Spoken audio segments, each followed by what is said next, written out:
That time I got reincarnated as a slime, Volume 8. Prologue, a status report. You are quite a spiteful man, Granville.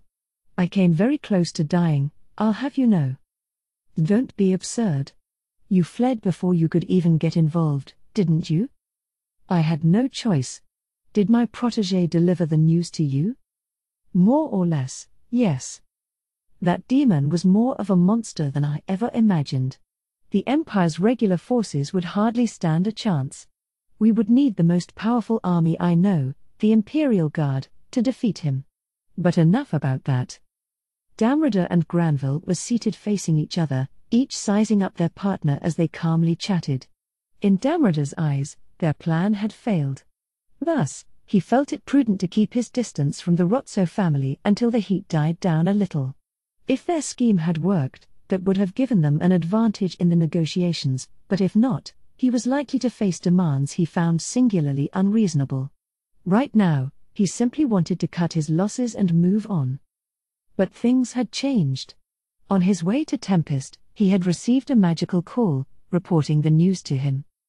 Hinata is defeated. She and the demon Lord Rimuru have agreed to terms. Damrida had pictured this happening. But it was still the worst possible outcome imaginable. Hinata's survival made it harder to do business in the nations where the Western Holy Church held sway. If she had made peace with Rimuru, it was unlikely anyone could rile that demon lord up once again to kill her. Damrida and Granville joined forces on this scheme because they both stood to gain from it, but it was now safe to say the whole thing failed miserably. Although, depending on how you view this, you could call it fortuitous. Their strategy had failed, but to Damrida, this was at best a glancing blow. It meant losing part of their foundation in the Western nations, but there were other trade routes. Cerberus was a group as enormous as it was shadowy, operating several different trade organizations as fronts for its activities. Furthermore, Damrida had no personal interest in whether Hinata lived or died. Granville's failure was therefore not all that irritating to him. And thanks to that, Damrida was currently trying to work out his and Granville's future relationship to his advantage. After a hasty change of plans, Damrida had come to meet with Granville once again. But what about you, Granville? Were you all bark and no bite? Not only did you fail to take care of Hinata, her connection to Rimuru is even stronger than before. Blind to his own involvement in their failed strategy, Damrida moved to criticize Granville instead. But Granville himself was likely expecting as much. Yes, Granville replied. I must admit to that. There will be no rebalancing the scales now. Farmus, for all its history, has fallen, and I imagine a new nation will replace it. It is exactly what Rimuru wanted, and it means your project is in shambles. He didn't hesitate to agree with Damrida and went on to expound on his own theory before getting right to the point. Damrida, well aware of the current situation, chose to respond with silence. So what will you do? What do you mean? Rimuru seems to want the Forest of Jura to become the financial center of the world. We of the Rotsos will not stand for that. Damrida coldly calculated how to respond. He had no intention of deliberately getting on the Rotsos' wrong side. As far as he was concerned, if they could both just put this state of affairs behind them, all was well. And Granville, to his credit, seemed to be of the same mind, going ahead of Damrida and turning his eyes toward the future. So what would quarreling with each other accomplish? Now that a fight between the Demon Lord and Saint Hinata is unlikely to happen, any further public activity would be ill-advised. The same is true for your side, too, is it not? Granville seemed to be reading his mind. Heh. I see there is no outwitting you, my good man. No, there is no point trying to assign blame for this failure. The 5 elders have been more than kind to us up to now, and I know this remains the case. We may not have been able to profit off a potential war, but so be it. As long as we remain alive, other opportunities will come. Well said, Sir Damrida. I do appreciate how quickly you understand me. Let us continue to work together to block this new economic threat before it begins. It went without saying that Damrida's mission was to protect his interests in the Western nations. Maribel, Granville's treasure, had predicted that this nation in the forest of Jura would potentially become a financial juggernaut. If it did, that would inevitably weaken the Rotso family's influence on the world. Granville would never allow cracks to open on the system of rule his ancestors spent thousands of years building up. That was why he wanted to interfere with Rimuru, to crush his ambitions, but without his status as part of the 7 Days clergy, he could no longer use the name of the god Luminous to his advantage. Thus, no matter what it took, he needed support from Cerberus. The other 5 elders, Granville's descendants and comrades, supported him on that, applying pressure to the Council of the West and ensuring that the post-war cleanup over on Farmers took as long as possible. They couldn't stop that country from crowning a new king, but they could do whatever it took to delay the inevitable. The Rotso family still had a few aces up their sleeve, but it was too premature to use them. Better to take advantage of Cerberus instead, Granville thought. One moment on that, but Damrida wasn't ready to agree with him. The Rotsos, and the 5 elders they controlled, were excellent business partners. He truly had no intention of doing away with their relationship. But thinking this meant Damrida was their lapdog would be a mistake. He was a merchant, motivated by money, and he had a flexible mind. Cerberus had grown fabulously rich thanks to the exclusive control it held over trade between the East and West, yes, but the arrival of a new customer to work with was nothing that hurt Cerberus. The 5 elders' loss of influence over the Western nations was no business of theirs. I truly do desire to maintain friendly relations with you and your family. However, I'm afraid I cannot readily agree to your suggestion. After all, our organization has no reason to be hostile to Rimuru. How dare you? As you yourself said, now that Hinata knows me, any further activity in the Western nations is out of the picture. Instead, I will return home and provide you with someone else. The message Damrida gave was clear. If Granville had eliminated Hinata as promised, he could be more active right now, but that hadn't happened. For now, we will continue our transactions as before. As for this incident, I suggest that we should just forgive and forget. Damrida stood up. Granville had misread him, and he could no longer force the point. The Cerberus group had an iron grip on the Eastern Empire's underground. Angering Damrida, one of their bosses, enough to sever their relations for good was too much of a loss for the Rotsos to bear right now. Very well. We will handle it ourselves, then, so I do hope you will at least refrain from interfering in the matter. That much goes without saying, Damrida replied with a smile. Look back at our previous dealings. You are safe trusting us. With a polite bow, he left the room. From start to finish, Damrida had been sincere in everything he said. On the surface, he was the very picture of an honest merchant.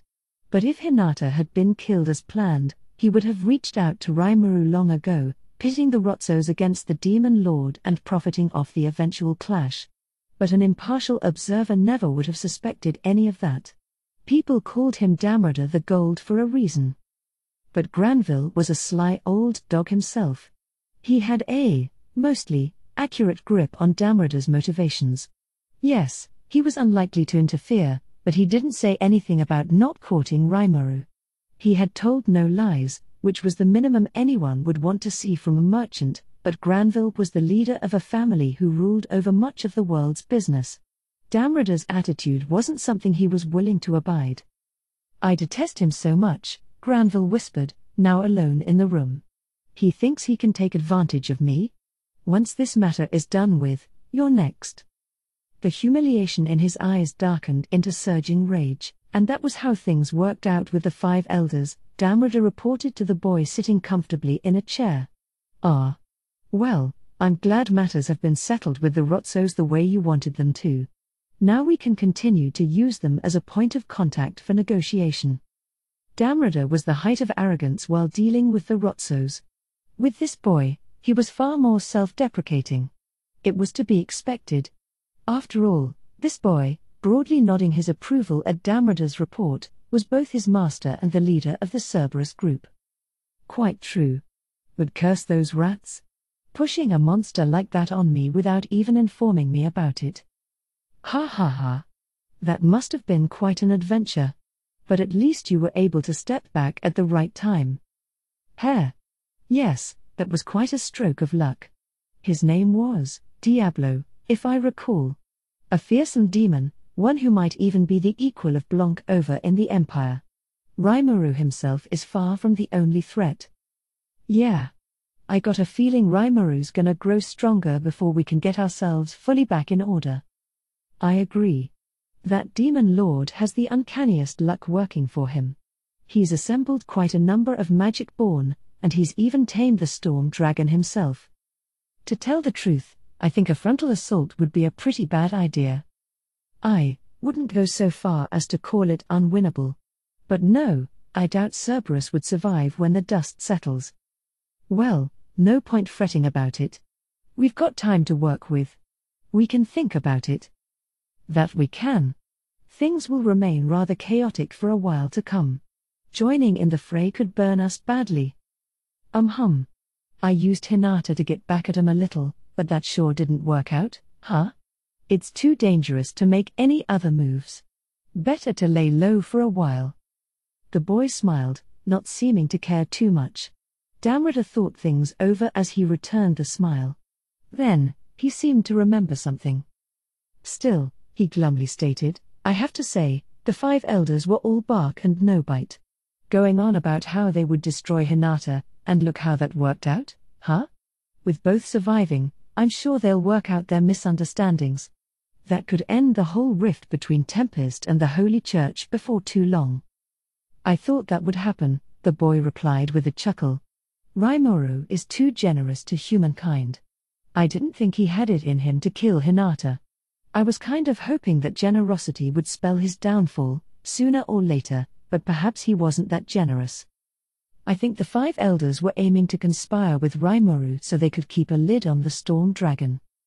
Well, if that was all it took, we wouldn't have any problems right now. I had you keep close tabs on them precisely because I figured they'd screw it up. Ah, I see. But that saved me in the end. If you hadn't contacted me, sir, I would have had to duel Hinata herself in front of Rimuru. Perhaps, with some more luck, he wouldn't have blown his cover. But he wasn't optimistic about his chances fighting Hinata. He deeply appreciated the boy's advance warning about the danger. Although, of course, the danger only came about because of the boy's orders. If Hinata hadn't been fed false information, Damrata never would have been revealed at all. Still, this was nothing that troubled Damrata deeply. The orders of the boy who led Cerberus took precedence over everything else. His mission, after all, was no less than to conquer the entire world, a goal Damrata shared. He adored the boy. With him, he felt, this childlike dream of world domination could really happen. That was why he never questioned any of the orders he received. If I had lost you, the boy casually said, my plan would have been sabotaged beyond repair. Well, Damrata replied with a bold grin, at least I managed to escape for you. One did not become the leader of Cerberus solely through business acumen. It took real talent to make the powers that be in the underground bow to you. The boy, perhaps knowing this, let a devilish grin creep onto his face. Ha ha ha. But don't go all out or anything, all right? Because that's the absolute last resort. So let's just sit and watch a bit. I look forward to seeing how this struggle plays out, especially since there's no real power involved. Going all out, as he put it, meant calling upon every asset Cerberus had on hand. That required bringing the 2 underbosses not in the room, people directly below the boy himself, into the fold.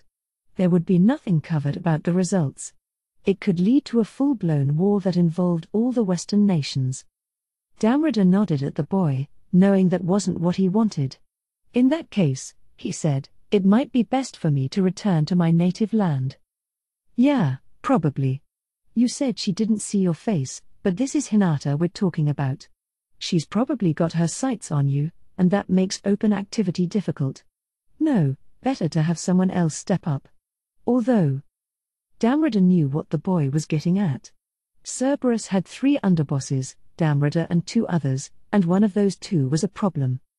Let's not ask Vega to fill in for you, huh? Very well, a convinced Damrata replied. In that case, Misha, then? Yeah.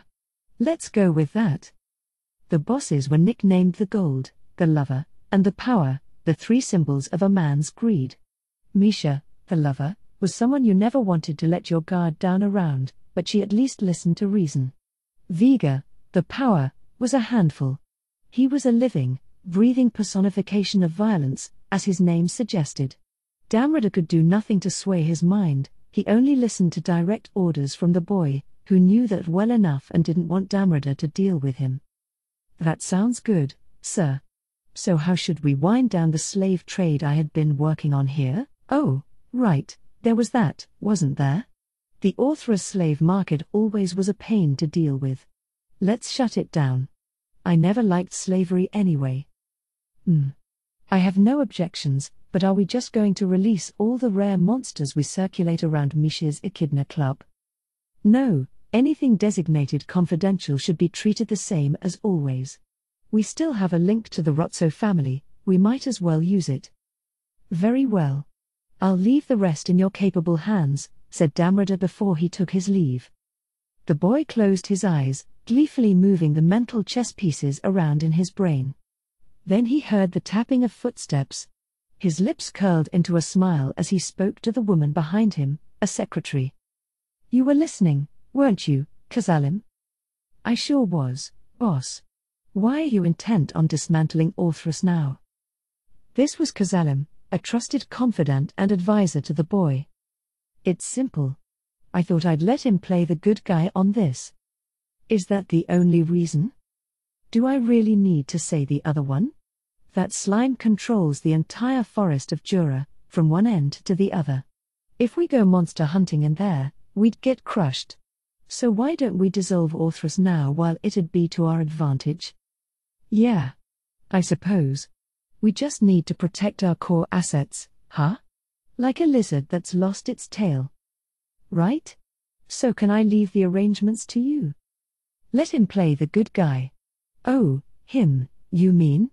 You come up with the most interesting ideas sometimes, boss. All right. I'll take care of it. Thanks, Kazalim. Of course. Also, not to change the subject, but can you call me Kagali? The boy turned toward Kazalim, eyebrows raised. Oh, you're finally going through with it. With Clayman dead, it's time to step up. Until I have my revenge against Leon, I'm putting the Demon Lord Kazalim name on ice. Sure thing. In that case, get to work, Kagali. Yes, sir. They gave each other a glance and grinned, opening the curtain on a new age of chaos. Chapter 1, Reconciliation and Agreement. Things became much, much harder after all that. Getting everything settled was more exhausting for me than fighting Hinata, a fact I made sure remained a closely guarded secret. What had happened? Well, Luminous, the single god worshipped by the Western Holy Church, was none other than the Demon Lord Valentine. Her real name was Luminous Valentine all along. She had been using a trusted confidant as a stand-in, giving him her name, Valentine, so he could fully play the part of Demon Lord in her stead. That, of course, was all in the past, now that Veldora had so breezily blown her cover at the last Walpurgis Council. The Crusaders, the team of Paladin Knights led by Hinata, stood in opposition to the Demon Lord Valentine, which earned the Empire the support of the general public. The entire setup was wholly contrived, something Hinata knew all along, but whatever rational sense the arrangement made, why did she go along with it? It was out of my hands, she said, sighing. Lady Luminous defeated me when I tried to put a stop to things myself. Not that she was much interested in the people's support in the first place. She must have sensed my skepticism. Reluctant or not, apparently Hinata was incapable of defying Luminous's will. She did, however, extract a promise from her that no civilians would be harmed in the process. As long as she stuck to that, Hinata was willing to hold up her end of the bargain. But as the man who was with her then explained, this ploy wasn't Hinata's doing in the first place. No, I was the one who came up with the plan. My brother Roy was all for it. Lady Luminous had little to do with it, and Hinata was so against it at first that she tried to take us all down. If anyone has an issue with it, They should complain to me, not her. This was Louis, the Holy Emperor, as he called himself. All right, so, Your Majesty? Mr. Emperor? He chuckled. Just Louis is fine, my demon lord. Even though the paladins were right in front of us, he apparently didn't have much time for formality. Given how I was a demon lord just like his boss, Luminous, I suppose being casual with people like me came naturally. Louis then embarked on a recap of recent events, loudly enough for the paladins to hear. So the Valentine I met at Walpurgis was your brother? Indeed, my younger twin brother, to be more precise. Unfortunately, it seems he was killed by unknown assailants on the way home from the council. Huh? Killed? He didn't look or sound too broken up about it, but this news was kind of a surprise. I mean, stand-in or not, that Demon Lord Valentine was clearly a powerful dude, yes. Roy had a tendency to be overly confident, he must have left himself exposed. The Western Holy Church has many enemies. There are quite a few nations who see the Holy Emperor Lubelius as an eyesore. I imagine one of their assassins must have caught my brother unawares. It's a great disappointment. Despite his lack of grief, Louis didn't seem wholly unmoved by the loss. Louis was pretty strong, too, I could see that much. But if his Demon Lord-class brother was now dead, he must not have been too optimistic about his own future. I'd been enlisting Roy to work with the new recruits lately, for on-the-field training, said Hinata. One time, Sare actually managed to overpower him in battle, so he'd clearly been off his game, but we still need to watch out for whoever killed him. Not that any of that matters to you, I assume. She had a point. Roy had left hardly any impact on my life at all. Now, at least, I had a handle on Louis, Valentine, and Luminous, as did the Crusaders listening in on us. This was all news to them, and they were all shocked into silence. Now Hinata turned to her soldiers. All right. You all heard us. It wasn't my intention to deceive you, but I suppose that's how this worked out, isn't it?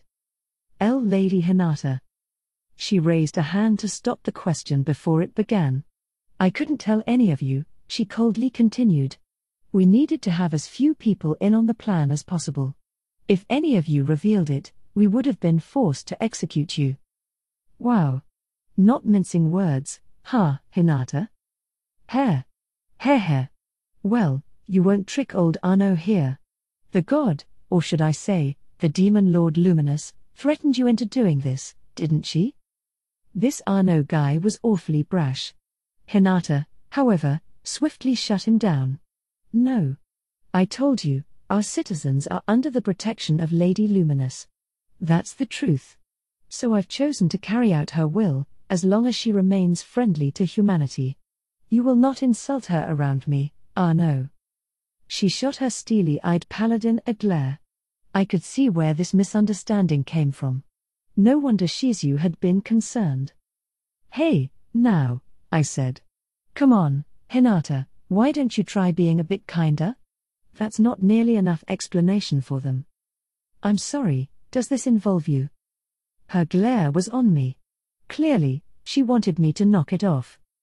I kind of think it does, doesn't it? Because it'd be kind of annoying if you guys started infighting with each other here. I don't need your concern, thanks. Besides, there is no need to worry, Arno said, cutting her off. You have fully earned our trust, Lady Hinata. Arno is right, his compatriot Renard echoed. Good Demon Lord Rimuru, we are led by Lady Hinata, not Luminous. There is no disagreement that could possibly separate us. They might have all had their own thoughts about it, but none of that trumped the faith they had in Hinata. Having a trust-based relationship really is the most important thing, isn't it? Well, all right, I said, nodding. Besides, after watching that, Arno pointed up, pausing. I knew what he was getting at. There, in the air above, Luminous and Veldora had just engaged in a battle that was nothing short of breathtaking, as much as I wished they hadn't. I kept everyone on the ground safe through Uriel's absolute defense skill, but they fought over such a large range, I couldn't say if there'd be any outside casualties. Anyone who had seen Luminus's ferocious attack would be just as flummoxed as Arnaud. Frankly, looking at that battle, I can understand how Lady Hinata was defeated. No, she certainly doesn't call herself a god for show. If she turned her back on humanity, there'd be nothing we could do about it. To the Crusaders, the sight of it was far more convincing than any speech I could have given them. Well, Louis said, there is no need to concern yourselves about that. Lady Luminous is a generous god. She has no interest in tormenting those under her divine protection. Why else has she proven to be so friendly toward the humans who do not try to defy her?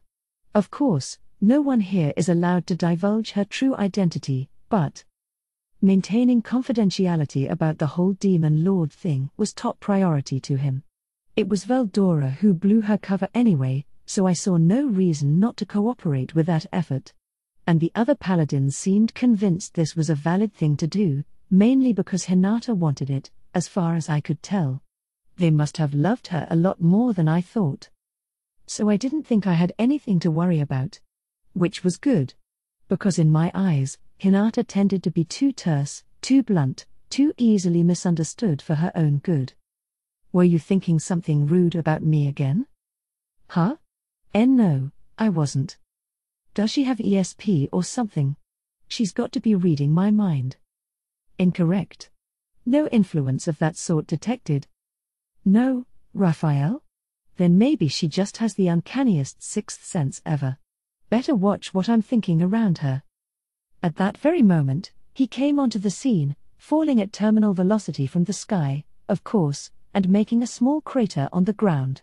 He stood right back up, though, none the worse for wear, and ran up to me. It was Veldora, obviously, and now he was sidling up behind me, using me as a shield as he glared up at the sky. Ahead of him, up above, I could see a beautiful silver-haired young woman, a mask of rage on her face as she floated in midair. Rimuru, give that pig-headed woman a piece of your mind. I'm giving her as generous an apology as I can, but she refuses to listen. Yeah. Sure. But can you please stop bringing me into this? Seriously. This time, at least, it was completely Veldora's fault. Has it never not been, if you think about it? He hadn't even been resurrected for that long, and already I felt like he'd been a huge thorn in my side. I had been watching them, but the method Veldora chose for his apology only served to rile up Luminous. She was trying to put her sword away, and then he went off like ha ha ha ha. I had no bad intentions back then. Call it a youthful mistake and forgive me with your most generous of hearts. That was easily enough to set her off. Bring that lizard here, she ordered me, in a voice that'd make your hair stand on end, as she glared behind me at Veldora in all his haughtiness. Frankly, I didn't want to get on Luminous's bad side over something like this. I knew exactly how she felt. That was no apology at all. Veldora ought to be taught a lesson over this, I thought. So. All right. Without hesitation, I grabbed Veldora by the neck and presented him to Luminous. Rimuru. You've betrayed me.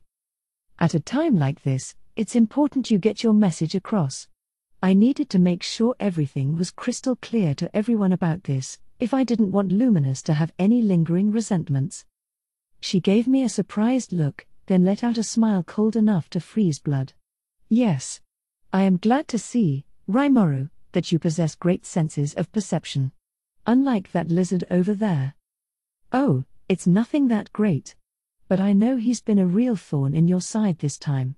If you agree to forgive him afterward, you can feel free to rake him over the coals as much as you like. Luminous grinned and nodded. I will give that some thought. That seemed to smooth things over with Luminous well enough. Veldora was shouting things like wait. Does my opinion not matter at all? As she dragged him away, but neither she nor I was paying attention. Time to let off all the steam I've been building up. Embracing drain. Gouge. It looked like Luminous was giving Veldora a hug, but there was certainly no sweet sentiment behind it. It was really more of a bear hug, despite the height difference. You'd think that wouldn't be enough to hurt Veldora much, but... Understood. She is absorbing the magical energy from the target, while injecting it with signals of intense pain and discomfort. These signals likely install themselves into the soul of the individual until cut off, regardless of cancel pain possession.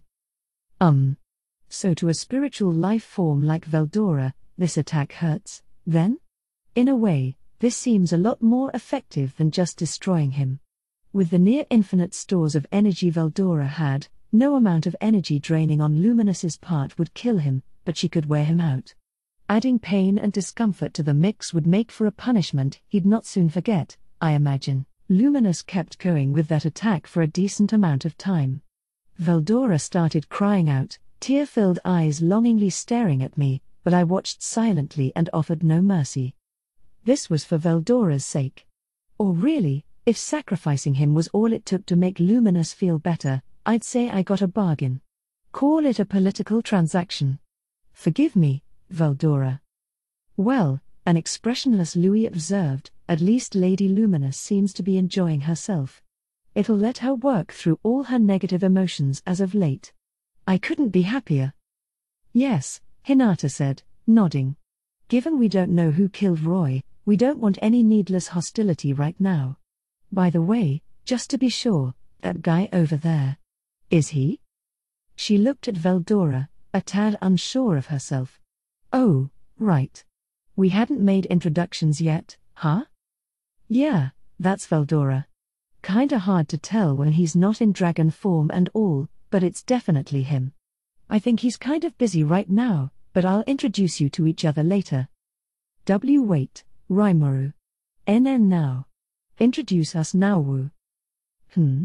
Still haven't had enough, eh? Warrior. Poor guy. It was his fault for trying to escape Luminous. I could tell she increased the voltage or whatever just now. Loose lips sink ships, and so on. So this was the storm dragon who Lady Luminous feared so much? Certainly, the amount of sheer power is astounding, but... Hinata looked disappointed. Who could blame her? Right now, Veldora was little more than comic relief. No sort of draconic majesty whatsoever. It was hard to believe this was a catastrophe-level monster straight out of a nightmare. The other paladins must have thought the same thing, because they couldn't have looked more confused. I can't believe it. That's the storm dragon we were told such terrifying tales about. Surely you jest? I honestly feel a little sorry for him. I think the form he had taken was tricking a few of the paladins, to be honest. Plus, I'd based my own replication on a younger Shizu. So similarly, if Veldora kept his mouth shut, he looked like a pretty handsome young man. If a guy like him was shouting for help with that desperate plea in his eyes, it'd move the hearts of untold numbers of women. But don't be fooled. Indulge him just a little, and he'll walk all over you. I needed to teach him some firm discipline right away, or else I would pay dearly for it later. Report. The aura of Veldora the Storm Dragon, previously in danger of spontaneously combusting, has fallen back within the threshold of stability. What? Wait a second. Did Raphael predict Luminous would do that, too? No way. That was a bit much for even me to swallow. It'd be impossible to read that far ahead. No need to give him that much credit, the fight with Hinata had followed Raphael's plan so closely, though, I couldn't help but feel that way. I shook my head, banishing the thought. Right. I'd say it's time to head out. I know we've had a few misunderstandings, but once things calm down, I'd like to discuss our future plans. With that, I guided the paladins back to town. Rigard was waiting for us at the gate, panting. I had sent Ci on ahead to send the news, and he had just now run out to greet us. He didn't need to do that. I was sure I gave him ample warning, but the guy just likes to run, I guess. On behalf of the City of Tempest, he said with a friendly smile, I welcome each and every one of you. Nice smile there. He must have learned it as part of his diplomatic efforts, and it put a professional service worker to shame. I appreciated it, especially given how we had our swords at the ready against these guys not long ago. We will prepare meals for all of you, so please let us know if there is anything you'd prefer not to have. I had to hand it to Rigard's zeal for study, making sure to check if anyone had any allergies or religious reasons to avoid certain foods. He must have been roping in adventurers and merchants while I wasn't paying attention, learning about human culture and thought. Would anyone believe that this guy used to be a helpless goblin? Oh, there is no need to go out of your way for us. Hinata looked a bit awkward about this, preparing to turn the offer down, but we needed to talk about our future relations. It was already evening by now, so that talk would likely come the next day, and since they were here anyway, I couldn't ignore a chance to advertise our city a little. Don't worry about it. We can talk in more detail tomorrow, so for today, let's treat ourselves to a peacemaking party. Ooh, a party. A fine idea. And with that will come fine drink, yes? Veldora, looking none the worse for wear after Luminous's punishment, was naturally the first to react. He was in fine shape, after all, not that I had been concerned. If this is a feast, I imagine I am invited as well? Whoa. Luminous, out of nowhere, was standing right next to me. And she was invited, of course, but were things really square with her and Veldora? Well, sure, but what do I call you? Lord Luminous? Don't be weird. Luminous is fine. I suppose it was. We were fellow Octagram members. All right. Luminous, then. And you're safe calling me Rimuru, too. But about Veldora, I will not forgive him. That much is certain. I've come here today to atone for what my servants have done. In deference to you, Rimuru, I will give the lizard his full punishment another day. Ooh. She's just calling me straight Rimuru. I thought she'd act more high and mighty, but I guess she's a lot more unaffected than that. I was thinking about how I might just get along with her when Veldora started acting out again. And Luminous took the bait, of course. What? I've had more than enough punishment. Silence, you. I've already given you my concessions. Or if you'd prefer, we could settle this right here. Qua ha ha ha. Very well. Allow me to show you the sheer scale of my might. They fought like cats and dogs. I wasn't so sure they were enemies at all, really. Maybe the term frenemies was invented to describe this. Stop it, you idiot. No violent rages within city limits. I had to put my foot down. Otherwise, they'd be apt to tear the whole place down. Luminous, at least, seemed to be happy, no doubt appreciating all the magical energy she had sucked out of Veldora's body. It seemed like she was letting bygones be bygones for now, so maybe it was best not to needlessly prod her. If she's joining in the party, let's give her the time of her life. So about this party, I wouldn't expect the kind of first-class dining you'd get at Walpurgis, but are you okay with that? Luminous nodded, thankfully. I did not attend the last one because I had a bad feeling about it, but that was not the only reason. My own team of cooks produced delicacies similar in quality to what you found over there. And eating is already optional for me, one simply gets bored of it over time. But you have rare and uncommon spirits here, no? Given how that lizard is already licking his lips, I must have a lot to look forward to. Lady Luminous, do you not feel that is too careless of you? An elderly servant of hers interjected. I say elderly strictly in terms of outward appearance. He had extraordinarily good posture, and from the general aura he presented, I could tell this wasn't some guy off the street. No, this servant was more comparable to Louis, standing adjacent. Luminous gave this servant a dissatisfied look. Why do you insist on opening your mouth constantly, Gunther? This is exactly why I didn't want to take you. Because it is my duty, my lady. Well, enough of that. Rimuru seems like a sensible person to me. I'm not about to settle things with Veldora right here. There's nothing you need to worry about.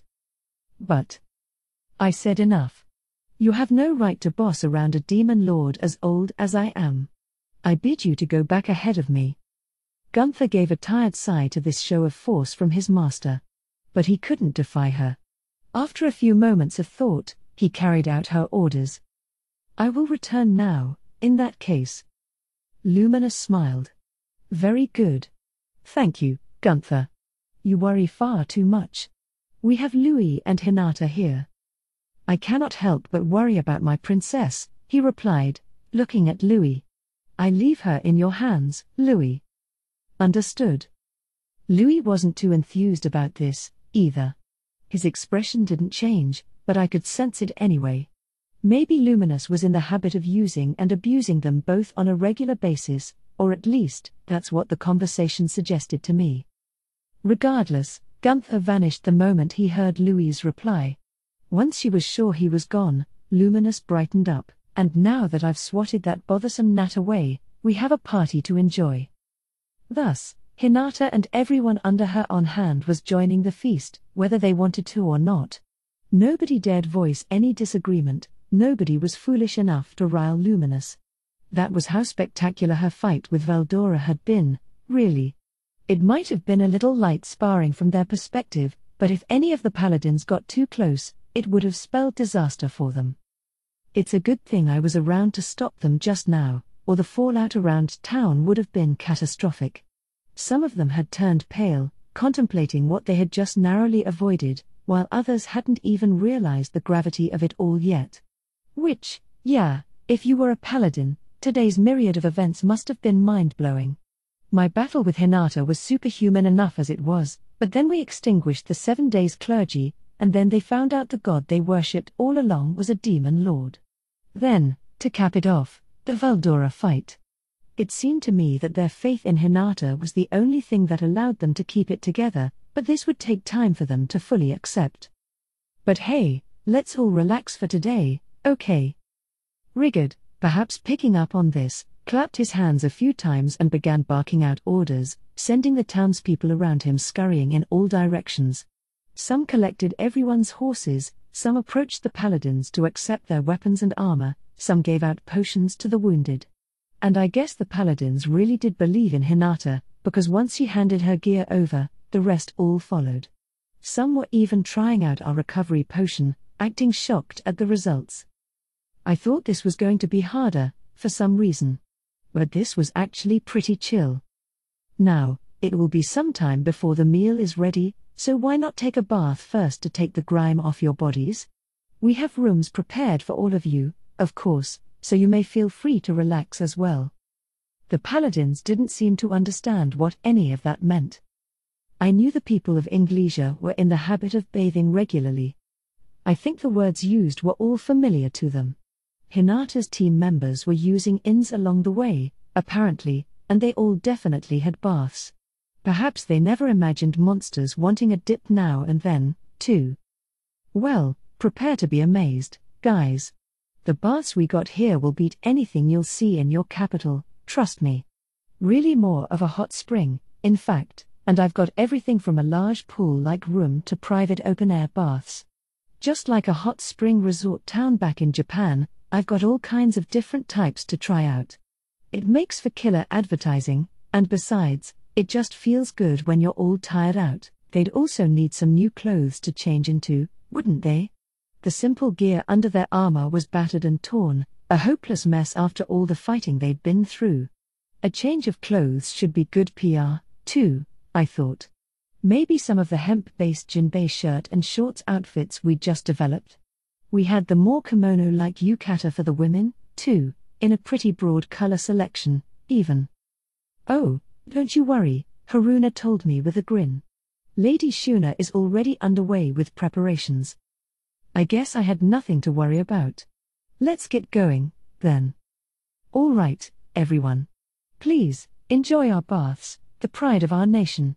The water is all pumped in from a natural spring, and I guarantee you'll find it rejuvenating. Does absolute wonders for your skin, too. The salesman side of me was in full swing. Luminous swiftly took the bait. Ah, a bath? And good for the skin? Fascinating. I imagine you have saved your finest private bath chamber for me, yes? Private chamber? And then I remembered. In the Dwarven Kingdom, as advanced as their tech was, personal steam baths were the common custom. They didn't have bathhouses meant for use by great numbers of people at once. Inglesia had public facilities like that, but Bloomond didn't. If the common people wanted to keep clean, after all, there were household magic spells for that, no water required. Every town had people who'd cast them on you for a nominal fee. What all this meant was that, in this world, there's no common, unified custom of drawing a bath and just soaking in it for a while. A private bath was a grand luxury, something that would only be possessed by the upper class, and even then only in nations with a large population of otherworlders. I kept forgetting that, given how my home nation installed baths even in one-bedroom apartments. Luminous must have been anticipating some nobleman's grandiose gilded chamber of delights, but I was gonna have to disappoint her. There was no telling how angry she'd be if I just guided her to our regular baths without explanation. I decided to address her misconceptions before anything else. No, we have baths that everyone can go in. Separated by gender, of course, but there's also a mixed bath if that's more of what you're into. I thought that would have been enough. But others reacted before her. Question mark. What was that? Aha. Arno and the other male paladins had stars in their eyes. Heh. Must have piqued their curiosity. Well, if you're interested, right over there we have. I stopped midway. Hinata's frigid stare was pointed right at me. She wasn't falling for it. Lady Luminous, let's go to a women's bath. This will be my first hot spring visit in a while, so this is a very exciting opportunity. Oh? Well, if you say so, Hinata, I will not stop you. I expected as much. But well.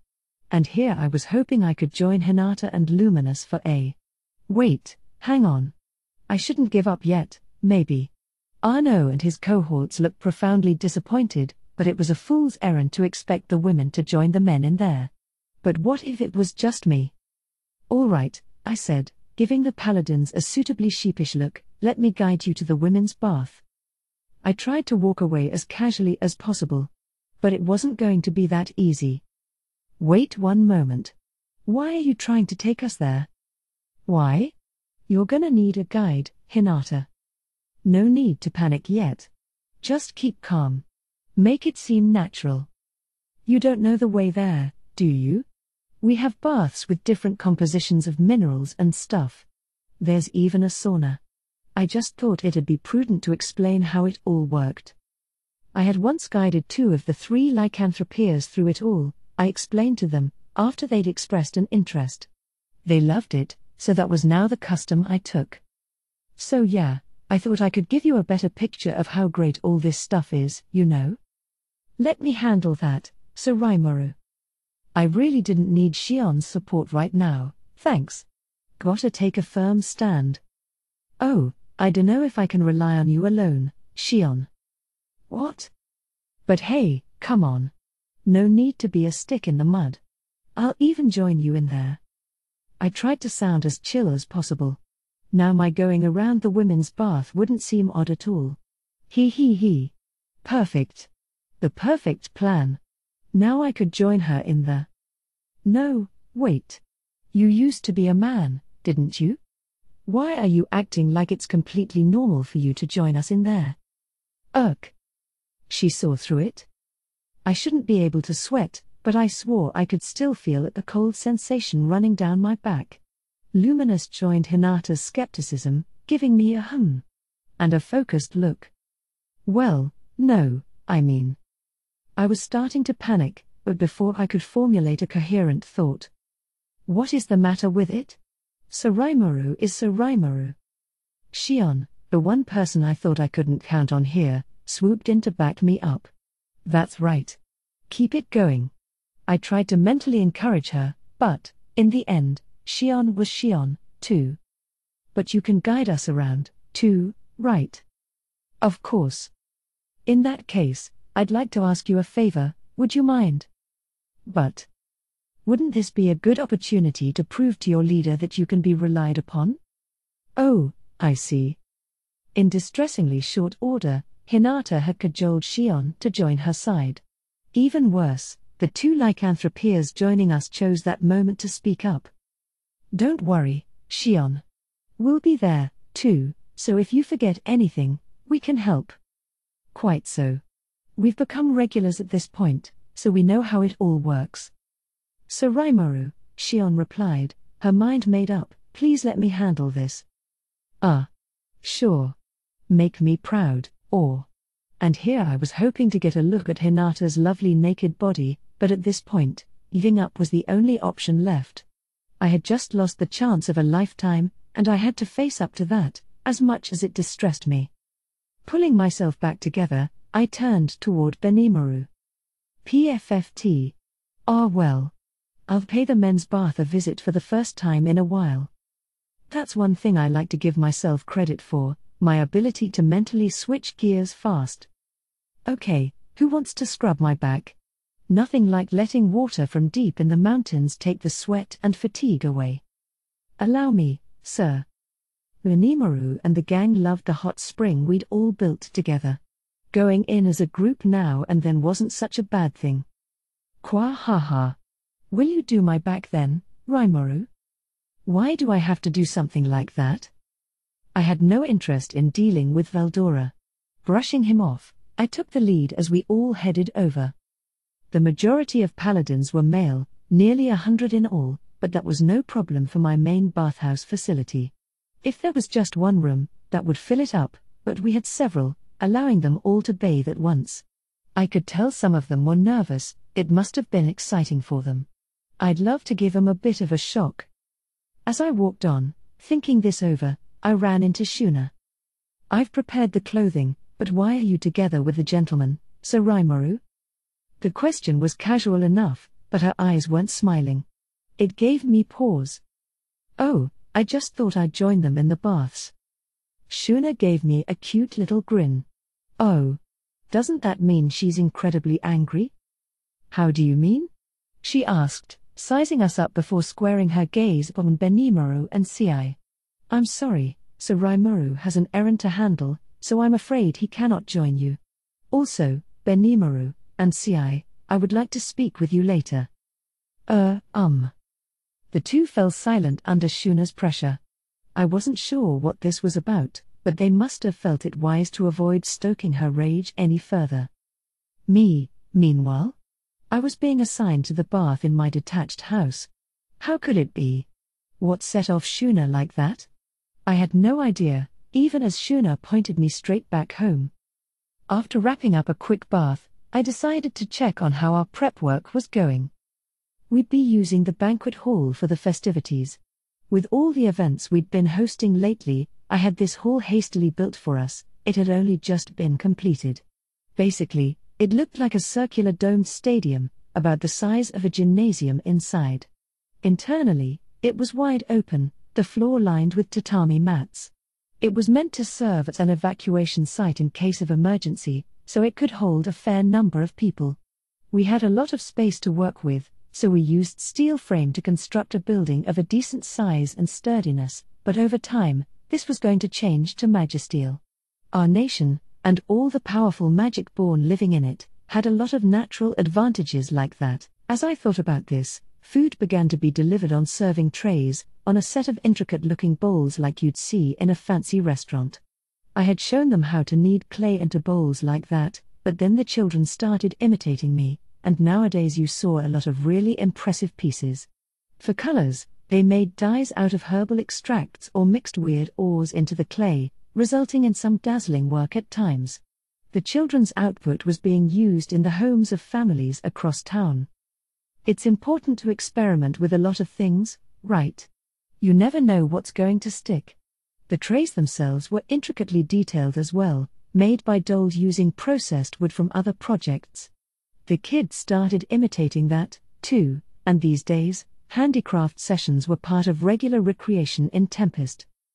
Looking at it this way, from hot springs to the containers the food came in, my personal tastes were starting to show their presence everywhere. Compared with those first few days of chewing on grass, life had become unbelievably better for me. The food itself was really enjoyable now, too. I guess it's easier to strive for something if you really feel like it'll benefit you personally. The main dish on tonight's menu was tempura. Excellent. I mean, progressing this far was seriously moving to me. It looked perfect, it tasted amazing. All the work of Shuna in the galley. Definitely not Shion, it went without saying. Whether Shion had the master chef skill or not, one look at her attempts at cuisine and you knew she couldn't be trusted with the responsibilities of a kitchen. This tempura had also come about after I showed my memories to Shuna and we developed each component, piece by piece. And that wasn't all. Fried chicken, hamburger, steak, croquettes, fried shrimp, I loved it all, and it went without saying that Millen did, too. For someone like me, not that well versed in cooking, trying to explain the difference between fried shrimp and tempura was quite a challenge. In simple terms, all you're doing is taking shrimp, coating it with batter, and frying it in oil, but the batter makes all the difference in texture and taste, you know? Frying can be done in a bunch of different ways, too, and trying to recreate that based on my hazy memories of look and feel and taste proved fiendishly difficult. It took work, and now, thanks to Shuna's efforts, it had come all the way here. Inglesia had a lot of good food to enjoy, but nothing I'd describe as Japanese. Guy Crimson had prepared a Western-style full-course meal for me, but I just didn't see a lot of Asian influence in this world's cuisine. One reason for that, few of the Western nations bordered an ocean, so seafood wasn't in plentiful supply. Attempting to preserve the freshness of ingredients with magic, it was explained to me, took a massive investment that few were willing to make. Thus, even if you had otherworlders who ran kitchens back in Japan, they couldn't do much without the right raw materials. That made me recall the Japanese otherworlder, Yoshida, who ran that bakery and cake shop I liked in Inglesia. He lamented how he used to enjoy making drunken cakes with gin, bourbon, and so on, but just couldn't find anything like that in this world. I remember how excited he got after I told him I'd throw some his way. Thinking about that made me realize just how blessed I was over here. Just because you have a recipe doesn't mean you'll pull it off flawlessly on the first try, after all. And with Japanese cuisine in particular, tracking down ingredients was a challenge. I'd do things like go to the sea and capture a bunch of different fish species to try to find an equivalent to make bonito flakes from. Having a skill like spatial motion made it possible to transport goods in as fresh a condition as possible, which greatly expanded what was available to us. I wanted to build a transport network that wasn't so dependent on magic skills, but that was a topic for the future. Cuisine, after all, is culture itself. If a nation doesn't have a vibrant, expansive food culture, then if you ask me, what's the point? Out of the three basic needs, food, clothing, and shelter, food was number one by far to me, although your mileage may vary. This was why I was expending, some would say wasting, a lot of energy developing new dishes. Wheat-based grain was easier than I surmised at first. I saw loaves of white bread in the Inglesian capital. If you were well off enough to afford it, it seemed like a daily staple. Studying the production process for that got us bread in Tempest in relatively short order. Right now, the main issue to tackle was white rice. We still hadn't engineered something up to snuff taste-wise. Compared with what one saw in Japan, painstakingly curated and improved since ancient times, the quality just wasn't there. That was expected. I wasn't anticipating a sudden breakthrough for this one. Raising plants with magic, at least, sped up the harvests quite a bit, although research was still at a halt right now due to the winter season. For the moment, we just had a few experimental rice plants growing indoors, managed by researchers. Real results seemed like they'd be a while to come. I actually did have a solution for this, though. When I asked Raphael about a potential answer, it gave it to me right off. Basically, use Shion's master chef skill to alter the resulting rice. Tinkering the final plant rather than the initial seeds, after all, made improving the quality quite a bit easier. But was that really the right thing to do? It wasn't like anyone else could copy this method, and it seemed kind of ethically suspect to me, but given how much I relied on just that method to fine-tune our alcoholic drinks, I was in no position to moralize. Put my conscience and my appetite on the scales, and the latter's gonna win every time. Since we couldn't ask Shion to alter every harvest for us, our research continued. But I did have her engineer a small supply of lovely white rice, though. Just a bit.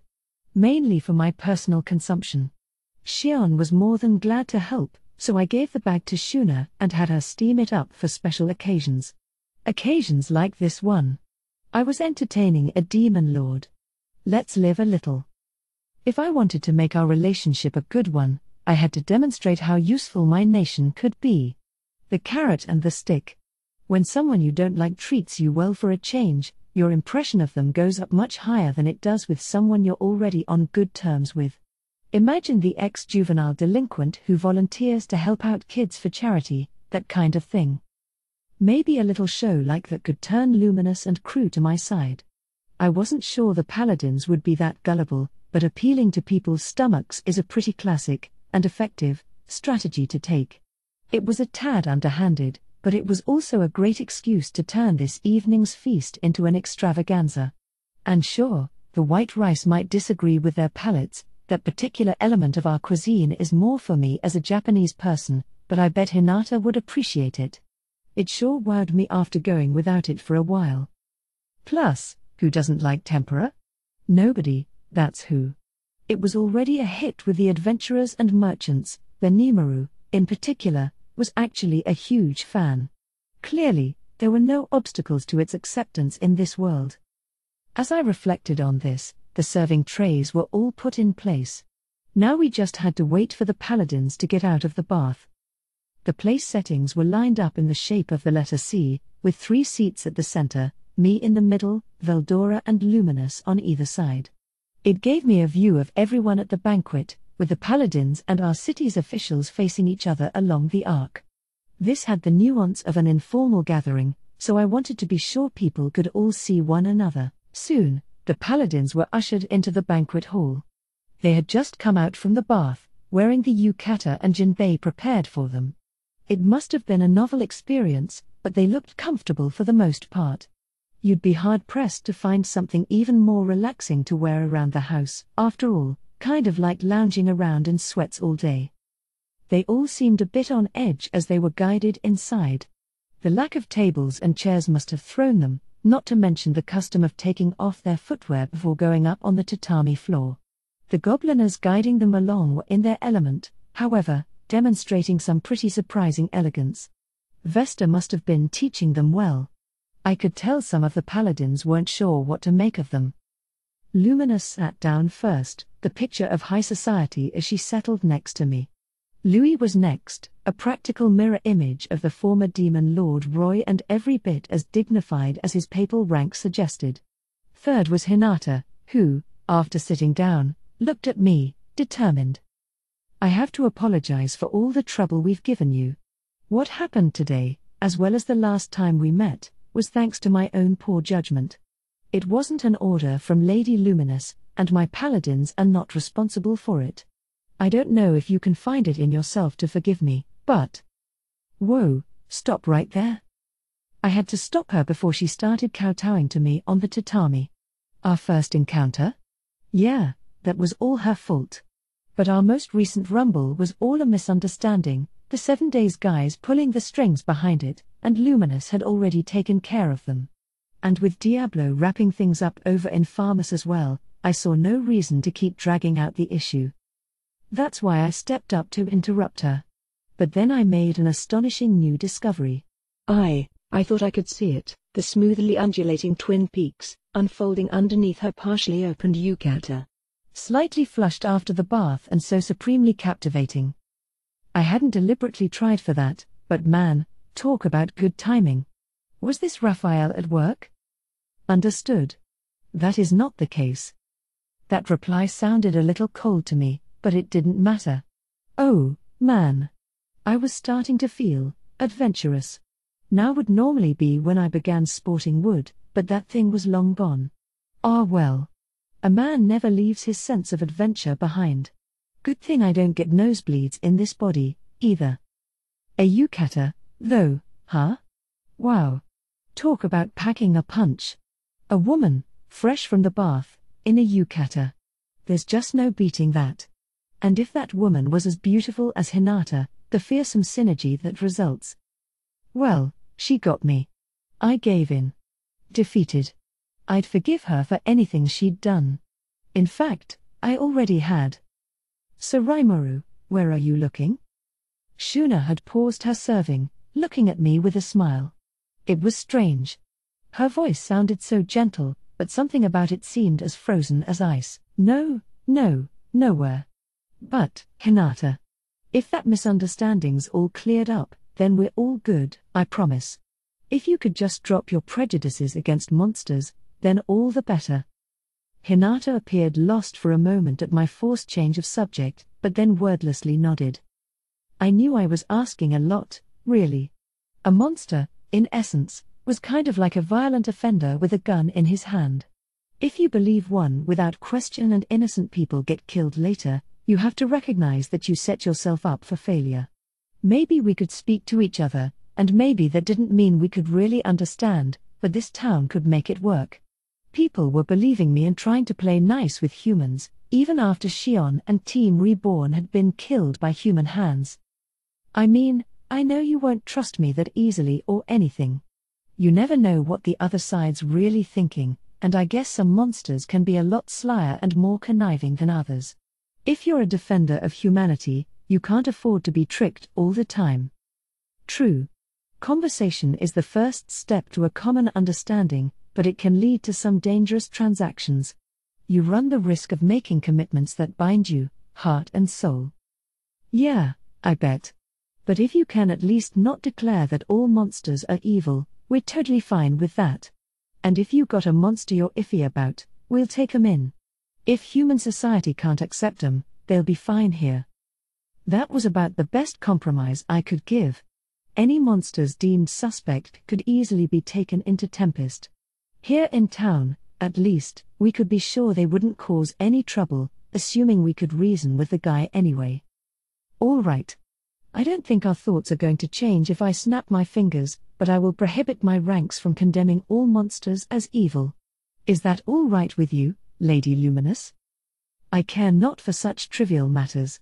But if it leads citizens to doubt their faith in me, I will not stand for that. Very well. I will observe that as our first priority. Luminous seemed convinced.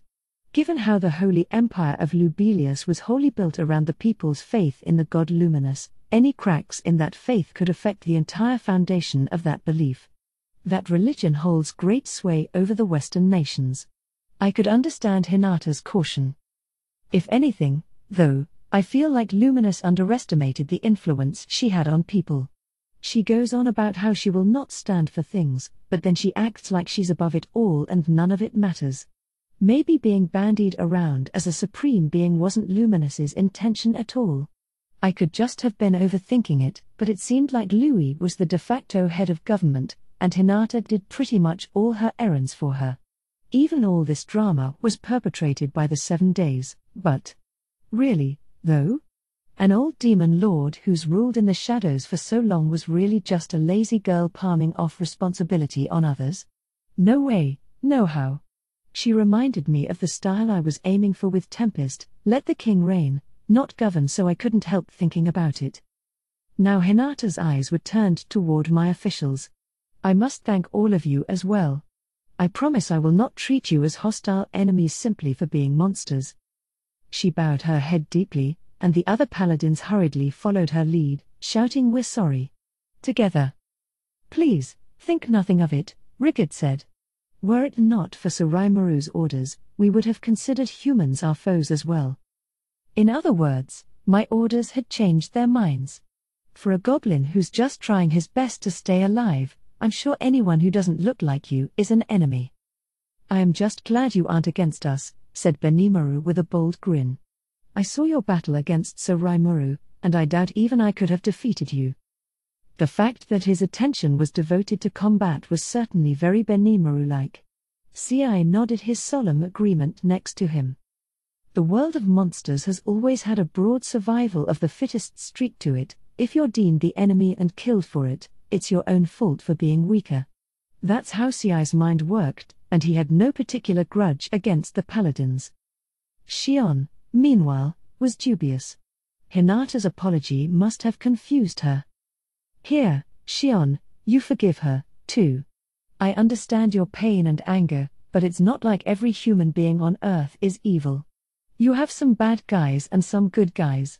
That's all there is to it." And monsters are the same way, you have to get a closer look if you want to really know anything. Plus, humans are capable of overcoming their mistakes. And not just them, either, right? Us too. What's important is what's in your soul, isn't it? Instead of dividing all living things into humans and monsters, it was more important to see how they lived, what existed in their souls. I wanted Xion to understand that, but my pleas seemed to just unnerve her even more. Humans, I suppose, really were evil to her. I just didn't want her to think they were all that way. She was following my orders for now, but there's no telling when her frustrations would explode. I couldn't have that. Instead of just following my orders, I wanted her to move and act on her own free will. But perhaps I was too worried. In a single moment, Xion threw away all her hesitation. She never was one for thinking about matters too deeply. "All right," she blurted out. "Just like you, Surimaru, I will judge good and bad people based on their souls." She beamed, as if unshouldering some heavy burden. Maybe she had just climbed over some kind of tall barrier in her mind. It's not like I could see anyone's souls exactly, but if that won over Xion, then great. Team Reborn didn't seem to have any issues, either. There was no apparent bad blood with the Paladins, and like Xion, I think they had it in them to judge people on their own merits. Nice of them. I sure was proud. So then it was settled. I accepted the apology and let the mistakes fall into the past. The borderline between forgivable and unforgivable was always tricky to discern, but we had made up well enough this time. If you can speak the same language as the other side, it's always possible for both of you to accept each other's feelings. But enough of this gloomy stuff. All this food we prepared wouldn't be nearly as good cold, and considering Veldora's lack of a role so far, keeping him waiting any longer would just piss him off and make my life a hassle. He wasn't supposed to require food at all, I didn't think, but from the moment of his resurrection, he had been demanding it for some reason. His love for cakes and such was already common knowledge, but he whined at me a lot about other types of cuisine as well. I knew he was revved up about the feast we had for tonight. Let's get him involved. But before that, a toast. I made one up on the spot to get things started. Well, here's to the battles we've all fought, and all the ones to come. Cheers. A nice, cold mug, straight from the hot bath. No better moment in your life. And I was prepared, of course, we had all the treasured liquor my nation had to offer, and there would be no holding back. No mistake about it. Wine was the staple drink in Inglesia, I had learned. Beer existed, but it just wasn't very good. It lacked carbonation and the aroma from the bubbles, and being served at room temperature did it no favors, either. My nation had conquered all those problems, don't let anyone tell you I didn't have a passion for food. After all this research, day and night, our selection of offerings was now far more robust than it was when I first visited the Dwarven Kingdom. Sheesh, it's almost like I say something, and they immediately begin development on it. Was this because I was a demon lord now? Actually, I guess it was kind of always this way. Well, regardless, my beloved monsters were doing their very best for me, and as a result, my diet was now no different from when I lived in Japan. The food in Tempest is seriously good, trust me. I figured the Paladins would be blown away, and I was right. We kicked things off by having a group of women, all well versed in holding banquets like this, pour drinks for everyone. The first mouthful was a surprise to them, I could tell, but the moment they tucked into their food, they paused and looked at the others around them to gauge their responses. The taste must have astonished them. I grinned to myself, relieved. Tempura was the main dish, but we also offered seafood, some freshly prepared sashimi. We had found something close to soybeans, so we even had some ersatz soy sauce to go with it, another fruit of Shuna's labor. It wasn't a perfect match flavor-wise, but you wouldn't notice unless you knew the real thing. To someone trying it for the first time, this was what it was supposed to be. Soy sauce came in all kinds of varieties anyway, so maybe there was something like this produced by some local outfit in Japan, for all I knew. Either way, I was more than satisfied. Preparing sashimi had become a specialty of Hakuro's. He wasn't with us tonight, but a number of chefs had been training under him. That whole process, Developing the next generation of kitchen staff was going pretty well, too. You could see them improve as time passed, their offerings growing more diverse and mouth-watering by the day.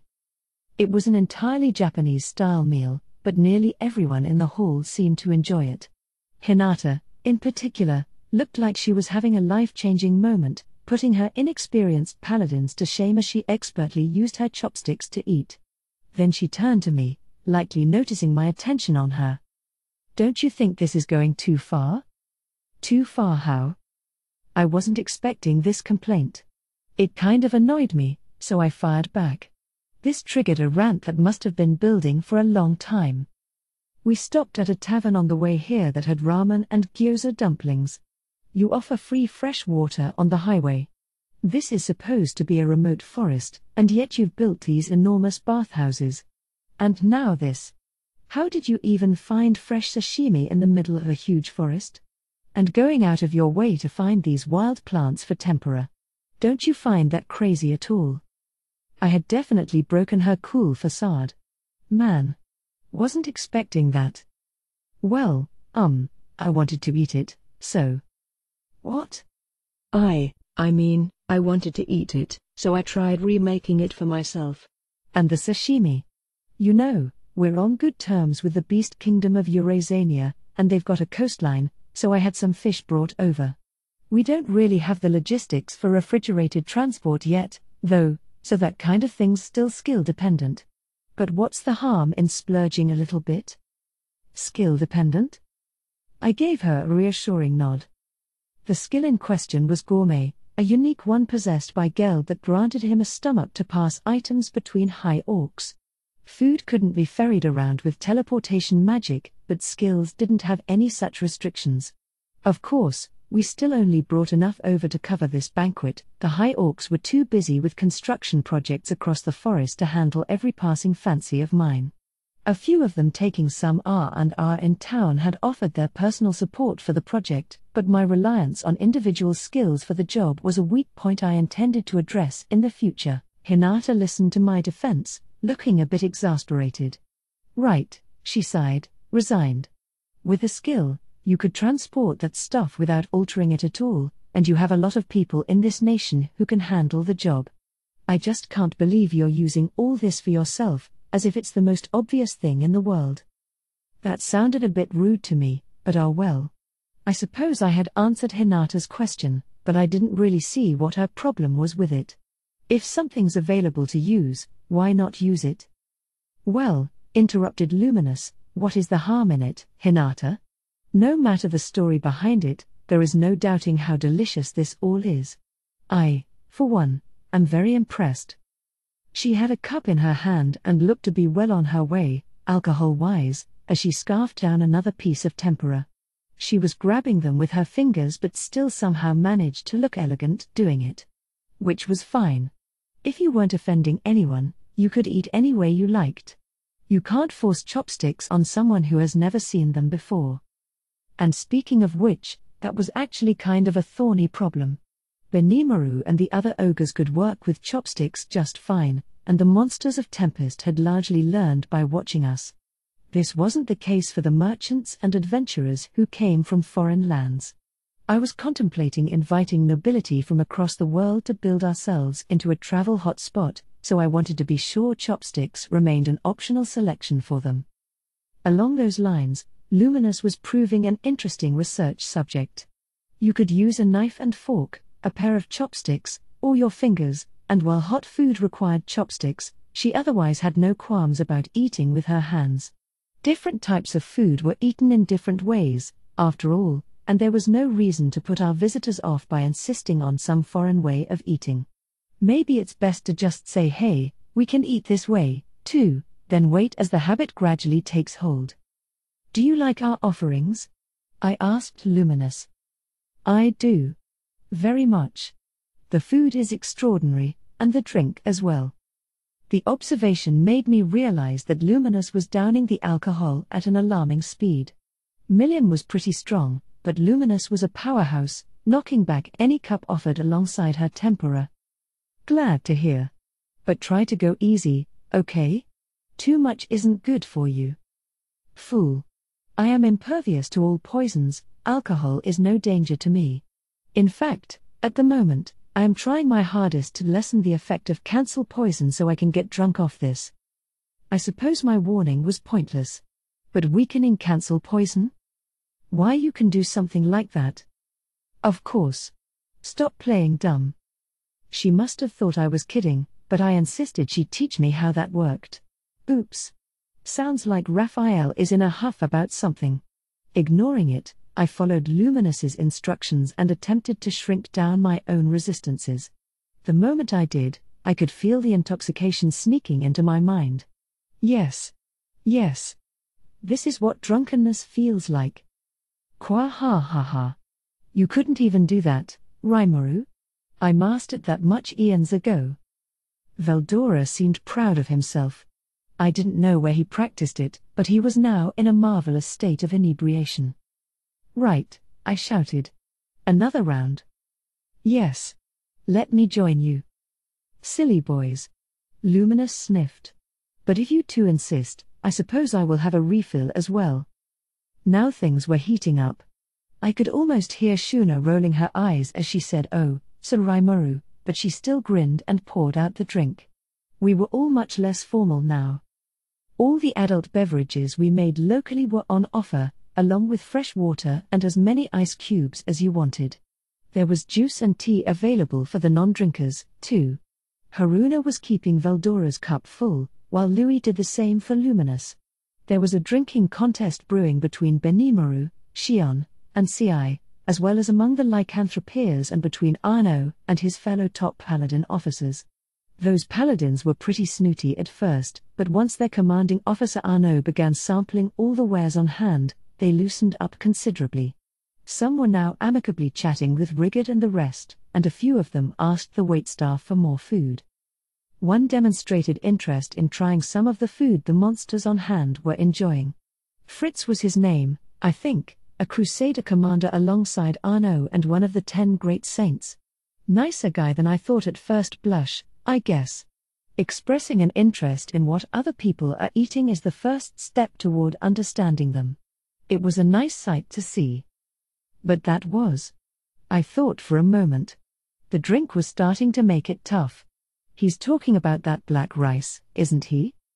This black rice was made using a type of plant raised on magicule water, the highly magical water found inside the sealed cave. I suggested trying that out as an experiment, and it resulted in rice that looked like an octopus squirted ink all over it. For someone like me, who enjoyed his rice hot, white, and fluffy, it looked absolutely gross, but it tasted good. Really good, in fact. It was also packed with nutrients, surprisingly, so we called the crop black spell rice and moved into full production of it. It was now a staple of Tempestian cuisine, but I was pretty sure there was some kind of issue with it I was forgetting. Whoa, I shouted, alarmed all the way back to sobriety. That stuff's poisonous to humans. Unfortunately, I was too late. Fritz already had some in his mouth. And his first reaction. Why, this? This is restoring my magical force. Do you feel all right? Not sick or anything? A weaker being taking in large quantities of magic could have hazardous health effects. This black spell rice was packed with magicules, which meant it was toxic to those with less than robust constitutions. Of course, it could also be a medicine in the right dosage, and like I said, potentially a dietary staple. Nobody in Tempest would have an issue with it, but I still hadn't tested out what it did to humans. Finding test subjects wasn't exactly easy. Fritz's reaction, however, was unexpected to me. I assumed it'd be harmful to Homo sapiens, but maybe it's beneficial to you if you have enough magical force? Understood. The subject Fritz's magic power recovery effect has been confirmed. Those with resistance to magicules seem to be able to convert them into energy. I see. Maybe eating this now, after exhausting his magic in that huge fight, made it all the more effective. The other paladins, seeing this, immediately clamored for tastes of their own. Having a few pints in you could be a dangerous thing sometimes, none were afraid of the side effects. So I agreed. Hinata gave the black spell rice a funny look, likely reacting the same way I did at first. But without further complaint, she sipped from the bowl of chazuk, consisting of the black rice with some tea poured on top of it. I also offered it in rice ball form for those who wanted something a little heartier. Both selections were huge hits, and a second round was carried out to the party in very short order. Considering that I busted out my personal stash of white rice for this event, it was funny to see the black spell rice be the toast of the night instead, but hey, if you aren't conditioned to be turned off by the color like I was, it must have been much more acceptable. So now I knew what this new breed of rice could do, and between that and all the other food and drink, I thought we were making a pretty good impression. I was starting to see monsters and paladins chatting with each other, taking advantage of the opportunity presented to them. Xian was even engaged in an impromptu arm wrestling tournament with 3 of the paladins, dominating them, by the looks of it, but her opponents were all smiles regardless. I liked the trends I saw. Alcohol played no small role in it, perhaps, but if this became the natural flow of things, it wouldn't be long before we're all on friendly terms. Good things to eat, enjoyable days to spend, that was my goal, and I wasn't afraid to strive for it. If I have any job here, I suppose, it's to make sure this site doesn't go extinct. It gave me new resolve. Then. What are you doing, Rimuru? Drink up, drink up. Let me fill your cup. Yes, yes. You have the Demon Lord Luminous accompanying you. Let us enjoy this evening as much as we can. Whoa, I said, chill out, Veldora. Also, aren't you a vampire, Luminous? Why are you eating and getting drunk and, silence, you fool. Once you grow powerful enough, even a vampire can gain sustenance enough from regular food. Now hurry up and empty your mug. That wasn't what I was getting at, but she was in no mood to listen. So there I was, 2 drunken louts on both sides of me, feeling that newfound resolve disappear from my mind. Guys. Hey. Before I could stop them, they were taking shots from the sake we brewed from the black spell rice. Slow it down, you two, I thought I heard Hinata curtly whispering at them. She had a faint smile, though, so maybe the booze was giving me auditory hallucinations. She was kind of cute, actually, when she smiled, not that I was gonna tell her. Morning came. God, my head hurt. Understood. Of course it does. This is the backlash after deliberately weakening your resistances. Thanks for the feedback, man. Raphael sounded a bit peeved, but I was sure I was imagining it. Nobody's skills get mad at them. I shook the mental cobwebs away. Today we had an important meeting to conduct, one that could decide how Tempest and the Holy Empire of Lubelius dealt with each other going forward. I was now seated in our usual meeting hall, soldiering through my headache. Honestly speaking, if things had turned out differently, we might have been fighting both Lubelius and the Western nations affiliated with it. The papacy had given the temple knights stationed in Farmers permission to act, and if worse came to worse, the casualties on our side would have been eye-popping. If you thought about it like that, we couldn't afford to be too chill here. On the other hand, though, I was done punishing Farmers. Not a single one of the temple knights who conspired against us was breathing today. We had a duty to govern over there, so I wasn't exactly an impartial observer, but Hinata had already apologized to me, and the masterminds who schemed against us were already gone. If we could build friendly relations, we were golden. There wasn't much point asking for reparations, we already had plenty of that from Clayman's and Farmas's coffers, and Farmas was physically far enough away from us that annexing it or making it into some kind of colony was too much of a pain. If the other side had admitted fault, money honestly wasn't as important to me as working to build relations. In time, Luminous and her people entered the hall. Tempest was represented here by me, Xion, Rigard, and Benimaru, along with Rugged, Rigurd, and Rogard, the government ministers of justice, legislation, and administration, respectively. Veldora was there, too, but safely ignorable. He had some manga to read, and I doubted he'd even bother to pay attention. From Lubelius, meanwhile, we had Luminous, Louis, Hinata, and the 5 top paladin officials. I had them all make their formal introductions. There was Vice Captain Renard, the Noble of Light. There was Arno of Air, the strongest of the force after Hinata, and under him was Bacchus of earth, Lightus of water, and Fritz of wind.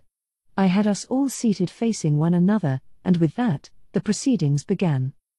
I wanted to start with a brainstorm session to see what each side's takes were on this situation. Along those lines, I created a list of issues affecting all of us and passed them out to everyone to kick things off. This was just to ensure we were all on the same page. I didn't want to turn this conference into a blame game, so if we disagreed on how we saw matters, I wanted it fixed as soon as possible, and so did Hinata. Our respective stances were about what I figured. To us, of course, the whole story began with Pharmas's invasion of our land. Our view of this hadn't changed, all we did was respond to moves made by the other side. On the church's end, Hinata told us that problems actually began before Pharmas's request to them. Essentially, acknowledging the existence of a nation of monsters went against the teachings of Luminism, a pressing issue that threatened to cast doubt on the faith of its believers. Leaving this unaddressed could trigger internal revolt and weaken the foothold the Western Holy Church had on the region. That's why they had to destroy the monster nation, and that was why they needed a just cause, a good reason to conquer us. That was the situation when we received the request from Archbishop Rahim, who was in Pharmas at the time, Hinata explained. Cardinal Nicholas gave his approval, and I had no objections to it, and besides, I still wanted to get back at you. She intended, in other words, to take advantage of Pharmas's greed and seize the opportunity to annihilate us and gain revenge. Was that about Shizu? Yes, it was. I suppose I was just being used, though, looking back. I don't know who is operating behind the scenes, but there are definitely Eastern merchants involved. Merchants? I knew it. Clayman had a merchant or two he was particularly close to as well. Given how well armed Geld and his Orcish army was, I assumed they were connected to one nation or another. I guess it was the East, then, I nodded, convinced. Judging by the account books I had Shuna look into, Clayman was dealing in a vast amount of merchandise, mainly goods from the Empire, originally crafted in the Dwarven Kingdom. That wasn't suspicious, since the Empire and Kingdom had regular trade with each other, but there were no records at all of the middlemen involved in this. Shuna was thorough in her work, but she couldn't find any of them, even after we asked the assorted officials we took prisoner. Clayman was careful, no doubt drumming it into his force that no evidence should ever be left behind. We found absolutely nothing on the moderate jesters, either, the group closely affiliated with him. Still, we could make educated guesses about who was involved. In Clayman's castle, we found a collection of artwork, rare magic items, and other such goods, brought in from around the world. The weapons and armor we discovered, however, were chiefly hand-me-downs from the Empire. They had teleportation magic, so they could have procured weapons from anywhere they wanted, but they got almost all of it in from the East. That suggested close connections, and while the evidence was circumstantial, it was still persuasive. That and their food supply. Clayman's bases across the land held enormous stashes of fruit, bread, dairy, and luxury goods like alcohol. Being organic, they couldn't be teleported, physical transport was a must with them. Clayman's domain, the puppet nation of Distav, apparently used slave labor for most of its agricultural output, but not everything we found in these stores was domestically produced. According to Shuna, some of it had to be imported from beyond their borders. The only real candidate for this was the Eastern Empire, adjacent to Distav. Milim's domain, after all, was self-sufficient to the point that she barely even considered international trade. Hell, she and the ex-demon Lord Carillion didn't even have currency to exchange. So I had my suspicions that Clayman was linked to people from the Eastern Empire. That's right, Hinata said. They told me you killed Shizu, and you happened to be stationed in Inglesia. That's why I took the initiative to kill you. Yeah. You couldn't have picked a worse time, either. Even now, it still pisses me off when I think about it. Hinata shivered a bit. Arno and the other paladins looked similarly cowed. Enough coercion, you upstart brat. I can feel the Lord's ambition coming from you. Whoops. As Luminous just pointed out, a bit of my aura was leaking out. I was pretty good at keeping it perfectly under my control, but I guess it gets kind of loose whenever I'm angry. So, I began after apologizing, it's pretty clear an Eastern merchant or merchants is behind this. Do we know any names? I know one. He called himself Dharm, but I'm sure that's an alias. An alias? Probably so. But the name didn't really matter. What did matter was narrowing the culprit down to the Empire's merchant class, so this merchant was connected to Clayman, and I'm willing to bet he and his people are the guys who set Pharmacy's King Edmaris on us, too. No, there's no doubting that. Rahia made that much clear enough in our questioning. I nodded. Okay, so it's clear Clayman was controlling farmers from behind the curtain. Not in a cooperative kind of way, either. It seems more coercive to me. And you think the Eastern merchants were his boots on the ground? Benimaru asked. And I suppose I was just another cog in the machine, whispered Hinata. I could sense her anger. The question was, who drew up the plans? Well, based on how these merchants were involved with every step of this, I'm sure this was more than just a convenient business relationship. Clayman was trying to ascend to true demon lord level. Pharmas was trying to take our land for its own expansionist purposes. And someone, we don't know who, was engineering it all. Someone, huh? The one Clayman mentioned? I nodded at Luminous. What do you mean? Benimaru and the others already knew about this, but the humans in the room didn't. Realizing this, I gave them a quick recap. Well, it looks like Clayman was doing the bidding of someone else himself. Yes, Luminous added, and he refused to divulge this someone's identity until the very end. Impressive for someone as small-minded as him. Oh. Could this someone be the 7 days, then? The idea came to me suddenly, and when I gave it voice, it felt even more plausible. But Luminous shot me a dirty look. What? Are you accusing the 7 days of taking action unbeknownst to me? She might have wiped them off the planet by her own hand, but I guess she didn't like people second-guessing her staff. That was fair. I was about to apologize when her associate Louis spoke up. I cannot fully deny that possibility, no. Now you're spouting that nonsense, Louis? Her ire had turned on Louis, though he appeared unbothered. Lady Luminous, please, listen to me. The 7 days clergy craved your affection. I'm sure you sensed that. How do you mean? I am talking about the love energy, the energizing kiss you give in a special ceremony. The last time you did that for them, it was over 100 years ago. At one point, it was a weekly rite, but the intervals between them grew longer and longer over time. Did you not notice? Luminous gave Louis an unpleasant look. Aha. Yes, my eternal youth tends to make me forget, but they all were human. Without my energy, they may not die, but they would certainly grow old. Exactly. That was why they worked so fervently to ensure no other favorites besides them ever appeared. As Louis frankly put it, the 7 days were once a very special presence in Luminous's life. But as humans, they couldn't live forever. This love energy right must have been how they overcame that. I subsequently imagined that they must have tried to curry favor with you. It wouldn't be strange at all to imagine them working with the Eastern merchants to secretly entice Clayman into action. They weren't about to let Clayman get a leg up on them, especially Gren, the Sunday priest. It was just a passing thought, but it kind of surprised me how well these puzzle pieces fit together. Scary stuff.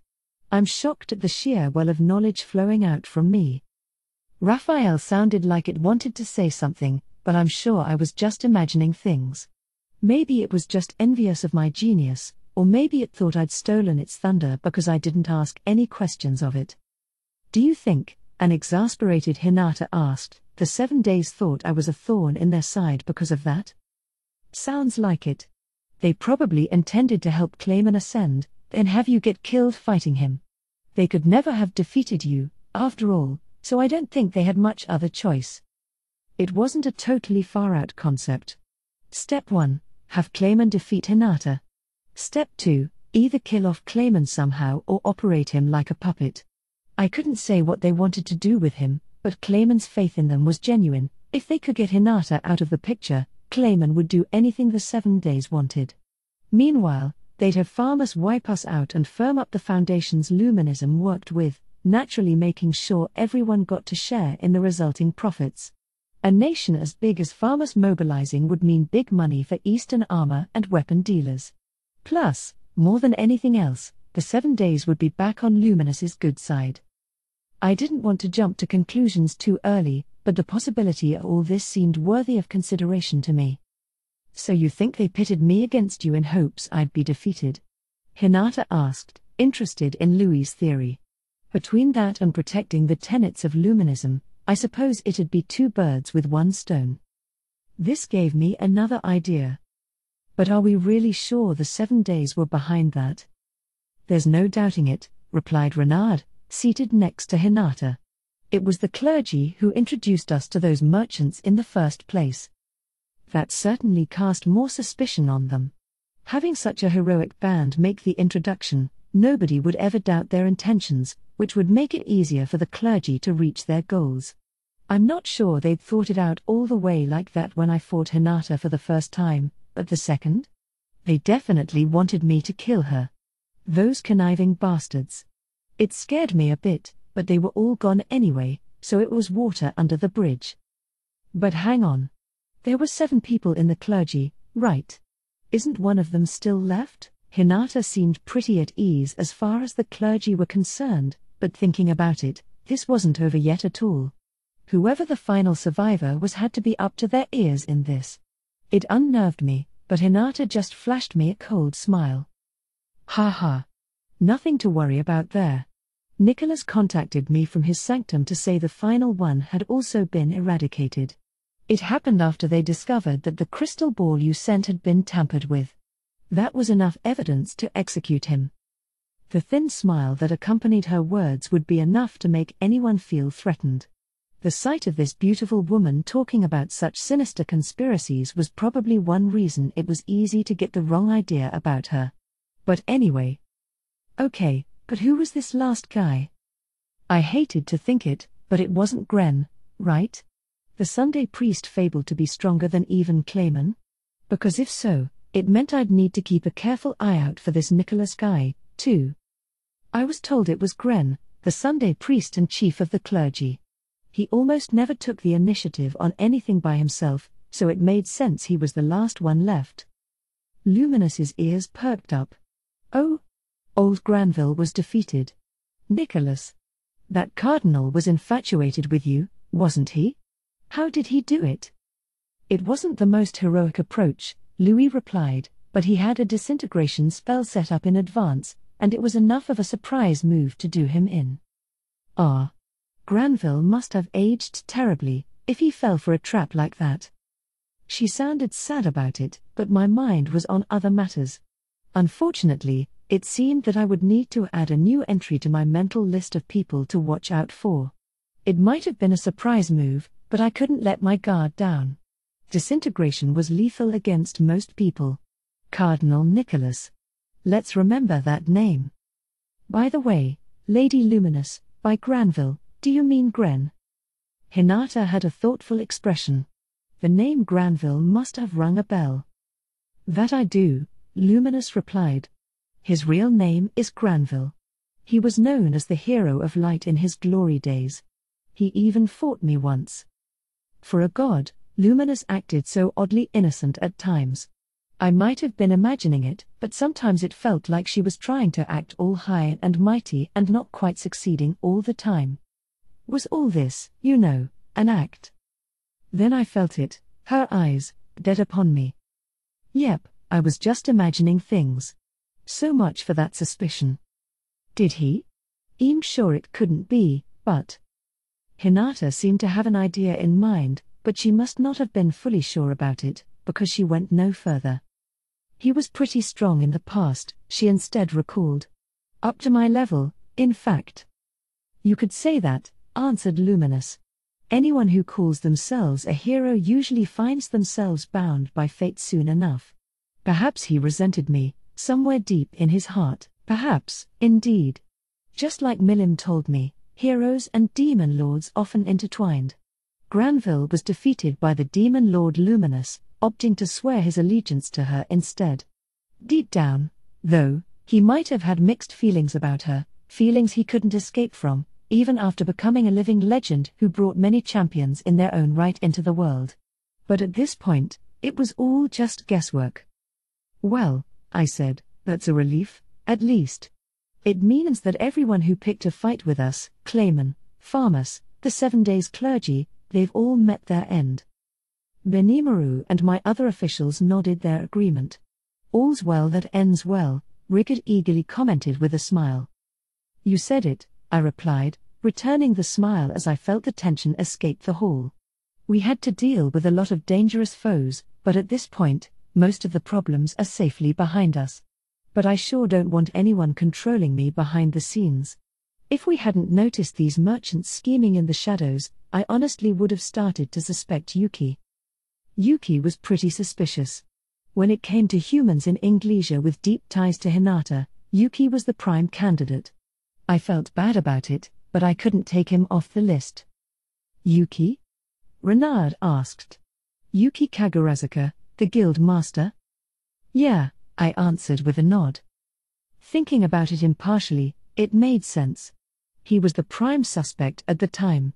But Yuki had no reason to have Hinata and me fight each other. If there was no motive, it was pretty hard to picture him as the culprit. On the other hand, maybe someone was deftly scheming to frame Yuki. The Eastern merchants could pull that off well enough, I thought. They'd proven more than capable of carrying out multiple operations remotely at the same time. If the clergy were the main bad guys, the merchants would have a motive to take the heat off them a little. It made sense. But Yuki, a suspect? Can't say that's out of the question, no. Right when I had convinced myself, Hinata threw me with that observation. "Whoa, you're doubting someone from your own homeland?" I'm only considering every possibility. For that matter, it may be a bit early to assume the real mastermind is gone. The moderate jester that killed Roy is still on the loose, and those Eastern merchants still have deep roots all over the Western nations. It felt like she was splashing cold water on me. She was right. It was too early to breathe easy. I braced myself anew. "Yeah. I guess you're right. It's not over yet. We can't afford to be too optimistic." "No, we can't. We'd better inform everyone about this." Benimaru nodded, while the paladins facing him looked similarly convinced. "As Hinata said," I continued, "it's very likely that the person or persons behind all this is still around. I know I said the clergy might be the main bad guys, but that was just a passing idea more than anything. It's no good to throw blame around without any conclusive evidence. Let's keep a close eye on this as we go forward." Everyone murmured their agreement at this conclusion. No, it was a bad idea to cast judgment without merit. I was fairly confident in my supposition, but Raphael didn't offer its agreement. It didn't disagree, either, though, so I think the possibility was there, I just didn't have the evidence to be sure. For now, I'd have to trust in Raphael, and with the paladins happy with this conclusion, I thought it best to leave it at that. That wrapped up our recap of past events. We knew we had to investigate the possibility of another mastermind out there, but that could wait for later. Today, we were here to figure out how we needed to work together to bury the hatchet for good. It was at this moment that Shuna brought in coffee and snacks for us. It seemed that scones and French fries were on today's menu. I had to hand it to her. She demonstrated impeccable timing. I immediately tackled my plate as the paladins sat there figuring out what to do. "Ooh, snacks? I'll take a double portion." And of course, Veldora chose this moment to finally delve into the conversation. "Very well," replied Shuna, well used to this act. This is good." Hinata was sampling her plate as well, which was enough to set the paladins to action. After our previous talk, we all needed to kick back and relax a bit like this. A few minutes later, I suddenly spoke up. "All right. So about our future relations." Before that," Hinata interrupted, "I want to make one thing very clear to all of us. Should I assume you've accepted our apology for all these events?" "Sure. I want us to become friends as nations going forward. I don't intend to drag that problem along any further. This wasn't my sole decision. I came to it after discussing matters with Benimaru and my other officials. There was no need to fight any longer, and all our misunderstandings were now worked out, so I felt it was time to make a deal. But Luminous wasn't convinced. Absolutely not. I hate owing anything to anyone. This entire incident was clearly our fault, and I wish to compensate for it in some way. We can strike a deal after that is done. She gave Veldora a hateful glare. Basically, I suppose, she didn't want Veldora to feel like he could ask her for something later. Yes, replied Hinata, and if that is Lady Luminous's will, then I must say that it troubles me to put you through such pain and not make up for it. I want to show you as much as possible that I am being sincere. Okay, sure, that's great, but what kind of compensation are we talking about? Because if Luminous, well, Lubelius as a nation, really, if they were willing to acknowledge us as a nation, then I was good to go. Combine that with an oath of non-hostility, and what more could I ask for?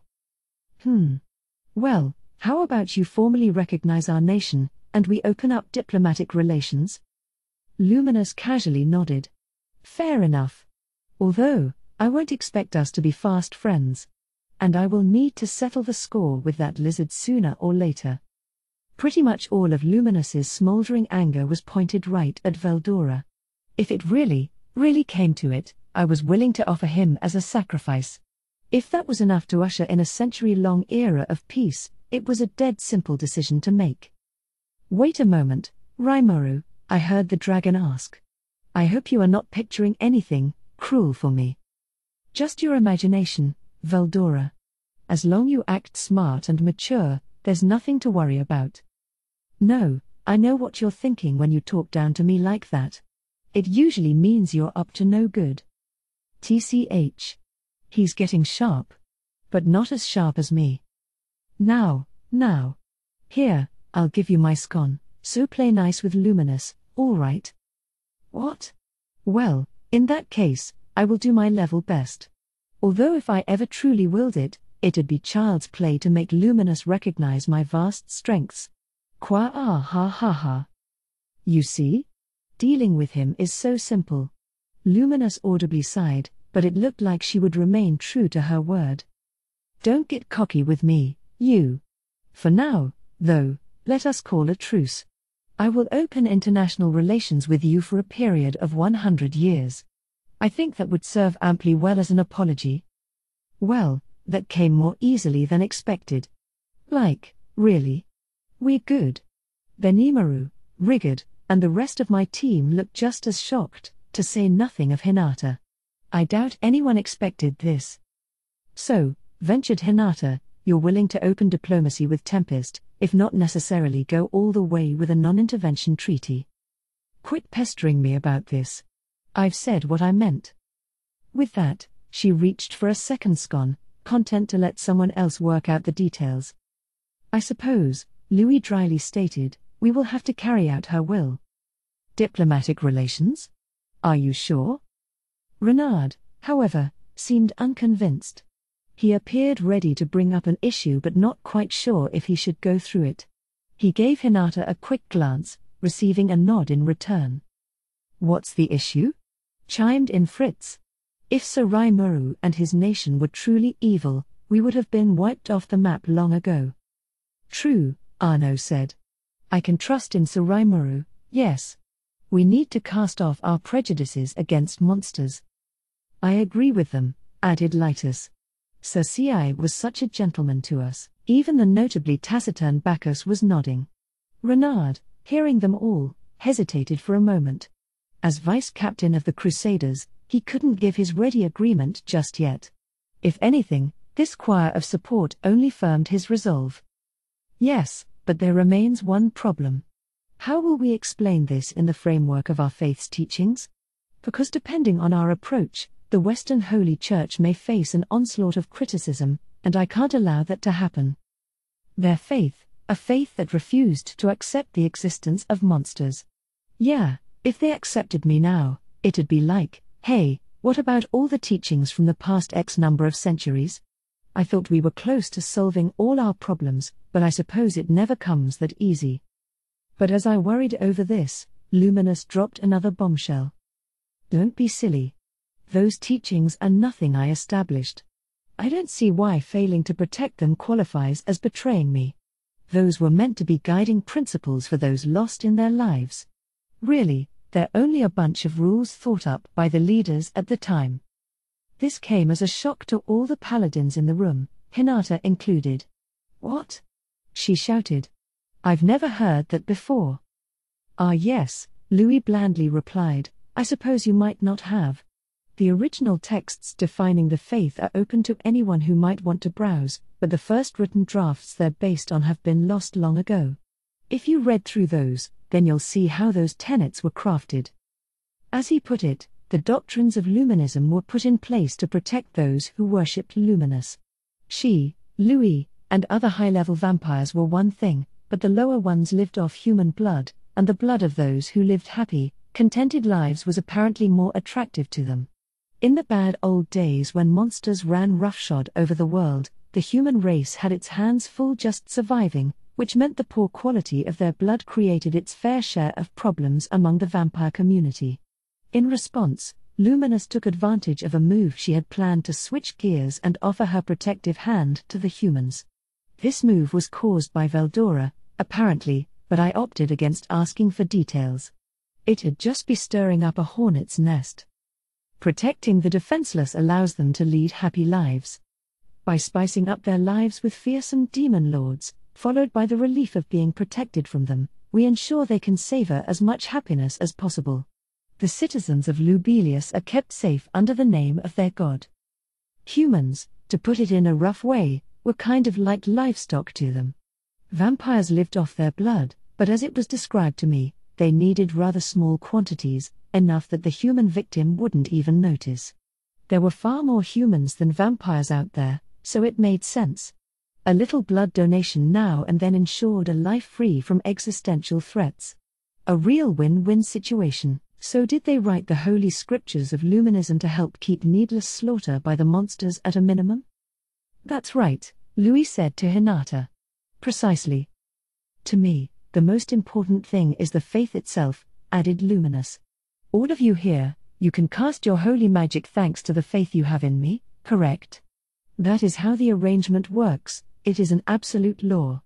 It is my family's duty to protect my people, and to me, the rest matters little. So to sum up, the faith's refusal to accept monsters stemmed from a need to grab the hearts of the people and bring them into the faith. No, maybe that tenet doesn't need to be so strictly enforced. Bending too much along those lines would cause chaos in the Western Holy Church, but there was no need to go that far.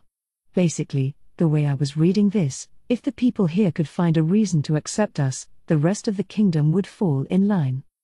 It sounded like we had an agreement, then. But Renard's frown said he still wasn't convinced.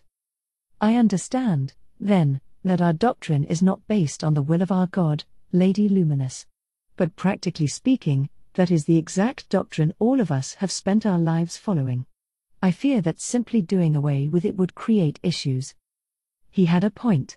Completely ignoring everything built up to now would lead to a huge backlash from the faithful, not to mention the current church organization.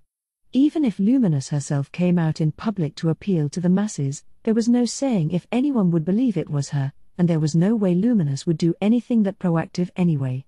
There was every chance of rifts forming between the paladins assembled here and the more hardcore factions of the church. But we have to do it, Hinata solemnly said to the troubled-looking Renard. I was hoping we could keep silent on this until things settle down, but we have a force of 100 paladins here, and I'm sure the other nations are aware of us.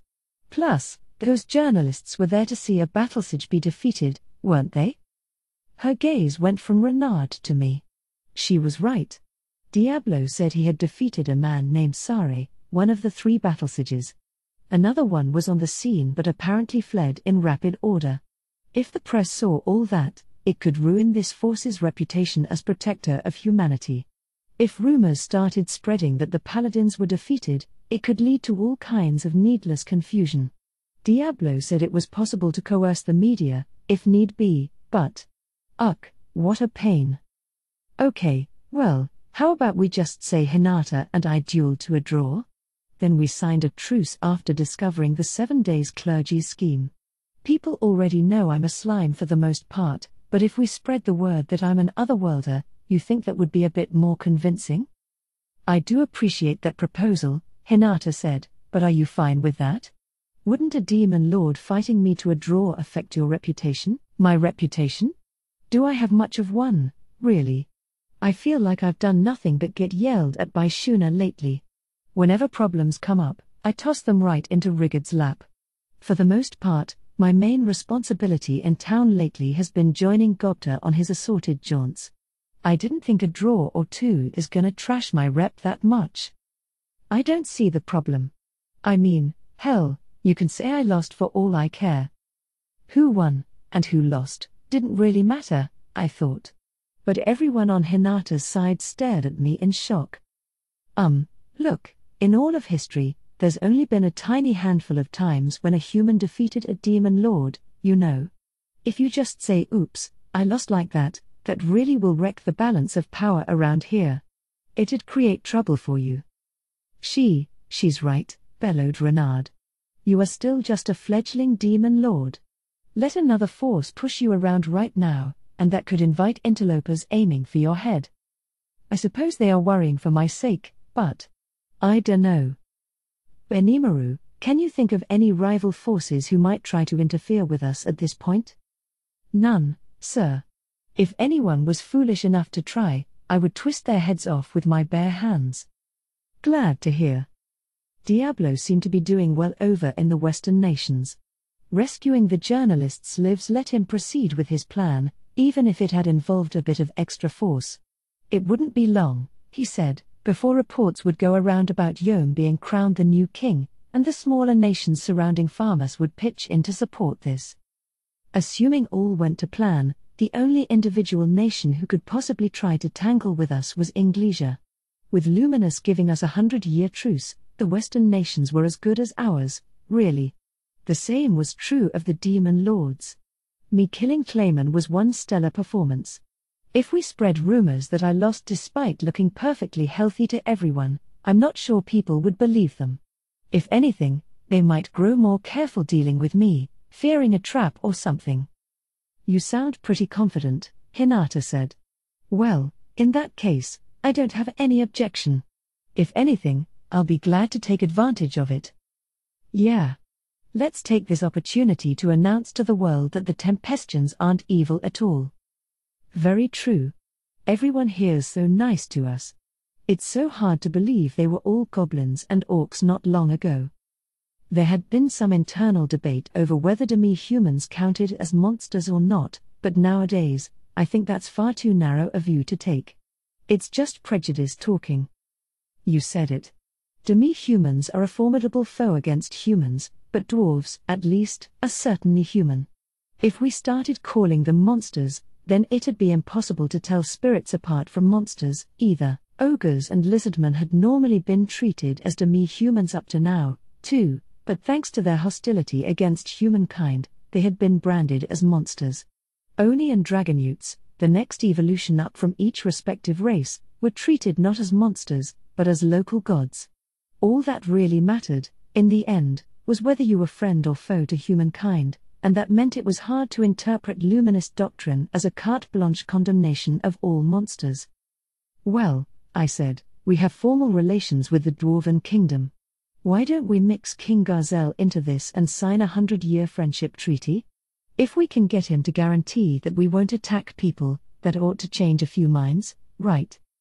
Hinata thoughtfully nodded, reaching her own conclusions in her mind. Yes. If we can just build a little trust, that would make it easier to convince people. Plus, with things as they are, it's probably about time to purge all the people who were poisoned by the clergy. The Western Holy Church was hardly a monolith. No large organization is. And with Hinata putting it in such cold, blunt terms, all opposition was silenced. I guess she wanted to use this chance to lay all the guilt on the 7 days clergy, kind of dirty, I thought, but that was a Lubelius issue. Certainly nothing I had a right to comment on. We then began to work out some of the smaller details. For our future interactions, it was agreed that Arno and Bacchus would stay here in Tempest. They'd go back home to prepare first, then return with a few civil bureaucrats in tow. I was planning to build a Luminist church in town in the meantime for their use, and I didn't see it taking any longer than a couple weeks. Maybe we'd start to see some Luminists around here once we were done. I was honestly a little anxious about allowing full freedom of religion, but, I'm sure we'd figure it out. Monsters, frankly, are atheists. There was no such thing as a single God that was widely recognized by everyone across the world. My conventional wisdom from my own planet didn't apply, really.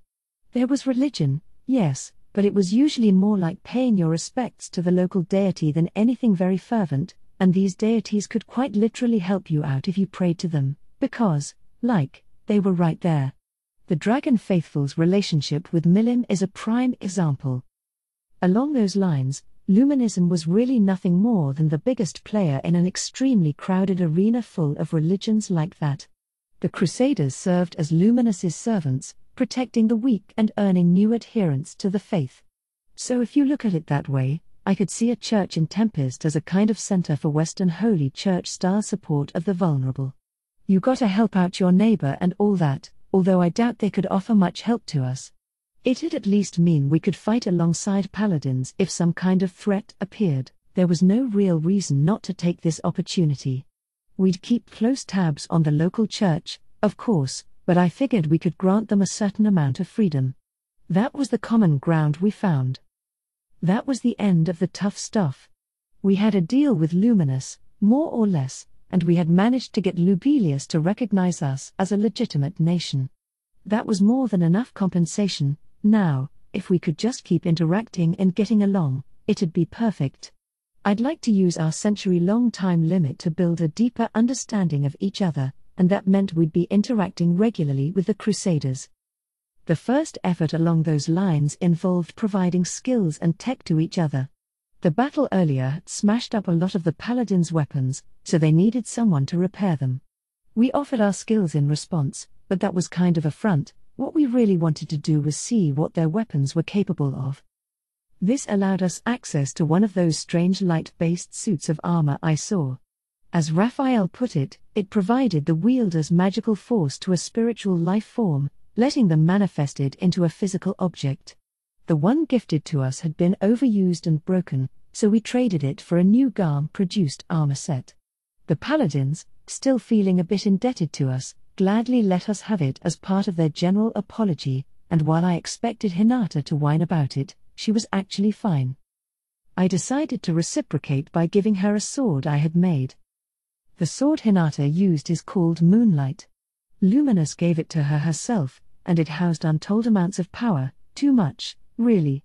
I asked her, and she called it a legend-class weapon, beyond even the unique level that I thought was the highest. Kaijin and Kurobe taught me that Magisteel can evolve over many years, allowing well-worn, first-class weapons and armor to continue honing and polishing themselves.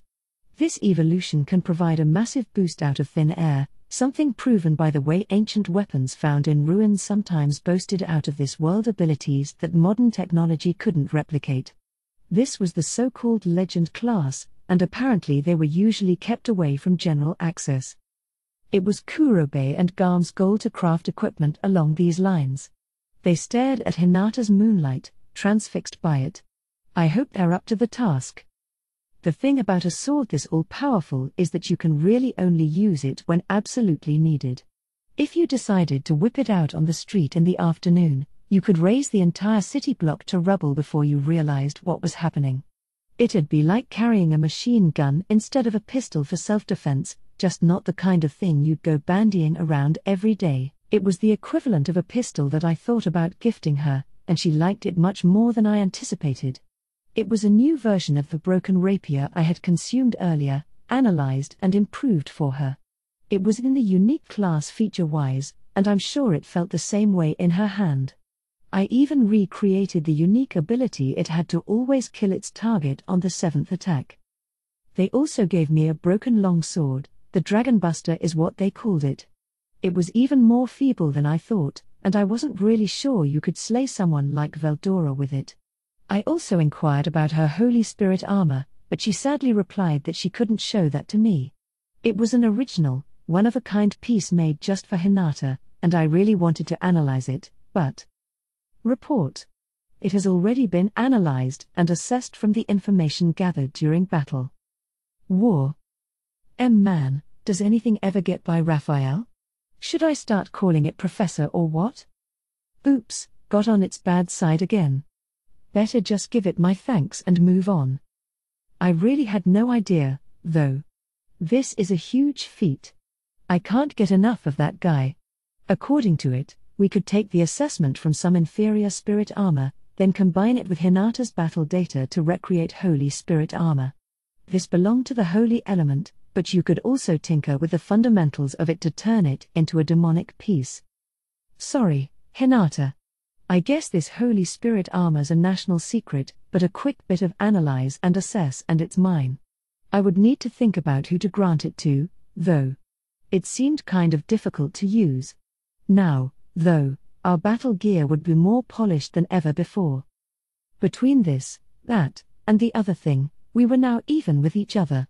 It was evening, and with the day's work behind us, I figured the paladins would hit the trail soon, but I thought I'd at least be polite and offer them one more meal. Hey, it's getting late, Hinata, so why don't you and Luminous save your departure for tomorrow? It was kind of silly. Luminous could go home with spatial motion anytime she liked, and I'm sure Hinata had a warp portal set up somewhere in Lubelius. The same was true of all the paladins, each one an A-grade fighter. I'm sure the journey home was no great effort to them. I imagined they'd just say sorry, but our work's done here, nice knowing ya, and be on their way. Sorry, but... Yep. There it is. If you insist on it, would you be willing to host us this evening? Yes, I did like that hot spring of yours, and the food was simply excellent. What fun will we have tonight? Huh? I suppose neither Hinata nor Luminous was in any hurry to go anywhere. The paladins saw this, of course, and now they'd all need quarters for another night, too. They were all smiles now, chatting over what could be on the menu tonight. I wanted to ask if the Crusaders were really a bunch of freeloaders like this all along, but it was too late to whine about it. If they expect that much from us, let's give them the time of their lives. Okay, today's banquet will feature sukiyaki, a big bowl of beef simmered in vegetable broth. Yeah. I wasn't sure what this feeling in me was. The paladins and my staff, mortal enemies until the previous day, were now salivating over the hearty meal they'd share shortly. They were happy, no doubt about that. But part of me wondered if this was really the right thing for them. I guess there were no rules about religious figures giving up meat or whatever in this world. It was hard enough to keep yourself fed at times without inventing restrictions for yourself. So we decided to treat them to the cow deer and chiducken we had started to raise, pairing their meat with some fresh-picked veggies. Tossing all that into a pot of boiling broth would be perfect, and Shuna knew exactly how to pull it off. First, she used chiducken bones to make a soup stock, using the meat on them for sashimi purposes. Then, for the main course, she butchered up some marbled cow deer, making for some downright decadent hot pot. After that, all she had to do was remove the poison from the chiducken eggs and pass them around to everyone. There was no way this wouldn't taste awesome. Okay, here's to our future friendship. Cheers. Cheers. We also had more fresh cooked rice, the big hit of the previous day's feast. Ignore the black color, of course. My beloved white rice would just go to waste on these guys. Hinata was staring longingly at my personal rice bowl last night, though, so I gave her a serving, from one otherworlder to another. When it comes to rice, plain white is where it's at, although I'm no stranger to assorted seasonings, too. I was also getting some rice in from Bloomin that I had them test out for me, but it still needed some improvement. It was a wholly different beast from the white rice before me. White rice, though. Don't you find this almost selfish, in a way? I wasn't sure what Hinata was complaining about. Her voice was even shaking a little. What was she, jealous? Well, if you don't like it, I'll be glad to take it away. I'm not talking about that, she snapped back, protecting her bowl with her life. Geez, don't get too worked up about this crap. Not that I'd say that to her. I just mean, being able to so perfectly recreate food from that other world? It's more exasperating than surprising, in a way. I can't believe you've created such a life of luxury for yourself, in the space of just 2 years. Just casually achieving all these things none of us ever would have hoped to manage. Hey, praise me all you want. I'm here all night. Don't be stupid. I mean, I heard stories about you from Yuki, but I took them all with a grain of salt. He was just relaying the reports he heard from his spies, after all. But this? She shrugged. I don't think I'd ever believe it if I wasn't seeing it with my own eyes. I wasn't sure how to respond. I was nowhere near the finish line. Well, I'm far from done yet. Transport's still super slow, and it takes forever to transmit information from one place to the other. With magic, though, it was straightforward enough to improve our food and living conditions, more or less. More or less. That's how you describe recreating all this delicious food. You realize it makes you sound like you're ridiculing all our hard work and sweat up to now? I managed to set her off again. But really, if I was satisfied with this, then I'd never develop things any further. I'm a king, pretty much, and a king needs to be at least a little greedy. Not king so much as demon lord, but same difference. Well, I mean, we're pretty good in the forest food-wise, you know. The real issue is the culture. There's just way too little entertainment. I want to build the foundation for things like, you know, manga. Like what Veldora's reading. Entertainment? Do you realize how harsh a world this is? A world where the majority of people have to fight tooth and nail to see another day? Yeah, I know. And that's why we're gonna make sure monsters and things are no longer a threat. I mean, I'm just gonna come out and say this cause there's no point hiding it, but we're trying to install Yom as king, build a new kingdom from his domain, and use that to draw the Western nations into our sphere of influence. Just what exactly are you planning? I'd like to know more details. Does she? Well, let's tell her. I'm thinking about a lot, actually. For starters, I pecked at the hot pot as I explained my vision of the future to her. Our current project involved getting the human world to recognize us, and this was already halfway done, with the leaders of many nations aware of who I was. I'd received reports of apparent spies going in and out of Tempest, so I'd taken a few measures to show them how harmless we were. The merchants and adventurers were spreading rumors of their own, and before long, even the common people would know we could coexist with them. It'd take time for that to really take root, yes, but we were on the path. No need to hurry it along. After that came our road infrastructure. This was also well underway, as we had worked to build safe, efficient trade routes across our territory. Highways to Bloomend and the Dwarven Kingdom were now open, and plans were in progress for a new road linking us to the sorceress dynasty of Thalion. There were no paved roads to Eurasania at the moment, so I thought we could tackle that afterward. Running in parallel with all this was experimentation with communication methods. I didn't know how radios and stuff worked, so I had to give up on that. Raphael could tell me if I asked, but I didn't have the brainpower to help everyone else understand it.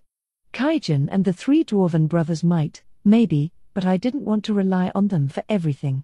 Thus, I decided to leave that issue to the next generation and build schools to provide education for our children. These were simple one-room affairs for now, but I was having them learn basic reading, writing, and arithmetic. Before long, I intended to bring in some humans to provide more in-depth instruction. But getting back to the subject, the communication crystals that served the world now could only be used by the magically inclined. They were magical items themselves, which meant they were vulnerable to theft. That was hardly a theoretical problem, and more to the point, if you needed to send out an emergency message, you'd never know if a wizard was nearby to help. We needed a system that anyone could use and where theft wasn't an issue. It seemed beyond all probability, but it was actually pretty within reach. My idea involved the use of sticky steel thread and magisteel. I tried the first out with CI, but my transmission skills over the thread were honestly pretty astounding. Since it worked with magicules, you could get your voice and thoughts across with remarkable clarity. Magisteel was packed with those same magicules as well, so I thought it could work largely the same way, and after some experimentation, it did. What we could do is work Magisteel into wires about a half an inch thick, run them through the dimension used by shadow motion, and connect the world cities together with it. That alone wouldn't accomplish anything, but attaching this network to the device Vesta and his team were developing could convert waves of passing thought into real-life sights and sounds. This device required no magical force to use, so I wanted to get it running as soon as it was complete. In the meantime, we needed to gather the requisite amount of Magisteel and get ready. With the amount of monsters we had in this nation, regular iron ore kept in storage would transform itself into magic ore. This could then be processed into Magisteel wire, with shadow motion practitioners doing the wiring work. Nothing would really serve as physical obstacles to this network, so installation wouldn't be that terribly difficult. Once we really had the ball rolling, I also had plans to expand the network from the cities to the smaller villages. Now all we had to do was develop the necessary receivers. Really, as someone who had lived in a data-driven society, communication speed was seriously important to me. What do you think? That'll be super useful when it's done, won't it? I couldn't help but sound a little full of myself in front of Hinata. Once this network was complete, it was time to start transmitting entertainment and nurturing a nascent culture. There were so many dreams I had and a mountain of things left to do, and if I wanted to get any of it done, I had to provide safe and comfortable lives for my people. Somewhere along the line, the meeting hall had grown quiet. The paladins were frozen in place, perhaps enraptured by my speech. My own officials, meanwhile, were practically smoldering with anticipation. Listening to me inspired them more than ever before. Then Hinata rolled her eyes. "Look," she muttered. "That kind of information is normally kept confidential by governments, did you know that? I mean, matters related to communications, in particular. You just don't go telling that to outsiders. Not that I'm complaining, but... If you phrased it like that, then okay, maybe that was a mistake. Maybe I got carried away and said a little too much.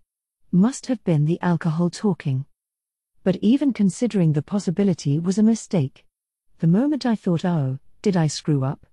Raphael jumped to conclusions. Report. Resetting cancel ailments. This resistance cannot be adjusted for the time being. What? But it was already too late. Even worse, a reset wasn't something you could do all the time. Whether I wanted it or not, the poison was being cleansed from my body. But booze isn't poison. I thought to no avail. My skills were just merciless. Of course, I suppose this happened because I still had a pounding headache from getting wildly drunk the day before. I cut a little too loose for my own good, and that was the cause of it. Maybe I'd be more tight-lipped toward Hinata if I wasn't inebriated. Let's just call it my just deserts and move on. I glanced at Hinata, just in time to see the jolly man next to her, Fritz, was it? Steal a piece of top-grade beef from her plate. Looks like I'm not the only guy in this room who played with alcohol a little too much.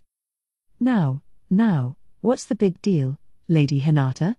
That just shows how much he trusts us. Oh hey, and if you aren't eating that, I'll take the rest. I think he was a top officer in this force. He certainly robbed Hinata's plate with lightning-fast dexterity, at least. Still, it must have taken a few drinky drinks to decide it was worth the risk. The moment Fritz tossed the morsel into his mouth, I could see a vein throb in the vicinity of Hinata's temple. Her natural paleness made it all the more visible, although it would have been impossible to miss no matter what color her skin was. Fritz. Were you looking to die today? Lady Hinata, you're looking so serious. Now Fritz's mind was perfectly clear, as he shot to his feet and attempted to run for it. But he couldn't escape Hinata, who promptly landed a chop on his jaw that instantly sent him to the floor with a concussion. Let this be a lesson on how to enjoy drink responsibly. The next day. Back to our conversation yesterday, You realize that if you draw too much attention with all of that, the angels are going to attack you, right? Hinata blurted it out just before leaving, as if she had just thought of it. It wasn't really the kind of thing you could bring up at the drunken, festive feast we had last night, but since we weren't going to be strangers any longer, I suppose she thought it important to mention. Errol and Gazelle mentioned those guys to me before, the angelic army. Each one of these angels or whatever, according to Hinata, was a B+ threat, and they had a force that numbered 1 million strong, all ready to swarm me. It was quite a bit beyond what I pictured, and that was just the infantry. There were captains and commanders above them, with a full chain of command between. The generals in their force, yes, there were generals, had even tangled with demon lords, if you went far enough back in history. Their ability in battle was a question mark, but if they were a good match for a demon lord, they must have been pretty strong. The angels targeted monsters and cities with advanced civilizations. Not even the Western Holy Church saw them as allies of humankind, which made sense, given that their god, Luminous, was actually a demon lord. To me, Luminous told me, they are little more than annoying flies. I would love to do away with them all, but then everyone would know my identity, and that lizard's already betrayed me to the paladins, as you know. The paladins, by the way, had sworn to keep this revelation a secret. Hopefully, they'd be a bit more accommodating with one another, and me, in the future. Yeah, I've heard about these angels. If they are out to poke at me, I'm ready to fight back. I had no intention of holding back, no. That angel force was free to think and do whatever they wanted, but if they thought they could force their will upon us, fending them off would be my only choice. Hinata chuckled at me. I thought you would say that. We might even be fighting on the same side, when the time comes. That you may, and that we may, Luminous said. I have no intention of watching my city be destroyed a second time, not by those flies and not by that lizard. Rimuru, unless you enjoy having me as an enemy, I would recommend giving your lizard a strict education. This has been a very useful meeting, I thought as they departed. I think we could build a pretty friendly relationship with Hinata and her forces, to say nothing of Luminous. The battle between us, Lubelius, and part of the Western nations was over, and I'd say every side walked away happy from it. Before long, and with next to no warning, Lubelius would give the Dwarven Kingdom more than tacit approval and officially recognize the nation as a land of humans it could potentially become allies with. They also formally announced diplomatic relations with the Jura Tempest Federation, a nation of monsters, one that included a non-aggression pact, albeit one with a time limit. Now, in one fell swoop, both demi-humans and monsters had been granted acceptance by human minds. It was time to explore how to build our relations from there. Chapter 2, The Invitees. You could try hiding it all you wanted, but it was doomed to spread. In short order, the rumors had reached the ears of leaders in the nations surrounding the forest of Jura. Hinata, the saint, was defeated by Rimuru, the demon lord. The news came across several routes, delivered with careful precision, ensuring it would reach the people it was intended for. It sounded so eminently plausible, and of course, someone was behind its spreading, but in another moment, the word had traveled so far that nobody would ever know who. No matter how secret the Crusaders' invasion was, there was no way to keep everyone in the dark forever. The reason was obvious: Tempest was now the center of attention, and to the nations that had relations with it, they had to be constantly vigilant about intelligence collection. The Crusaders' deployment to Tempest was an open secret by this point, and that helped make this new rumor seem even more believable. And this news was interpreted in many different ways by many different people. Some feared the demon lord Rimuru. Some angrily dismissed Hinata as a feckless fraud. Others proceeded with caution, trying to decide how best to keep their homelands safe. But along with these flowing rumors, news was also coming from official sources. Hinata, the saint, and Rimuru, the demon lord, fought to a draw. The result of this, a truce between Lubelius and the Jura Tempest Federation, along with the signing of a non-aggression treaty. Things were getting complicated, and that wasn't the only problem giving world leaders headaches. Those very same leaders were receiving invitations from Rimuru himself, the demon lord at the core of this crisis. None of these nations were about to accept the Council of the West's official announcement as the whole story. It would turn all common sense on its head, and alter the fabric of the world itself. Every leader could smell it in the air, and even if they lacked the whole story, they knew that the paladins had suffered no casualties. That told them everything they needed to make a decision. And in the midst of all these wild, twisting motives, the Western nations were about to experience earth-shattering change. In a corner of the Dwarven kingdom, the armed nation of Dworgen, a group of ministers and top officials had settled down into a meeting. "Ah, now he's done it." The dignified voice of Garzel Dwargo, the heroic king of the land of dwarves, rumbled through the chamber. The kingdom's dark agents, their network of spies, had been busy lately. Intelligence was flowing like a torrent, and their agents had to spend sleepless nights analyzing it all, deciphering recorded images and crafting dossiers from the finely mined details. Multiple copies of these reports were written out for the ministers, and with all the data involved, the number of pages in each one stacked upward and upward. It was grueling work, but it was still better than the situation a few months ago, back when that slime Raimoru became a demon lord and immediately pivoted into a duel with Clayman. The Dark Agents, the agency behind them, and Garzel and his officials, they had all suffered terribly from a lack of sleep. Compared with those days, this was a walk in the park. Heh. I find it hard to believe, but believe it I must. It would appear your sparring partner has defeated the saint. You are being disrespectful, Vaughn, chided Dolph, the hard-headed captain of the Pegasus Knights. This is a public meeting hall, not your personal chamber. Remember where you speak. Vaughn shrugged and gave him a languid nod before turning a more vengeful eye toward the ministers and coughing once. "Do not berate him too much, Dolph," King Garzel said. "I am as surprised by this as anyone." I am sure Vaughn couldn't help but laugh. The assembled members had no choice but to accept this. The news had shocked them all. Now was no time to go on about Vaughn's lack of decorum. The reports in their hands laid out all the details behind recent events, and it was a roller coaster of a read from start to finish. Over 100 crusaders, the strongest force among humankind, had staged a clandestine violent assault on the nation of monsters. Even Henrietta's dark agents, the pride of Garzel, had only picked up the news the other day, or really, only found out once battle began.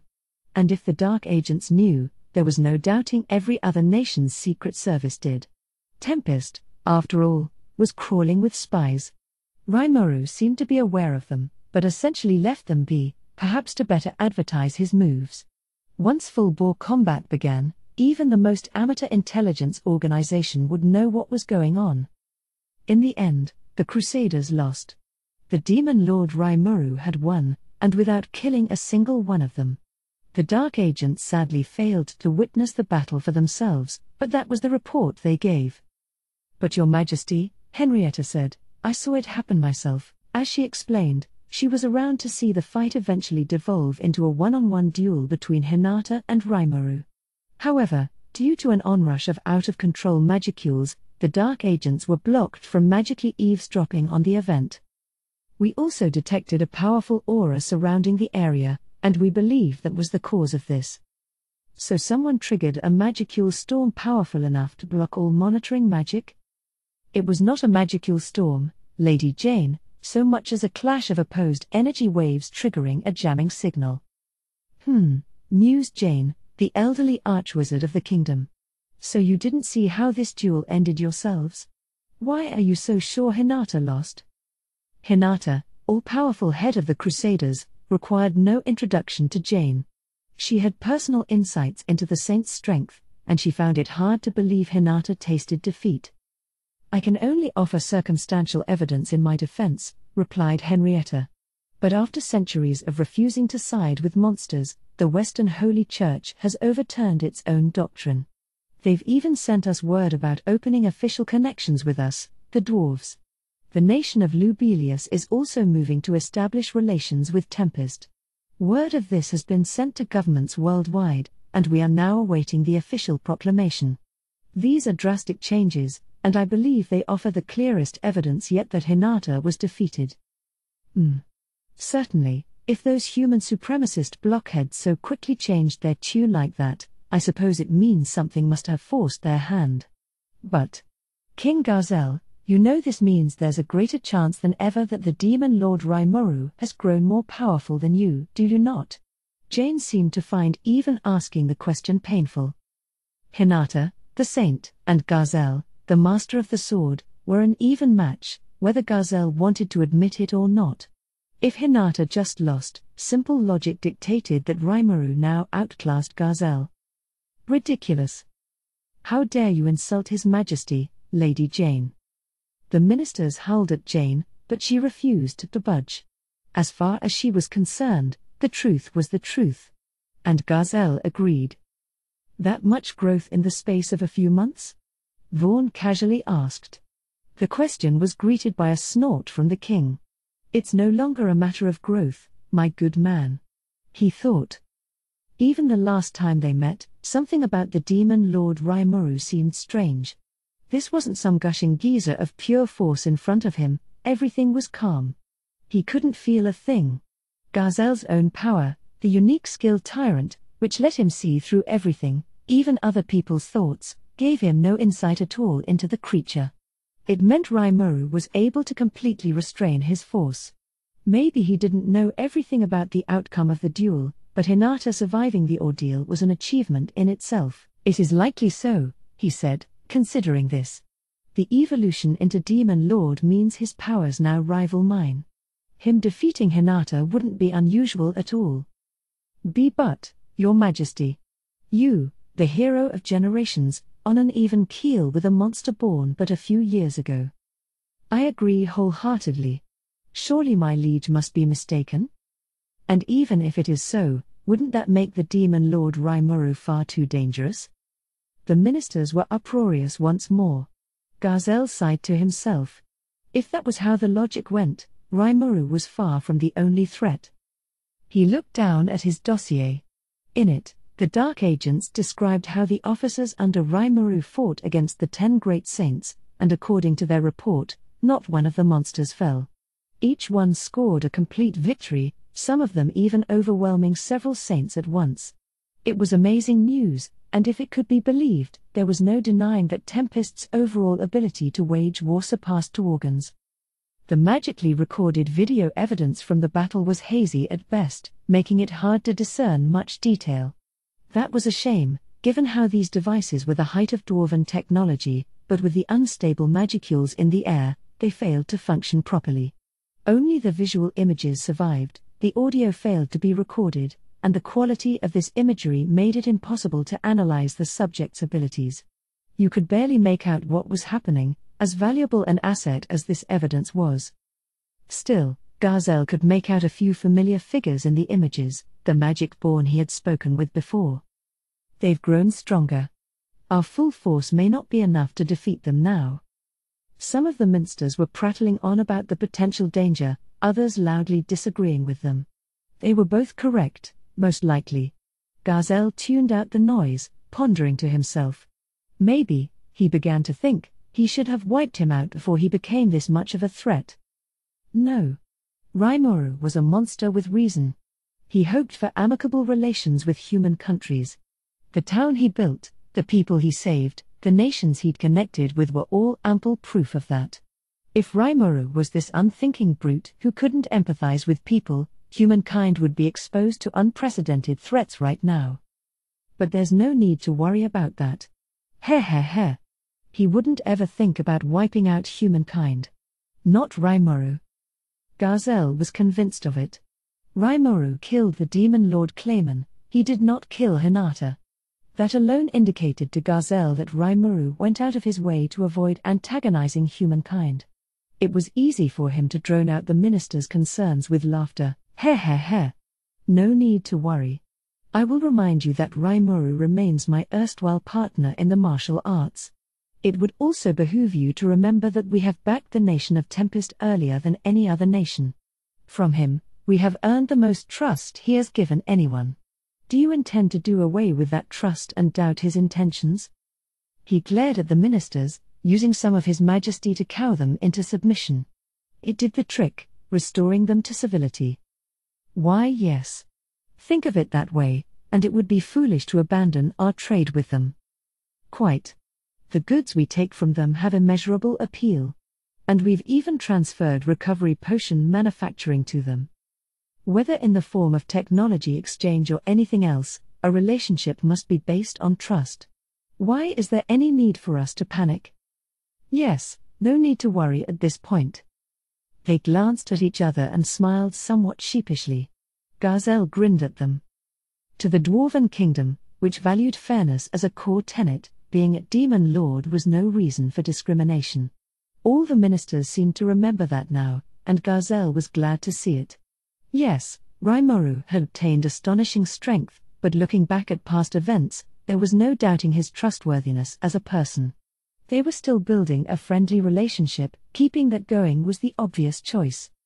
Besides, Rimuru said he was an otherworlder, bringing with him knowledge of other planets and the drive to bring it to life with his vast litany of skills. The fact that he was pushing all this development forward mainly to satisfy his own self-centered cravings for luxury was nothing short of fascinating. Plus, his followers always carried out his orders with a smile, no matter how outlandish. Tempest and the Dwarven Kingdom were already connected with a highway, winding its way over mountains and through valleys and providing safe passage for anyone who used it. Rimuru's monsters blazed that trail, and all it took was an idea and a simple word or two from him. Things that otherworlders of the past abandoned as being too costly or labor-intensive were no obstacle to Rimuru. He had the core strength needed to brute force it all to life. He had a drive backed by an army of loyal monsters. How envious I am, Garzel mused. No matter how difficult the problem, Rimuru could just offhandedly say figure it out. Good luck. And his monsters would do their level best. They all assumed that was normal, none doubted him. Maybe it was that slime's most fearsome asset of all, that genius-level ability to trick people into doing his bidding. For better or for worse, this demon lord was an entertaining one. And perhaps he's been tricking me, too, this whole time, but, Garzel reasoned, that was just fine. If Rimuru was pursuing the kind of world he saw as ideal, what would result from that? Garzel was keenly interested in finding out. He wanted to see it. It'd trigger a Tema war, a struggle between mortals and angels, and Rimuru knew that. But he'd probably just fight back. Tempest had a terrifying military force backing it up, perhaps terrifying enough to fend off a horde of angels. And Garzel was willing to cheer him on. The demon lord Rimuru and I may not be related by blood, but we are brothers, he growled, his voice dominating the meeting hall. As long as he does not lose his heart for humanity, let us provide him with as much support as we can, and let us welcome a new era and the budding of a new civilization. If anyone objects to this, let them speak now. That was, in effect, the king of the dwarves announcing his decision. Vaughn, the Admiral Paladin on the Force, smiled. You've got me on your side, King Garzel. You're the boss. My lord, stated the knight assassin Henrietta, I will always serve as your shadow and follow every whim of your heart. Yes, do what you like.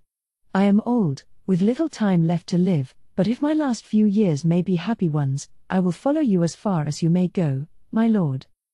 Jane still looked pretty healthy, despite her words. This was just her way of saying that Garzel enjoyed her support no matter what happened. Finally, Dolph, leader of the Pegasus Knights, sighed and shook his head. If that's what you all have to say, I suppose I'll have to clean up the mess that results. You'll need someone to keep him in check, won't you? That was his role, most of the time, and Dolph didn't resent it. The heroes of dwarfdom were in unison, and a new policy was forged. But while nobody would defy their supreme leader's decision on the surface, some of the ministers were still of different minds. They would nonetheless offer their support, hiding their own intentions under the protective front of the administrator's decisions. There was just one reason for that: as part of a nation leading the world in technology, something about budding new civilizations struck a chord with them. Toiling away at their research, making only piecemeal advances, offered no hope of major developments. This demon lord, meanwhile, was pushing the envelope and demonstrating zero fear of anyone stopping him. Vesta, their former colleague, reported as much to them, and some in the room had started to envy the freedom the man enjoyed. How dare Sir Vesta just leave and join that band? Unforgivable. Yes. Did you hear about the new barriers built on the highways to ward off monsters? And the lighting, too. I hear of new communication devices under development as well. Potions weren't enough for him, were they? I can't believe how jealous, how outraged I am. It was starting to become clear where the minister's hearts and minds truly were. Garzel snickered, then cleared his throat, a signal for everyone to stay quiet. The minister's eyes focused on him. Our conclusion is clear. Our nation must trust in the demon lord Rimuru and walk forward in unison with him. Let us receive the fruits of their labor, keeping the technology they developed for ourselves. Thus, if they ever are defeated by the heavenly army, the technology will never be lost. Such is the will of the armed nation of Dworgen. Nobody was ever going to complain about that. King Garzel always prioritized his own nation above all else. The ministers bowed their heads at once, expressing their agreement. Heh. Not letting go of the goods, huh? I appreciate how you aren't couching it in rosy vocabulary, at least. Vaughn was speaking, or muttering, really, for most of the people in the hall. It wasn't long before the conference ended, with the final item on the itinerary, the acceptance of Lubelius' request, treated almost as an afterthought. Now the bureaucracy would go to work, drafting up new treaties with both Lubelius and Tempest.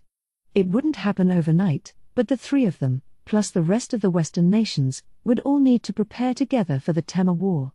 There was no way of telling yet whether this was the right move, but at the very least, Garzel was content. Once things settled down a bit, one minister raised his hand. Your Majesty, a word. Garzel, preparing to leave the chamber, settled back in his seat and eyed him. My liege, we have received a letter of invitation from Sir Rigard. It seems that Sir Rimuru is holding an event to officially mark his debut as Demon Lord, and he seeks your attendance. His debut? What could that be about? The minister was just as in the dark as Garzel. He blinked helplessly a couple times, giving the other ministers enough time to raise yet another hue and cry. Just a front, I'm sure. He no doubt bids you to be present so he can boast to the world about how friendly we are with him. I think that boat has long left port, good sir. Ah. Wait, I have heard of this. Vesta sent word that the monster nation wishes to hold a grand festival to shore up its public image. He himself is serving as an advisor to their administration, and they are preparing quite a number of festivities for the occasion. Vaughn gauged the ministers, a thoughtful look in his eyes. How interesting. I do recall how wonderful their accommodations were. I was allowed to bask in a hot spring, the food was excellent, and the conduct of their servants impeccable. I knew Vesta was training them, but plainly he did his job well. And I can imagine how grandiose these festivities might be. He certainly sounded enthusiastic about it to Garzel.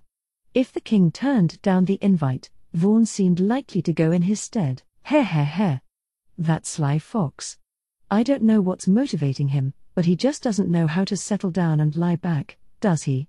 Garzel thought the Demon Lord's aim was to gain the confidence of the Western nations, but this new act seemed to defy explanation. That's what made it so interesting to him. He found it difficult to stifle the laughter coming up his throat. Maintaining decorum around his ministers was such a stress at times. Curse you. Setting just the sort of trap that would torment me the most. Relentless.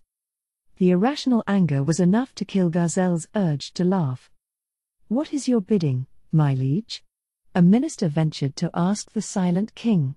Sir Rigard sends word that, while attending may pose some difficulty for you, if you are able to grace them with your presence, they will provide you treatment truly befitting a king. Similar invitations have apparently been sent to leaders around the world, and there are only a limited number of seats available. He also warned us to reply as quickly as possible, as Tempest will be crowded on the dates of the event. It sounded polite enough, but it was no way to talk to the ruler of a great, powerful nation. The minister knew as much, fearing how his lord would respond as he spoke. But it was nothing that fazed Garzel. If anything, it perplexed him that anyone thought it would.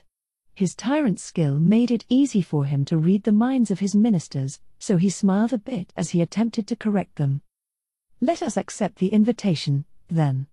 I look forward to touring Tempest anew. My liege.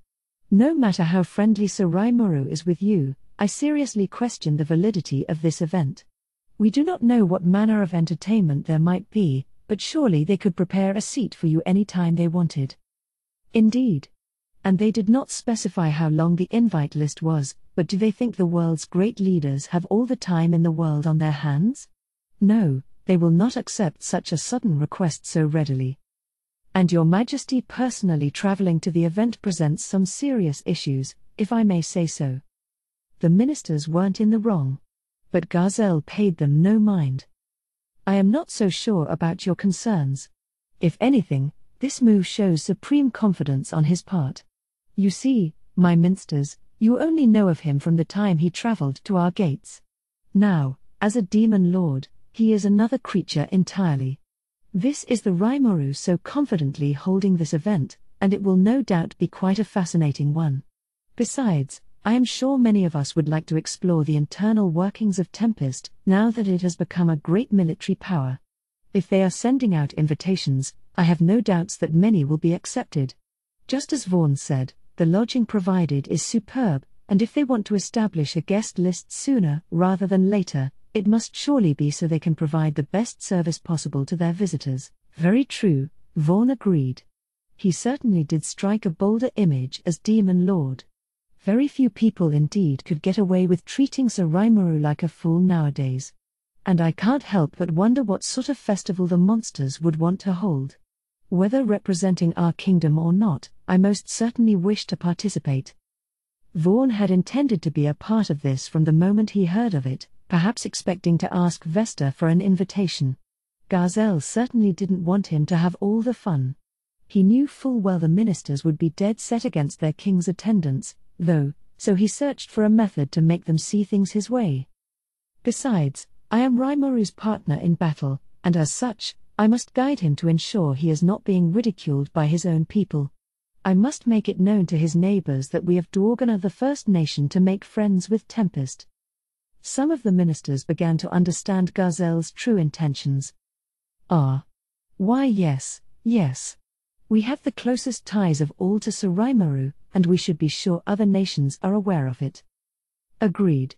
I understand that those scoundrels in Thalion are attempting to butter him up, now that he is a demon lord. Now would be a good time to show His Majesty in close consort with Sir Rimuru. It would do wonders to keep our rivals in check. So far so good, thought Garzel. He opened his mouth a little, preparing to conclude this debate, when I fail to see why we are even discussing this. We know full well that if we defy His Majesty, he will simply slip past our borders again. Instead of that, I feel it far safer for Dworgen to provide its full support to its leader.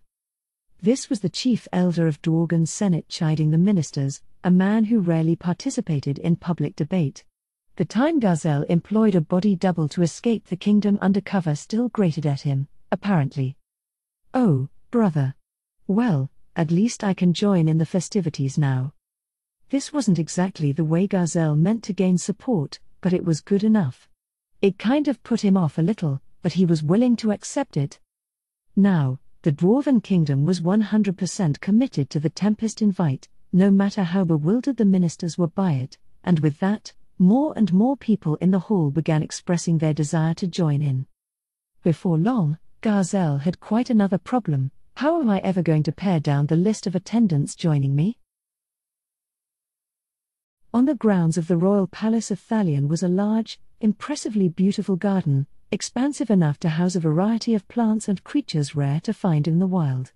This park was personally funded by the emperor, who enjoyed a vast fortune thanks to the many streams of revenue she enjoyed. A very small percentage of that income was all it took to keep this masterpiece of natural beauty going. And not just the garden, nothing in and around the palace was funded by tax revenue. That was how impossibly rich the head of the sorceress dynasty was. 2 people were currently relaxing within these gardens. One was Archduke Errol Grimwald, father of the adventurer Ellen and one of the nation's most powerful officials. Facing him was the only person in Thalion who wielded more authority than he, Emperor Elmesia El Ruthalion herself. On paper, the emperor was of ambiguous gender with beautiful features that were only vaguely feminine, at least, that was the act she put on. In truth, Elmesia was female through and through. Her age, however, was unknown. She was among the most pure-blooded of elves, meaning her elven qualities were stronger than most, she simply didn't age. That made her a living witness to history, and asking how many years she had lived was a taboo.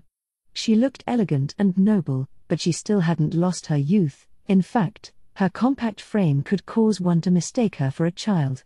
Her jade-green eyes were sharp and intelligent, and her vibrant skin was like a fresh coating of snow. Her long silver hair shone as it flowed down her head, brushing past the light redness of her cheeks, and her unique, pointed ears poked out from underneath. In short, she was the epitome of harmony in motion, a high elf, one of the most supreme beings in the land. The Archduke found himself smitten for a moment at this beauty but quickly regained his senses. His wife and daughter would be furious with him if he didn't. Clearing his throat, he turned to the exquisite wood-carved seat Elmesia was sitting on. "Your Excellency, the nation of monsters I have reported to you about has sent me an invitation." Errol took a letter out from his pocket, presenting it to her. He had already checked it for traps or hidden poisons, and he knew what it read, but he did not say it out loud. He was fully aware of how the Emperor disliked people telling her things before she could see them for herself. But he had his concerns. "I truly never expected that Slime would ever be recognized as a demon lord.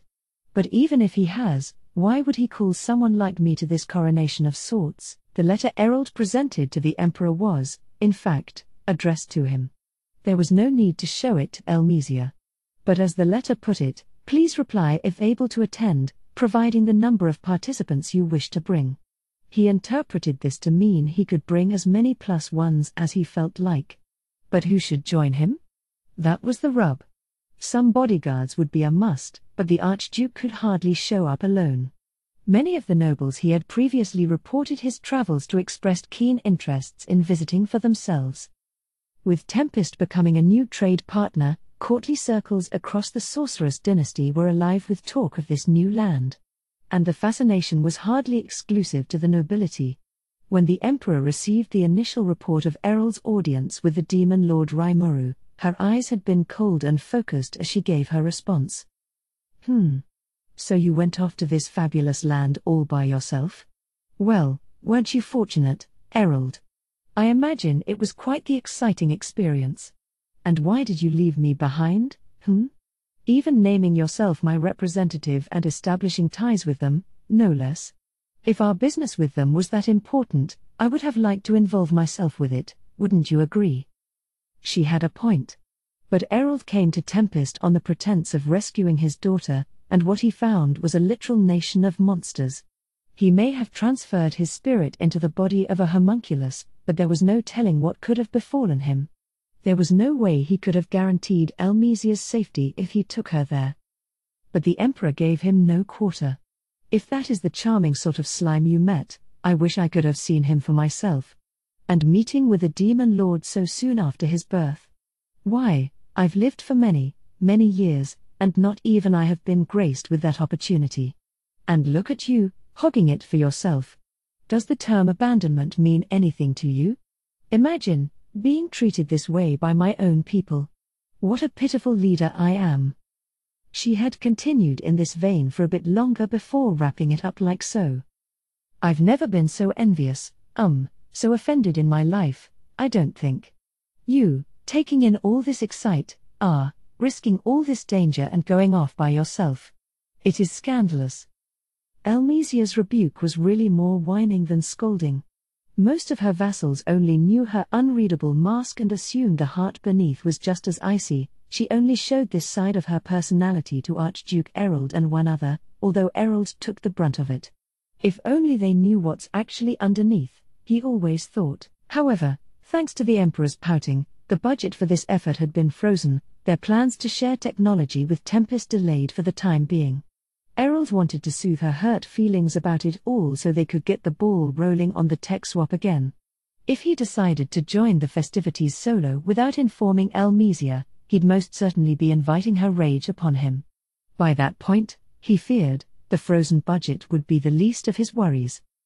This Demon Lord coronation was, in its own way, a show of force. It was devised to display Raimuru's strength as Demon Lord to the nations around him. They would be holding a festival in conjunction, along with assorted unspecified but large-scale entertainment. There was no way the eternally bored Elmesia would pass up an opportunity to attend such an exciting-sounding event. Errol knew she'd sniff it out, then interrogate him about not reporting it to her. The potential consequences for her wrath were beyond imagination. Thus, Errol opted to hide nothing and just show her the letter.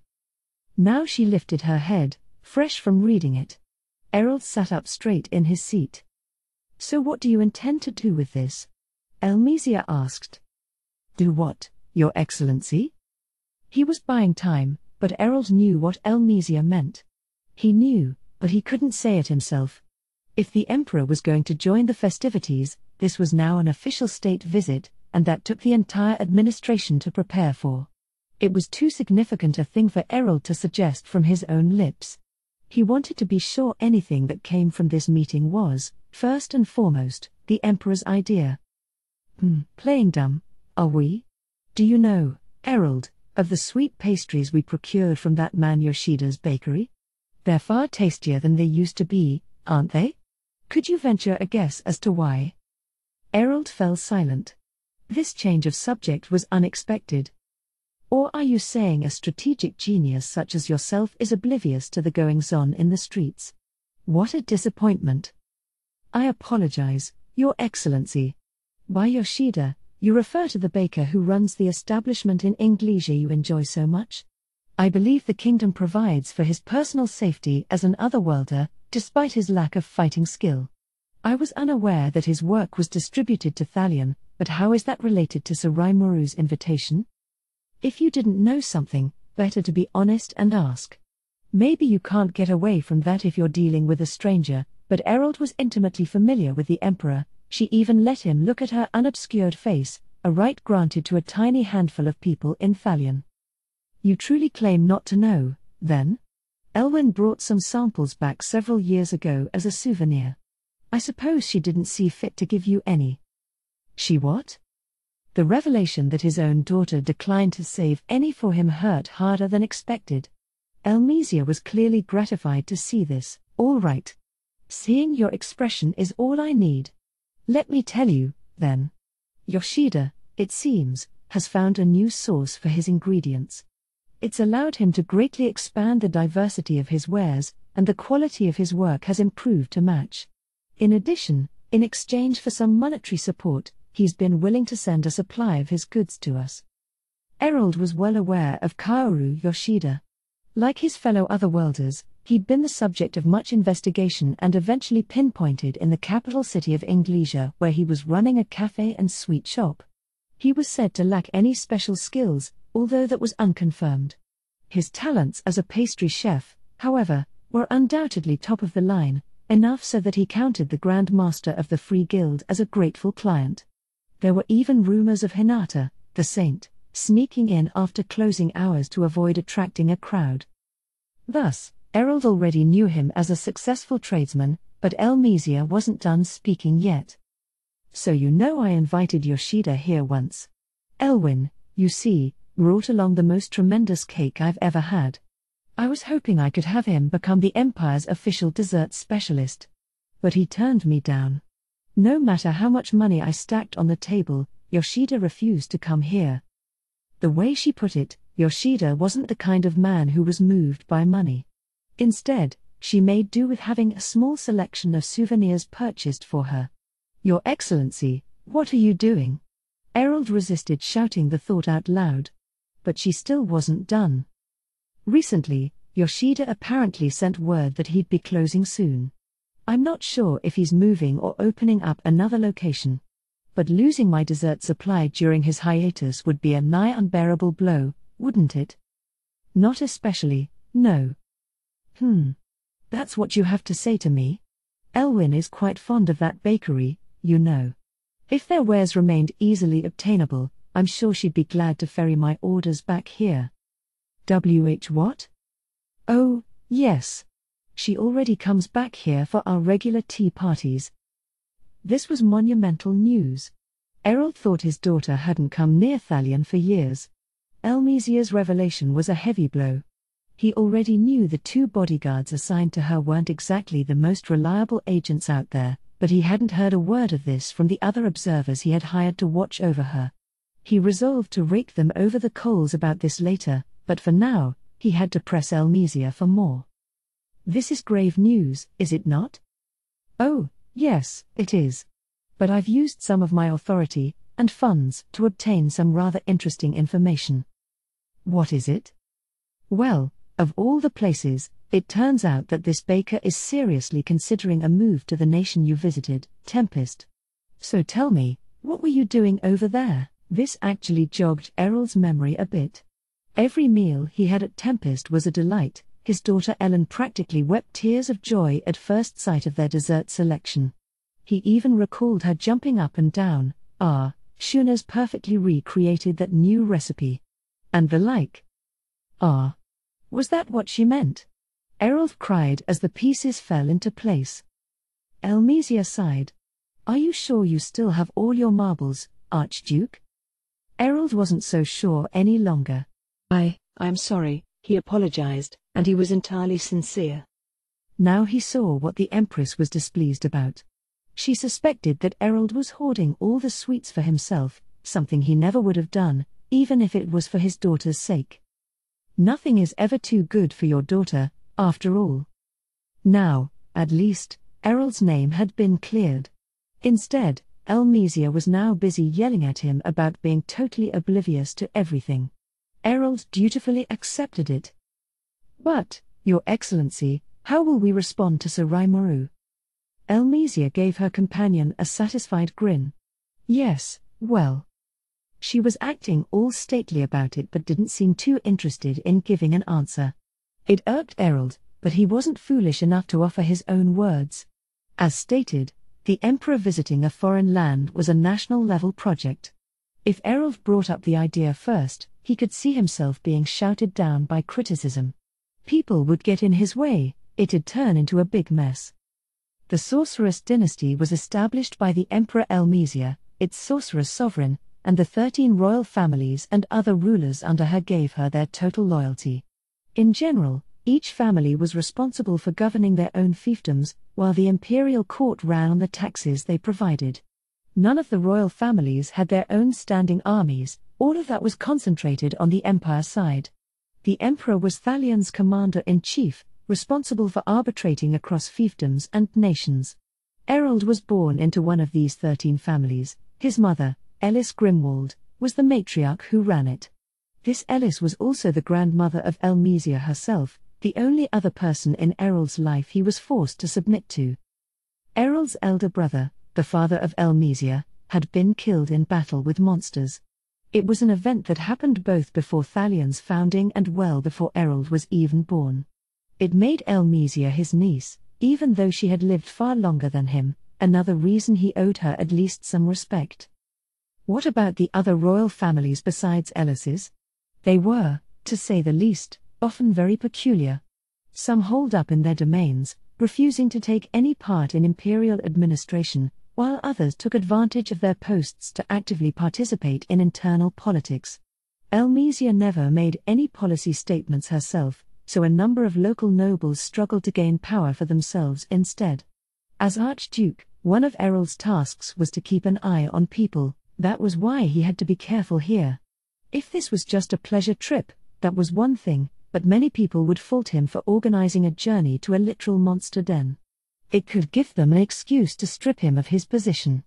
He personally doubted it, but some of the nobles might have even been scheming to eliminate the emperor from the picture entirely.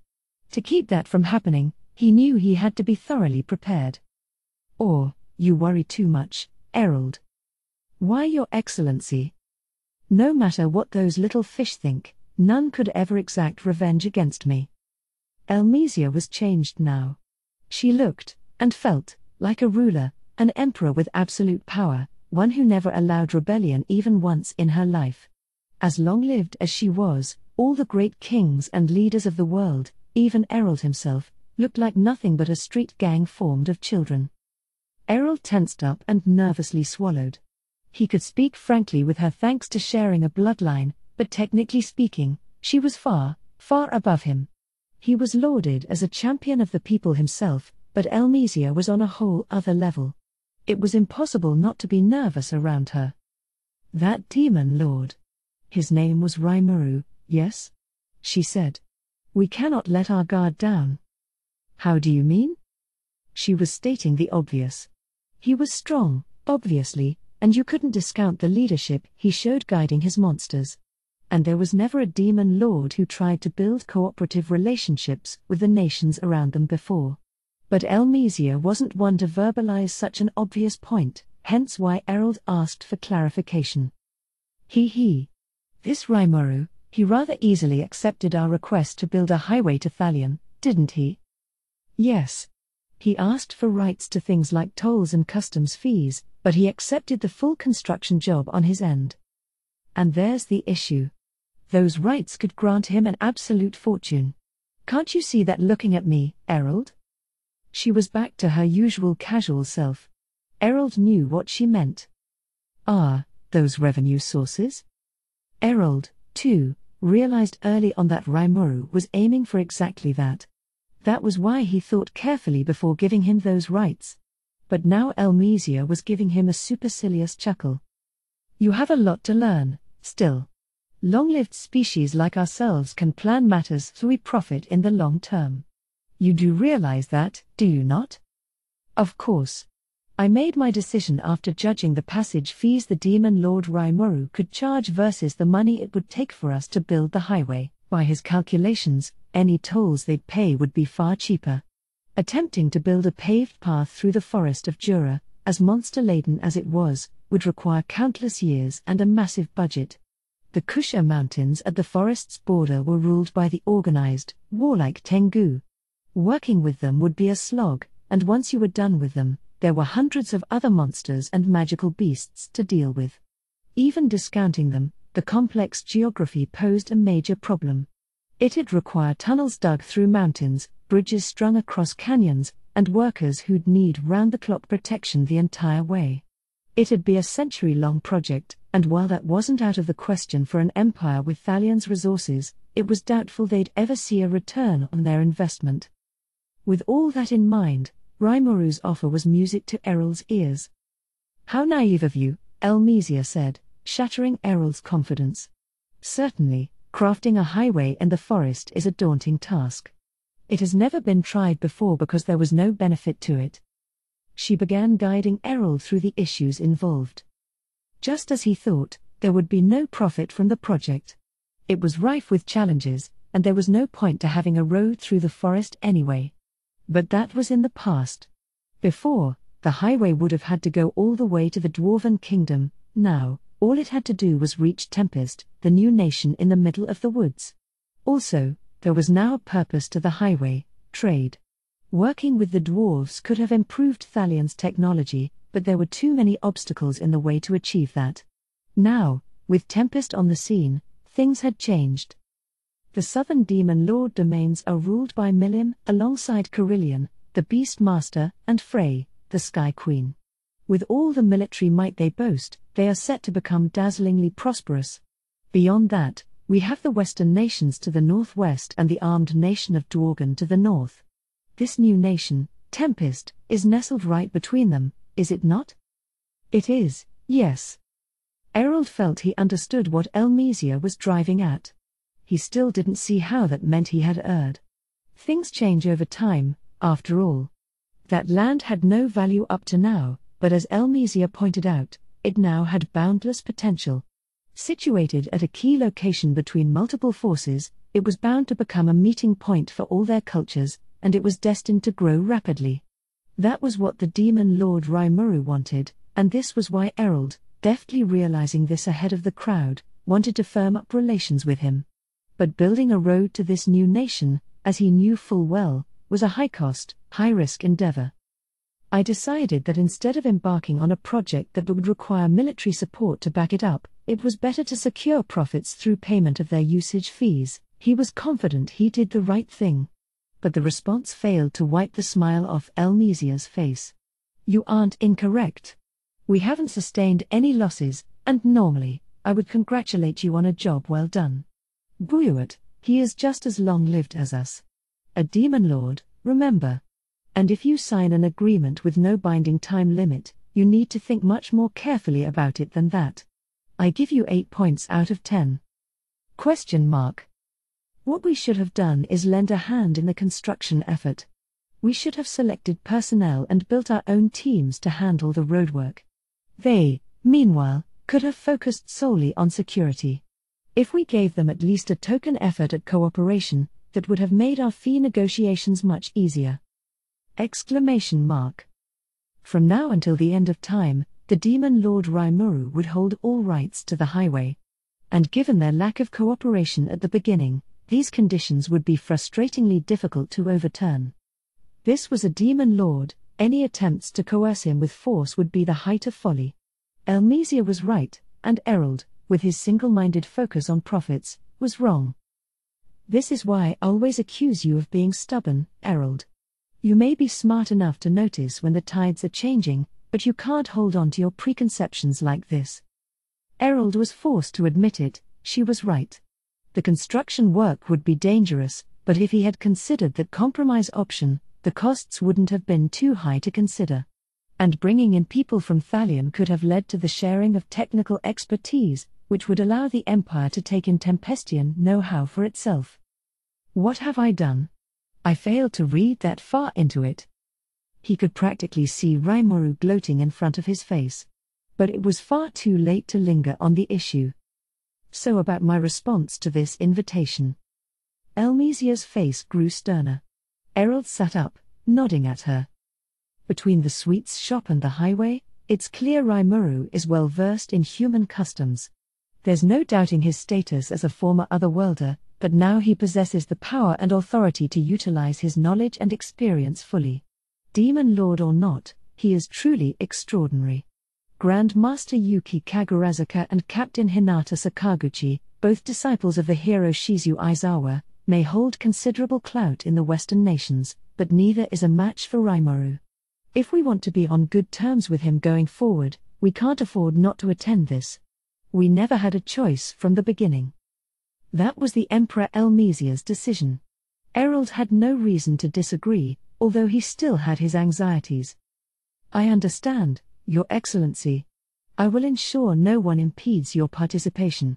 However, there is no guaranteeing your safety in that land. We must choose our attendees carefully. They knew Rimuru had engaged in armed conflict with the Crusaders not long ago. The battle, which ended overwhelmingly in Rimuru's favor, reportedly featured far fewer casualties than what the world saw in Pharmacy's invasion. It showed how confident the monsters were in this fight, although some criticized the Demon Lord for going easy on his foes.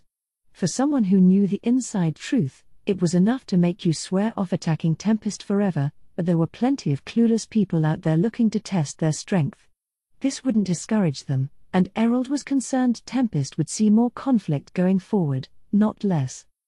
It's doubtful any of it will affect Rimuru himself, but law and order may fall apart in the forest soon. We can defend ourselves, but taking our sole emperor there? Elmesia's decision was final, and it was his job to accept it. It'd involve a lot of hard work, but he needed to be sure they were ready for anything. Fine. Then let us deploy some Empire-affiliated forces. I'd like you to choose several from the Magus to guard me. The Magus were a group of high-ranking military officers called the Knights of Purity and vested with the full authority of the Emperor. They acted as her mediators, and their ranks were open only to those who could trace their bloodline far back into nobility. The Magus were hailed as the strongest force in Thalion, and yes, Errol was part of them. Now the Emperor was asking him to deploy a group who was kept a strictly guarded secret from other nations. It was a job he approached with dead seriousness. Very well. I will send out the word at once. The visit to foreign lands was set in stone, with word quickly being reported across the empire. Soon, Archduke Errold would find it fiendishly difficult to get a decent night's sleep. In the headquarters of a trading company in the Kingdom of Blumund, Garden Mjolmal was starting to wonder if this constant stream of visitors would ever end. As a merchant who held sway over a litany of commercial ventures, Mjolmal had a knack for accurately judging people with a single glance. Some people came to him purely in search of money, others arrived seeking new business ventures. Occasionally, he'd see nobles who'd fallen on hard times, approaching him with all manner of fishy-sounding offers. He was sick of dealing with them all, but sometimes he'd actually see people with real, concrete money-making ventures for him. That was why he refused to leave this job to someone else. These facts were on his mind as he shooed away yet another charlatan and asked the next client to come in. This was a well-dressed man, but Mjolmal wasn't fooled. The fabric of his clothing was of decent quality, but the style was outdated. He couldn't afford a custom outfit in the latest fashion, so he was making do with last year's model. No, this man wouldn't be worth his time. He was one of those hard-luck nobles, and he had already approached Mjolmal once before, attempting to palm off random junk as pricey antiques he'd let him have for a song. Doubtlessly, he was here on another get-rich-quick scheme, but still, he was of noble blood. Mjolmal had checked into him enough to know that for a fact, so he couldn't just show him the door on sight. That sort of behavior could lead to lèse-majesté, and then he'd have to worry less about his financial ledgers and more about his life. It made the job tricky for him, to say the least. Ah, here we go again. The two of us, trying to outfox each other. So Mjolmal heard him out, and just as he thought, the story made him wish he'd hidden under the table. This man, the Viscount Kazak was his name, was seeking a financial investment so he could use slaves to open a shop for him. The merchant saw, to be brutally frank, no chance that it would ever succeed. Employing attractive female slaves wouldn't be nearly enough to make the business work. Kazak needed to thoroughly analyze the market, his client base, and his potential location, not to mention employee costs. Telling him all this, of course, was like explaining calculus to a pig. Huh? Why can't you decide on a location for me? And you speak of employee costs? Now what sort of fool pays their slaves? The Viscount wasn't interested in hearing any of Mjolmal's objections. Payment wasn't exactly what he meant, only that slaves need food like anyone else. And clothing, and a place to sleep. Not to mention the upfront costs for them would be far from trivial. If you wanted a slave attractive enough to catch the eye of most people, the money you'd need to expend on the search could buy you a decent house. It'd be a far more effective use of funding to just hire part-time staff, much like Mjolmal did with the public fronting stores he ran in Inglesia. As he saw it, all beauties age over time, and thus it was too difficult to make back your investment on forced labor in situations like that. If you were aiming for quick profits running a sexually themed establishment, you needed to be even more careful laying the foundations, or else your place would become a hive of disease, which, again, would make both Kazak and Mjolmal criminals. The merchant sighed to himself. There was no way in this lifetime that he'd ever accept such a hazardous proposal. Yes, indeed, my good Viscount, you have a discerning eye. I must take my hat off to your wisdom. However, regarding the slaves you mention, I fear it may be difficult to procure them at this time, would it not? Human trafficking is banned in this kingdom, and even if you turn to the illegal trade, I fear you may not find the quality you are looking for, you see. He tried his best to make his rejection sound as inoffensive as possible. It didn't work. Ah, well, about that. I actually have an inch. I'll tell you about it, too, if you're willing to invest. But you know, I have to keep this discreet. All I'll say for now is that there's a certain elf in the picture. The way Kazak never missed an opportunity to put on airs rankled Mjolmal, but he had the willpower to retain his composure. A master merchant like him could never physically reveal his disdain for his customers. Anyone who did was below third-rate in this trade and incapable of ever pinning down a large-scale deal. But this elf-slave talk piqued Mjolmal's interest. If he was telling the truth, that was beyond a luxury commodity. But even before that, Mjolmal was a man with some influence in the underground, running a not-so-legal outfit and not afraid to engage in some dirty work now and again, albeit no more than he knew he could get away with. That was why he instructed his staff in this outfit to never stray past that one final line in their work, even though he knew he'd get off scot-free as their boss either way. Mjolmal knew full well just how dangerous elven slaves were. An elf? Only serious organized crime would get mixed up in that. Elves were exceptionally long-lived. Many boasted mesmerizing beauty. They were intelligent, and most of them were well-versed in magic. If an elf had been enslaved, it must have taken some extremely underhanded means. Enslaving an elven citizen of the kingdom was impossible, so did they find one hiding in the forest, or? Mjolmal had an idea what this could be. He had heard about monster hunts, where rich people seeking exotic pets hired hunters to capture monsters in the forest. But if a demi-human had been snared by one of these hunters, and an elf, no less, quite a few nations would never let that go by without comment. The Dwarven Kingdom would immediately look into it, and the sorceress dynasty of Thalion was even ruled by an elf. If word of this got out, it'd be a huge controversy. This wasn't a small-time pickpocket or fraud, it was the kind of thing that could trigger an international standoff. If he was dealing with a noble with no qualms about sticking his hand into the fire like this, there had to be something backing him up. Something huge, fearsome, and not afraid to kill for profit. Mjolmal's nose told him that getting involved would be dangerous. His mind raced, thinking of a good excuse to turn down Kazak's offer. He came up with nothing. But just as he was at his wits' end. Yo, Molly. Doing well? Someone opened the door and stepped right into their meeting, a beautiful young girl, or boy, with golden eyes and silver hair that had a tinge of blue. Who are you, and how dare you interrupt my important business meeting? As Kazak bellowed at the boy, Mjolmal realized who the intruder was, stunned. There was no way he could forget that face, the face of the champion who'd saved his life, the demon lord Rimuru himself. He knew this was the leader of that nation of monsters, and hearing he had become a demon lord shocked him to the core. But he really did it. He was part of the Octagram, recognized by his fellow demon lords, and for some reason, he seemed to take a liking to Mjolmal. They'd often meet up, occasionally working together on potential new business ventures. Recovery potion sales, for example.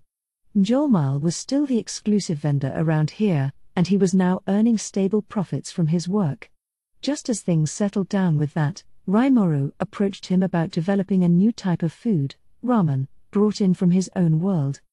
This was already on sale in a handful of restaurants, and the feedback was encouraging so far. Now, more recently, Rimuru had had him taste test something called a burger, talking about building a chain of restaurants specializing in their production and sale. Mjolmal had agreed to test the concept, and right now he was busy assembling and educating a staff, as well as finding a location and outfitting it with everything needed. He had wanted to report back to Rimuru about his progress, but his demon lord duties kept him fiendishly busy. It had been about a month since they last spoke. Well, if it isn't Rimuru. I thought you said you were too caught up in this or that crisis to come visit. Mjolmal, surprised at this sudden appearance, couldn't help but ask. After all, Rimuru had a thundering horde of crusaders to deal with at the moment. He even advised the merchant to avoid Tempest for a while, as it'd be too dangerous for him. Fuse, guild master for the Kingdom of Bloomond, was still cursing himself over his failure to stop Hinata, the saint. So why was the Lord himself here? All these thoughts immediately pushed Viscount Kazak out of Mjolmal's mind. Stop. Please, stop. The master is seeing another visitor. He could hear the voice of one of his servants, someone too new to know who Rimuru was. Upon catching sight of him, the servant stopped in his tracks and just stared at him, slack-jawed.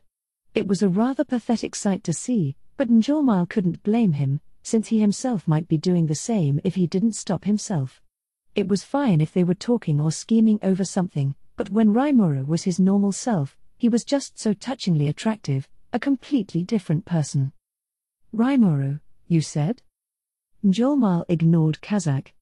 Rimuru, finally noticing him, gave him an awkward look. "Oh, sorry. I didn't know you were busy. I'll be waiting over at your manor, all right. See ya." The sound of Rimuru's voice brought Mjolmal abruptly back to consciousness. He began to feel honest pity for Kazakh, the Viscount who told a demon lord "how dare you" to his face. If Rimuru wasn't so easygoing, I doubt the Viscount would be breathing right now. What you don't know can't hurt you, as they say, although Mjolmal wondered if he should make an exception at the moment. But Kazakh spoke up again, his voice raised. "Look, you little boy, or girl. What are you, Mjolmal's mistress or the like? Do you realize you've both interrupted my meeting and listened in on confidential information? Do you understand the consequences of your indiscretion, Oh, by the gods, what is he saying?" Mjolmal, seeing Kazakh eye Rimuru up and down with lecherous intent, could feel his heart stop. "Oh, I apologize about that, sir. Nobody stopped me from barging in, so sorry." Rimuru was cheerfully apologetic. But Kazakh was too high-handed to forgive him. You know, I like your face. Look, you could use a little instruction on how the world works, I'd say. How would you like me to look after you?" "Great. And now this, why do I have to deal with these utter fools, day in, day out?" Mjolmal was beyond exasperated and well into the realm of anger. Life seemed too ridiculous to be worth it at the moment. He could handle the scorn of Bush League nobility. But treating Rimuru, a man he owed a life debt to, like some harlot was unforgivable. Kazakh's behavior had crossed the line and then some. Yes, picking a fight with a noble would put Mjolmal at a disadvantage, in the eyes of the law, but did that mean he should just sit there and take it? No. He was willing to be modest with rabble like this because it'd be a pain for him otherwise, but open hostility deserved to be treated in kind. The merchant steeled himself. "Kazakh, you are being rude to the individual who saved my life. Why does some Viscount think he can get away with riling me? What? There will be no more business between us. I don't want to see you in here begging me for anything again. How dare you? A merchant, rebelling against nobility. Mjolmal, have you gone mad? Humph. Anyone willing to work with criminal groups and trigger cross-border crises is nothing but trouble to me. You're liable to bring those kind to this city, too. Better to stamp out that pestilence before it can happen, I'd say. Mjolmal. After all the favors I've done for you. I'll make sure you regret this." With that, Kazakh stormed out of the office, spotting the servants who had come in to see what the racket was about and figuring now was a good time to leave. PFFT. This child, thinking he rules the world. "Ah, Molly. You sure you're okay with riling that guy?" Rimuru, meanwhile, was as breezy as always. He really is like nothing on this world, Mjolmal thought as he relaxed. It's just as I thought when I heard of his ascension. He never changes. He then dismissed all the other potential clients in his waiting room. In this world, there were certain opportunities you couldn't afford to miss. He wasn't foolish enough to misread the truly important things. He was a capable merchant, and he understood the importance of finding diamonds in the rough. But he also knew that some things were vital enough to abandon everything else for. And really, he couldn't find it in himself to make Rimuru wait any longer. Not because Rimuru was a preferred, profit-making customer of his. He knew Rimuru helped him out in his time of greatest need, and he thus felt an obligation to never betray him. To him, there was no such thing as a job more important than dealing with Rimuru. Has he come up with another scheme? He thought, growing excited as he instructed his staff to handle all other pressing matters for him. But in just a few moments, Mjolmal's frustrating days of listening to endless strings of confident men and swindlers would come to an end, marking the start of a new chapter in his life. Mjolmal guided me over to his manor. When his butler caught sight of us, he almost fell over himself bowing to greet me. I'd been here several times before, so he must have recognized me. I keep telling him he doesn't have to do that, but well. Mjolmal, meanwhile, paid it no mind, smiling ear to ear as he gave instructions to his servants. I imagine he'd provide the same tea and snacks he always did. Sorry, I said. I guess I kind of interrupted your work? Mjolmal chuckled. No, Rimuru. I had wanted to cut ties with that dunderhead for a while now. He kept barging into my office with all these outrageous schemes, using his noble title to bully me around. He winced, then explained the whole story to me. So that freaky-looking dude back there was nobility?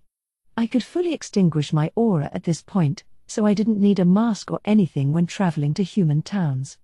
I broke the thing when I ascended anyway, but I still kept it in my pocket, unrepaired, for the memories. That's why the guy must have thought I was female, but I wasn't about to be upset about that. I knew how to read a situation and go with it, unlike Veldora and Shion, and I went easy on him because he acted pretty highborn.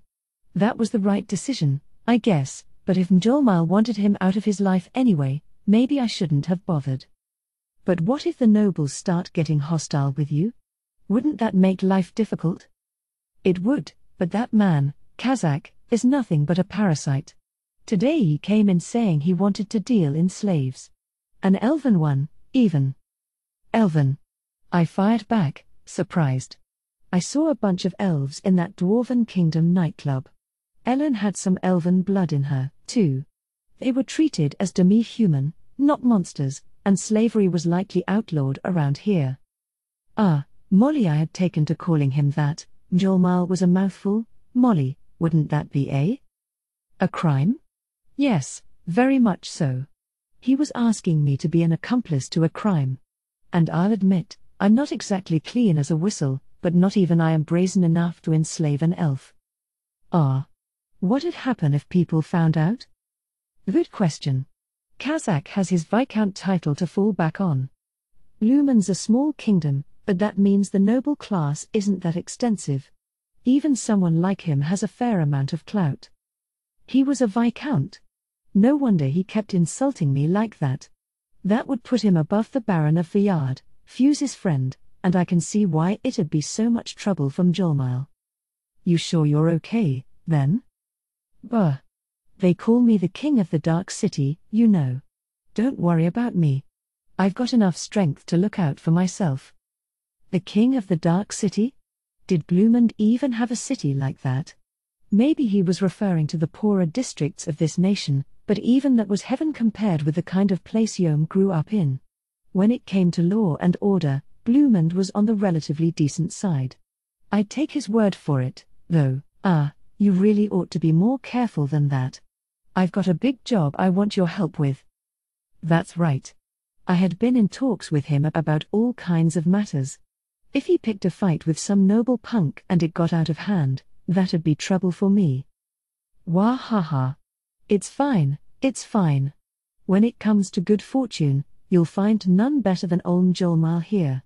Look at the relationship I've built with you, for starters. There's just no phasing him, is there? That's what I like about him. But I couldn't afford to wait until after something happened. Maybe I should bring on a bodyguard or two for him, I thought as I watched him laugh it off. So, Rimuru, what brings you here today? I recalled what we had to talk about. We were planning to hold a grand festival, attended by the monsters of the Forest of Jura and all the world leaders from the human realms. We called it the Tempest Founders Festival, and we had already picked the dates for it. With things patched up between Hinata and me, all my anxieties were gone. The date of Yom's coronation as king had also been decided, and we had sent word to all the neighboring countries to help that plan along. Riggett and his team were busy writing up invitations to the leaders we wanted there, but they weren't the only ones in full work mode.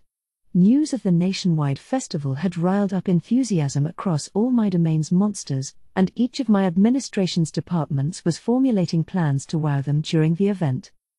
Look at Shuna, for example. She intended to launch an entire lineup of new dishes to impress our guests, as well as open Tempest's first cafe, offering a variety of colorful cakes.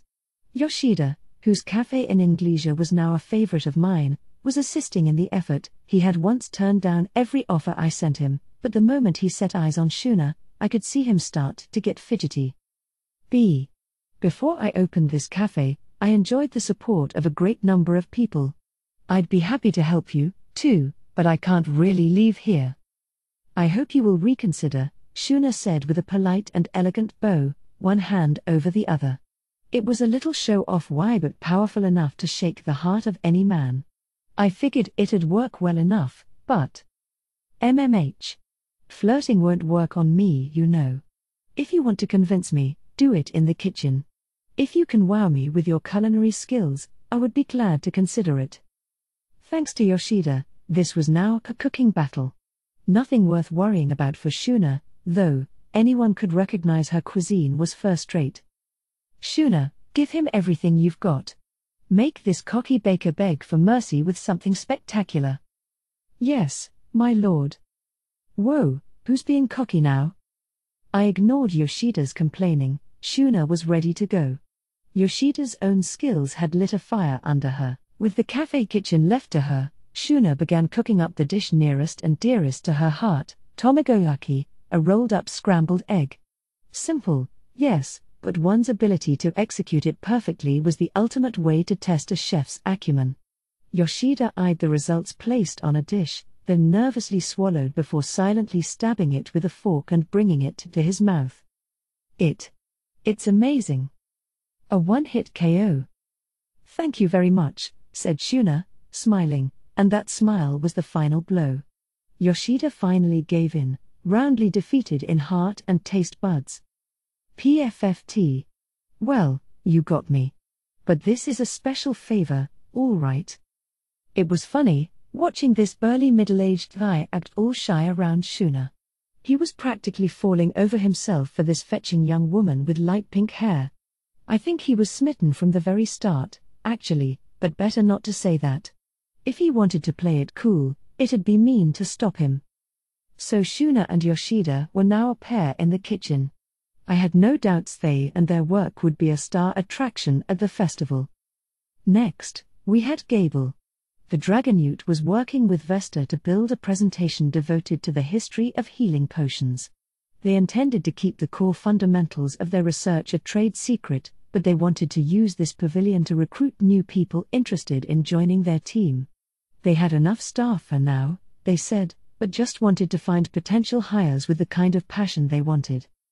Garm, eldest of the three dwarven brothers, and Kurobe planned to show off their own wares at the event. Their pavilion would be alongside Gable and Vesta's, and already they were talking about competing to see who attracted the larger crowds. Glad to see they were using this festival to have a little fun. Kaijin was also set to return the night before the bash. I told Gel to take a break during the event, so construction should be largely complete before then. I informed my staff that our prisoners of war deserved a little celebration as well. They'd be enjoying a feast over in their own facility. A few people would have to work during the holiday, but we made sure to accommodate their schedules so they could trade off days and not be stuck on duty the whole time. The festival would continue for about a week, so I wanted everyone to get in on the excitement. Come to think of it, Xian was planning something, too. She was very confident about it. I hope you're looking forward to it, Surimaru. So I was half excited, half scared shitless. That, and Valdora was alarming me with his suggestions again. Better do something about that before he starts freaking people out.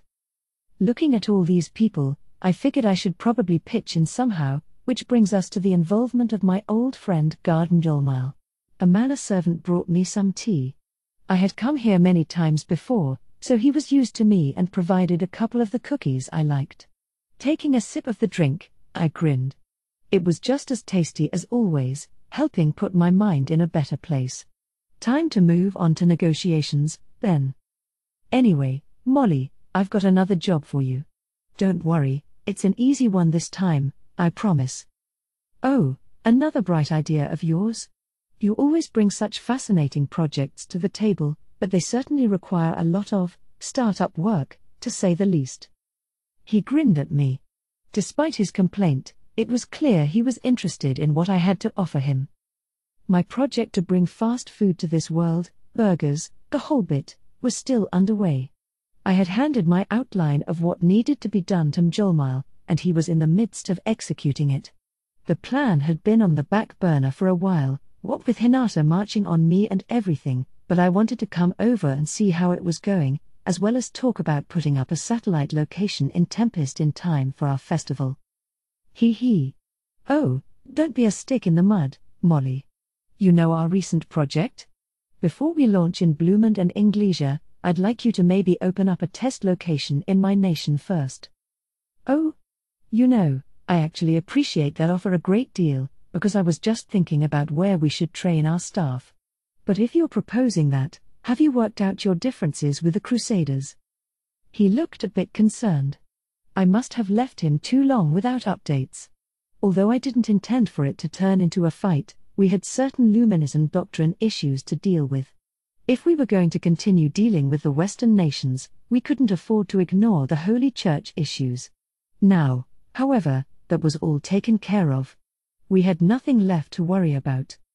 He. Yeah, I worked them out, all right.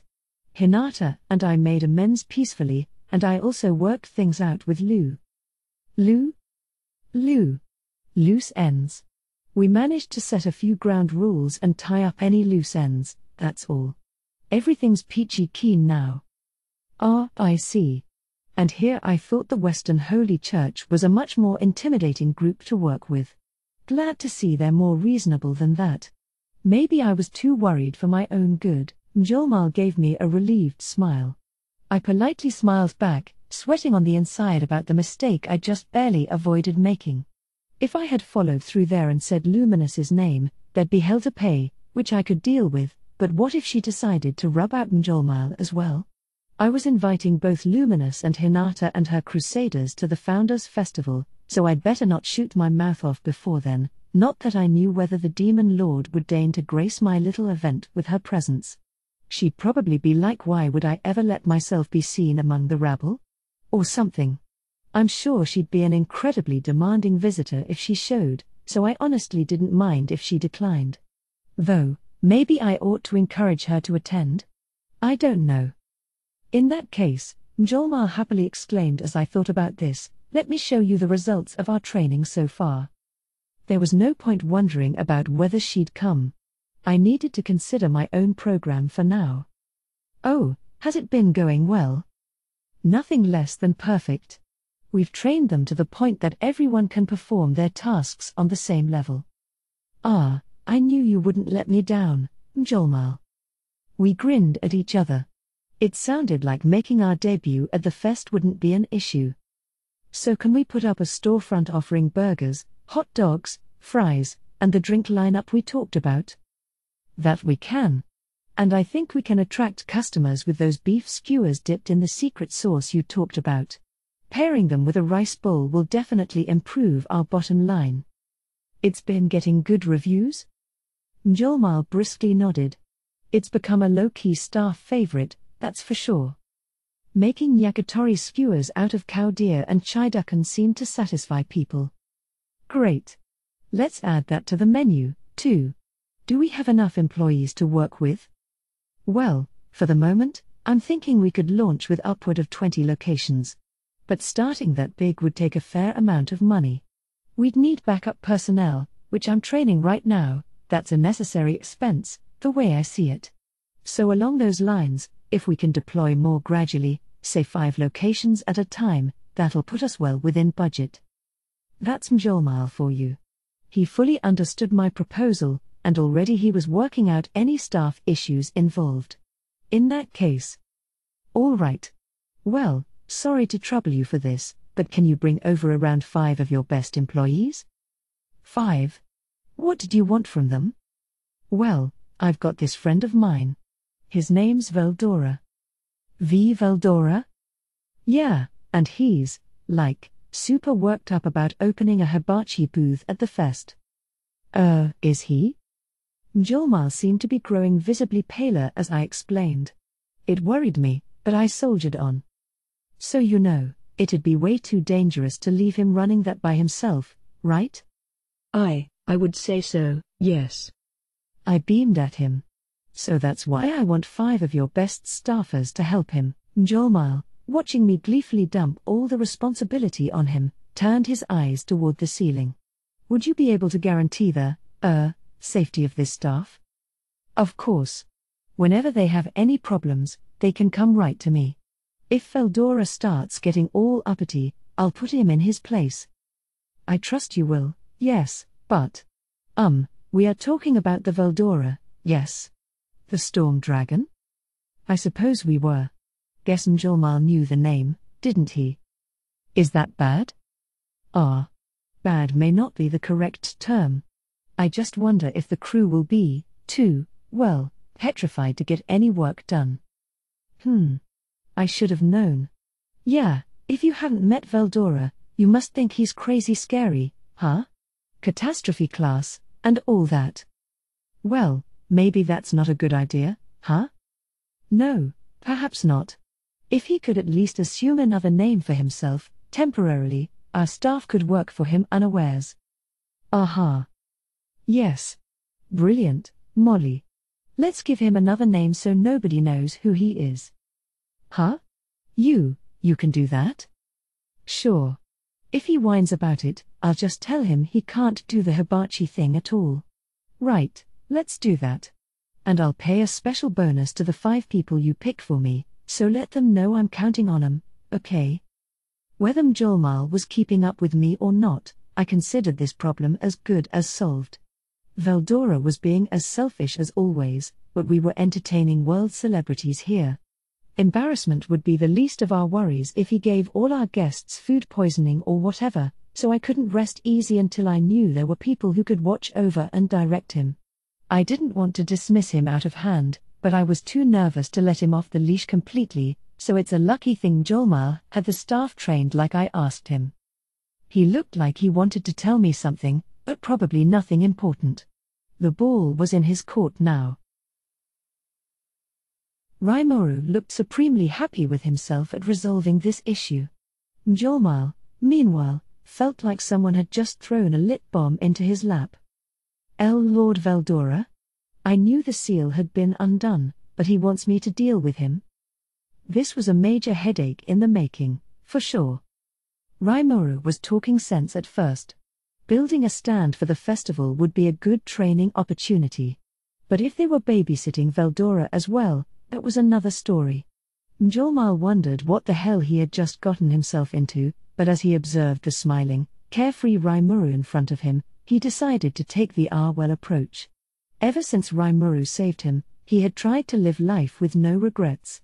He might have been conniving and obsessed with money, but he was nothing if not brave. But a festival, though, eh? If we're talking a large-scale event, I imagine you must have people jumping up and down to join in. A good opportunity for a merchant like myself, He had reason to think so. Many people, merchants and adventurers in particular, were now filing in and out of Tempest. It was starting to get heavily advertised. Mjolnir was sure they were attracting curious travelers from the nearby towns and villages.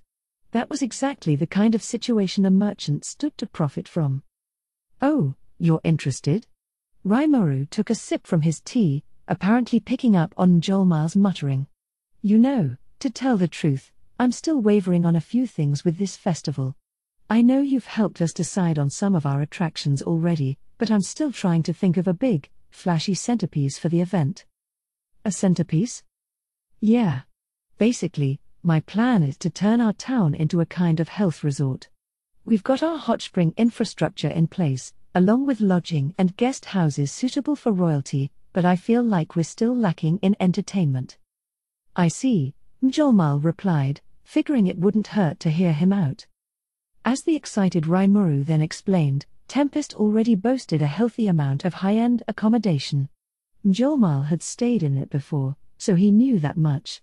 The rooms on offer ran the gamut, providing a selection of things to enjoy, a nice meal with a fine view of the gardens, an open-air hot spring to relax in, and so on. In the smaller nations of the world, it'd be hard for even the nobility to maintain their own private baths. That went double if there wasn't any water service, forcing you to physically dump water in a tub and heat it up manually. To Mjolnir, who took that for granted, A facility with a hot spring you could enjoy any time you liked was nothing short of mind-blowing, but apparently Rimuru wasn't satisfied with just that. "I understand all that," he said, "but if you already have good food and relaxing spaces, how much more of a resort do you need?" Rimuru shook his head. "You aren't thinking big enough, Mjolnir. I think that won't be enough on its own. I'd like some kind of project that everyone can have a little more fun with. Like, for example." What Rimuru then laid out for him was a complete recreational tourism strategy for the forest of Jura. They'd provide travelers with day-long walking tours deep into the forest, accompanied by a guide/bodyguard. They'd hold fishing tournaments at the nearby canyons, hunting tours amid untouched natural reserves, and so on and so on. All the needed equipment would be available to rent for anyone interested. That does sound exciting. It'd certainly attract the kind of nobility with all the time in the world on their hands, and for those with more active work lives, it'd be a fine way to relax. Right, you see? That's what I'm hoping for, but I'm just wondering if there's something we can get everybody in on, you know? One of Rimuru's aims with the Founders' Festival, it seemed, was to encourage repeat visitors to Tempest. He was coming up with all kinds of things to keep travelers engaged and interested in the area.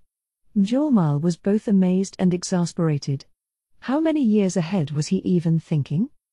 Well, why not use Inglesia as an example to imitate? The theatre is quite popular over in their capital, I hear. They hold operas and stage plays nearly every day of the year there.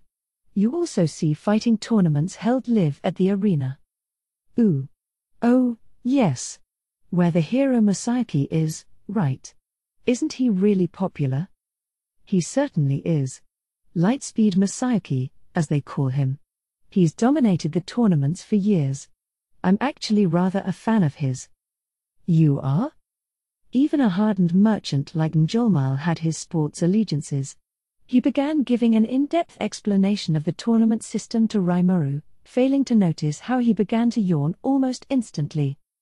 So really, nobody's seen a man's sword flash that way before. Hence the name Lightspeed, as you see. Occasionally, they hold to the death battles with captured monsters, but the hero's fighting companions are pretty strong themselves. I've been in the audience for some real white-knuckle matches myself. And if you had a spectacle like that... but I'm sorry. I've been talking for far too long. But come to think of it, isn't your staff pretty strong, too, Rimuru? Who's the strongest out of? Whoa. Stop right there. I can't let you go on, Mjolnir. It was obvious Mjolnir's interest would shift over to Benimaru and the rest of Rimuru's officers, sooner or later. He had met Rigard and the others several times, and to him, their muscles couldn't have been just for show. Between them and all the other powerful magic-born he saw around town, he couldn't help but wonder who was champion among them all. Now seemed like a good time to ask, but Rimuru's reaction was chilly. "Listen," Rimuru said, voice lowered. "Between you and me, if you start talking like that around them, it's gonna cause some serious disputes, you know? There's this paladin named Arnaud, and he actually asked the same question back when we were all negotiating earlier. It led to the most insipid argument you ever saw. They were all trying to rank themselves on some impossible-to-understand scale, and it was starting to get pretty heated before I stepped in. I was lucky enough that only part of my staff was there, but seriously, better avoid topics like that. It's a real powder keg with those guys." The one official who'd likely pitched the biggest fit of all about the question wasn't there, Rimuru said, so he'd managed to talk everyone down from their fervor. He'd been trying to avoid such delicate questions ever since. If his main staff ever got into a real fight with one another, it could affect everything he'd striven to build for his town, and he couldn't afford to risk that. I see. My pardons, then. That's okay. Just be careful around them. But I do like your point of view here. Rimuru didn't seem overly concerned about the issue, unlike Mjolnir. I'd say he's a little skewed, too, he thought as he waited for Rimuru to continue. There is one vacant section of town. Perhaps we could turn it into an opera house, huh? Maybe that'd encourage people to become playwrights, and that'd lead to some new forms of entertainment. And an arena, huh?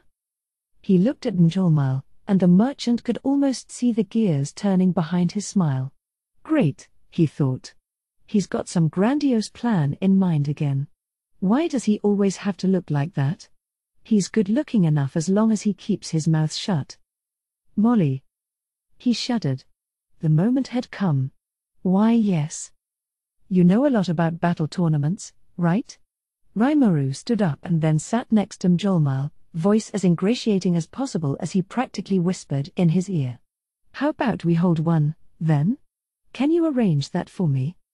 Now, wait just a minute. That's a lot to put on my plate out of. We can build the arena for you. For now, I just need you to handle the show aspect. Njolmal's objections fell on deaf ears. There was no point resisting him any longer. There's just no beating you, is there, Rimuru? Every single time. All right. I promise I'll do my best for you. He showed a bit of a smile now. Honestly, Njolmal didn't hate this. In fact, being assigned such a vital mission was like music to his ears. What did he need to put on a show like that? He'd have to both research it and put his thoughts into action. Never in his dreams did he ever think he'd be entrusted with such a large-scale event. Well, I'm in deep now. I'll never get this chance again. He didn't even care if he messed this up. Based on all the business partners he ever had, he knew this man, Rimuru, wasn't the type to get angry over one failure or the other. He brought ideas into fruition fast, and he could be trusted, the most important thing to any merchant. If he said he'd build an arena, he'd build an arena. As unbelievable as it was to Njolmal, he could give his monsters any orders he wanted, and they'd be able to pull it off for him. He may not look it too often, but Rimuru's a demon lord. As long as his plans are sound, it'd be simple for him to assemble everything he needed. And now he's relying on me. Good to hear, Rimuru replied blithely as Njolmal's emotions ran wild. And I know we're trying to get lots of world leaders, but make sure regular people can join in the fun, too, okay? You can't make a profit if it's not open to the general public, after all. I saw that in Inglesia. The general public? Yeah.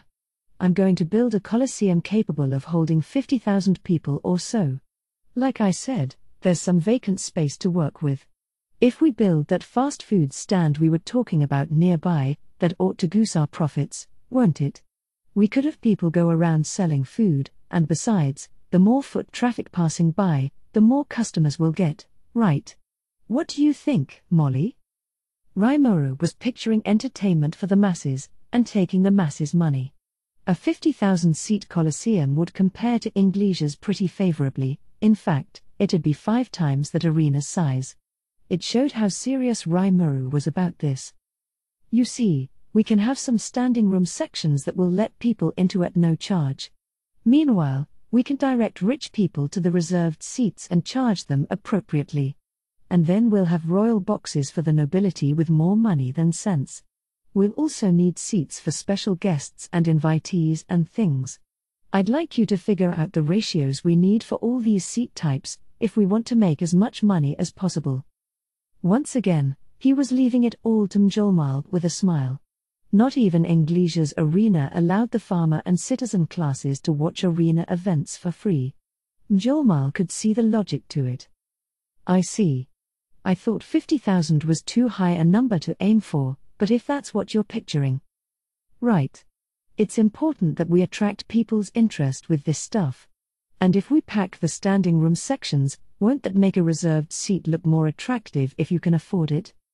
I bet it would. Better to reserve a spot instead of vying for space you don't know will be available. That'll naturally make the seats more valuable. This was a completely different approach from the arena in Inglesia's capital, which was chiefly a diversion for the upper classes. The aim here was to build buzz and pack as many people in as possible. It sounded deeply compelling to Njolmal. If admission was free, farmers and field laborers would come over to see the show when work didn't occupy them, and when they spread the word about what they saw, that'd attract the middle classes from neighboring nations. Besides, Having tens of thousands of visitors would no doubt fill up the inns along the highways to Tempest. It'd be kind of neat to build the fast food establishments Rimuru described at stops along the way. When they arrived, of course, they'd need somewhere to stay. And if it could help advertise their food, their lodging, their baths, and so on, the arena wouldn't even need to make a profit. The business all these fans would bring to town could more than make up for it. I gotta hand it to you, Rimuru.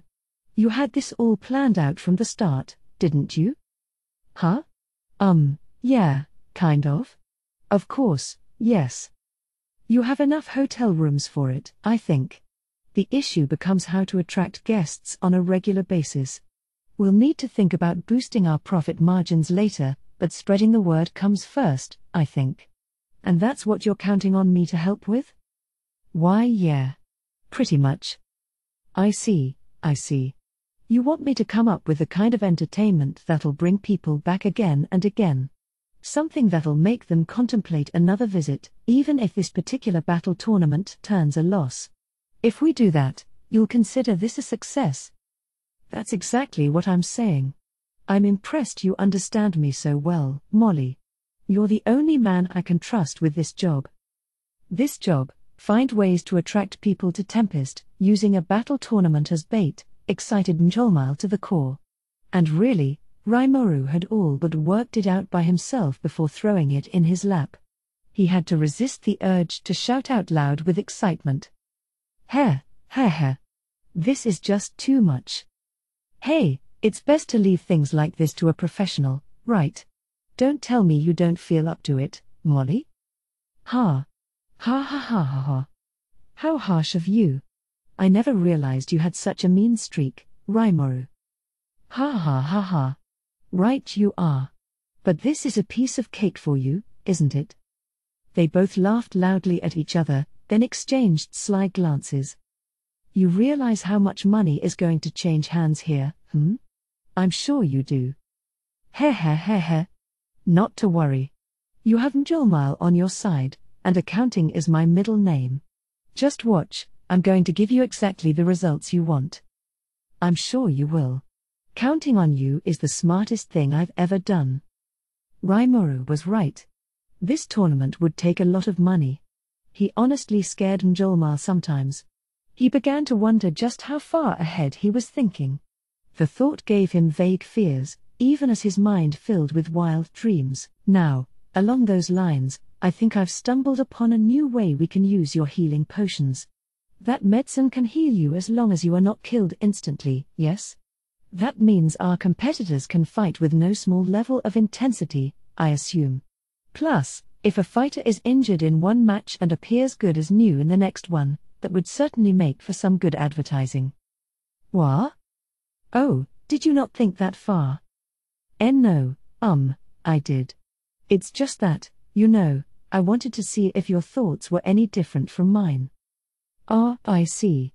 Yes, I'm sure you've already considered that much, Rimuru, heh. But I'm not done yet. Njolmile began to lay out idea after idea for him. This turned into a volley of brainstorming and compliments on the ideas. One concept was advertising the healing potion at the tournament, then selling it on site to adventurers. Another involved weapon and armor rentals and sales. Even Kurobe's failures at the forge are pretty off the charts when it comes to raw power. We can't sell those to just anyone, but he has a workshop full of apprentices these days. Offering their stuff shouldn't be an issue. They decided to give it a shot. Another idea thrown around was state-run betting operations. This also existed in Inglesia, where even simple pick-em bets were netting huge amounts of revenue at the arena. They could do the same thing pitting warriors against captured monsters, which had its risks, of course, but Rimuru had a small army of powerful fighters at this point, so it wasn't nearly the hazard Njolmile pictured. Maybe they could even offer training courses for beginner adventurers, reserving part of the arena's space as a dojo of sorts. The lessons would be paid, of course, but they'd come with qualified instructors to guide newbies through the basics. The ideas came rolling one after the other from Njolmile.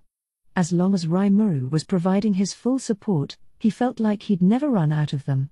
He couldn't stop thinking about how huge his role was, dreaming up possibilities and being responsible for making them happen. It was a bit daunting, but far more than that, exciting. "I'll do it," he said with a shiver.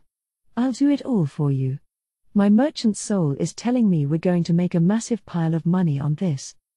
"Excellent. I love that confidence of yours, Molly.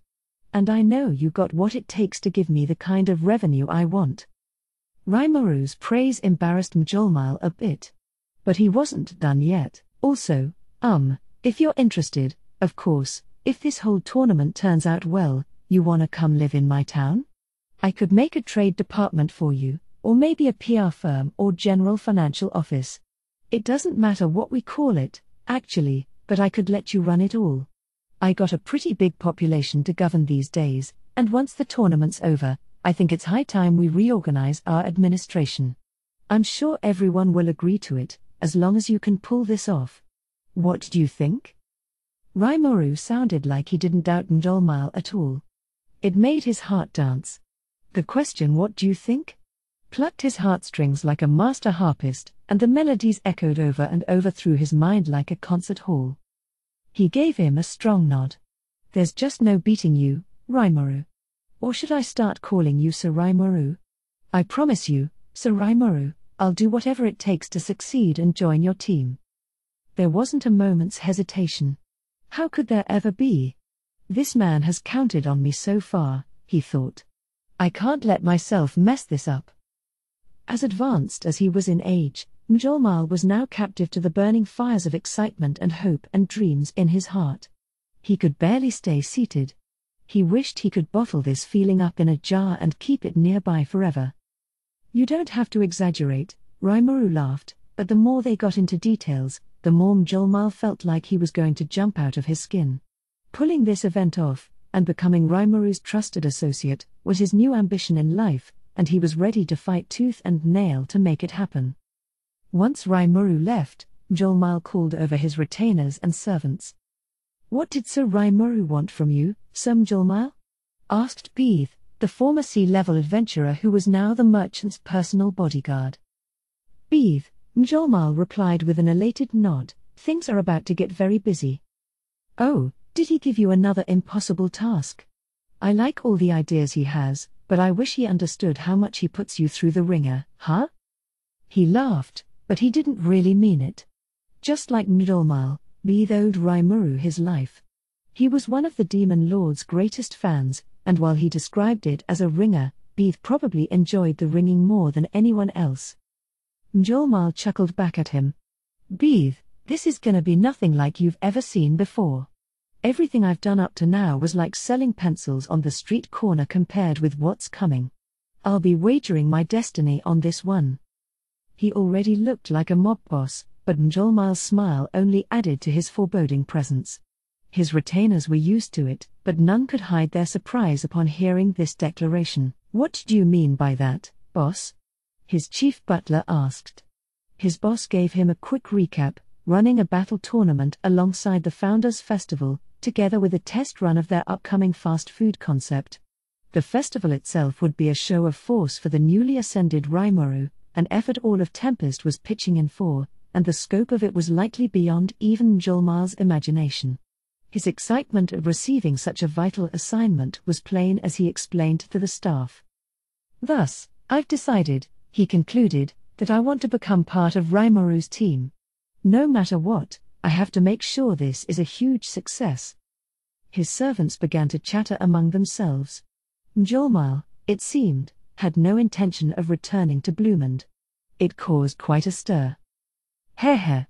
You ain't planning on going alone, are you, Sir Mjolnir? Maybe I'm just some punk off the street, but I'm still your bodyguard. The gang I got under me practically worships Sir Rimuru. Take me along with ya. You wouldn't be able to guard so much as a flea over there. Or, come on. But if you would like to assist me in other ways, I suppose I could bring you alone." "Sure thing, boss. I'll do anything for you. I ain't exactly intelligent, but I got street smarts, you know." Beeth likely did, given his swindler past, although it left Mjolnir less than convinced. "Bah, all right. The more the merrier, I suppose. And I bet that gang of yours could provide at least a little security, if they know they'll get a meal out of it. Let's take 'em along. Now, he continued, turning toward his retainers, what about you? You're free to continue using this manor if you like. Let us join you, sir, they said in near unison. There was no hesitation among them. After all, Mjolnir had trained them. Nothing was keeping them in this nation. It was decided, and now, the real work began. As a full-fledged citizen of Bloomend and member of the Free Guild, Mjolnir had the freedom to travel to other nations. But as a man who believed in fast action once he made a decision, he felt a duty to the business he had remaining in town. There was no need for anxiety about the future. You, he said, pointing out one of his most talented employees. You've proven yourself qualified enough. Do you think you could run things here for me? Esther? This is so sudden. Well, I mean, I appreciate that you'd like to join me, but think about it. We'll be starting completely from scratch in Sir Rimuru domain. I'm planning to be a big success and win over his trust, but I don't want you to run that gauntlet, too. This was a cover story. In truth, he didn't want to sell this manor and lose his base of operations in Bloomend. Ideally, a few of his people would remain here, keeping the lights on whenever his work brought him back. The leader he picked, a man named Bark, was brought here by his father, a relative of Mjolnir's who'd asked him to train his son in the business. He proved quick-witted enough to live up to his end of the bargain. However, Bark's family had faced difficulty after his father's business failed, leaving him with nowhere to return to, so Mjolnir decided to formally hire him as head clerk. At the moment, that family was living off Bark's income, and Mjolnir felt too guilty about having him go off on this risky venture. He had no complaint about his work, no doubt the business would work fine under his watchful eye. Boss. I couldn't be happier to receive this offer from you. But I hoped that we could perhaps join you. Bark, no doubt, was too young to readily accept this. He was reluctant to go fully independent yet, perhaps he thought he still had things to prove to Mjolnir. It was cute of him, but Mjolnir didn't like it.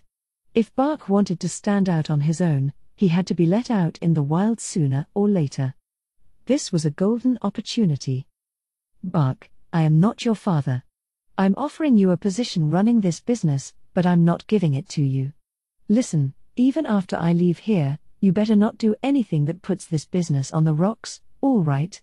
In fact, once you're able, I'd like to see you buy this outfit out from under me. So make it a big success and bring your parents back here someday, all right? He gave him an affectionate smile and patted him on the shoulder. It was a tender moment, even if he still intended to work out a contract with Bark and keep a piece of the proceeds. He was a merchant, occasionally a hard taskmaster, but never a philanthropist. Besides, he reasoned, if he can't even pay me for my share of the business, he'd never have what it takes to succeed in the first place. Thank you, Bark said, choking up a bit, thank you. I promise you that I'll make a man out of myself and repay this favor. I hope you do, replied Mjolnir, smiling ear to ear. Now he went to work, choosing who to bring and who to keep behind. If you ever have any problems, he advised Bark, tell me about them, and I'll help. But I believe in all of you. I know you'll do just fine. Don't disappoint me. The group remaining in Bloomend all nodded at him. Mjolnir had trained them thoroughly, none of them would fall out of line. Even if they were dealing with high nobility, he was sure they'd never do anything ill-advised. You've taught them all well. Rest assured they will not let you down, Bark said in return. Well said. Also, while I'm sure you're aware of this. Do not worry, sir. I promise we will maintain the sales markets you've built up here. If you ever need access to them, we'll give you first priority. Good. I hope you will, just in case. Mjolnir wanted to be sure he got first dibs on any goods he might need. He always kept an eye on every facet of the situation, and Bark was in perfect sync with his thoughts. He's still a little green, but he's starting to look the part, at least. Now he was sure Bark wouldn't let him down. The last of his affairs were now squared away, and it was time for Mjolnir to make the journey to Tempest with his retainers in tow. Leaving Mjolnir's house, I breathed a sigh of relief. So glad he said yes to that. He seemed ready to take the invite, too, so I should be expecting him shortly. One thing I couldn't say about my monsters is that any of them were good on financial matters. I was having Shuna handle the account books for us, but she couldn't do that forever. A village is one thing, but a full-fledged nation is another. Shuna would be in over her head. Lilina in the management department and Vesta from the Dwarven Kingdom were helping, but I'm not sure even that would be enough. That's why Mjolnir came to mind. His brain revolved around money in ways few people ever experienced. He had connections with nobility, and he was running businesses in multiple countries. It seemed a waste for him to remain a merchant forever. I was sure he'd be a great help to me. Besides, we had a good working relationship. If he could handle finances for us, maybe he'd allow me a little more spending money to work with. I had been running a few side hustles with him before, but now I could picture that extra income ballooning. I mean, our treasury's pretty well endowed, you know. But taking money out of it for myself, despite not paying any salary to my staff, seemed kind of low. Everyone always said, "Oh, it's all yours, Soraimaru," but that just made me all the more reluctant. It felt wrong, and I wanted that money to help with expanding our nation. Still, I needed some of it. I wanted to take people like Gobta out at night every now and then, even if I didn't have much interest in it. Veldora was whining at me about that, too, and you know how you go through cash pretty quick at nightclubs. Not that I had much interest, that is. No, really. But while it was a drop in the bucket for our treasury, if it was my personal money, I'm sure Gobta and Veldora would burn through it like it was nothing. Plus, Shuna usually provides me with money, but if I tell her where I'm going, she snaps that wallet shut, and I can't really tell her it's my money then, so. This was why I was running a few side jobs for extra spending cash. And with my future expansion, I had a feeling money wouldn't be a worry for much longer. That battle tournament was a pretty neat idea, too.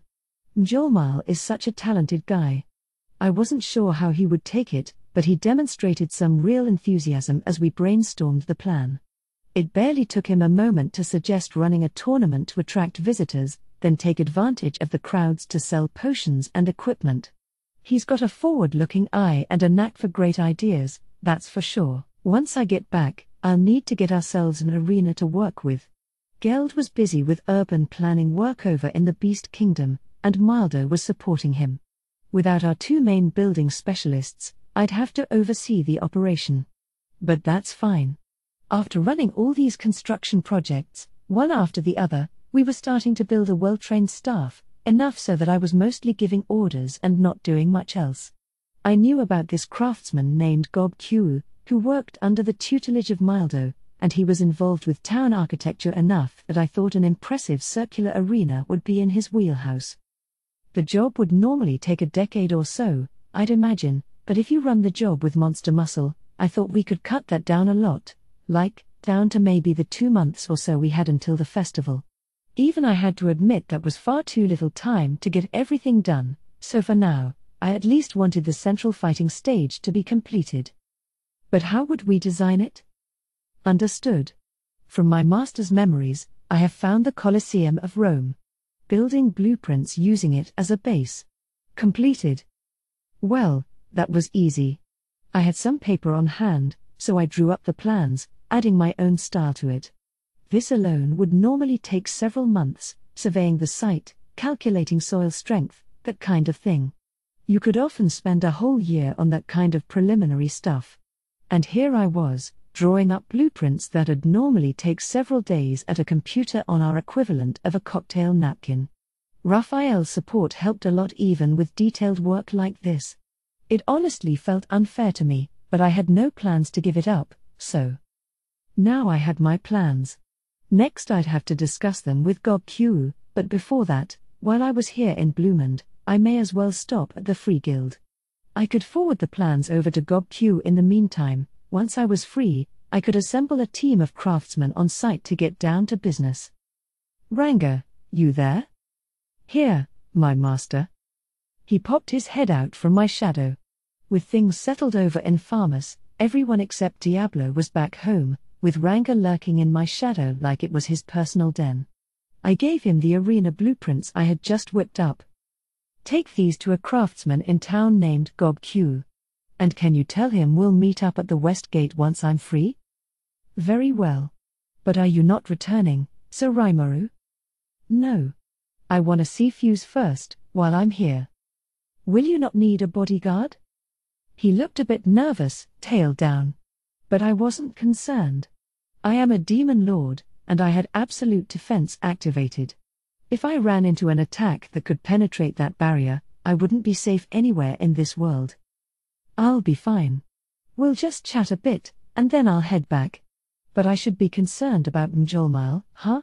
He's gotten kind of tangled up with this one bottom feeder noble, and there's no telling what the fallout from that is gonna be like. Ah, that vulgar man from before? Would you like me to snuff him out?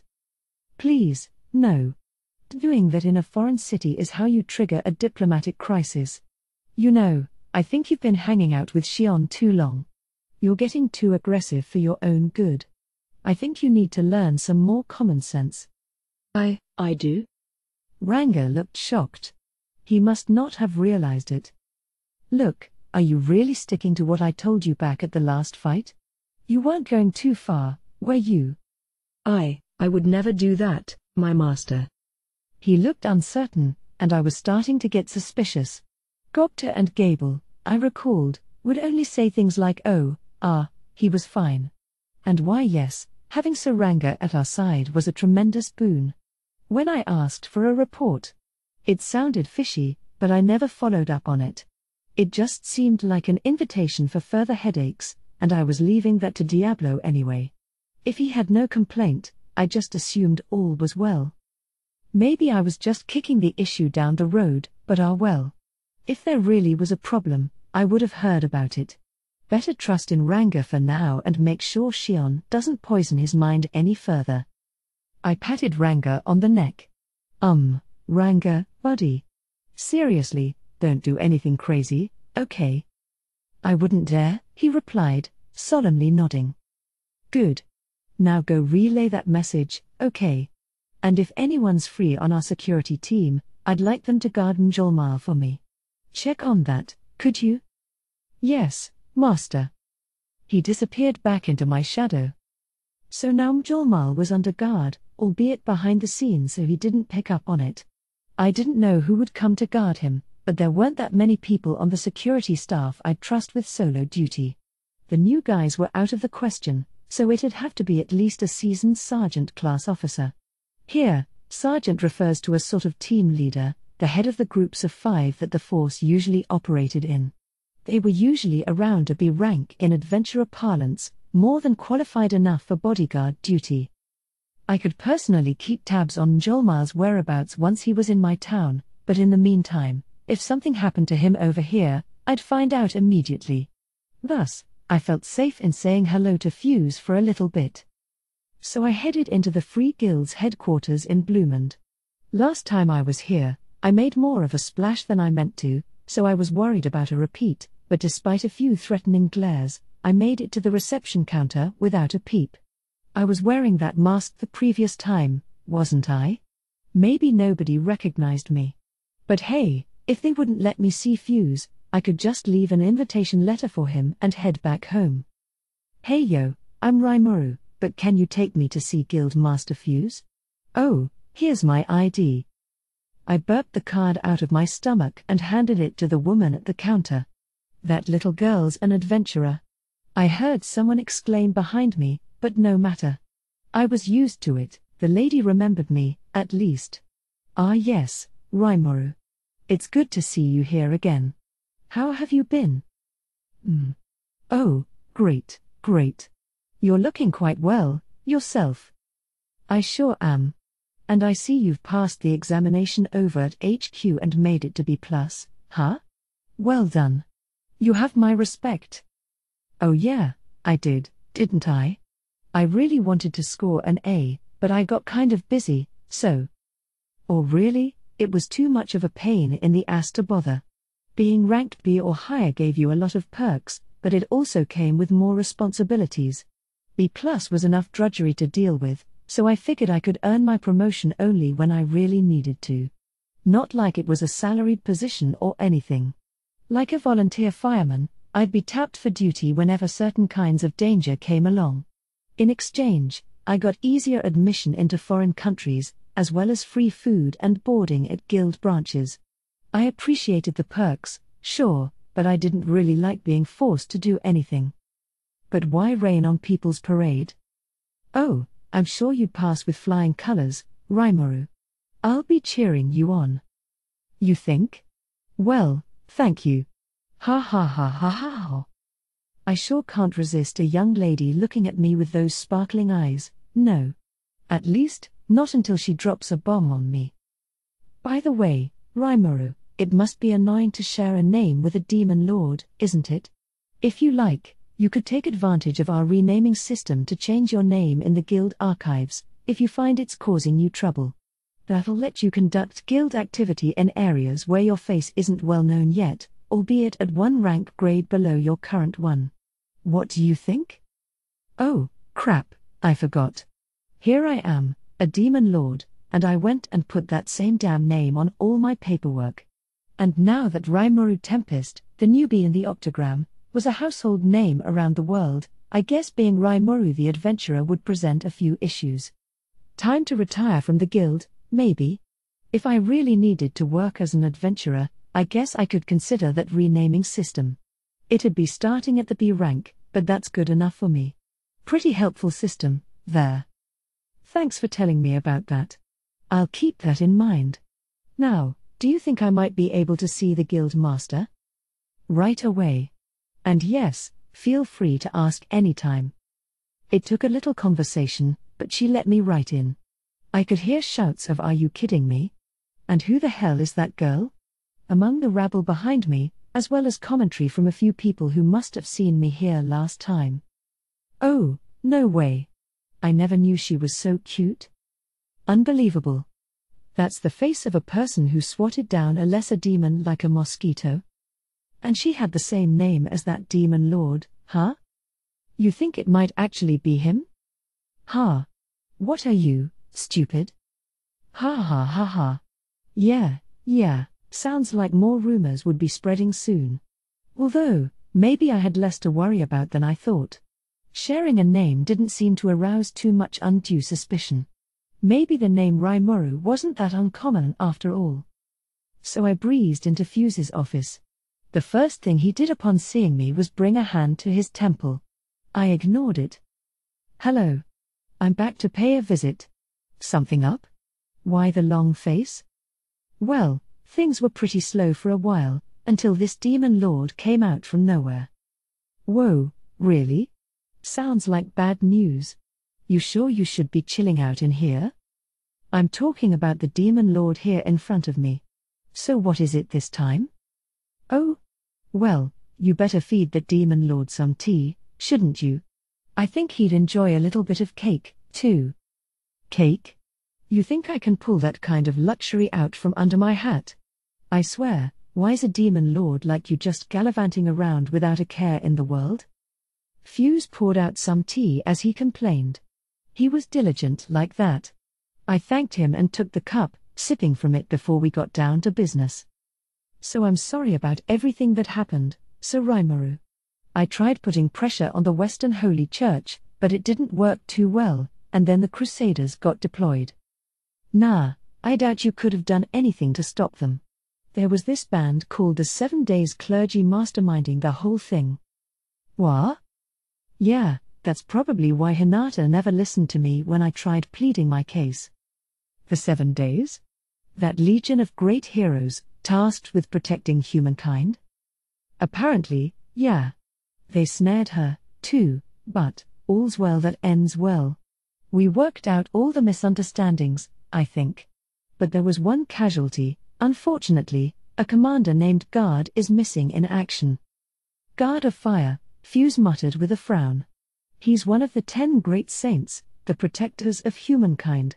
Quite gifted with a spear and flame-based spirit magic, albeit not as gifted as Shizu was. I didn't know Guard personally, apart from how he was after the clergy got to him. I couldn't say anything about his personality, but apparently he was a well-known name, at least. Someone as well-connected as Fuse would certainly know him. I described him as missing, but killed, I suppose, was much more likely.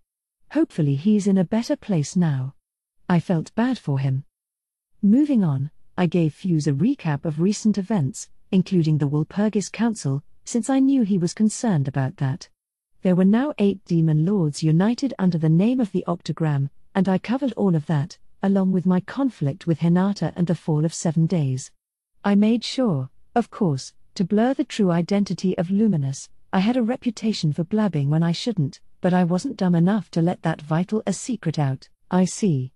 You know, no matter how much we tried to make contact with them, they always just flatly denied us. The church's Bloomond branch was a non-starter, so I sent someone over to their headquarters, and they still said we couldn't meet with anyone at the level of minister or above. I had no idea the clergy was behind all this. Yeah, Hinata said the same thing. The only thing uniting them, as she put it, was the god Luminous. Their faith, you know, that was the real thing. Humans are inherently weak, after all. They cling to the gods, and their strength. Would you include yourself in that, Fuse? Ha ha. No, not me. When my strength fails me, I'm prepared to call it a life, so to speak. I'd hope for a miracle, of course, but I can't pray to a god I've never even met before. Sounded like Fuse leaned toward atheism. Of course, this was a world where a real-life monster with superhuman powers could get worshipped as a god by the locals. They, at least, you could meet up with and see for yourself. That must have made them seem more reliable. Even Luminous only offered protection to the people she knew, at first, and she didn't figure in Fuse's life at all. He just relied on himself instead, a little self-serving but certainly easier to come to grips with. Yeah, well, I can certainly understand why people want to pray to a higher power. But in life, you get what you're dealt, you know? Anyway, regardless of what Luminous may or may not bless us with, the Church and I are even now, and that's all I need. Knowing Luminous personally taught me just how meaningless praying to her was, but not much point saying that. Sometimes prayer really can give a person strength. It wasn't for me to comment on. Fuse smiled. Very true. It's a load off my shoulders as well. I got the feeling he was depressed about failing to stop the church after I asked him to put the screws to them a bit. I just appreciated him looking out for me. We chatted for a while more over past events before I stood up, recalling something. Anyway, I better get going soon, but I want you to take this. I removed an envelope from my pocket and handed it to Fuse. It contained an invitation to the Founders' Festival I was planning. We had gotten so caught up in conversation I had almost forgot about it. This was why I came here today, after all. What's that? Well, I'm gonna be holding my Demon Lord coronation soon, and I figured it'd be a good opportunity to advertise my town to the world. We're calling it the Founders' Festival, and the way I picture it, it's gonna be a huge blast. We're sending invites to all the royalty and nobility in the region, and I'd love for you to attend, too. Huh? Wait a minute, Sir Rimuru. What would inviting someone like me accomplish? No, it's no big deal. I have an invite here for the King of Bloomond, too. Can you make sure he gets it? Well, couldn't you give it to him directly, Maybe not, eh? Nah. I gave the Dwarven King and Archduke Errol their invites personally, but I don't have many contacts in the other nations. I smiled. I've met your king once, but I don't think a demon lord would be invited to his throne room, would he? It's distressing enough for a demon lord to be in Bloomond at all. Fuse snickered back. But thank you for this. I'll be sure this reaches the king. My errand was now done, and I was about to depart but was stopped at the door. Oh, right. I needed to mention that the Grand Master was concerned about you. Negotiating with the Western Holy Church was a huge headache for him, so I'll be sure to say you've worked things out. Yuki was worried. A lot had happened since we last met.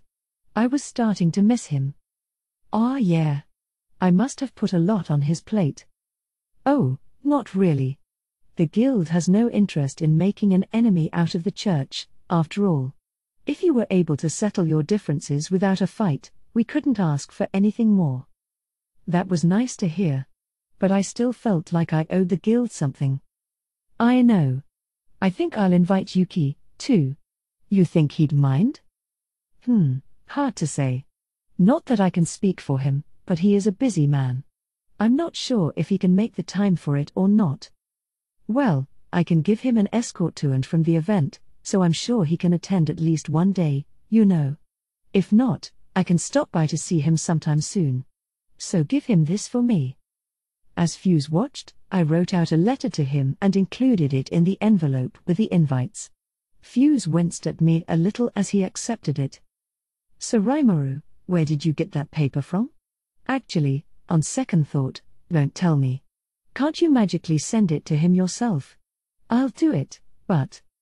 He looked tired. Maybe I was asking one too many casual favors. Ha ha ha. Sorry about that. Thanks. Sure thing, Sir Rimuru. Oh, and Milim's coming, too. I felt it best to be just as casual with that bombshell as he took the envelope. Milim? Oh no. Okay, see you there. With a smile, I half ran out from the office while he shouted after me, wait. You don't mean that Milim, do you? Hey. Let's just pretend I didn't hear. As I escaped from the guild building, a man leapt out from behind a corner at me, taking a respectful knee. I, Gobeman, am here at your summons, Sir Rimuru. This man was one of the hobgoblins I named. Pretty ambitious guy. I think Riga told me he and Gobta were fighting for the vice-captain's spot back when he was running our village forces. He had the strength to back that drive, of course. Hey, weren't you a lieutenant? You went to another unit after Gobta started captaining the Goblin Riders, didn't you? A lieutenant, in Tempest's armies, was an officer who could be assigned a unit to lead if needed. They didn't necessarily have one to lead, which meant that captains were naturally above them, but it was still a much higher rank than the sergeants leading teams of 5 to 10 people. Yes, my lord. I was never one to serve below others, you see, so I thought I would work as an individual for now. Someday soon, I'd like to assemble my own direct command and lead a unit myself. Sounds like he's got some real backbone. He gave up his chance at vice-captain of the Goblin Riders because he didn't want to serve under Gobta, after all, so he must have had some pretty high aspirations. Do you? Well, keep up the good work. Now listen, Mjolmal's someone very important to me. I need you to keep him safe, without letting him notice, if possible. I think you could learn a lot from the way he sways people's minds. His financial acumen's enough to move the folks around him, but it's not just that. Think of it as a case study while you're guarding him. Yes, sir. I will keep that in mind as I execute my duty. Gobeman was up for it. The way Benimaru described him, he tended to rely too much on his own abilities, downplaying the strengths of the people below or alongside him. That's one reason he failed to reach captain, despite being much more physically gifted than Gobta. If he could learn to be more of a team player, that captain's job could be his before long. I hoped he could grow into the rank. If you can carry this out and learn something from it, report back to me afterward. I'll give you this katana of mine as a reward. Kurobe had contacted me earlier to report that my personal sword was complete. I wouldn't need this one any longer. It was just a temporary weapon, but it was synced up with my aura well enough that I liked the results I got from it.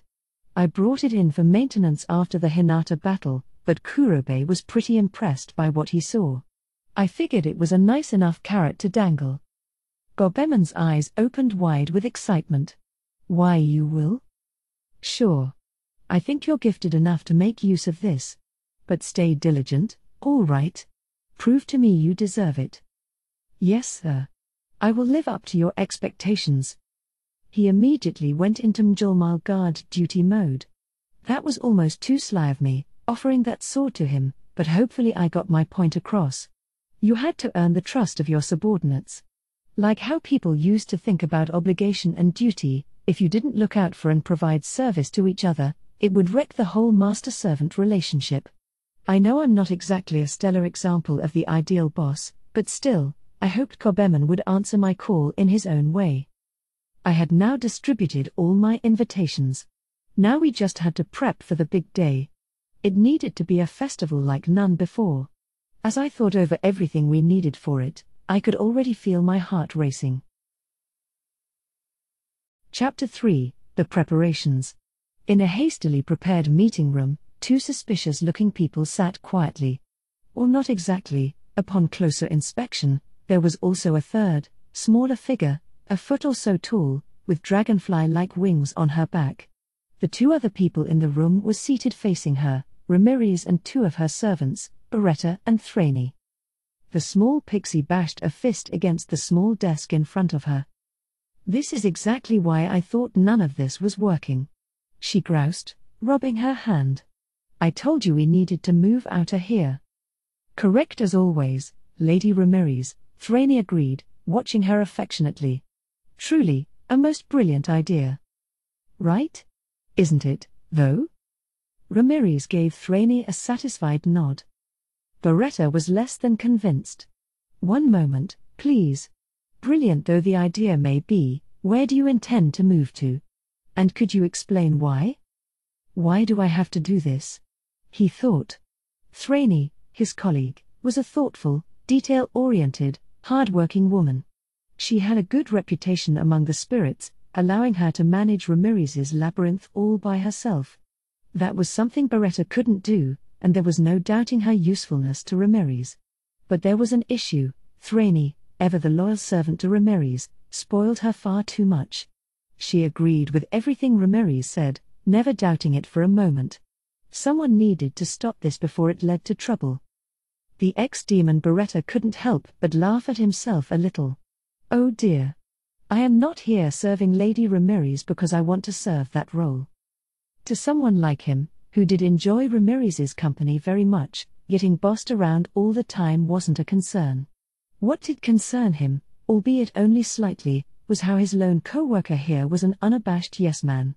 Unfortunately, it was an ironclad rule of life that the hardest-working people tended to be the ones who lost out in the end. If you blow the whistle and warn about the dangers ahead, it's usually your job to clean up the mess that results, something Beretta was about to learn the hard way. "Great question, Beretta. Listen, aren't you bored being in here at all? There's nothing to do for fun in this place. The only diversion we have is building golems, and that's about it. Barely anyone even comes to visit us. But over there, they've got all kinds of stuff. So I figure, I'll just invite myself over." Ramirez put forth what she must have thought was a convincing case. It just made Beretta sigh inside. He wasn't dead set against it himself, but he remembered what the demon Lord Rimuru was like and suspected getting his permission would be a problem. If she tried moving there now, he could easily envision her getting thrown out on her ear. Thraney must have known that, but all she had to offer was her unequivocal agreement. "But, Lady Ramirez, didn't Sir Rimuru already turn you down once?" Beretta had to say it. She had already tried it. Without a better excuse, all she'd do was incur Rimuru's wrath. Maybe Ramirez was oblivious to this fact, but to Beretta, that was the biggest problem of all. "Come now, Beretta," his unreliable co-worker said. "You're overthinking this. Sir Rimuru is such a nice young man. He'd never be cruel enough to deny the dreams of someone cute and lovable as her." Thraney was being far too optimistic. If Ramirez wasn't involved, Thraney was a capable woman of action, but there was no counting on her now. So since the other two people in the room weren't using their brains, he tried to find a good way to navigate this. After all, he wouldn't mind living alongside Rimuru, either. "I suppose that's why I find even a situation as ridiculous as this exciting." And it was a lucky thing he had a mask on, because under it was a smile almost childish in its glee. After I saw Cobeman go, I headed back to Tempest. I had been using Dominate Space to travel as of late, which allowed me to instantly transport myself to anywhere I had visited before. It consumed a non-trivial amount of magicules, but it was fairly trivial for me considering the energy I had to work with. I was free to use it as much as I wanted now, which made travel pretty simple, although I still tried to regulate my use, since I'd look so lame if I abused it and went into sleep mode as a result. The moment I was back, Ranga sent me a thought communication. Master, Gob Q and the craftsmen have gathered at the western gate. However, he didn't finish the sentence. What happened? Concerned, I headed for the gate, using dominate space despite promising myself to lay off a moment ago. Activating universal detect to gain a broader vantage point than what my eyes could give me, I spotted Ranga at the site, and if my destination was within sight, dominate space made it easy to rush over. Just a matter of changing my coordinates, really. Really convenient, but kind of hard to use in battle, since it takes a little time to set off. I'm always scared of leaving myself open like that. Besides, I'm trying to conserve it, remember. This, on the other hand, was an emergency, so I reappeared right next to Ranga. We were outside the west gate, and immediately I spotted Gob Q arguing with someone. Universal Detect already told me who it was. No, you see, like I just said, we're officially taking over this place. Oh no. I took cover, listening in on the conversation. I know what you said, Ma'am, but we can't really accept that, do you understand? I'm going to ask Sir Rimuru now, so if you could just wait here and keep quiet for a little while. No. We've already abandoned our previous labyrinths to come here. Are you going to kick out a poor, homeless woman with no place else to go? No ma'am, this area is officially the territory of the Demon Lord Rimuru, you see, so you will need to obtain his permission first. PFFT. Can't sob story my way in, eh? In that case, I'll have to resort to force. If you keep nitpicking every little thing, you know Beretta here isn't gonna take that lying down, I couldn't stand any more of it, so I sneaked up to the problem child in front of me and captured her in my hands. Taking a look at her, I confirmed it was Ramirez. What are you doing? Hey there, Rimuru. How's it going? She was avoiding eye contact, clearly understanding she was in big trouble. Whatever she was up to, the small hut behind us clearly had to do with it. Ramirez was claiming the structure as her territory, she had to be hiding something inside. But how did she even bring it over here? Lady Ramirez. I've brought over some new wood. The riddle was solved by Thraney, coming over with an armload of wooden beams. Thraney, what are you up to? Sir Rimuru. I trust all is well. She froze the moment she saw me. Did it not occur to her that building a hut right in front of the town gate might get spotted pretty fast? Can I ask what's going on, Thraney? Well, this. It's not what it looks like. Lady Ramirez did nothing wrong, The Thraney I knew always had this air of authority. Serving Ramirez had completely torn that apart. Like master, like servant, I guess. The only person here who could guide me through matters was likely Beretta, who was currently kneeling before me. Beretta, explain. It always has to be me, doesn't it? Resigned to his fate, he relented. It all began, he said, with something Ramirez told him. Beretta, you traitor, Ramirez shouted, freed from the prison of my hands, but I ignored her. According to Beretta, Ramirez absolutely insisted on moving to my town, with Thraney in full agreement. I glanced at Thraney, she was staring into space and looking supremely awkward. Apparently, she spoiled Ramirez at all times, which I could see from the last time we met, so I believed it. Neither she nor Beretta would dare defy this lady, so they were all but forced into this would-be invasion of my land. And also, as Lady Ramirez stated, we came here after sealing off the entryway to the labyrinth we called home before. Right. Exactly. So come on. If you kick us out, we'll be homeless, Rimuru. She tried to sound as forlorn as possible, despite this being entirely her own doing. Oh, poor Lady Ramirez, I heard Thraney lament. Please don't keep encouraging her. Either way, though, now I knew the situation. This wasn't Gob Q's fault at all, it was all on Ramirez and her servants. Sorry you went through that, Gob Q. No, we were fine, but the gate guards had the worst of it. He eyed a nearby hobgoblin by the gate, sleeping soundly. Yeah, sorry. I got a little excited. That wasn't Lady Ramirez's fault. That guard was saying terrible things to her, so I used magic to put him to sleep for a little while. What had gotten into Thrainey's mind anyway? She really did cast a spell, I presume for Ramirez's sake.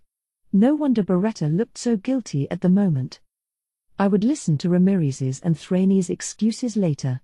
I wanted to learn more from Beretta, but he didn't have much else to offer. They showed up here, Thrainey brought in wood, and Beretta fashioned it into the log hut before me. Apparently, they had been interrupted just as he began work on a terrace in front of the door. This hut was meant to be the entrance to a new labyrinth. It certainly wasn't the first time Ramirez had demonstrated a desire to move here. This hut, which served as an entrance to her full residence, was all the real estate she really needed. Okay. So you tried building it here, and the gate guard stopped you. He was getting in your way, so you commanded Thrainey to put him to sleep, and then Gob Q and these other craftsmen spotted you. Do I have this right? No, that's not. Well, not exactly the case, I don't think. Maybe?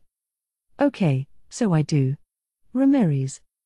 Ha ha ha ha.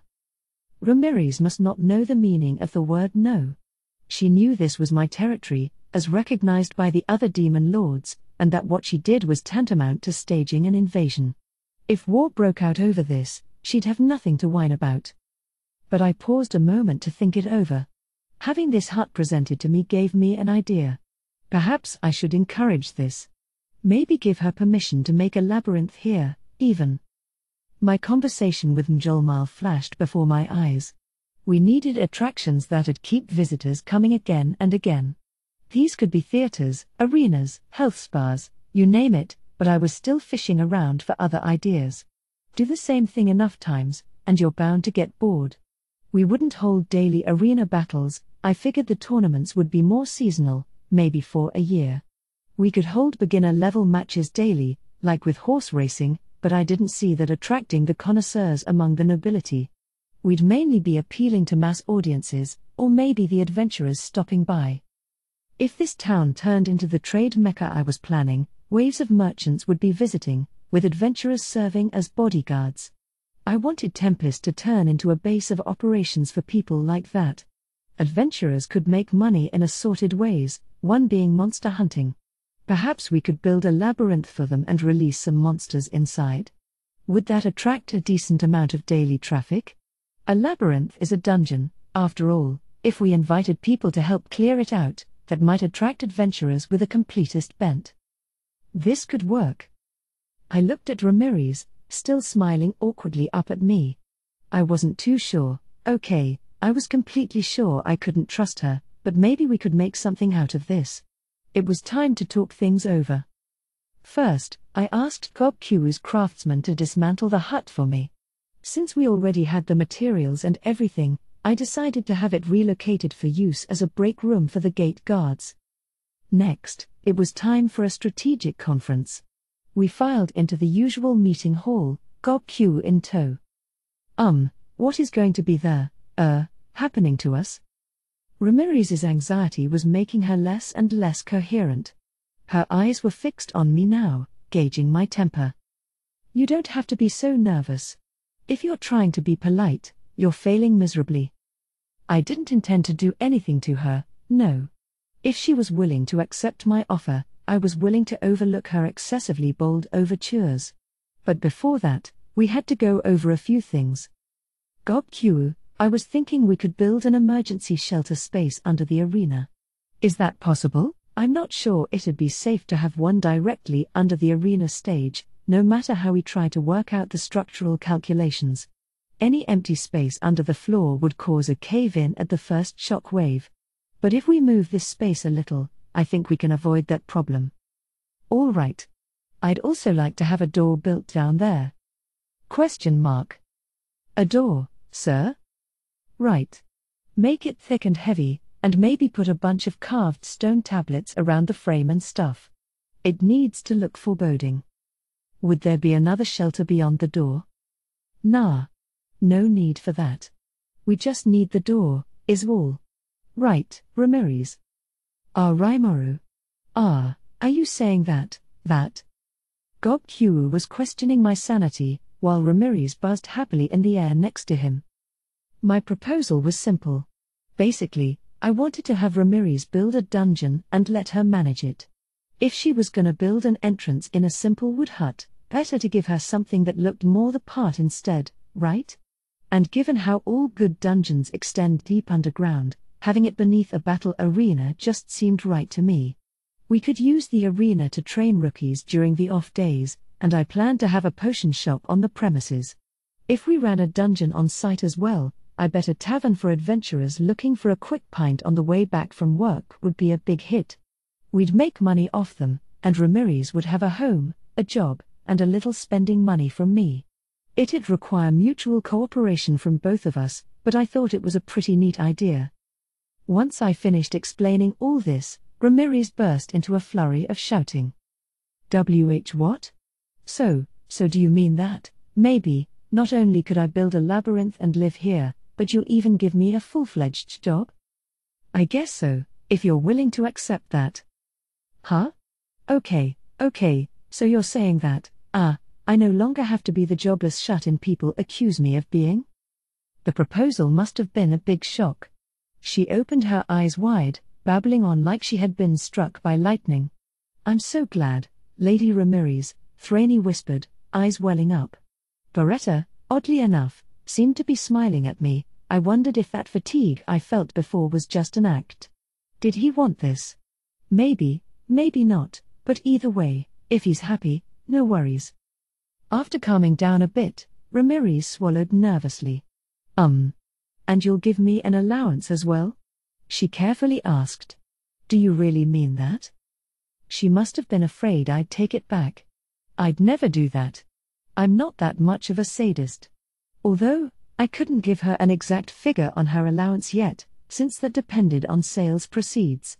Better put her mind at ease for now. I really mean it. But I don't know how much profit we'll make until we get things going. How about we say you get 20% of the profits after I deduct advertising expenses, rent, and other needed expenses?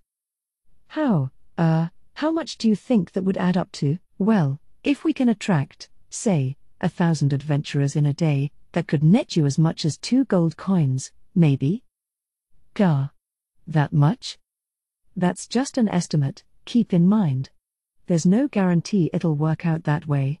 None of what I say means anything until we see some real, paying customers. But if you're planning to live here anyway, it's not a bad deal for you, is it? Ramirez bobbed her head. If she was going to squat on my property either way, she'd be maintaining her labyrinth no matter what I told her to do. It'd be smarter for her to listen to my offer, for sure. It'd grant her permission to stay and be a way to make money. Really, she only had one choice. Thus, she latched onto my head and did a little dance of joy. I took that as a yes, and I was sure Beretta and Thraney wouldn't complain. In fact, they were smiling at Ramirez, who was currently busy tripping off to her own little world. I'm gonna be filthy rich now. No more ungrateful bums calling me a deadbeat and a destitute demon lord. Well. No harm in that. It'd certainly do nothing to damage the faith her 2 servants had in her. Her sheer enthusiasm for the offer made me wonder just how often she had been picked on in the past. She was more excited than I was about it, so I doubt I had to worry about compliance. What's with her obsession over money, though? I didn't think a lust for riches was a common trait for a demon lord, myself excluded. Was her lack of a decent job the main issue? Her labyrinth wasn't exactly teeming with visitors. She must have been lonely, with way too much free time on her hands. It'd be great if we could attract crowds of adventurers to this dungeon, for my sake, as well as hers. We better work out a plan of action fast. Calling Ramirez back from her mental head trip, I decided to have her help rework our arena plans with GobQ. The way I saw it, we should expand the open area outside the western gate, where the highway ended, and build the arena there. There was ample pasture space for travelers' horses, as well as a vast tract of empty land to work with. Sometime in the future, I'd like to lay rails on top of the highway and run trains up and down it. Ever since I decided to target noble customers for this, I had been considering what to do about our transportation issues. If I could guarantee safe passage for them, I thought it'd be much easier to attract richer tourists. But that wasn't the only goal. A rail system would make it possible to transport vast amounts of goods in one go, improving convenience and greatly contributing to town development. That was what I had in mind for the town's future expansion, so I wanted a spot for the arena that wouldn't get in the way later on. I could establish a rail station near the spot, hopefully within an hour's walk of the gate. Any farther would be asking a lot from our tourists. Having the arena within walking distance of town also made it possible to offer more hotel options in a smaller area. Unlike my old world, people here did a lot of their traveling by foot. If a journey was up to around 6 miles round trip, most folks wouldn't hesitate to hoof it, so a little distance wasn't a daunting obstacle. Those were my thoughts behind my proposal for a location, but Ramirez had other ideas. Why, though? Didn't you have empty space within town limits? Yes, but it's occupied by Beastman refugees right now. We have streets of temporary housing laid out for them. I can't build an arena over that. No, added GobQ, we can't throw the Beastmen out of town. I think development will have to wait until after Sir Geld completes work on the new Eurasianian capital. Okay, well, how about we just move them into my labyrinth? I could transplant the entire layout of that area inside it, so it wouldn't be too much of a burden on them. That sounded, to be frank, absolutely bonkers. GobQ and I exchanged glances, unsure we were hearing correctly. You mean we'd move the inhabitants in there as well? I can't move living things around without permission, no. They'd need to willingly go in there for me. But anything inanimate or unconscious? I can whisk it all right over, no prob. Are you serious? So you can move all the Beastmen's houses and belongings inside your labyrinth anytime you want? Yep. You got it. She sounded proud of it, as she should. That's the kind of skill anyone deserved to brag about. Pressing her for more detail, I learned that this was macecraft, one of Ramirez's intrinsic skills. As the name suggested, it basically made Ramirez the supreme god of any labyrinth she created. It worked over astonishing distances, too, even affecting people and things near the maze entrance. She could even take the weapons and armor off people close by. It was a crazy power to think of, but it did have its limits. If the target's equipment had its own consciousness, a sword infused with its user's magic, for example, Ramirez couldn't affect it. You weren't exactly stumbling over sentient objects like that every day, though, so if you picked a fight with Ramirez, you'd better be prepared to get stripped naked first thing. Maybe she really did deserve the Demon Lord moniker. Wow. I mean, honestly, I thought you had, zero ability to defend yourself in battle. Sheesh, way to be super mean. You're talking to the woman they call the strongest demon lord in the world. Come on, Ramirez. Calm down. Tell me what else you can do with it. Upon further prodding, she revealed some more details behind her abilities. Essentially, I had 5 questions for her. 1. How many floors down can you build your underground labyrinths? 2. How many days do you need to build them? 3. What kind of monsters are inside?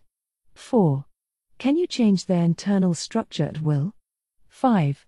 What happens if someone dies in there?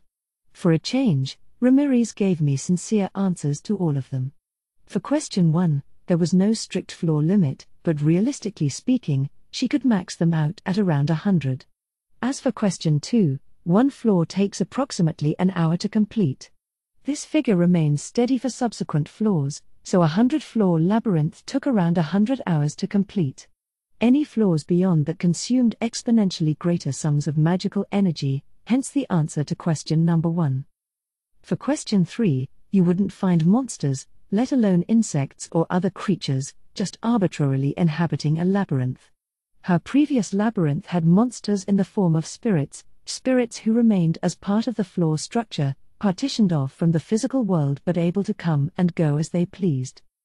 However, it was possible to seed a labyrinth with monsters for adventurers to test their skill against. Fill a maze with magicules, and monsters would spring to life from them. Adjusting the labyrinth's magicule density made it easy to predict the strength of the monsters who resulted, as well as restrict monsters for certain floor or floors. That made it possible to fine-tune a labyrinth's difficulty level with some precision. I had an idea of how this magicule infusion process worked, so I'd give that some thought once I had the right container for it.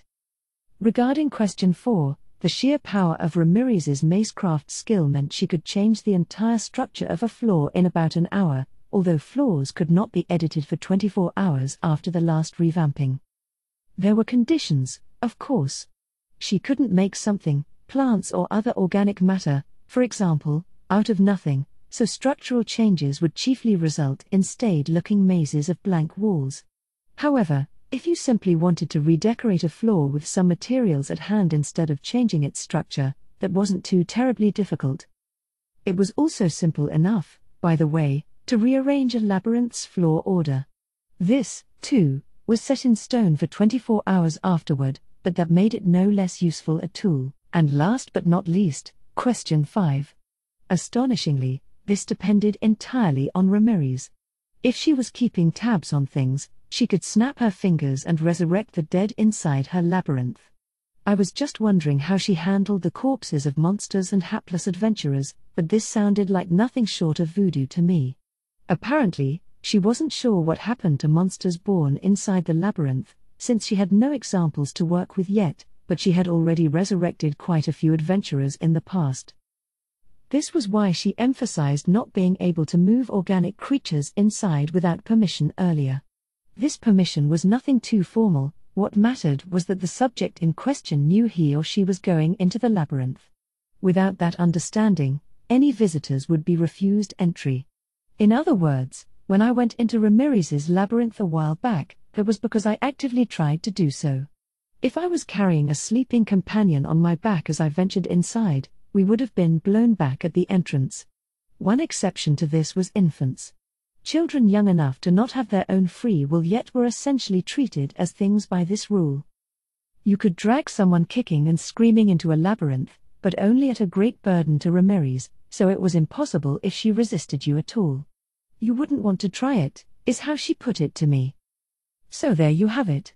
Essentially, anyone who goes into a labyrinth was under the tyrannical rule of Ramires, something they agreed to the moment they stepped through the entrance. If they accepted the rules, Ramires would keep careful tabs on their status. And you know how much we liked playing pranks, don't you? She said, puffing out her chest. I just like surprising people and seeing their reactions. If they died, you know, that'd kind of weigh on my conscience. So I do what I can to keep 'em alive and set them back on their way.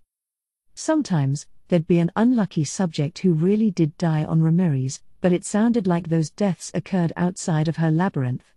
At the very least, she didn't want to kill me when I was in there. That golem who looked ready to stomp me to oblivion was only there because she knew she could fix me up, good as new, if called to. That made sense to me, although it seemed to lower the stakes of what I went through quite a bit. So if a band of adventurers goes in on a monster hacking run, you can revive them if they die? Yep. Once they're booted out of the labyrinth, I can resurrect them like nothing happened. It's a bit tougher if we're talking a whole party at once, though, so we might need to send them in with some of my revival equipment. Equip a specified item from her macecraft labyrinth, and dying would just transport you back outside intact. That solved my safety concerns, which was really the biggest problem. Excellent. That's wonderful, Ramires. Really? You mean it? I'm really that great, aren't I? You sure are. Our ambitions are as good as accomplished. They are? Yeah, they are. I was just thinking that myself. We looked at each other and nodded. I'll be counting on you, Ramires. And I'll hold up my end of the bargain.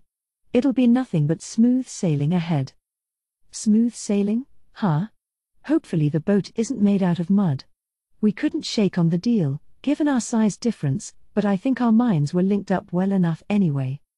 Accepting Ramirez's offer, we decided to build the battle arena in the empty space on the southeast side of town, a dungeon spread out beneath it. Our theater, meanwhile, would be put up on the northwest side, near where all our high-end spa facilities were.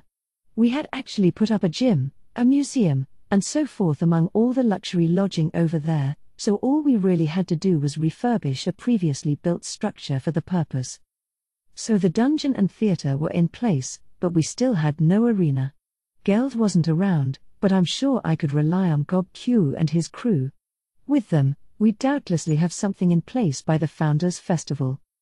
I'm not sure we can do this, Sir Rimuru. Oh, no. Yeah, guess not. I mean, any normal project like this would require several years of work. Asking for a finished arena in a month or so was kind of insane. Even with monster-level muscle on our side, I wasn't so sure we could do it, either. Yeah. All right. Let me lend a hand, then. I'll help move dirt around and process the metal infrastructure. I may not look it, but I did used to work for a general contractor. I didn't have that much on the field construction experience, but with what I learned imitating the veterans, I wasn't a total amateur. Besides, I had Raphael. Me too. Let me help. In that case, allow me to help, too. As you wish, Lady Ramirez. I suppose that meant I had the support of Ramirez and Beretta and Thraney, too. Let's get right to work. I open up my blueprints among the tents that lined the area. All right. I don't see a problem with this. Great. Better explain things to your beastmen, then. A lot of our nation's beastmen were out working on remote projects, so I decided to give Alvis and Sufia the full explanation for now. We would meet together this evening. If that is what you seek, Sir Rimuru, it shall be done. It sure will. We've got no right to complain. Once I explained my whole plan to them, they accepted with surprising speed. They also stated that I wouldn't need to explain it again to the other beastmen. Really? Sure, Sir Rimuru, Sufia said. You've given us all food to eat and a place to stay. We'd all be glad to help out with building this arena or whatever. Besides, Alvis added, I hear that Sir Carillion will be involved in the festival you're holding. We all would be delighted to help you out. I am a tad under the weather, so I will leave the rest to you, Sufia. You got it. So Sufia would lead the beastmen on this job, and once that was decided, things proceeded at blazing speed. One order from Sufia was all it took to get the beastmen out of their tents. As they all lined up in formation, Ramirez nimbly transported all the tents into her labyrinth. We now had a large patch of empty land to work with. Still a little wowed by this feat, I used Belzebut, Lord of Gluttony, to consume parts of the lot I didn't need and pare it down to a square, flat expanse.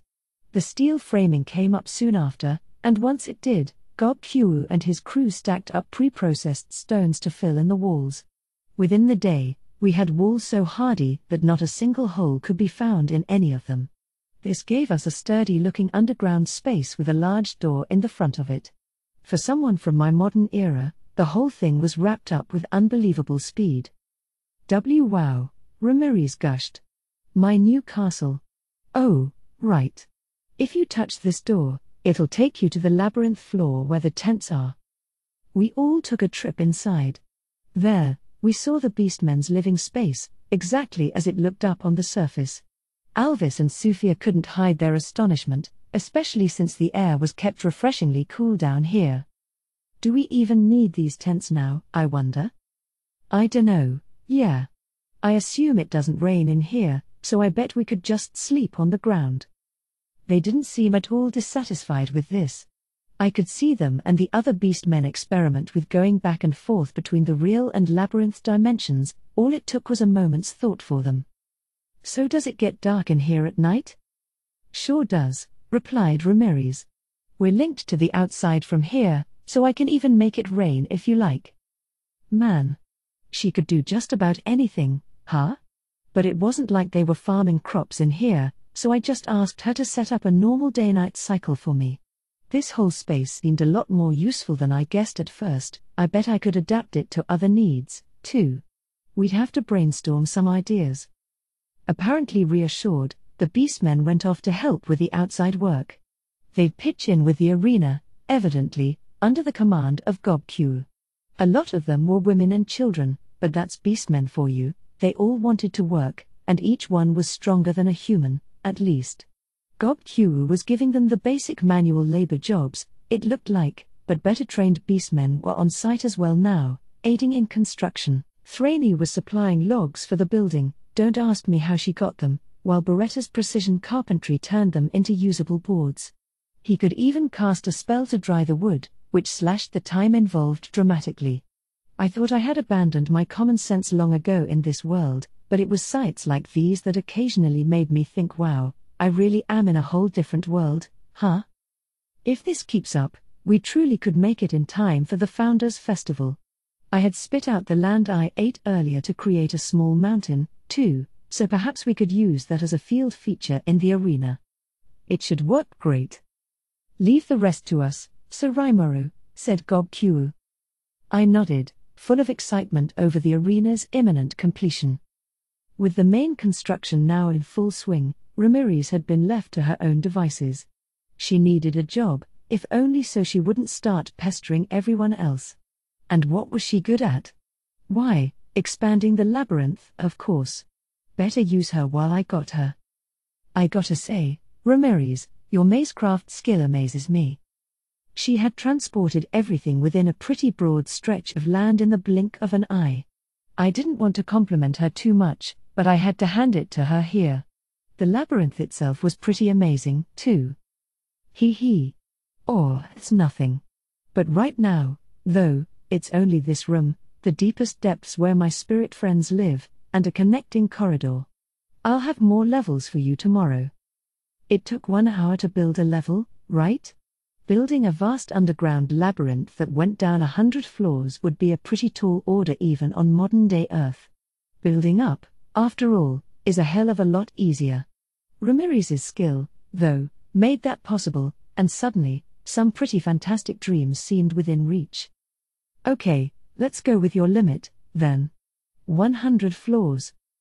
Huh? Do you need that many? Yep.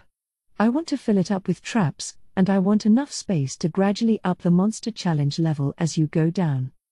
I mean, that's fine by me, but can I ask you something? What? I was just wondering, how do you plan to expand the number of monsters in there? Are you gonna catch them somewhere? I suppose her question made sense. It'd take a lot of monsters to fill 100 levels. But I had an idea. Let's tell her a little about it, at least so she'll cooperate with me. Well, between you and me. I let her in on the secret of how I wanted to structure this dungeon. As she listened, I could see her eyes begin to twinkle. Wait, so. Right. So then, Ramirez, we began offering suggestions to each other as we whispered. This was getting exciting. And given it was the two of us involved, we naturally began to go off on tangents we never should have.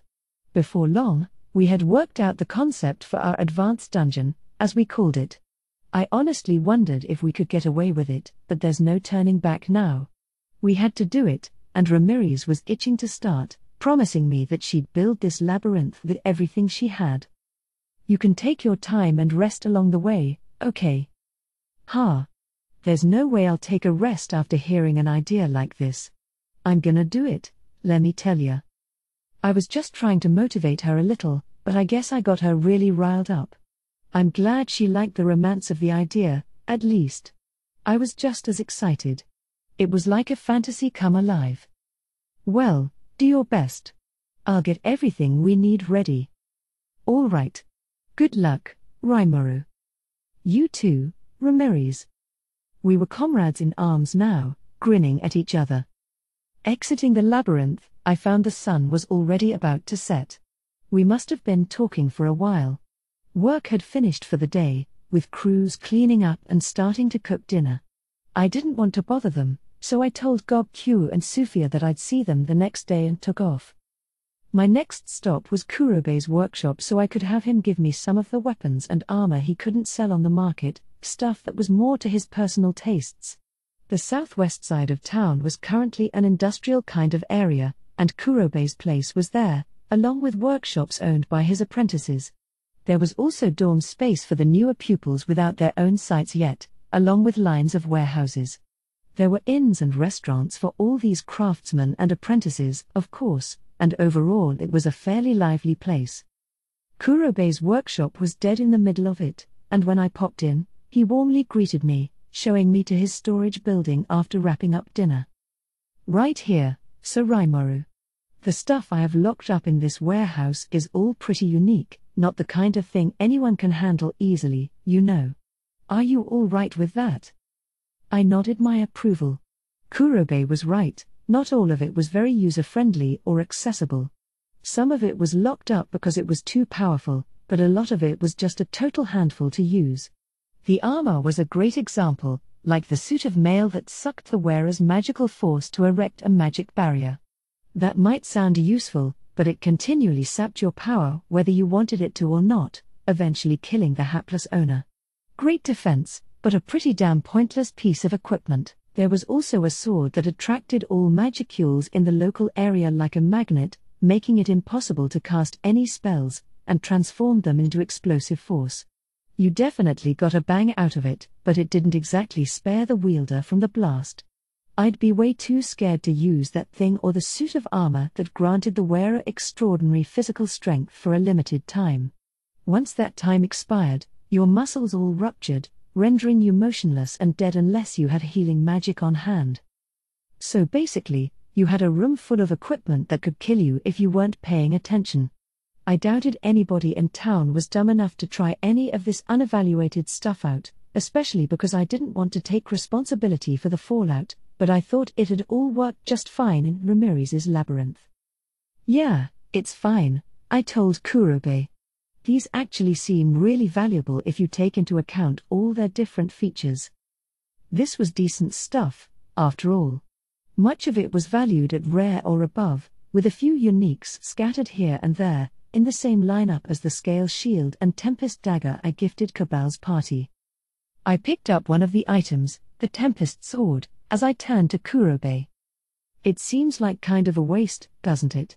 Keeping all this high-quality stuff in here just because it's still in the test stage. Don't you want to pair some of it with the kind of people who could really take advantage of it? I was trying to lead him to the answer I wanted.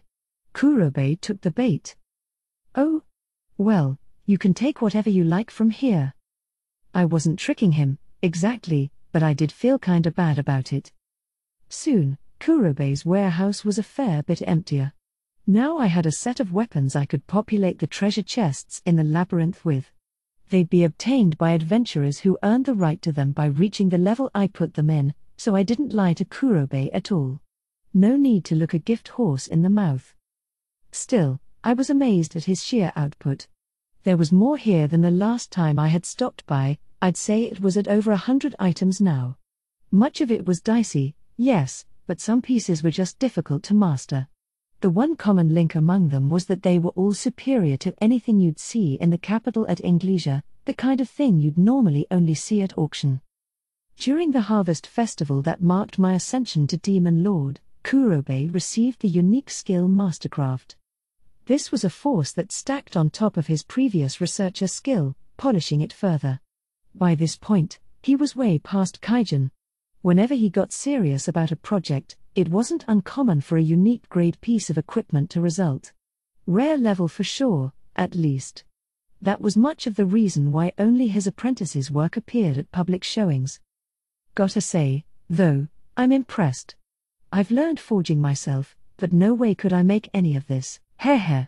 High praise from you, Sir Rimuru. Oh, but let me give you this before I forget. Suddenly serious, the ever-modest Kurobei returned to the tatami mat room in the rear to fetch something. What's this? Well, it's something I've made you wait far too long for. He handed me a long, straight sword, the blade a jet black in color.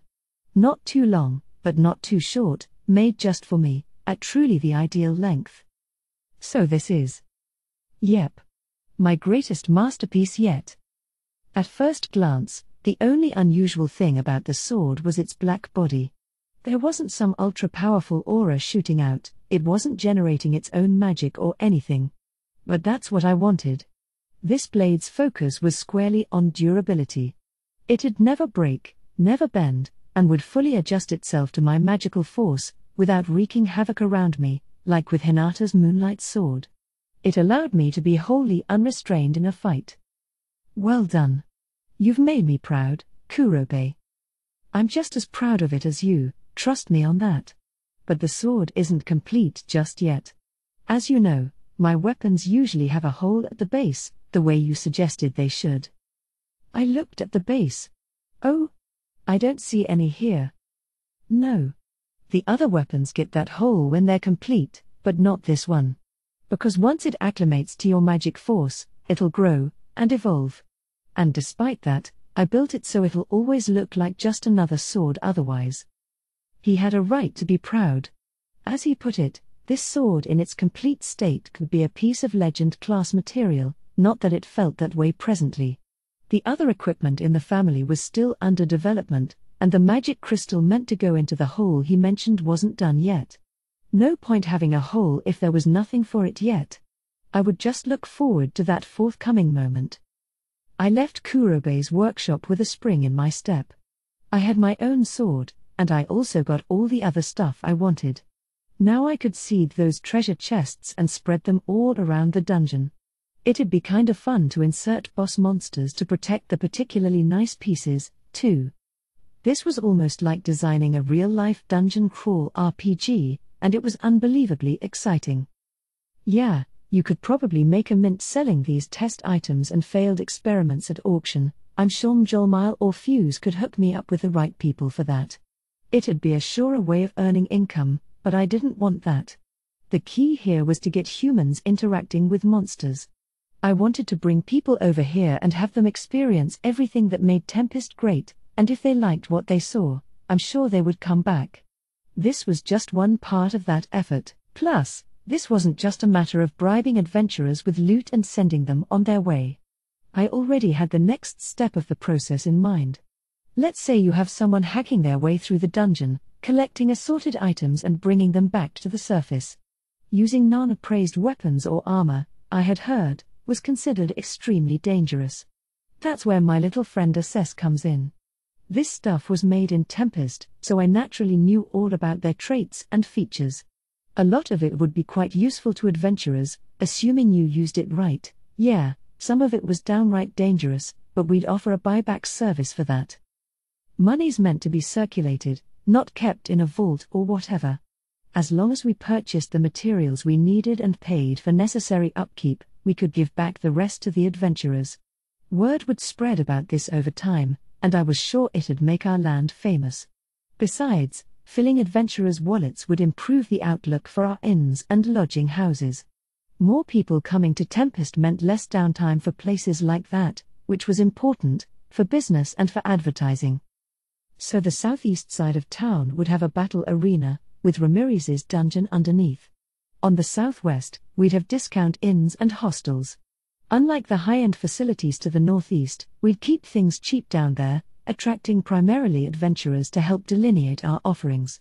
Their location would be convenient to the labyrinth, and I was positive it'd be a booming success. I was worried at first when Ramirez talked about moving here, but maybe that was the right thing to do all along, huh? We also planned to have at least 1 or 2 large-scale events at the arena each year.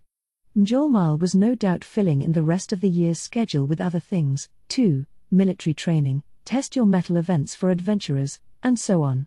There could be a lot of demand for that kind of thing, I thought. We could have people try to use that training in the dungeon, a kind of standardized exam, you could say. If you can't die in there, you could try some crazy stuff you'd ordinarily never dream of attempting. Realizing how many options were open to us, not just commercial, either, I decided to talk with Benimaru later about them. I had my seed items, but it was too early to focus on the dungeon, that could wait until it was done. For now, I wanted to wrap up talks with the one person we needed for the final touches, the whole cornerstone of this scheme, Veldora. I found him relaxing in my little house a bit removed from town, a nice little Asian-style tea house. There's actually a secret to this building, but I'll go into that later. Veldora was treating the place like he owned it or something, which I didn't mind that much, but, come on, man. Yo, Veldora. Can you do me a favor? What? I am busy. Yeah, busy reading manga, maybe. Too bad. I thought this was a pretty neat offer, too. But if you're busy, then oh well. I just figured we could use your aura too. Oh, right, sorry. You're busy. Never mind. I pretended to walk away. Leaving what was supposed to be my own house was a little weird, but well, I had lots of places to sleep. Besides. Oh, just one moment. I am busy, yes, but if you insist upon it, I will lend you an ear. Great, I hooked him. As gullible as always, I see. Like taking candy from a baby. I should start calling him the Ghoulie Dragon. The rest would now easily fall in place. I stood tall, looking as haughty as possible. Well, I started, trying to sound suggestive. I was thinking about providing a den for you to live in, sort of. What? My own place? You mean it? I really got him now. He took his eyes off the manga he was reading, watching me curiously. Yep. All for you. But if you're too busy right now. Wait. No need to be in such a hurry. We're friends, are we not? I'd be glad to put your requests at the top of the queue. Qua ha ha ha. I had Veldora excited now. Perfect. Might as well go through with the pitch. He almost never listened to people, so these preliminaries really were necessary. A pain in the ass, but I just considered it a little ceremony I conducted to help him be useful for a change. Yes, what are friends for, after all? Precisely. Tell me what you want. Well, Ramirez is moving into town, and we're gonna build her labyrinth right underneath the arena. So. Oh, Ramirez? Veldora replied, picking up on what this meant. Her powers are a bit of an unknown quantity to me. I understood them as creating paths that led you to the same spot, no matter where you were. Does she twist and turn these paths around to create mazes? Right. And she can add more floors to these mazes, so I want to fill them with tricks and traps and stuff. More floors? That little girl was more powerful than I thought, then. Now Veldora was looking serious, engaged. So gullible.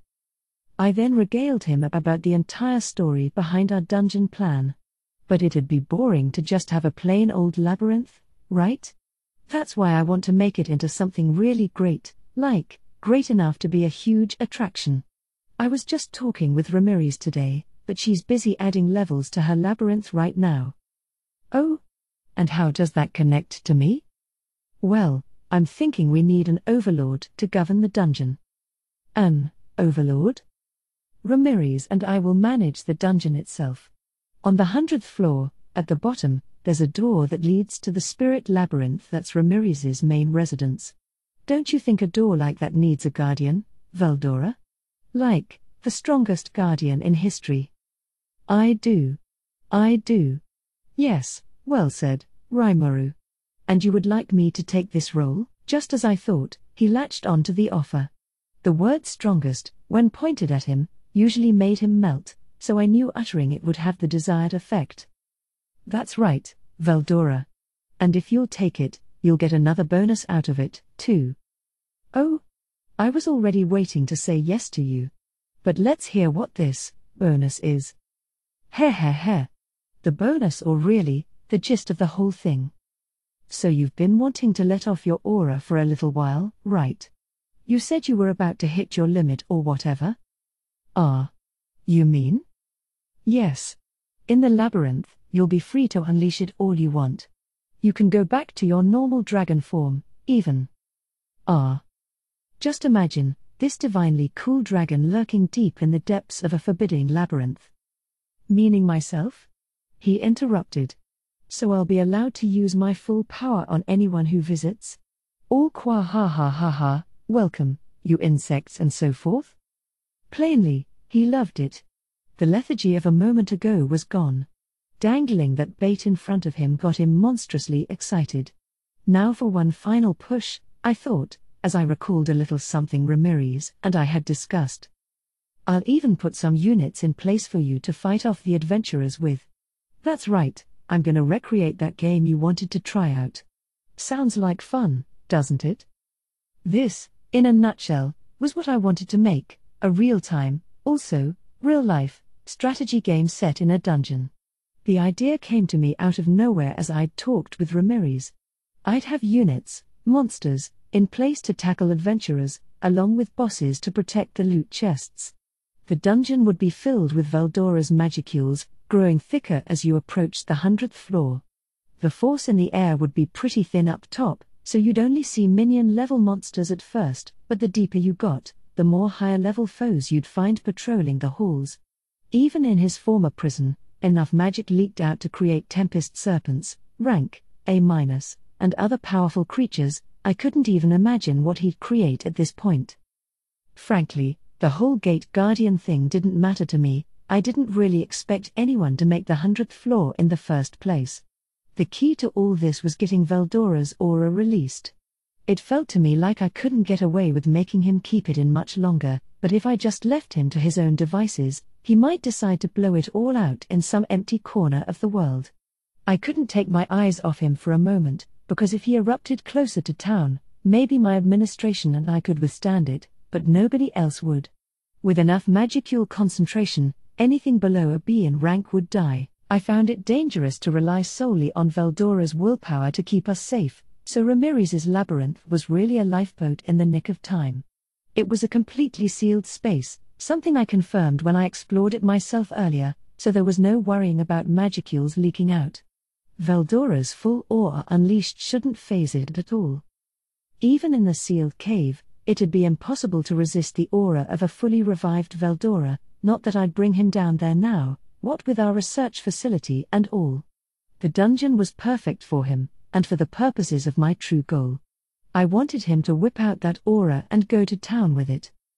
My true goal, you see, was to use the large, dense cloud of magicules he'd create and generate monsters with it. The whole plan rode on that idea, Veldora releasing his aura, and me making good use of it. An excellent plan, if I do say so myself. 2 birds, no, 3 birds, with 1 stone. Not only would it keep him from crashing my house uninvited, it'd also make him useful as a magicule generator for my new monster factory, giving him a job to do so he wouldn't be such a freeloader.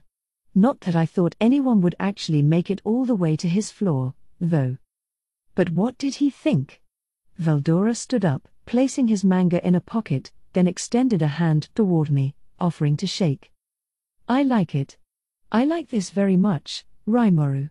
We will have adventurers dispatch these units, so they can stand before me, and I can deliver them divine justice. They may try to run from me, of course, but I will never allow them to. Perhaps I could bellow something akin to bah ha ha ha ha ha. You cannot escape me. Didn't you know? There is no fleeing the storm dragon. I always wanted to try saying that, and now I've got the chance, don't I? I cannot wait to begin. Yes. His imagination was already running wild. I nodded back at him, but now I worried that I'd egged him on a little too much. Is this gonna be okay? Like, there's really no way someone'll reach floor 100, right? I was a little concerned about that, but I needed to push this plan forward. Well, you're the only person I could ask to do this. Are you in? Of course. Rimuru, you've done well to reach out to me. Truly, it is a task only I am capable of. He gave me a firm nod. I'm so glad he's really that stupid. His cooperation, and his reaction, were even better than I thought possible. The next day, Veldora and I went to Ramirez. Construction of the arena began early in the morning, and the site was alive with activity. Some of the beastmen that were out on training had come back to pitch in, following Gob Q's orders as they ran to and fro. I didn't want to wreck their concentration, so we headed for the labyrinth. The moment we entered, we emerged in the room Ramirez was in. As she promised, she had been busy expanding the dungeon. "Hello, Ramirez. Doing well?" "Ah. Hello, Master. It's good to see you again." "I'm doing fine." Ramirez looked a tad fatigued but eminently satisfied with herself. I advised her not to overdo it. She was now seated on Veldora's shoulder. I was glad to see they were still getting along. I was glad, but it was also a problem, because the sight of Veldora was making Ramirez totally forget my advice. "Just leave this to me. I'll do it. I can totally pull this off, guys." To calm her down a bit, I decided to start with breakfast. After that, I asked her about her progress. For now, she had expanded the labyrinth down to floor 15. At the current pace, she'd reach 100 several days later. I could decorate the interior along the way, so there was no need to hurry her further. "The subsequent floors will formulate themselves at this point," she said. "I've got nothing to do right now. Would you like to mess around with the floors that are done?" Apparently, the floor-making work would proceed on its own, as long as Ramirez had remaining magic strength.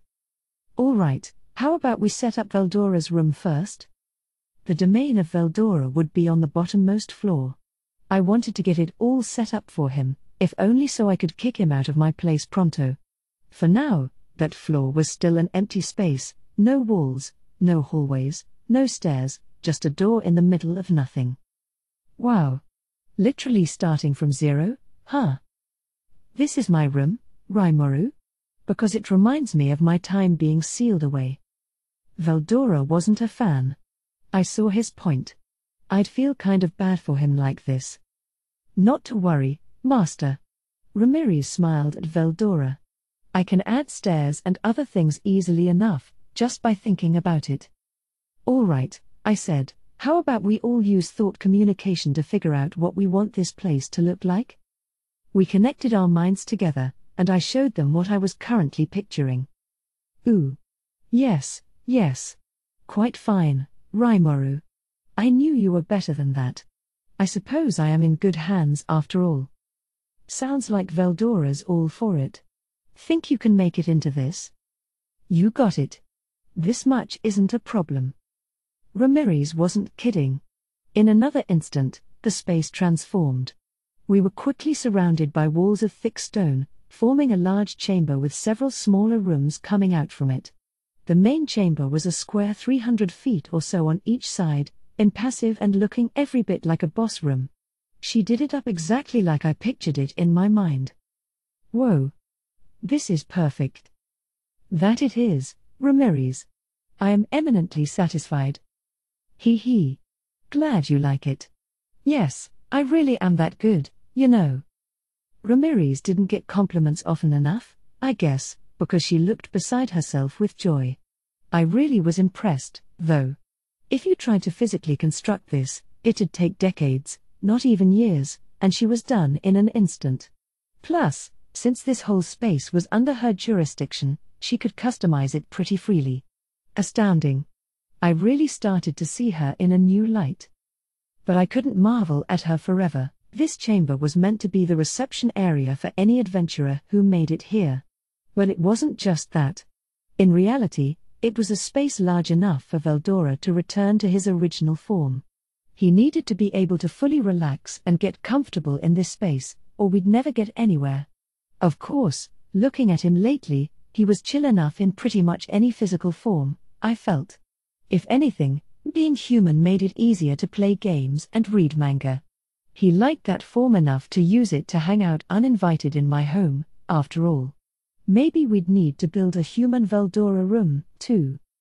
In the chamber was 2 doors, a large one that connected to the upper floors and another that connected to his private chambers. Ramirez did such a good job crafting my vision, it was literally just as I thought it'd be. Ho? This is my room? Letting the curious Veldora look around a little, I took out a set of furniture from my stomach. Deftly, I laid down a carpet woven by our town's gobliners, placing a handmade desk and chair set on top of it. There was also a sofa in case he wanted to lie down, as well as a bed that I wasn't sure would be used very much. The place looked comfy enough to me, and I even copied some manga I knew Veldora would like and filed it all into a bookshelf on the wall. The main chamber was dark and foreboding. This one was a cheerful little studio perfect for young, urban singles. "Oh, how nice," chirped Ramirez, looking a bit envious. "I'd like some furniture like this, too, you know." I promised I'd bring her some next time I stopped by. I wasn't sure what to do about sizing it for her, but judging from how Ramirez was already spread out on the sofa and reading manga, I guess I didn't need to worry. And whoa, there's Veldora sprawled in bed and doing the same thing. Guess I made him happy. If anyone saw him in here, the solemn majesty of the main chamber would totally go to waste.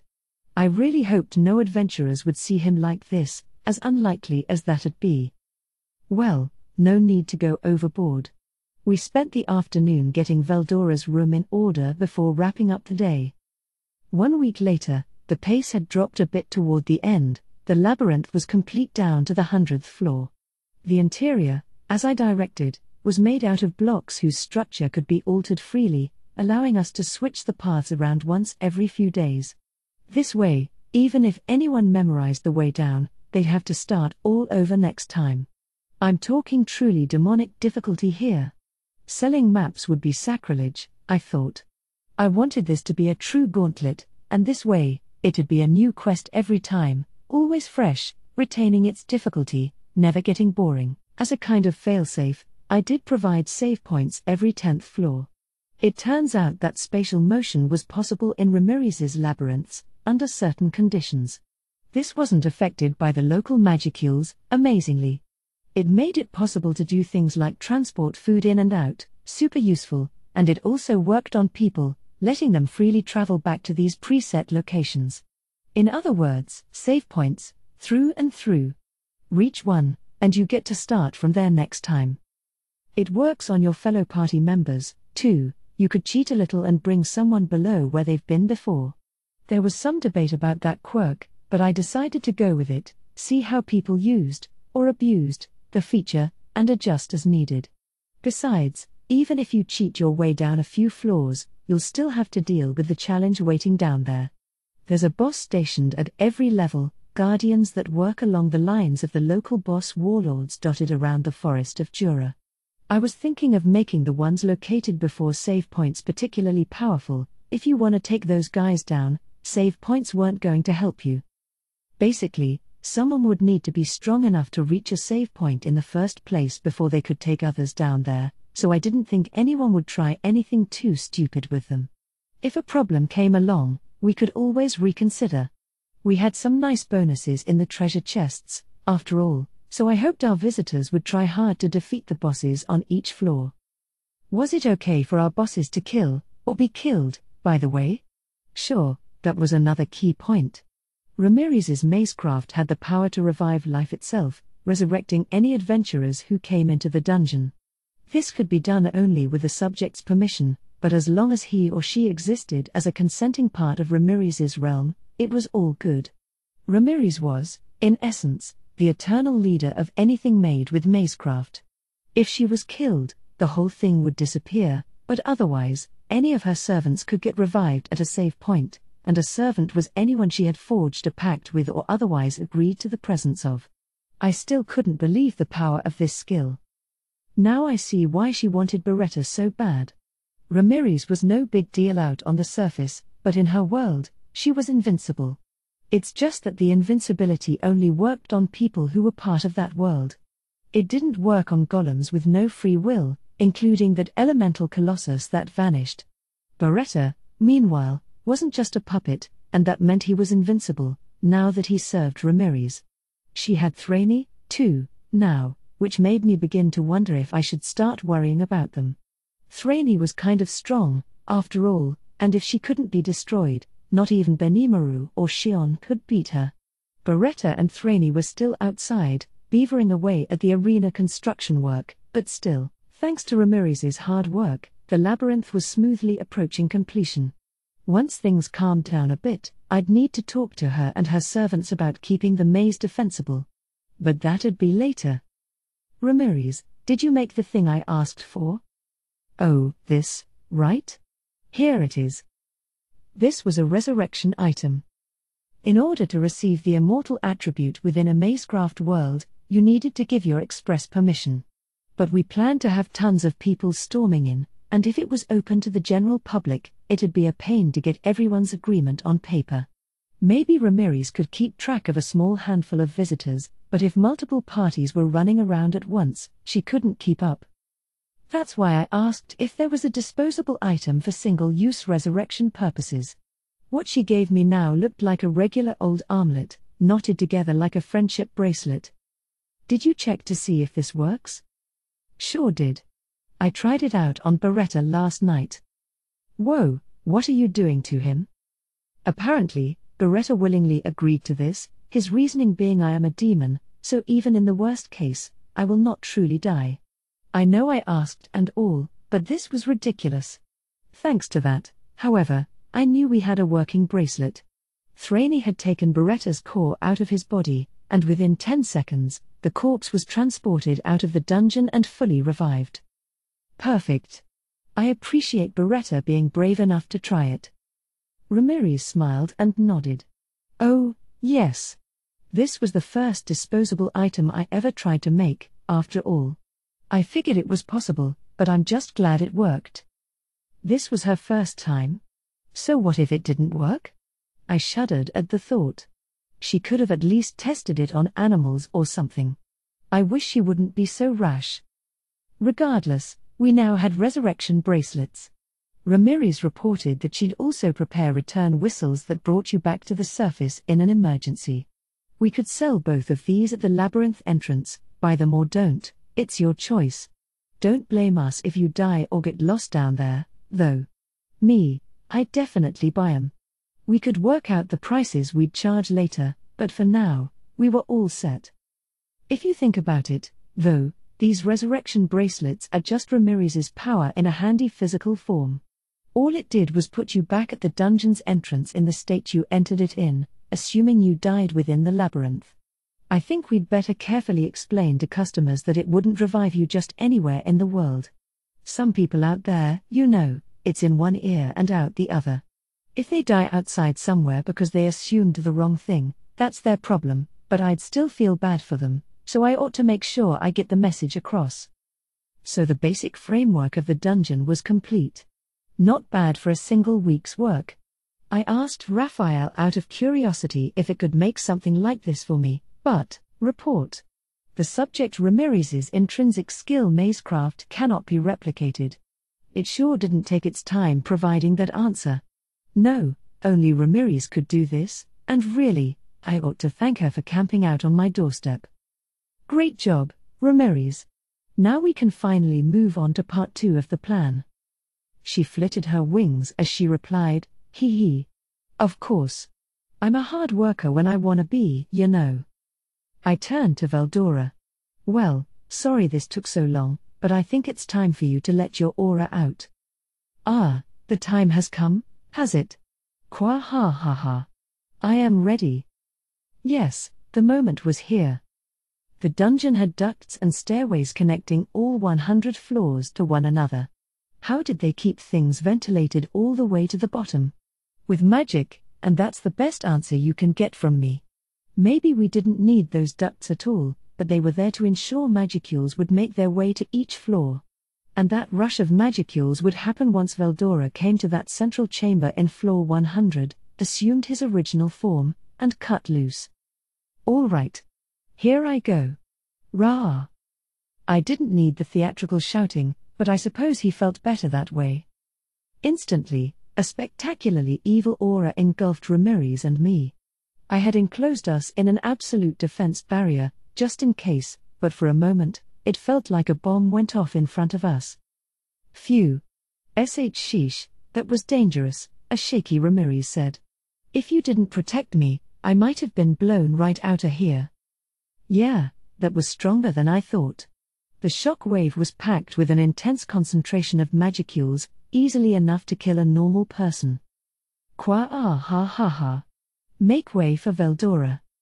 The boss chamber, Veldora's underground lair, was pretty large, but with the storm dragon back to his normal size, It actually seemed a tad cramped. I hadn't seen him in dragon form in a while, and the sight was just as stately and magnificent as I recalled. Seriously, if he would just keep his mouth shut, he'd be so majestic. Ah, such a relief. But ooh, what an onrush that was. If I did that outdoors, there might have been a little trouble.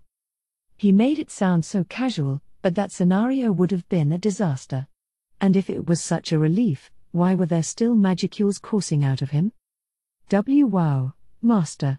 I didn't think you'd wreck the labyrinth itself. Ramirez was right. The explosion had caved in the walls a bit, the internal pressures had been too much to withstand. And this wasn't even him attacking.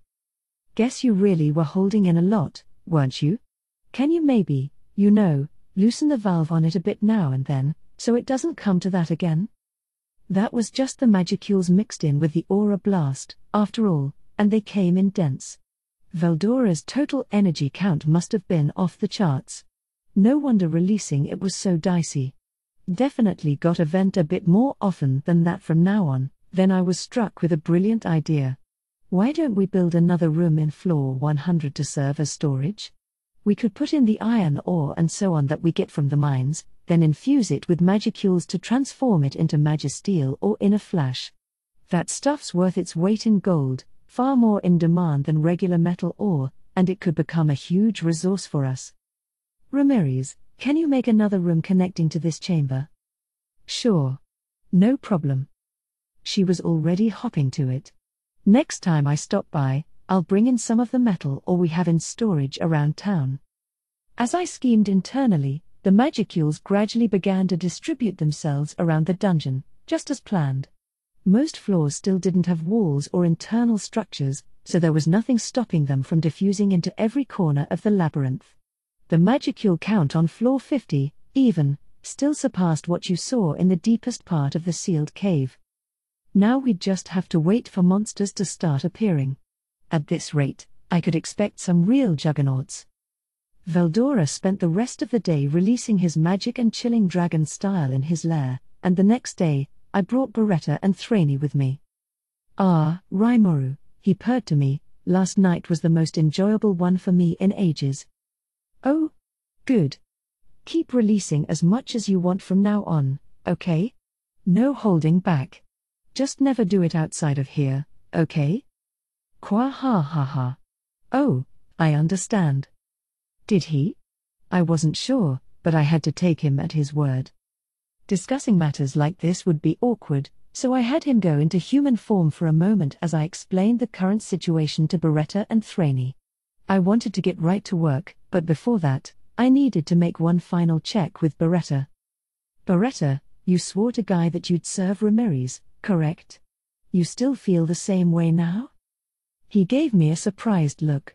I wondered if, under the mask, his expression actually changed a bit.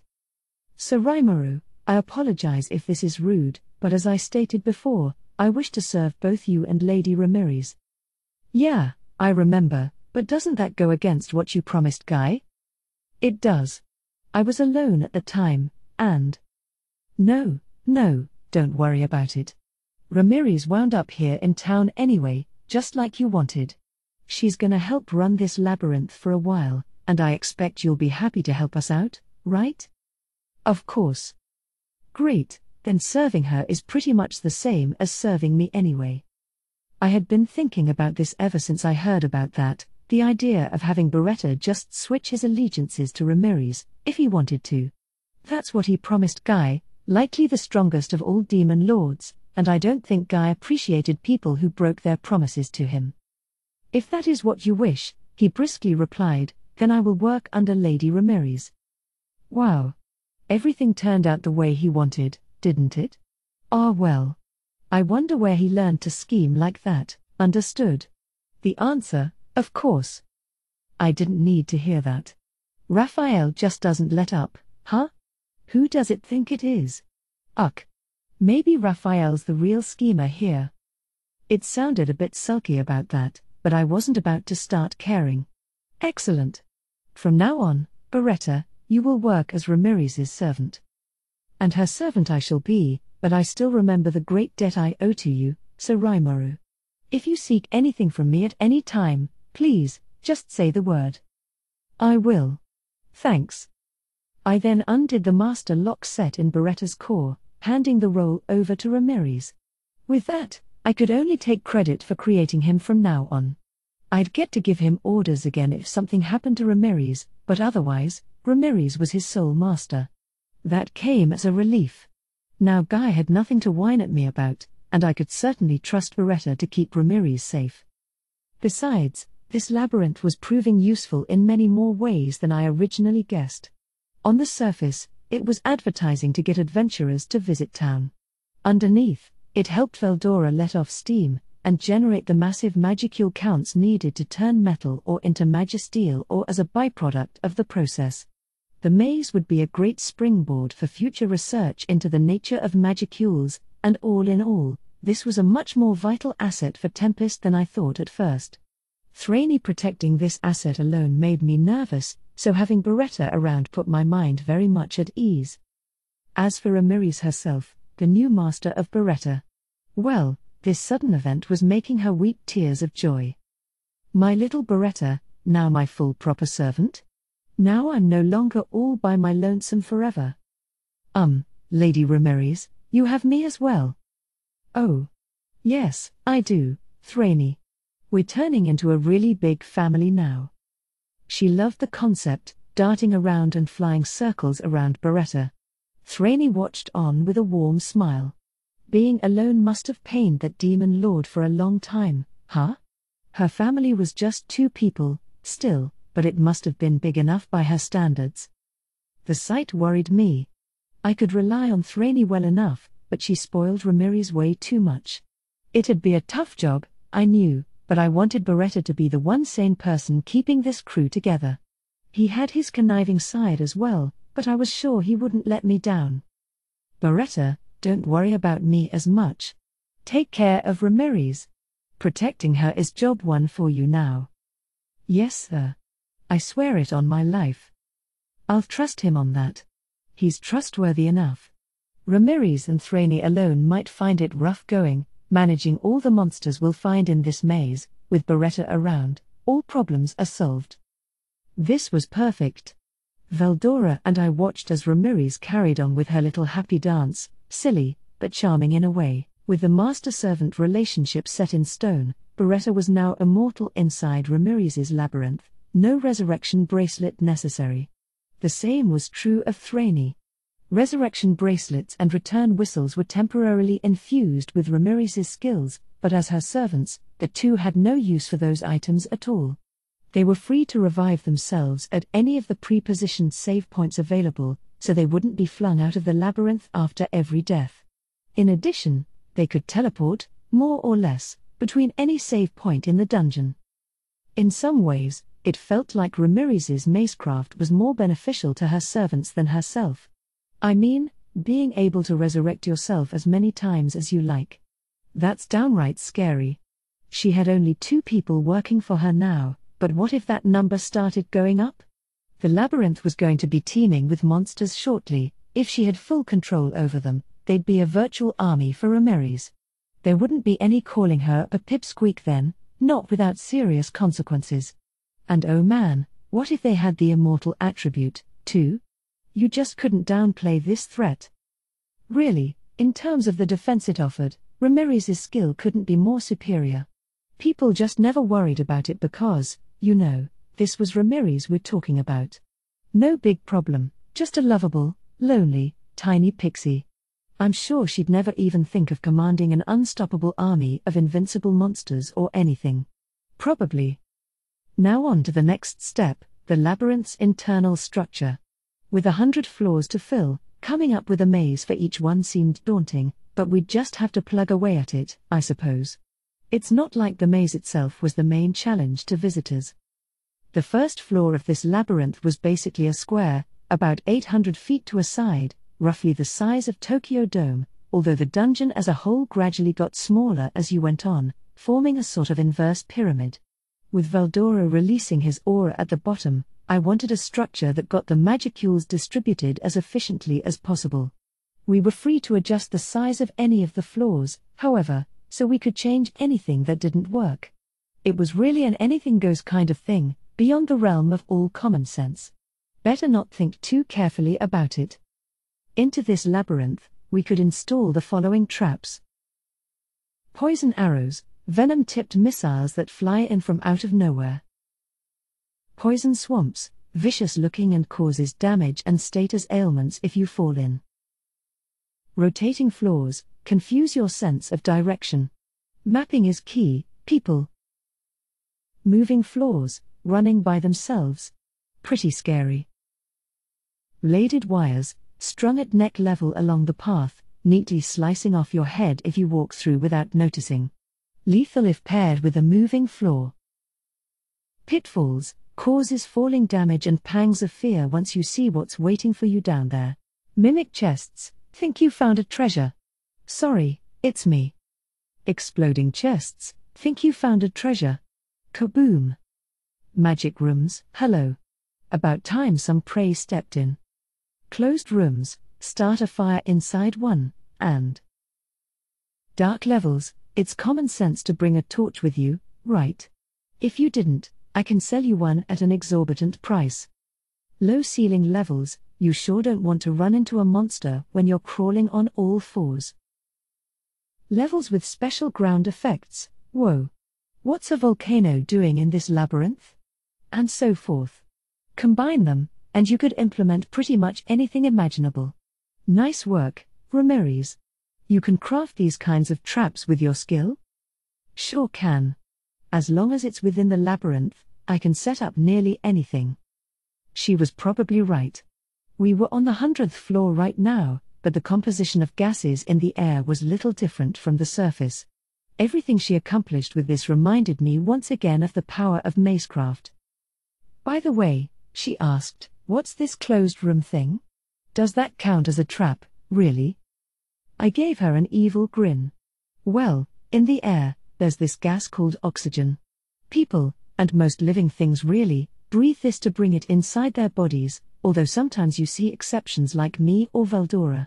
If there's very little oxygen in the air, taking a single breath could asphyxiate you, and maybe even kill you instantly. So you gotta be careful in rooms like that. That's the golden rule. Simply sealing off a room is not terribly dangerous, but if you start a campfire or something, you could drain all the oxygen from the space and even replace it with poisonous gases. Best not to leap right into any old room you find in labyrinths or hidden areas, you know? You need to analyze the atmosphere inside first, asking whether there's poison gas and measuring the oxygen content. That's adventuring 101 right there. If you can't do that, you're not gonna live for too long. This world runs off magic, so you ought to at least have wind-based magic to circulate the air around. I explained all this to Ramirez in the easiest terms I could think of, but she didn't really get it. Certainly sounds like a mean trap anyway. If it doesn't affect us, I suppose I don't have to worry about it. But you're scary sometimes, you know that. You've always given me that impression. But you're still a great guy to have around. I sure never would have come up with this. Once she knew it couldn't hurt her, she was all smiles. I appreciated the compliment, although it embarrassed me a little. A fellow gamer back in my old world would be well used to traps like this. But this was real, not some theme park attraction. It put real lives on the line. I had no idea how many days it'd even take someone to conquer a dungeon like this. Was it possible in 2 or 3? Plus, if the walls and geography were constantly changing, you'd probably opt to storm multiple levels at once to reach the save point at every 10 floors. Someone like me, invincible to poisoning, no need to breathe or eat or sleep, could treat it like a foot race, but normal people couldn't. Even heroic champions needed to rest now and then. I had to admit, this labyrinth was starting to look pretty forbidding. Hey, you think this dungeon might be a touch too difficult? Really? Veldora replied. I failed to see the problem. Yeah, Rimuru. This is no big deal at all. Ramirez and Veldora were just laughing it off. Maybe I'm fine after all, I said to myself as I switched my focus to maze design. Several days passed. Ramirez buzzed around, crafting all the traps we'd need, and Beretta and Thraney installed them for us. Veldora and I, meanwhile, brainstormed ideas for the mazes, coming up with several patterns and setting them up so we could easily change them in and out. Things were going smoothly, but once we began considering the ground effects we could add to floors, Ramirez brought up an issue. "Oh, no, I can't do that. I don't have the massive amounts of energy it'd take to keep it all going." She quickly threw in the towel, and she had a point, admittedly. Basically, I was picturing floors where you'd potentially run into natural disasters, fires, floors covered in ice, howling winds. I guess volcanoes were asking a bit too much. I was assuming we could do anything with magic without considering the practical issues. "Yeah. Sorry, Ramirez," I apologized, throwing in the towel. "I probably went too far." "Well, how about we find some fire or frost dragons, tame them, and bring them in here? I could even catch 'em for you." This voice sounded familiar to me. It belonged to someone who shouldn't have been here. I turned around to find a pair of platinum pink pigtails framing a face staring right at me. It was Milim. What are you doing here, Milim?" This was, I remind you, the 100th floor, the bottom of a freshly designed dungeon. It wasn't open to the public, there shouldn't have been any way to get inside. So why was the demon lord Milim grinning at me in here? Raphael apparently noticed her but didn't report to me about it because she didn't pose a threat. I know I gave the initial order, but maybe I should reconsider. Raphael was so inflexible like that. It annoyed me. But that could wait. I had Milim to deal with, haha. She met my eyes as she stood proud, sticking out her non-existent chest. "You looked like you were doing something interesting here, so I stopped on by. You got guts, trying to shut me out of the fun." Her wardrobe was as revealing as always, but it actually covered more of her body than before. Shuna and the Gobliners had been designing her outfits, so maybe she'd developed a shred of fashion sense. The massive dragon knuckles dully shining on her hands didn't match too well, though. Very Milim-like was all I could say. She really was still a kid. But I didn't mean to keep her away from the action. If she wanted to help out. "Hair. Milim, huh?" Veldora gave her a glance. "This is noble work, performed by grown-ups. It is far too complex for children like you. This is not a playground. Stay out of our way." He shut her down before I could even respond. This was work, more or less, but it sure didn't feel that way to me. "My master is right," shouted Ramirez in a fury. "We're on work duty right now, so go away and bother someone else for a change." Alas, Milim simply snatched the pixie out of the air. Ramirez needed courage to try that with her, but she also needed strength to back it up. I'm sure not that brave. "What do you mean, it looks interesting?" I retorted. "I'm planning a huge festival, remember? And I'm even gonna accommodate the request you gave me in your letter, too." "Huh? You didn't ignore my letter?" "Of course not. I'm inviting demon lords to this event, I'm not about to piss them off for no reason." Milim looked a bit peeved, although contented that I didn't forget about her request. "Wait a minute, Raimaru," Ramirez shouted, livid about this treatment at Milim's hands. "I'm a demon lord, too, Part of the octagram with you and Milim." "Oh yeah, Ramirez, I didn't even need to send you an invite, huh? Not after you decided to just up and move here." "What? You moved here? Wait a second, Ramirez, are you living with Raimaru?" Ramirez began to panic a bit. "Why yes. Yes, I moved here, okay. So the invitation doesn't even matter. I'm not alone any longer, and I'm living with Raimaru and everything, too." Great. Panic or not, that statement was bound to be misunderstood. Or, that's no fair. I wanna live here, too. Haha. Tough luck. I've got a job here, remember? I'm helping out Raimaru. I'm not some overbearing, unwelcome houseguest like you. What? How dare you say that? Why, I oughta. Milim was ready to duke it out right now. Ramirez, despite how hopeless her chances were, refused to stand down. Me? I just watched it unfold. Fortunately, this was just a verbal spat, limited to the two trading insults with each other. Neither had the vocabulary for this kind of contention, which made it kinda cute in a way. Ramirez occasionally accentuated her disses with a flying kick to Milim, who kept trying to grab her out of the air. It was kind of like a game of tag, and from the side, this almost looked like they were playing at recess. Apparently, they've known each other for a while, so perhaps this was just their way of expressing affection. Their squabbling came to a close within moments. However, Shuna had just arrived with some sweets in tow, took one look at the two demon lords, and shot them a firm rebuke. No sweets for anyone who's bickering. That immediately shut them both up. A couple slices of cake later, and everything was roses. They were awfully chummy now, but more importantly, I needed to grill Milim over why she came here in the first place. "So, Milim, what are you doing here?" I asked. He. I told you. You looked like you were up to some fun stuff." Is that really it?" But now I'm really glad I came. This cake tastes so good, and I like what you're doing with this labyrinth. I had no idea Ramirez could make herself so useful." Sure showed you, huh? I've got untold powers at my disposal, you know. You just never noticed. You didn't, either, Ramirez, I thought. But, man, Milim really has a keen nose for underground scheming like this. You literally can't hide anything from her. She had two ex-demon lords in Carillion and Frey to deal with, but she still had the time and wherewithal to look into stuff all the way over here. Logic just didn't work with her. She shouldn't be able to get in here, but maybe it wasn't unusual at all for Milim. Maybe I shouldn't have been surprised. All right. We have had our dessert, how about we get back to work? You can enjoy this, too, Milim, if you stay out of the way. Veldora was being unusually mature and accommodating. Come to think of it, a fight between him and Milim would be a serious problem.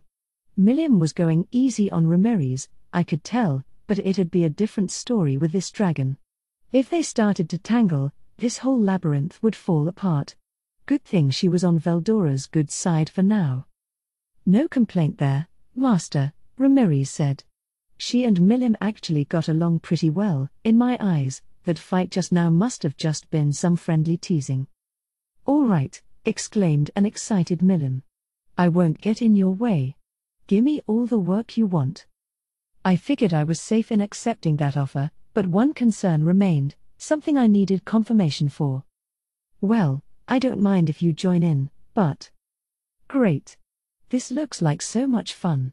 I wish you called for me back when you were planning it." Right. But Milim, what about the people working under you? Did you get permission from Carillion or Frey to come here?" She was a free spirit, to be sure, but she was also a demon lord, one with two ex-demon lords in her stable and all of Clayman's old land to rule on top of her own. Even with Carillion and Frey running things in her territory, she had to be a lot busier than before. Did she really have the time to go poking around my domain for fun? Me, you ask? Hey, I got talented people working under me, so I got time for projects like this, yeah. I'd just get in their way if I bothered them. Besides, I had a fully valid motive for this plan, a desire to attract more visitors to Tempest. This wasn't playtime for me, I promise. But who cares about me? Milim was the issue right now, and my question had just caught her out. Well, you know. I'm really smart and stuff, so. Not like I ran away from my place 'cause I don't like studying or anything. Frey must have been researching the state of Milim's domain and teaching her about it. That must have bored her so badly that she fled her own country. Wait, no, she blurted out before I could even answer. Don't say it. I'm staying here and helping you, and that's that. Sharp as a tack, that girl. I should really contact Carillion or Frey about this, but, who cares? Not like they'll get angry at me. I'll just pretend I didn't know any better. But back to what she said earlier. All right. That's your mess to clean up, as far as I'm concerned. You're the one who's gonna get yelled at, not me, I said to her. But what about those dragons you mentioned? You said you could bring them over and tame them. Is that really possible? Huh? Why you really think they'll be angry at me? Whatever. It's not an adventure without a little danger, as they always say. She was acting like a child willing to do anything to avoid doing their homework. But that was the path she'd decided to take, and I suppose it was my job to watch over her. She may have been conflicted over it, but she elected to goof off anyway. But dragons, huh? Sure, you can tame 'em. I can do it for you, if you want. Now her mind was entirely on our project, talking about taming dragons like it was catching butterflies with a net. I couldn't ask for anything better. You'll do that for me? So what types of dragons are there? Will they be anything like Veldora, or? Hey, if she's offering, then I'm happy to take her up on it. I kept my questions pretty casual as a result, but Milliam and Veldora were quick to respond almost in unison. Raimoru, those are two completely different things. Very different, Veldora intoned. I will not allow you to bunch me in with those lizards the way Luminous does. They both had strong objections that then segued into an equally intense explanation of the nitty-gritty of dragonkind. The draconic species of this world is nothing more than monsters created from broken-down elements in the body of Veldenava, my elder brother, the Star King Dragon, and the most powerful of our kind, Veldora began. Basically, the difference between regular dragons and Veldora's kind involved the difference between a material life form and a spiritual one. Regular dragons, as monsters, have a physical presence in the world. They were called dragons since they resembled the ones of myth and legend, but in essence, they were closer to dinosaurs, big, mean lizards. There were only 4 true dragons in the history of the world, 3 of which currently existed. The Star King Dragon Veldenava, Veldora's older brother and Milliam's father, perished following certain unspecified events, and he hadn't shown any signs of reviving ever since. Dragons had eternal life, so something really serious must have gone down with that guy, but that was outside the scope of this conversation. Veldenava was the origin of the monsters known as dragons, or to be exact, the spirit dragon that he gave Milliam as a pet. With what I heard from Ellen before, I suppose this spirit dragon died and subsequently became a chaos dragon, and then the essence of its body spread far and wide. The remnants of this essence were still birthing lesser dragons to this day in areas with high magicule concentrations. If you had enough bits from the spirit dragon to work with, they could even create arch-dragons. The most powerful among these arch-dragons were called dragon lords, which came in 4 types depending on the element it was affiliated with.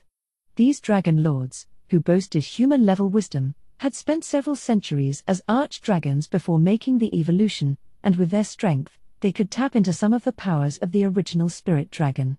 With their extended lifespans, dragon lords were a step closer to spiritual life forms, although they couldn't resurrect themselves from death the way Veldora and his ilk could. The sky dragon I defeated a while back was one of these arch-dragons, classified as a calamity-level threat. A dragon lord would be even stronger than that, maybe up to a demon lord's powers, about as strong as Clayman or a high-level spirit. That level of magicule energy should be more than enough to wrangle the floor effects I wanted for this labyrinth of mine. Whoa, Milliam interjected.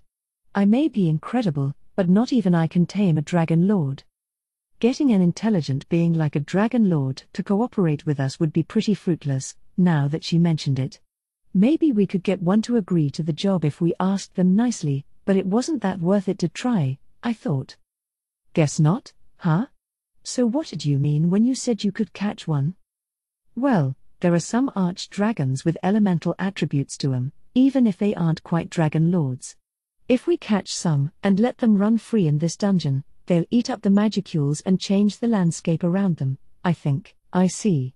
Dragons were in the habit of creating nests for themselves, so wherever they decided to set up shop, they transformed the local environment for us. We had tons of magicules for them to chow down on, so no issues there. Let's go with Milliam's offer. All right. Can you do that for me? You got it.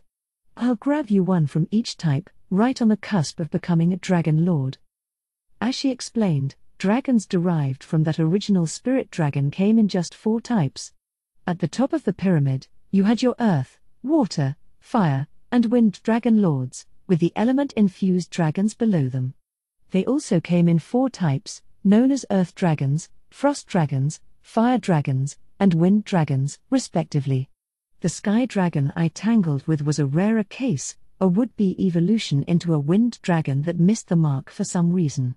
There was no sky type to these guys, unlike with elemental spirits, although there were other variations and special types, little things that occasionally made the resulting dragon unique, kind of like with humans.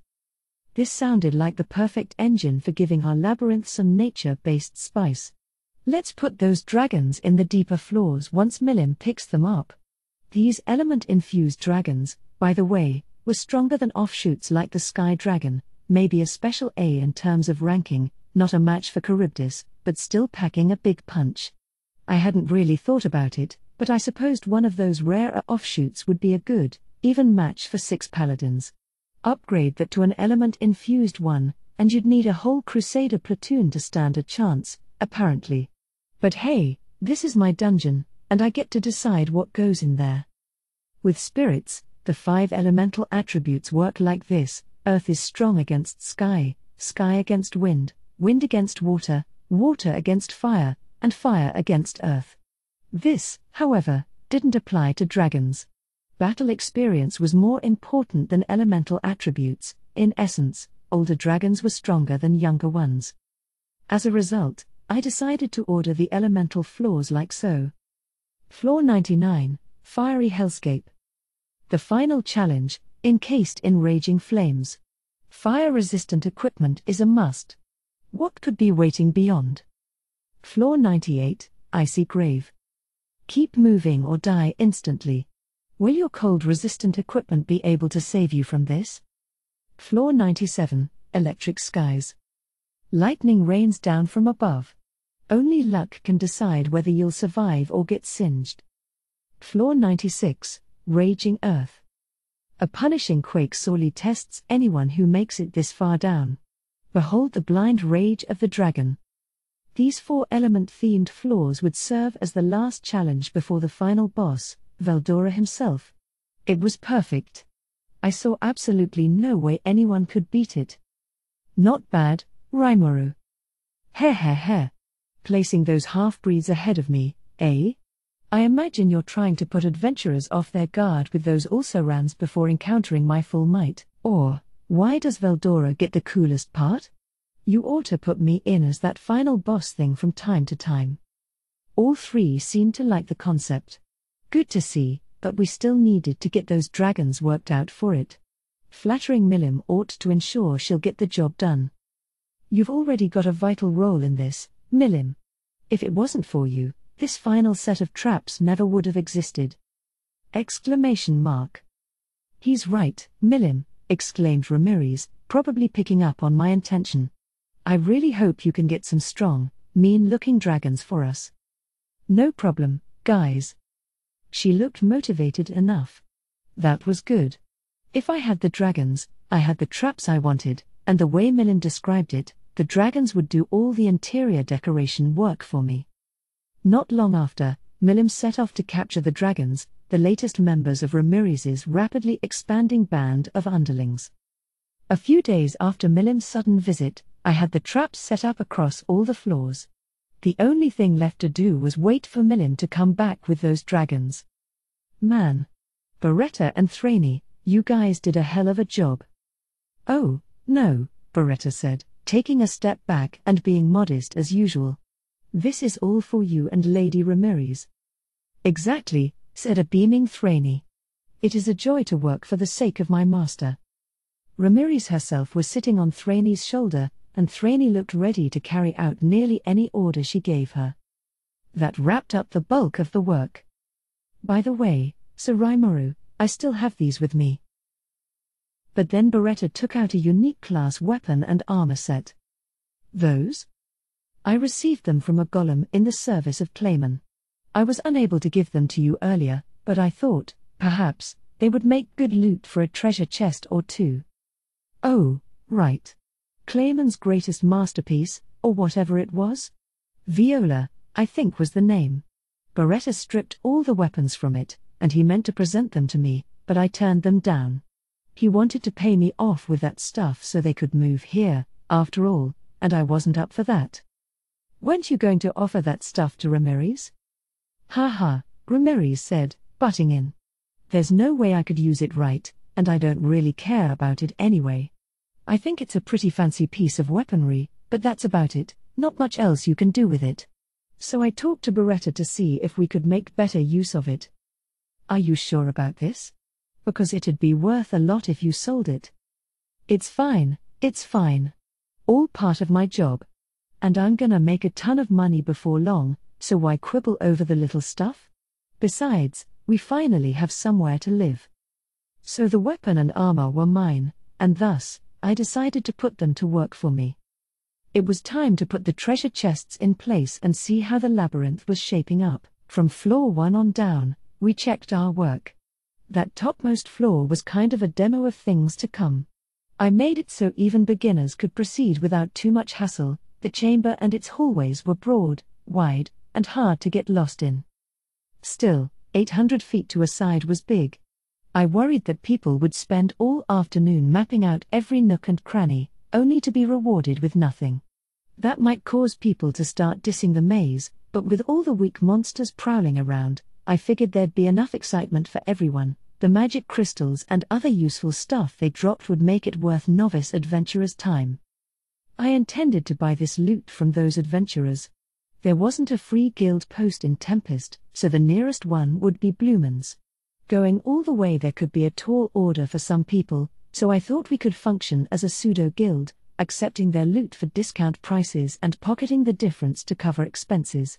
Or could I talk with Yuki about building an official guild post here? Maybe, but until that came up, we'd kind of function as them with this labyrinth. This was the basic scheme of things up to floor 5, the mazes gradually got trickier, but otherwise, no difference. Floor 6, though, is where things got tough. The traps would make their debut here, although nothing truly vicious up to floor 9, so nobody would die from them, probably. A seasoned adventurer would cruise past them. If I made things too hard too fast, it'd discourage repeat traffic, and that was out of the question. I wanted to be kind with the first 9 floors design. That all changed with floor 10. Here, I placed a single monster who was, shall we say, kind of strong. In other words, this was a boss room. Defeat it, and a door would open to the floors below. What kind of monster did you go with, Rimuru?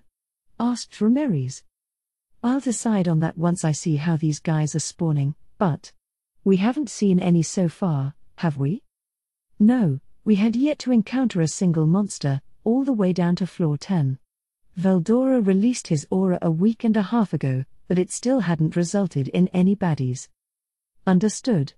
Even with his aura hidden, monsters can still detect the presence of the subject Veldora. Few would want to approach him. Oh. I see. I guess monsters born from the magicules you released can pick up on his presence. They're too scared to go near him. What? So that's why, said Veldora, convinced. No wonder I never saw many in my presence inside the cave I was sealed in. I think it's more like the weaker monsters literally couldn't take the heat from him. But regardless. Well, I'll figure something out. One way or another, I want just a kinda strong monster in here, ranked B or thereabouts. All right, said Ramirez. I don't want any unintelligent beings among my lackeys, but if you find the right monster, bring it in here and put this collar on it. I accepted the collar, which apparently let the wearer be resurrected even if they hadn't forged a formal pact with Ramirez. That helped a lot. It meant I didn't have to find a replacement every time someone killed the guy. Wow, convenient. That'll save us a lot of trouble. Right? Remember, in this labyrinth, what I say goes. It probably did, too. Her skill let her change the effects of pretty much any item in here. I realized once again how much of a pity it was that I couldn't learn it for myself. That took care of the boss issue. The boss room formed the entirety of floor 10, making it perfectly safe after the battle was over. Beyond the room lay a save point and a simple stairway down. And let's not forget about the treasure chest. The one in the boss room had no trap installed, but I did carefully adjust the rates at which you'd find certain weapons or armor inside. In subsequent floors, however, there'd be both hidden chambers and chest traps. Mimics would debut in floor 20 and below, pretty diabolical, but that's the thrill of a labyrinth like this. Being able to experience something like this in real life was something I thought I deserved praise for. But it wasn't all threatening stuff. With abundant magicules all over the labyrinth, the swords and lances found inside could start to get a bit magical themselves. Getting your hands on stuff like that was worth risking your neck a little, I thought. With a resurrection bracelet, nobody was going to die, so I figured revving up the difficulty would make it more fun and exciting. I couldn't wait to see how the adventurers would react to all this. Finally, we wrapped up our inspection of the first 10 floors. Well, now what? Should we set up someplace on this floor where you can sell the stuff you found or put it in storage for safekeeping? Oh, do we really need that? Because then we wouldn't be able to sell any return whistles. Ah. Right. Ramirez actually had a great point. She was always sharp with issues related to money, I guess. True. Not much point putting ones up in floors with save points. How about safe zones starting in the middle dungeons, say one every 5 levels? Ooh, that could work. We could offer storage for items found, sell healing potions at marked up prices, and offer some simple fare to eat. The labyrinth could have doors at regular levels that connected to a single zone, so we wouldn't need to construct separate zones all across the maze. It wouldn't be that much work to implement. Would more people opt to go outside when they needed a break, though? It'd depend, I suppose. Return whistles were meant as insurance, after all, so maybe we could price them on the higher side. I decided to reconsider that once this labyrinth made its debut. As we chatted about this or that labyrinth-related issue, we continued to inspect each floor, and as we checked out all the little details, the labyrinth slowly approached completion. Finally, we were done with the 100th floor, generally satisfied with ourselves. To be frank, the complete labyrinth ventured far beyond mere viciousness. Based on the skills of the average adventurer, low-level monsters and a labyrinth would provide enough of a difficulty level. Adding crafty traps and a legion of upper-level monsters, the term vicious seems rather tepid a description. Sorry? I didn't hear that. Raphael sounded a bit exasperated with me, but I'm sure, of course, that I was just imagining it. I'd learn not much later that I definitely wasn't imagining it. Between working out monster placement and boss setups, I suddenly realized that the labyrinth was now full of monsters. Tons of them. What in there? Well, too late now. This difficulty balancing work wound up biting me in the ass, which I suppose I deserved. But no worries. It's important to leave little mistakes like this behind you. There was still plenty left to do, but I decided to leave the rest to Veldora and Ramirez, who were now even further motivated. Milliam was kind enough to fetch those dragons she offered to bring in, and we released them on the appropriate floors, adjusting the atmospheric magicule count as needed. The dragons helped cull the excessive numbers of monsters being generated, too. We still only had our bosses worked out down to floor 30, but that would do for now. The Colosseum up top was still under construction, but the framework was getting completed at speeds I couldn't believe. It should be done in time for the Founders' Festival, once the snow thawed. The labyrinth below, meanwhile, was turning into a more splendid attraction than I had guessed. You needed to buy a resurrection bracelet to enter, but once you got one, I was sure you'd be addicted. Hopefully it would remain one of our city's main draws as long as I hoped. There were still a lot of ideas left to implement, but for now, this was fine. I flashed an evil grin at the others, sharing a nod with them. We had our labyrinth all prepped and ready. Before long, our town started to see some new faces. The snow was melting away, and once it did, we began to see visitors from all over traveling to the forest of Jura. The Founders' Festival was near. Chapter 4: The Audiences. With everything running on schedule, to some extent, I returned to town. Veldora and Ramirez stayed in the labyrinth, and Milim was helping them out now that her dragon wrangling work was done. The thought struck me that Milim might have to, go back and run her domain sometime, but I let her be. She was the one who'd get chewed out over it, not me.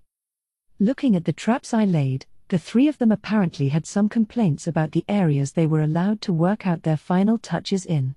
Until floor 30, I really didn't want a lot of traps. It'd be pointless to sprinkle a bunch of dinky ones around, and if they got too sadistic too fast, adventurers would just give up.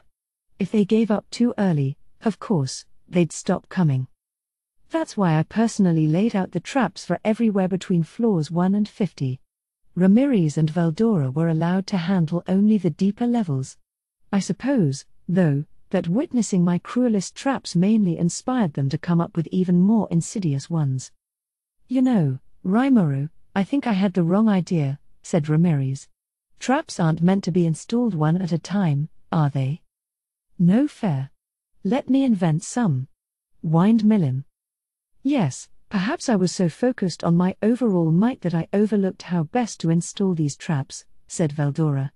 Let's approach this a little more seriously, then. I mostly let them be. I didn't have the time to deal with all this selfishness. Ramirez was allowed to do whatever she wanted with floors 51 to 60, Veldora, floors 61 to 70, and Milim, the trickiest part of the labyrinth, the dragon chambers on floors 96 to 99. The floors might turn out ridiculous, I knew, but I doubted any adventurer would make it past floor 50 for a while to come, so I didn't see the problem. Floor 95, by the way, was where we decided to place the Beastman refugee camp. I'd been considering putting some, very expensive, lodging down there for rest purposes as well, another idea I filed away for the future, after I saw how things went. As for the remainder, floors 71 to 94, I left those in their default, untouched state for future purposes. They were fully infused with magicules, so you might see monsters show up down there, but otherwise, nothing of note. Everything else, the three had free reign over. A few days passed. While I was scanning the buzzing city streets, I spotted Njolmal and his entourage heading this way. That was quicker than I had expected. He must have packed up and come over in a hurry. Sir Rimuru. I do apologize we didn't make it here sooner. I'm ready to begin at once. Ah, Njolmal, thanks so much for coming. Let me guide you over to your home here. I took him over to a residence we had only just recently built. I had asked Rigard to get it done for him in advance, advising him to make sure it was move-in ready. I loved that guy. So well put together. Ask him to do something, and he'll never let you down. I also wanted Rigard and Njolmal to say hello to each other, although Njolmal already knew Rigard from their healing potion business. Leaving the guide goblins and Njolmal's servants to the house, I went with him over to Rigard's office. Excuse me, Rigard. Oh, Sir Rimuru. And Sir Njolmal as well. What brings you here today? He must have been busy, but Rigard warmly greeted us nonetheless. Ah, I'm sorry it's been so long, Sir Rigard. Your boss, Sir Rimuru here has always been kind to me in our business ventures, but today. Before I could explain matters, Njolmal skillfully took over the role. We moved over to the parlor, quickly getting down to business, the state of arena construction, the lodging on the southwest side, the stalls we'd build around the arena site, and more. We also talked about the freshly built dungeon and using it to attract adventurers to town. So the dungeon is all ready to go. It's not complete yet, but I think we can run it right now without any problem. The Colosseum's going to need some more time as well, but the main stage is complete. The VIP seating's done, too, all fancy and stuff, so I figure we can have the regular audience sit on sheets in the grandstand for now. Or make it standing room only if need be. We were short on time, so I had been procrastinating on that issue. The arena structure was still bare bones, but I figured that could wait until Maldo returned. Even incomplete, I think it had style, and I was also making sure it was safe to use. Rigard and Njolmal listened to my explanation with rapt attention, and we quickly lost ourselves in discussion. Rigid accepted the job of educating our citizens, ensuring they were fully able and ready to handle the people who'd be coming in soon. Meanwhile, Mjolnir had his own ideas for the arena and dungeon we had planned out, as evidenced by his commendably confident smile. We discussed it all, pointing out flaws and trying to correct them, figuring out what we needed and what had to be on site. It's a tremendous relief to see some Mjolnir with us on this, a smiling Rigid said. Yeah, isn't it? He's a pretty useful guy, you know. If this Founders Festival ends well, I'm thinking about making him into our nation's chief financial manager. This was important to me. I wanted him in charge of our country's finances, and I also wanted him running our new commerce and publicity departments, doing all he could for Tempest. Rigid nodded at this, promising to personally select the staff who'd work under him. We had been asking the inns along the highway and such to keep track of their own accounts, but this was still an uphill process. Literacy rates had gone up thanks to Vesta, but not everyone could read, write, and do sums yet. If we wanted to keep this nation going, we'd really need people like Mjolnir. Rigid, to his credit, seemed to understand that and was accepting to Mjolnir joining my administration, and not just because I wanted him there. Maybe he knew that numbers were a weakness of ours. He seemed to welcome him, even outside of our current festival plans. I see. That sounds like a splendid idea. No, I still have much to learn. But I promise you that I will tackle our issues with every bit of strength I have. He was sounding modest, but I knew he had his heart set on this post from the outset. He had ambition, and as long as the Founders Festival worked out well, I'd have no qualms about appointing him to the roles I had laid out. However, I said, you'll still need to perform well for us. The others won't accept you otherwise. Indeed, replied Rigid, although I am sure one word from you would be enough to convince them all. I'd like to avoid that. Honestly, if anything, I feel like I'm too involved in this stuff right now. Maybe so. And the very fact that non-citizens of Tempest can take top administrative roles will serve as fine advertising. To achieve that, however, some Mjolnir will need to put up results that everyone can appreciate. You said it. Sorry to put all this pressure on you, but can I count on you for that, Molly? That would be the tricky part. If this was just about strength, or something similarly easy to grasp, the monsters would easily be convinced. Diablo was a prime example. When I appointed him my second secretary, nobody complained about that at all. Okay, Shion did, but that's because she can't take a hint. Diablo's strength was undoubtedly second only to mine. You'd have to be silly to pick a fight with someone like that. In other words, when it came to military roles or the like, pretty much anyone could become an officer if I recognized their talents. If they're strong enough for the post, we're all good. That wouldn't work with the more bureaucrat-type positions. I imagine most governments have examinations and stuff for those posts, but sadly, we hadn't reached that point yet. I'd gladly welcome experienced people like Vesta, but again, they needed to put up achievements. Even Vesta was still technically just a consultant, a visitor, if you will. I wanted to give him a promotion to an administrative job, but first I wanted Mjolnir to prove himself at his. If possible, I'd like them both to play a simultaneous role in our new system of government, bringing them on as ministers. But Mjolnir's confident smile banished my concerns.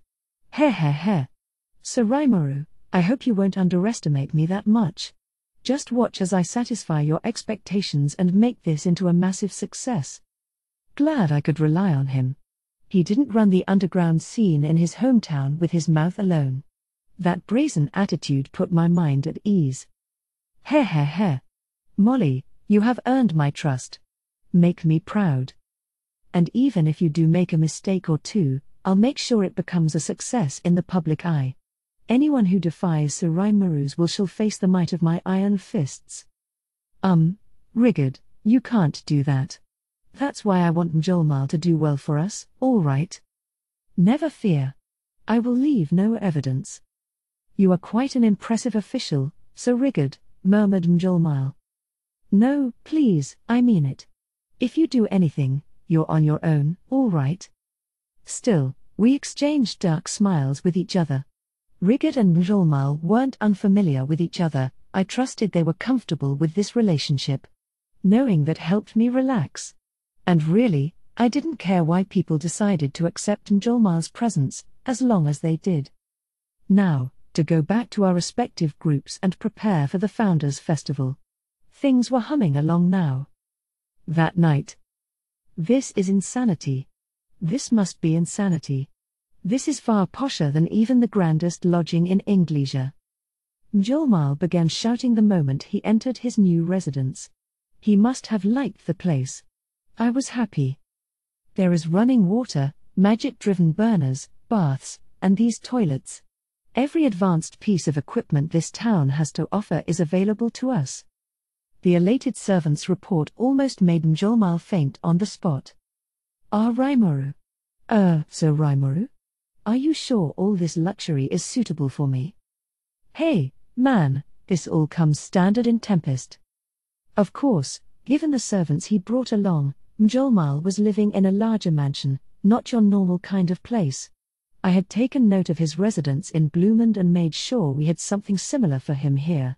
There were 10 individual apartments, rooms with small kitchens and toilets. These were linked by a large shared bath and a dining hall, allowing Njolmal to share this home with a decent number of servants. You needed this, right? This was cheaper than building separate homes for each of them, too. If anyone wants their own house, they're free to save up for one. I couldn't build homes for them all, so I kind of reused a building we had set up for an administrator-level resident, but everyone seemed happy enough with it. The house came at no charge, too. I mean, with all the money I had made off Njolmal, I really couldn't charge him. And that money was gonna keep flowing, too. This was a necessary expense, you could say, a steal, even. Why yes, true. But this is the standard you enjoy here. Then what about the more economical lodgings in the southwest? Yeah, they don't get individual baths in the rooms, but they do get toilets. There's a low-cost public bath nearby, and some of the inns have their own baths for free. I see. Yes, you did talk about making this town into a kind of health resort, didn't you? Now it makes sense to me. So you offer this level of services to even the commoners, not just the nobility or well-funded areas? Yes, we certainly can expect some adventurers here. Pretty easy living, huh? Not just pretty easy. This is the best you'd find all around the West. If adventurers can find a steady income in this town, we're gonna have a lot of excitement pretty soon. Right. Yes, so Rimuru. Oh, what? Njolmal was shouting at me again. I had no idea about what. That's what the dungeon is for. Well done, Sir Rimuru.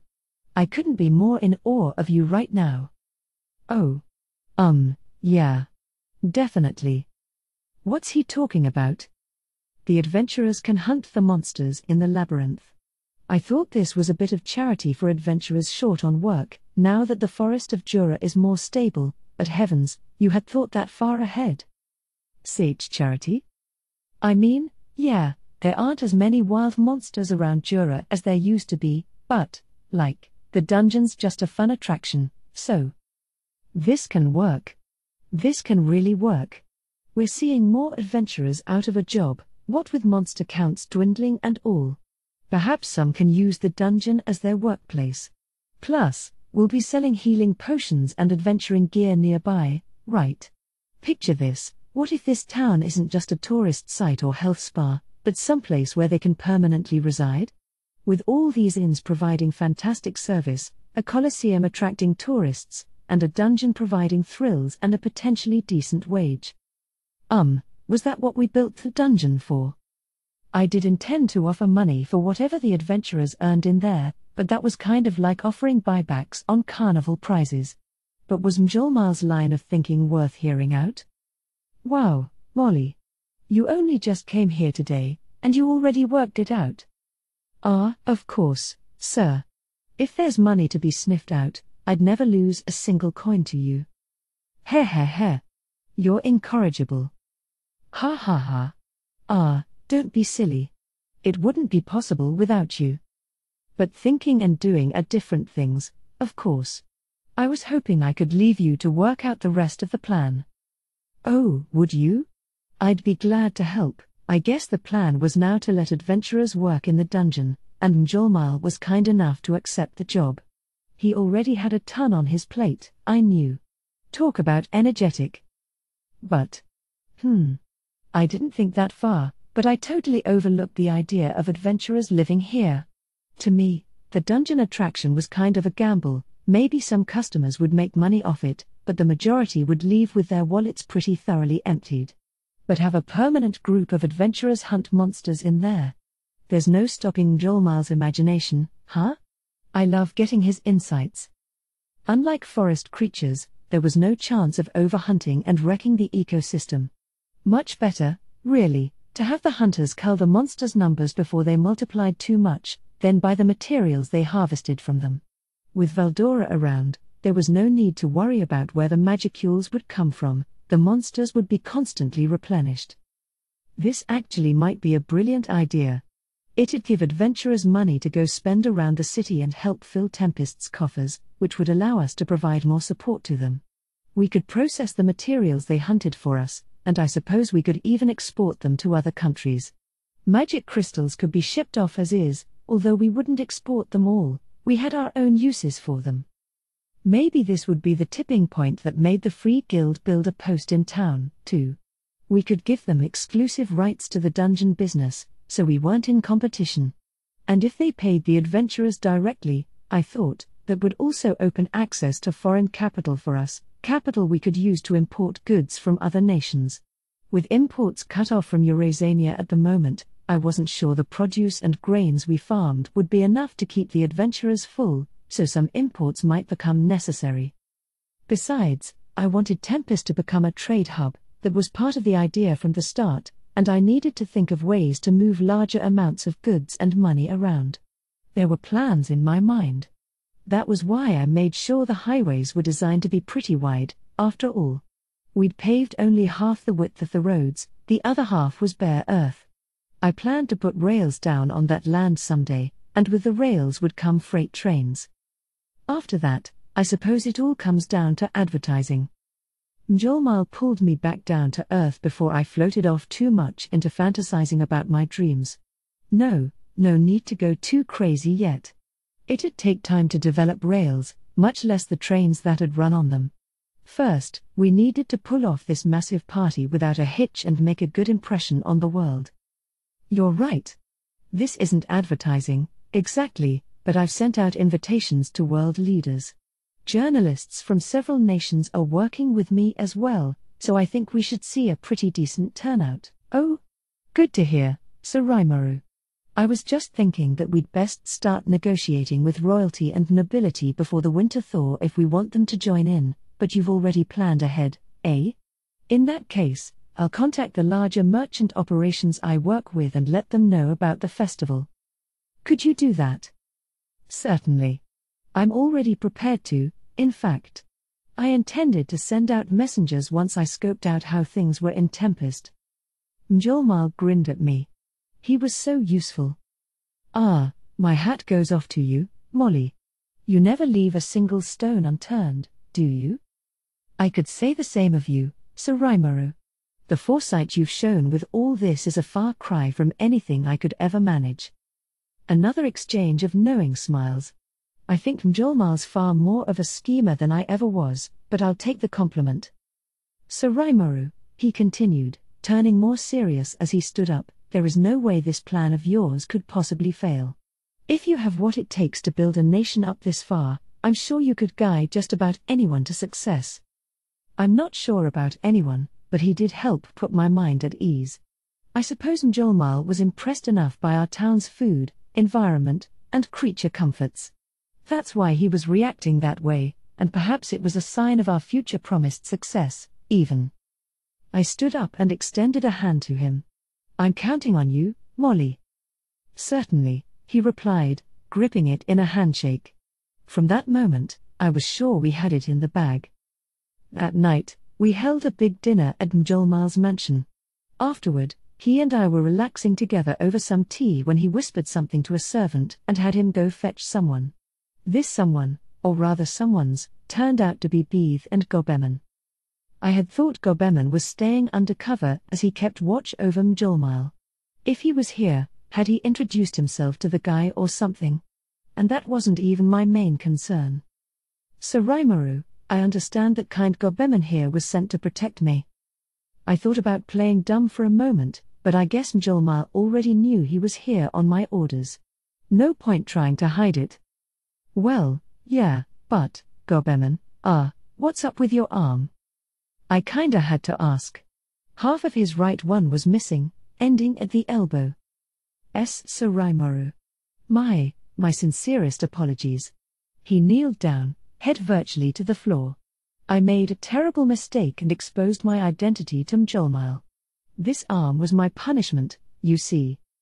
I turned to Mjolmile for some kind of explanation. Now, Gobeman. Go on, lift your head up. Have some tea to calm you down. He sat Gobeman on a seat and offered him tea from a servant. Once we were all in place, he turned to me and went into the story. It turned out that Mjolmile had, indeed, been attacked several times since our meeting.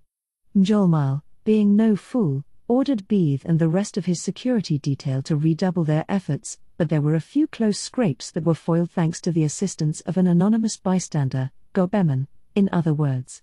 There were considerably more assaults than I had planned for, and I guess that's how he got spotted. Mjolmile apparently figured he must have been with me and kept pretending not to notice out of politeness. And then it happened. Viscount Kazakh, whether he lost his temper or whatever, decided to get serious. So I left my business to a trusted associate and left for this country. Once I reached the highway, I assumed I was safe and nobody would try to touch me. But the highway was full of adventurers, traveling merchants, and patrolmen. I had teams clear the roads daily to keep them free of snow, so the winter hadn't slowed the flow of people much. An attack in such a well-traversed area was unthinkable, and even if it happened, our security team would be right on the scene. Someone like Mjolmile, who traveled the highways frequently, was fully aware of that. But as if to prove his confidence was misplaced, his party came under attack at a village near the far end of the highway. A village? You mean the one where Beeth tried to rip, where Beeth and I first met? Yes. The very same, Sir Rimuru. Beeth might have been Mjolmile's bodyguard now, but when I first met him, he was a pretty low-end swindler. It wasn't worth bringing up past drama, though, so I glossed over it. He had shown up to help defend Gobeman, and now they were both behind Mjolmile as he explained matters. As Beeth then explained, they were accosted by a wagon painted black, out of which popped monsters, several of them, all ranked B. As an ex-sea fighter, Beeth and his team couldn't do much, and they were all about to say their prayers but still did their best to evacuate the villagers and buy some time. Then Gobeman showed up. Yeah, that Gobeman guy saved all our lives, man. That he did, Mjolmile added. Not just me, but everyone who was there owes him a word of thanks. But I still failed. Gobeman didn't seem interested in the compliment. He wasn't the sort to lose out to this monster band, and apparently he had dispatched them in short order. He then attempted to capture the criminal leading them, only to go eye to eye with a basilisk, a B+ threat. It spewed petrifying gas at Gobeman's right arm, and he hurriedly amputated it himself before it spread any further. That bought the black wagon enough time to speed off. Failed? Meaning you didn't catch the guy behind it? Yes, but I let Mjolmile notice me. That's what he's talking about? I don't really care about that. Your bodyguard duty was the more important thing. Plus, fix that thing, dude. I extracted a potion from my stomach and attempted to hand it to Gobeman. He bit his lip, refusing to take it. No, this injury is the result of my inexperience. I was unable to defeat the basilisk by myself and compelled to seek the aid of Beeth and his team. It was terrible of me, and while missing an arm presents its difficulties, it will grow back over time. What a stubborn goblin. Or proud, I guess you could say, but he was trying to do way too much by himself. Gobeman, are you embarrassed that you needed Beeth's help? Well, my job was to guard Mjolmile, but I exposed him to danger instead. Hang on, Gobeman. You're misunderstanding this. Am I? Yeah. You're trying to do everything alone. That's the difference between you and Gobda. That summed it up, really, the ability to work with the people underneath them. Gobda never tried to do all the work himself. Even when fighting powerful monsters, he was always issuing commands to his team. For the easier jobs, he barely even lifted a finger, or maybe he was just deliberately being lazy, much of the time, but in terms of encouraging growth among his team, Benimaru called Gobda a better commander. With Gobeman, if a strong monster reared its ugly head, he'd leap right in front and try to fight it. I could understand his line of thinking. He was talented, so this would make things faster, but doing that accomplished nothing for the rest of his team. And what if Gobeman fell? It'd leave his troop defenseless. I'd be deeply concerned about their chances of surviving the encounter. That was the reasoning behind Benimaru's evaluation, and that's why I wanted Gobeman to learn how to rely on others. Mjolmal was great at handling his people, and I thought using him as an example would help Gobeman grow a little. That's exactly why you need to learn how to trust in your friends more. I'm not saying to throw them recklessly into danger. I'm saying that you need to conserve a little bit of your strength and give them a hand if things get hairy. Everybody knows how strong you are. But that's not enough to lead a unit. Gobeman hung his head, and I took the opportunity to throw the healing potion at him. Ah? The fluid spilled all over his right arm, which visibly regenerated before us. Gobeman, I want you to stay with Mjolmal for a while. You can train Beeth and his men if you like, or just chill out and relax for a bit. I doubt Molly needs anyone to guard him in town, so take a moment to re-evaluate yourself a little, all right? Lord Rimuru. Because, none of us can really do anything by ourselves, okay? I think you learned that with your mistake there. Just think about what you should do next time, and you'll find the answer, okay? I smiled at him, took the katana off my belt, and presented it to him. He froze, eyes wide open in surprise. Take it. But. My mission, look, you got Molly here in one piece, right? I'll be expecting even bigger things from you now. Treat this sword as a mirror into your heart, and use it every night to try looking into yourself. If Gobeman could get over his arrogance and pride, we'd be able to rely on him more than ever. Yes, sir. Your loyal servant Gobeman shall live up to your expectations. There was fire in his eyes. He always was a goblin of ambition, giving him a goal to strive for should make the growth process go faster. I was sure he'd live up to every bit of my expectations. All right, Molly, you mind taking care of Gobeman for me? Ha ha ha. I don't mind one bit. I was just about to ask you the very same favor. Beeth, we've got Sir Rimuru's permission. I hope you're ready for some training from Gobeman. Looks like he was already welcome on the team. Gobeman was now a sort of houseguest of Mjolmal's, free to do whatever he wanted. Once I left the mansion, I looked at the night sky. The assorted constellations up there were twinkling bright, although none looked like what I saw on Earth. I wondered about that attacker, though. Was it really Kazakh behind that? I doubted a nobleman on the level of a viscount had the resources to stage an assassination attempt with multiple monsters. And B rankers were one thing, but B+? It'd be impossible to tame one of those guys unless you were some kind of tycoon from a wealthy nation. Wait a second. If you wanted to tame a B+ monster, would money be enough to achieve that? Understood. Thegis, a summoner rated A-, once summoned a B+ lesser demon. It is not out of the question for someone to tame a basilisk. Summon magic could do the trick, huh? That'd sure be quicker than carting the monster around on a wagon. But while Shuna's barrier kept external magic from entering town, the highways were wholly unprotected. Better beef up our security, I whispered to myself as I set off. Mjolmal had been gracefully accepted by the residents of Tempest. I introduced him to my administration, and Rigard relayed word of him to the others, but really, it all went surprisingly smoothly. Looking at the way he worked for me after that, I could see why nobody was complaining. In no time at all, He had a firm grasp of the people and resources he had at hand, delegating duties to both man and monster. Between them and the servants he had brought along, he had a full organization set up in no time whatsoever. Capable people are just different like that. As he managed this new company of his, Mjolnir used his connections to send out invitations to VIPs worldwide. Powerful nobility from the inner countries, the wealthier merchants from each key city, the movers and shakers over in the Englesian capital, that kind of thing. Once the snow melted, the Founders' Festival was going to be even larger in scale than I had first envisioned. Of course, his organizational skills were also pointed in other directions: the performances for our new theater, the format and rules for our arena battles, the admission fee to the dungeon, along with prices for the items we sold there, inventory and sales approaches for the stalls around the arena site. I was shocked this was a first for him. He seemed completely in his element as he arranged all this.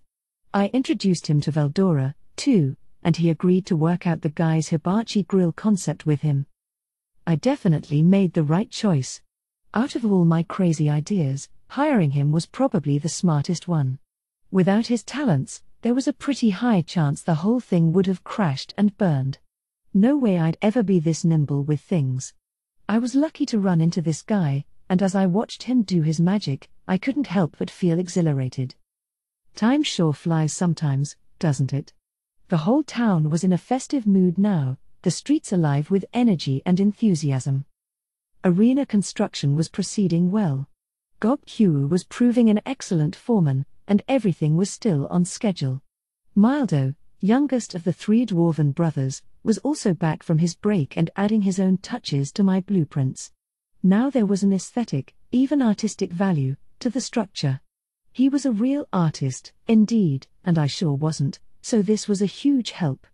I was sure it'd be more than enough to wow those jaded nobles. Plus, Mildo's touches even looked like they'd be done in time for the first battle tournament. Mjolnir's staff also had their stalls open, selling to the workers in the area for practice. This was going well, too, generating business at a pretty decent clip. Neither of us anticipated any problems, which was a relief. The dungeon, meanwhile, was in Ramiriz's and Veldora's hands. I wanted to be more involved, but I was rapidly running short of free time. Now the various leaders of the Forest of Jura's monster races were assembling in town to celebrate, or maybe probe into, my new title. We had a series of audiences with each contingent scheduled across several days. They wanted to declare their fealty to the Demon Lord in hopes of obtaining protection in return, but if they saw that the Demon Lord didn't have that kind of power, they'd no doubt bare their fangs at once and start rebelling. Under a powerless Demon Lord, there'd be no prosperity, only a straight, downhill road to oblivion, and they knew it. Taking action to avoid such a fate was a matter of course.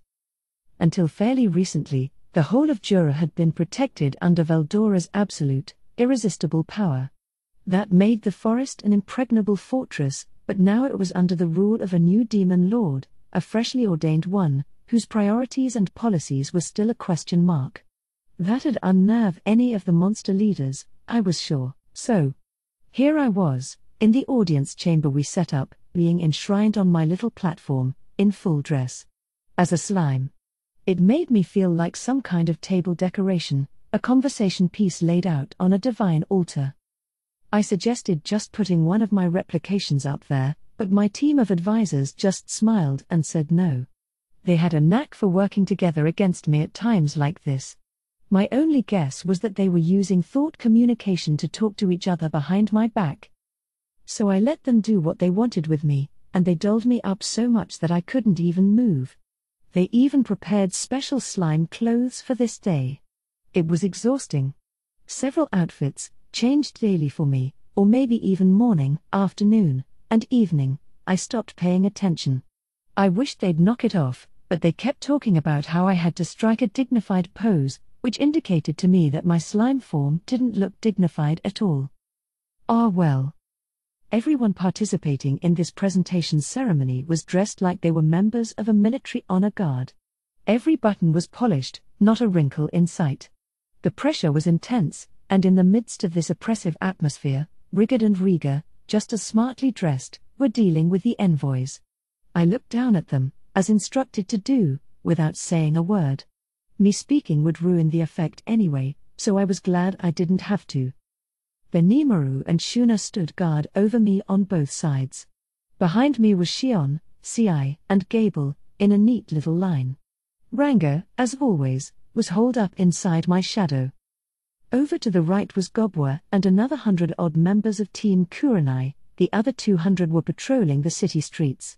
They were all more powerful than our normal security team, so I took this measure so they could quickly handle any weirdos who showed up during the event. Shion's team, reborn in plain clothes, meanwhile, was also keeping an eye on the town, ready to address any flare-ups before they got out of control. Diablo and Hakuro, by the way, still weren't back from Farmus. According to Gobta, Ranga, and Gable, who came home before them, they said they'd wrap everything up before the Founders' Festival. Apparently, they were pretty disappointed that they couldn't see me make my royal debut like this, but they had Yome's own coronation to handle over there. With it, Farmus would be reborn as a new country, and I'm sure they had a million things to do, so I couldn't blame them for missing out. Even Diablo was showing up here only on rare occasions, and Hakuro didn't have access to spatial motion, so I hadn't seen him at all lately. I definitely need to thank them once they're back. I wasn't the only one suffering right now. It was also tremendously embarrassing, but I resolved to put up with it and get this stupid, exaggerated, bombastic presentation ceremony over with. What was funny was how each of the monster races reacted to me. I had nothing to do, so I sat there like the conversation piece I was and looked down at the assorted monsters giving speeches.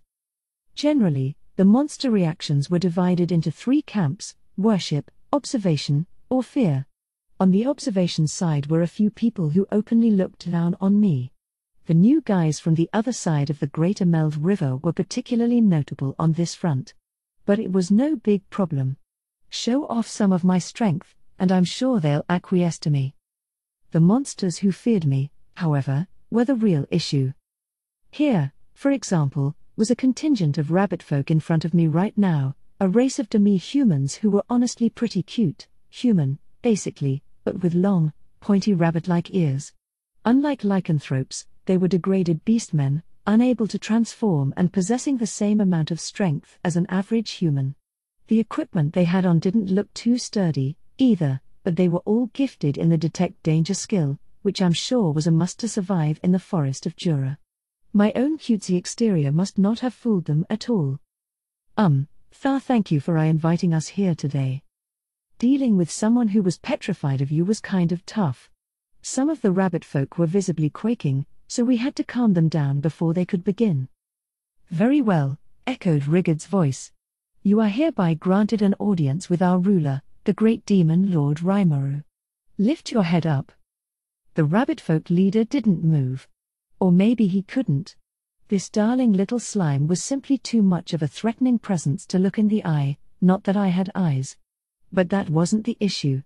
I didn't want to oversee a reign of terror with these guys. I wanted a frank and open relationship, but to races like this, a demon lord who looked wimpy on the outside was nothing short of horrifying. Too much of a gap, I suppose. We had worked hard with guys like these, earning their support for our transportation and logistical efforts all over the forest. Maybe it wasn't possible from the outset, but I really wished I could interact normally with them sometime. The halflings and kobolds were like this when I first launched the Federation, although the kobolds started trusting us once we agreed to let them continue their merchant trade. Kobe, their representative, and I were old war buddies by now, constantly sharing potential business leads with each other. These rabbit folk were equals to me, and so was every other weaker race in the forest. I just had to stick to my guns and try to explain that I didn't value my citizenry strictly on their ability to fight. Maybe they wouldn't believe me at first, but we could work it out. So I sat, looking at the twitching ears of the rabbit folk kowtowing to me. There is nothing to fear. Sir Raimaru is a fair, generous leader, one who says he will treat everyone in his domain as equal. Please, feel free to share a few words with him, intoned Rigard. The representative finally held his head up. He was young and fairly handsome, but there were deep rings under his eyes. Out of overwork or nervousness? Oh, great demon Lord Raimaru, Please accept the sincere loyalty of the rabbit folk. I gave him a firm nod. It seemed to relieve the guy. I could practically see a literal weight lift from his shoulders. See? Rigard beamed. I told you. There is no need to be nervous. Ha, ha ha. I've actually brought my daughter along, but she got so restless once we entered town, I'm afraid I've lost sight of her. Ha ha ha. Yes, the whole town's in a festival frenzy right now. I can imagine a young girl would let her curiosity get the best of her. Ah, this is so embarrassing. I let her out of my sight for a single moment, and she runs away to who knows where. I had wanted to leave her behind in the village, lest she offend Lord Rimuru, but she insisted.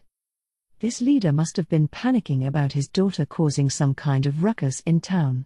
So all those nerves weren't just from being in awe of me. That's good to know. I didn't want the weaker races any more scared of me than they already were. But a young rabbit folk girl, huh? A pretty lass with rabbit ears would be a sight to see, I bet. Hopefully I'd get a chance.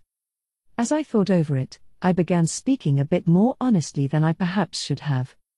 If she's that curious, then she must be taking in all the trends and different things around here, isn't she? I bet she'll make a wonderfully reliable successor to you. The direct compliment from me visibly moved the leader. Such kind words, my lord. If I have the chance, I would be delighted to introduce my daughter Framer to you. He bowed to me. It seemed like we had broken the ice a little. Rigard then briefed him on political matters a bit, and they agreed on the spot that the rabbit folk were officially part of my domain. He bowed several times again before finally leaving the altar. Hopefully, I thought as the next visitor was brought to me, this'll show people that I'm not such a scary guy. This visitor kneeled before me, turning an eye toward the other monsters seeking an audience. I knew this guy, it was Abiel, Gable's father and chief of the lizardmen. Seeing him reminded me of the good old days, or it would have, if he didn't look virtually like another person by now. He had transformed into a square-jawed warrior in the prime of his life. Giving him a name must have evolved him to this point, to a dragonute, one far closer to humanoid than before. Gable sure didn't change that much, but Soka had gone almost entirely human, so maybe it depended on what the individual wanted. It has been far too long since we last spoke, Sir Rimuru. It pleases me greatly that you have risen to Demon Lord, the status of Demon Lord, and all of us, are. Abiel was acting oddly stiff. He was probably more on the worship side of matters. Gable himself said Demon Lords weren't that worth freaking out about. He already should have known what I was like, so why all the nerves? I tried to be informal with my response. Hey, Chief. Good to see you again. No need for the formalities here. We're all part of the same federation, right? Keep up the good work. Rimuru snickered, and Shuna sighed at me, but I didn't care. It is not that simple, Sir Rimuru. As a demon lord, you have grown into something extraordinary. You are not only our lord, but the de facto ruler of the entire forest of Jura. As always, Abiel was too serious for his own good. But that's what I liked about him. All right. There aren't any other races in this chamber we're in right now. You don't have to be all nervous. Your son, Gable, is working hard under my leadership. He's become a full-fledged part of my administration. I couldn't have done this without him. I decided to name-drop Gable to ease the tension a bit, reminding Abiel of his son and indirectly hinting that he ought to let him back into the family already. There is no phasing you, Sir Rimuru. So that no good son of mine has been of service to you? He's such an incorrigible fool, so. He must have noticed my intentions. The fact of the matter was, Gable had still been kicked out of Abiel's family, so he must have thought it improper to ask how his son was doing without some kind of prompting. Now that I brought him up, that wasn't an issue. I could already see his usual bold attitude coming back. Incorrigible? Hardly. I'm having him lead our research and development department, and he's doing an excellent job for me. Aren't you, Gable? What? Yes. Gable, meanwhile, was frozen solid through all this, blushing all the way back to his ears, and when he was suddenly expected to join the conversation, his voice cracked. "That stupid kid of mine." As Gable continued to work himself into a panic, I unleashed just a little bit of Lord's ambition. That was enough to turn everyone's attention back to me. "Abiel, Chief of the Lizardmen. Though I may be Demon Lord, I request your continued support as a member of my federation." "It shall be done. By the name you've given me, I will never forget my allegiance to you." He bowed down, head nodding deeply at me. He was the classic noble warrior, and he looked the part, even in this strictly formal setting. I nodded back, then glanced at the still panicking Gable. Question mark. He can be so dense sometimes. I guess he didn't see what that glance meant. I'm sure it wasn't because I was in slime mode and didn't have eyes, either. Rhaegar, exasperated, jogged over to Gable and whispered in his ear. "Sir Rimuru would like you and your father to speak to each other privately. If he doesn't let you back into the family now, you won't have another chance for quite some time to come, you realize? And having an estranged son accomplishing so many great things puts Sir Abiel in a delicate position, too, no doubt." Nice one, Rhaegar. Way to perfectly understand what I meant, unlike Gable here. The step-by-step explanation finally shook the fog out of Gable's brain.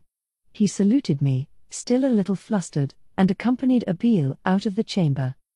Next up were the assorted High Orc tribal chiefs, each with a little entourage along for the ride. They must have trusted me enough to not bring guards in. The entourages were composed of children and grandchildren. With their food situation much improved, life had plainly gotten a lot easier for them. They were fathering children now, and these children were themselves High Orcs, which surprised and elated them so much that they wanted to show them off to me. Well, why wouldn't they be High Orcs? Apparently, that wasn't as much of a given as I thought. Normally, they'd just be regular Orcs. The mutation into High Orc was seen as a one-and-done kind of thing, generation-wise.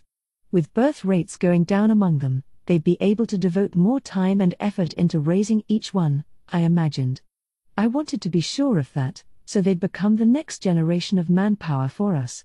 Children really are treasures, thinking of it that way, a fact that remains true no matter what world, or species, you're talking about. I was a little concerned about how their names were being passed on, but apparently it was going well.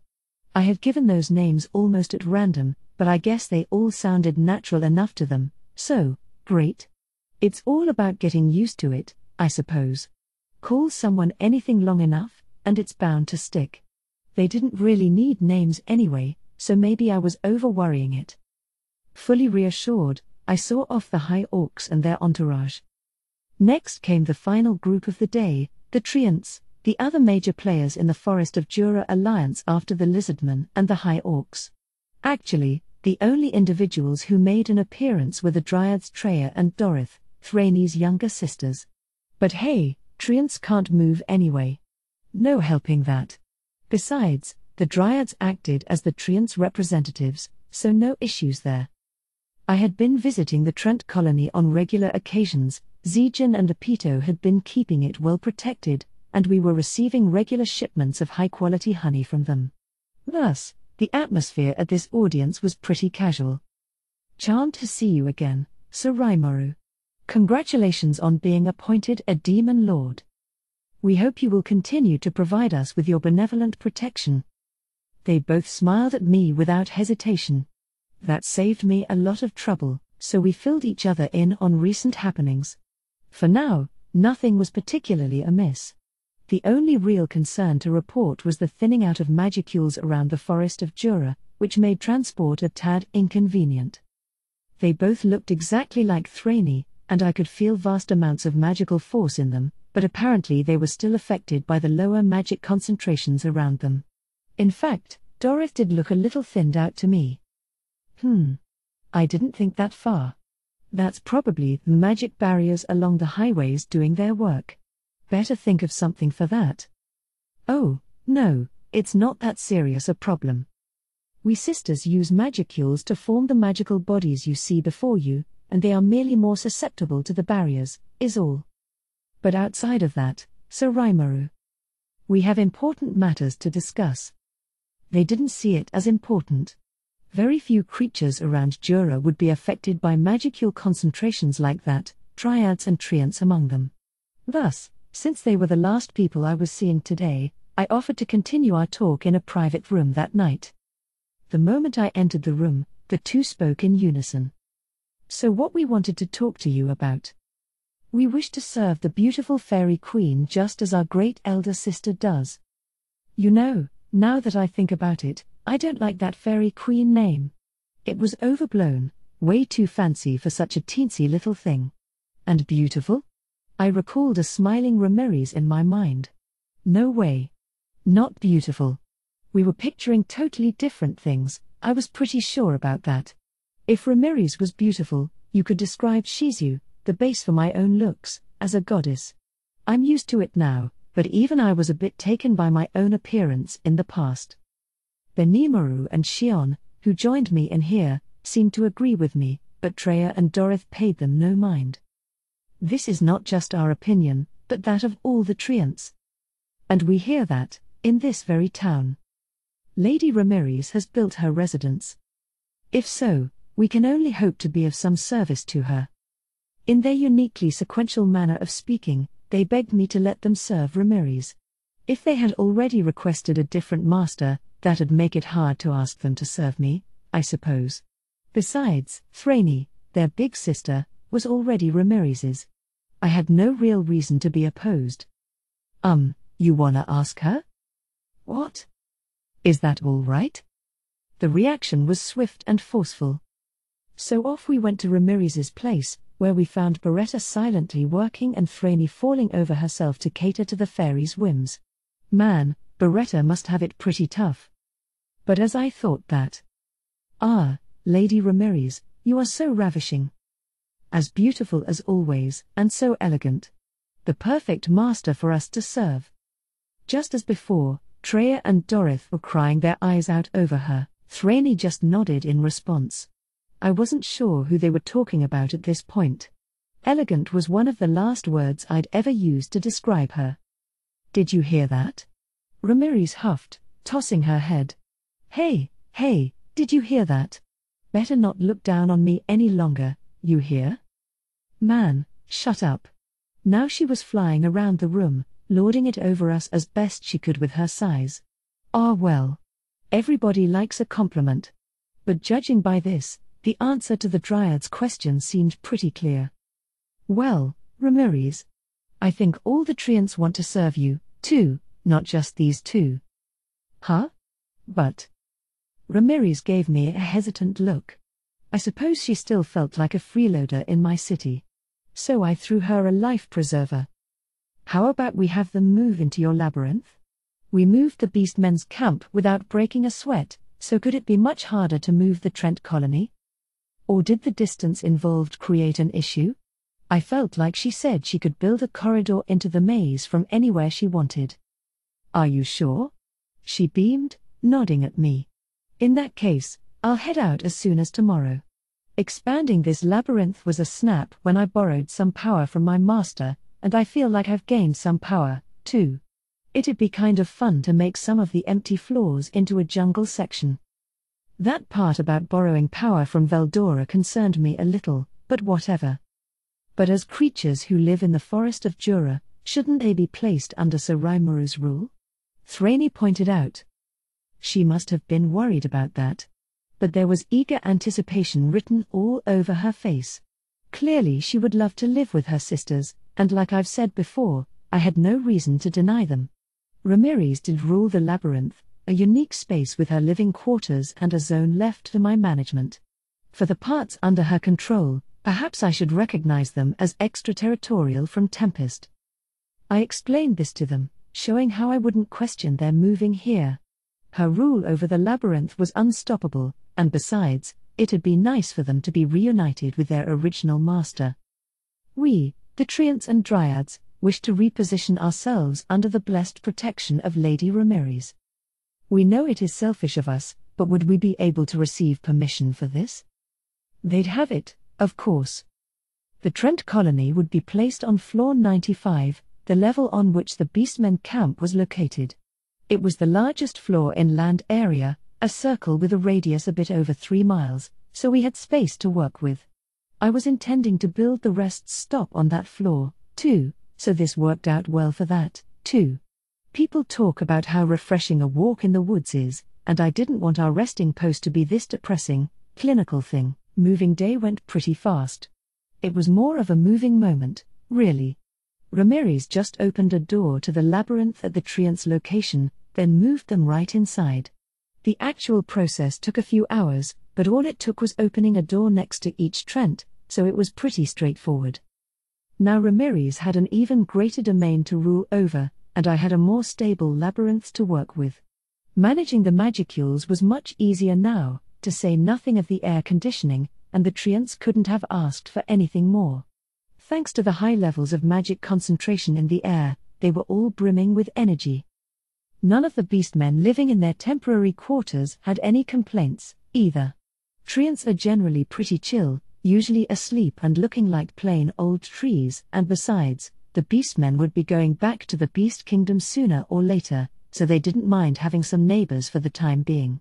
If anything, they welcomed them, since it made the whole floor more comfortable to live in. They had also extracted a promise from the Dryads to help maintain the labyrinth, or really, the Dryads volunteered to help. "We've had a paradise made for us, so that much would be simple," Thraney said. Her sisters, and the other Dryads, all nodded their agreement. With that, we had a small forest village in the labyrinth, along with some very unexpected helpers. Floor 95, being a multiple of 5, was a safe zone. Since we had a bunch of extra floors anyway, I decided to use floors 91 through 94 as a storage site, a greenhouse for gardens, and a processing facility. To be more specific, floor 91 would contain storage for metal ore, floor 92, a plant for producing magisteel, floor 93, a garden, and floor 94, another facility for producing honey. There was also free passage all the way to floor 95, which made movement easy, and the save point in the center of 95 included doors back to other floors above and a single, foreboding stairway going down. This was a pretty convenient setup, one that cheerfully ignored all the laws of physics but still seemed to work just fine. By the way, defeating the boss at floor 90 granted you access to stairs down to floor 95. If you somehow made it this far, I was happy to give you a bit of a shortcut. Your final, hellish challenge would begin on floor 96, and before journeying onward, you'd naturally want to rest up and inspect all your equipment. I made sure to put up a door before the stairway down, along with a notice explaining the dangers below, and I also planned to provide an inn and weapons/armor shop near the door. This inn would be connected to the other safe zones in the labyrinth. The doors were all connected, which helped with this setup a lot. The shop, meanwhile, could offer valuable equipment not available anywhere else, all lined up in front for sale. We were unlikely to see much in the way of customers, so I imagined the shop would be more of a hobby of mine than anything else. I fantasized about putting some of my own creations in the shop down there as I decided to discuss my idea with Mjolnir. So after talking to monster species all day in the audience room, I spent much of the evening helping Ramirez and her new subjects with their move. This new floor we built would eventually blossom into a forested city of its own. We called it Labyrinth City, a final oasis for those who made it through the dungeon, a fantastic town that granted visitors more power than they ever thought possible. But at that time, I hadn't imagined that far down the line yet. My itinerary for the following day involved meeting with the relatively stronger species, including the biggest factions in my recently conquered territory. Guess most of them will be in the observing camp again, I thought, only to notice a commotion in front of my audience chamber. A couple of different factions were having a verbal argument. Shuna was staring at them, scowling, while Shion's eyes were flashing with barely repressed rage. Hoo boy. Hopefully this all works out. These were the Bovoids and Equinoids. They had each brought along about a dozen warriors, currently attempting to intimidate one another. It turns out they didn't get along too well. In fact, they had been at war for over a century. They were fighting to see who would get an audience with me first. I guess they thought being granted my protection ahead of their rival would give them a leg up, but I really didn't want to get involved. It was all just an annoyance to me. The two races stood by the door, keeping each other at bay. The situation looked ready to devolve into physical combat at any moment, and given their positions high up the Forest of Jura food chain, they were both intimidating presences. A magic born with bullhorns spoke to me first. "Ah, the Demon Lord. If you want a stout ally in battle, turn to us first. Let the Bovoids join your side, and you'll get to strut around the forest with authority. And once we wipe out those wimpy equinoids once and for all, you won't find any race in the forest to defy us." He certainly was bold, making this proclamation to me without a hint of fear, and he had the strength to back it up. He had more magical energy to him than the ogres and lizardmen I first ran into, that's for sure. Conservatively, I'd say there were a few A-rankers in the group. You'd need that kind of force to wage a 100-year war, and in terms of pure fighting ability, they may have been the best the Forest of Jura had to offer, but before I could answer, one of the equinoids erupted in anger. "Humph. Fool. Any demon lord would have the perception to see that pairing with the equinoids is clearly the decision to make. We'll destroy any race who dares to claim otherwise, from those bovoids on down." Pretty harsh words. These guys sure were hot-headed and exhausting. At least the rabbit folk were smart enough not to be fooled by my slime exterior. But, hold on. Yes, they were exhausting, but the moment I laid eyes upon them, I came up with an idea. What labyrinth was complete, after all, without a minotaur or two? Those creatures were celebrated in Greek mythology, hailed as the stuff of legend, but in the early 20th century, when people discovered the ancient temple of Knossos in Crete, they found a complex maze of passages, along with an underground section that suggested the labyrinth really existed. Maybe there wasn't a bull-headed maze guardian inside, but there were many bull-themed frescoes and such inside. Even back then, labyrinths and minotaurs went hand in hand with each other. And, I had to say, the bovoids before me appeared exactly how you'd expect a minotaur to look in real life. Their leader, a measure larger than the others, practically oozed with evil energy. Our labyrinth was a little sparse when it came to bosses. I only had creatures selected for floors 10, 20, and 30, but this leader guy, I thought, had what it took to occupy floor 40 or 50. I wanted him, no matter what. I just couldn't fight the feeling. Unfortunately, these monsters didn't seem like they'd be too loyal to me. They probably just thought of me as a nice patron, or employer, to have.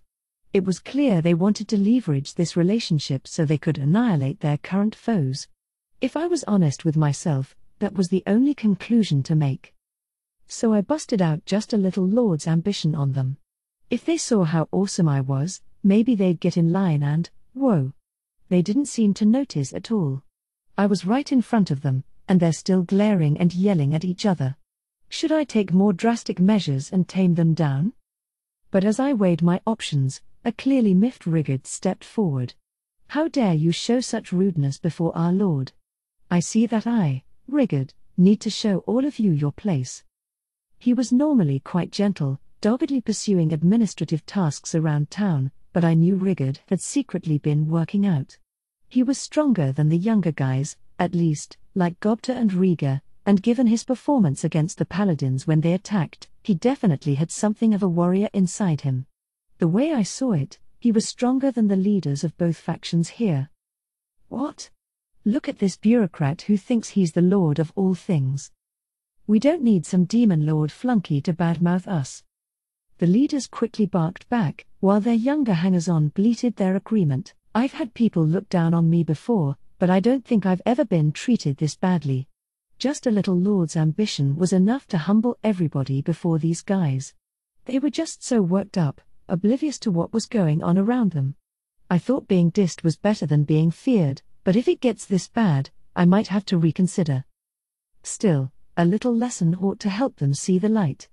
Rigard looked at me. I nodded, just about ready to give permission, when... What? What on? Oh dear, some trouble? Humph. Not a problem. We felt a tremendous wave of pressure from outside town. Someone had broken through Shuna's barrier around it, and soon we felt the massive aura and vast magical energy of a monster, no, likely a magic born. Judging by this act, we doubted this guy was here to make any friends. The bovoids and equinoids might not have noticed my lord's ambition, but they sure noticed this, judging by their panicked gasps. Such power. Whoa, Demon Lord, are you getting attacked by another of your kind? Up until now, the Forest of Jura had been protected by a pact between the Demon Lords. These guys here talked a big game, but they were in way over their heads. Against a real threat, they had to face up and admit how powerless they really were. I no longer had time to deal with them. I hated to throw out the idea of having them serve as bosses, it just felt so epic to me, but there were other things to do. Instantly, I transformed into my human form and shouted, "Let's go!" to Benimaru and the rest. "Yes, sir. As you say." I ran toward the source of the disturbance. Upon reaching the site, I saw 10 or so members of Team Kurenai surrounding 3 men. Several security guards, gatekeepers, and Team Reborn troops were on the ground. Oops, I saw Gobzo among them. I was sure he gave them a fight, but it was crazy to even fight them at all. Meanwhile, the survivors were busy directing the townspeople and visitors to evacuation sites. They were acting just as they'd been trained to, which was nice. Things weren't too chaotic yet, but I hated to see casualties this early on. I turned to the 3 men behind this.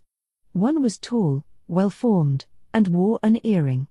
The second was enormous, a virtual slab of meat, and sported a nose ring. The third was smaller, but his frame going beyond merely large and venturing into heavy territory, and he had a lip piercing. They sported colorful hair in strange styles, which only added to their stereotypical street punk look. "You realize you've perpetrated this violence in the domain of the Demon Lord Rimuru?" shouted Shion, who had been following behind me. The earring guy stepped up, grinning fiendishly. "Out of the way. I'm not here to deal with minions. We wanted to rub out Clayman and seize his Demon Lord spot, but you got in our way, and we're pissed off about it. I ain't here to kill for fun, but mess with us, and we ain't gonna go easy, all right?" He was being rude and intimidating, but looking around me, I realized nobody was dead. Judging by the difference in magic force, if they hadn't been going easy, even Team Reborn would have been wiped out.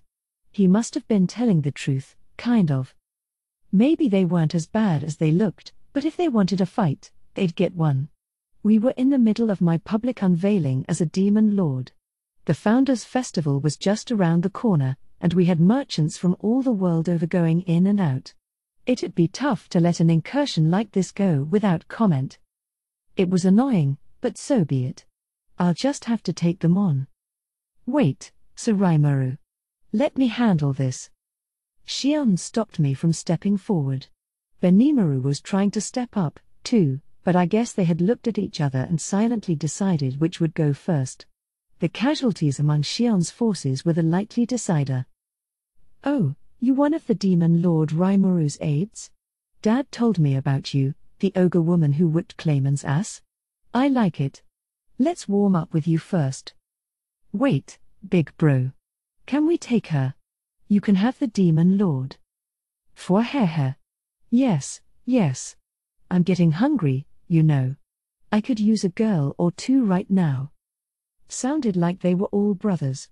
The earring guy must have been the eldest, and their dad told them about not just me, but Shion and Clayman's battle. Their father must have been either a Demon Lord or a close associate, but judging by their energy levels, each equivalent to a pre-awakened Clayman, I assumed the former. But who? I immediately crossed Guy, Milim, Ramirez, and Luminous off the list. That left Dagrel, Dino, or Leon, but the last 2 seemed pretty unlikely. Was Dagrel my prime suspect? Shion, meanwhile, took a step forward. Silence. Sir Rimuru is busy with his audiences right now. To save on time, I will handle all 3 of you at once. Huh? Whoa, are you picking on us? I wanted to go easy on a girl, but forget it. I'm gonna make you cry, I swear. Fwahehe, that sass is like a punch in the gut. I bet you're gonna make me feel the fullest I've been in a while. I groaned. Taking on 3 foes more powerful than you at the same time was insanely reckless, even by Xion's standards. I tried to stop her, but this trio was already far too worked up to call timeout. Why does Xion always get so freaked out like this? Be Benimaru? Just let Xion do what she wants. If we're going easy on them, Xion is more suited to that than I am. His casual response stunned me into silence. Yes, I'd just have to give up. I decided to believe she'd win, just let her have her fun. That said, I didn't want my town wrecked. I suggested that we all move elsewhere, and surprisingly, the trio agreed to it and followed me, curiously checking out their surroundings as I led them into our freshly built battle arena. "Whoa, lady," Earring Guy said. "You got guts, I'll admit that, but if you wanna take back what you said, now's the time. Let me show you magicules aren't the only deciding factor in a battle." She snorted back.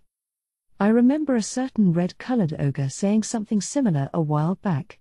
But regardless, we now had an audience of rubberneckers here in this arena, ready to watch Xion fight off these 3 would-be pretenders coming for my throne. Xion wiped the floor with them. The fat guy with the lip piercing moved far more nimbly than looks would suggest, charging at Xion like a cannonball. Xion just kicked him away and sent him flying straight into the earring dude. Then, seizing that single open moment, she plunged her fist into the stomach of the nose ring man, too stunned to react in time. Grabbing earring man by the arm and collar, she executed a perfect judo throw on him, smashing his head against the stone floor. He lay there, motionless. "Ah. What did you do to my brother?" The fat man with the lip piercing grabbed Xion from behind, attempting to lift her up. Xion's brute strength stymied him. What the? But I'm so much stronger than you." Xion glared at the man and snickered. Shifting position, she locked arms with him, and the test of strength began. HNN, Snap. Sadly, it wasn't long before the fat man's arms both bent in ways they shouldn't have. They were all magic-born, so I figured they'd be all right, but judging by the way he was screaming and writhing around, it must have done a lot of damage. But Xion didn't even take a moment to marvel at her work before another piston-like fist slammed home. Before the fat man could shout anything else, she landed a 1-2 finish on him like none other. The earring guy attempted a screamer of a kick on her body, but Xion simply bent backward and let it whiz past her. But the guy was smiling.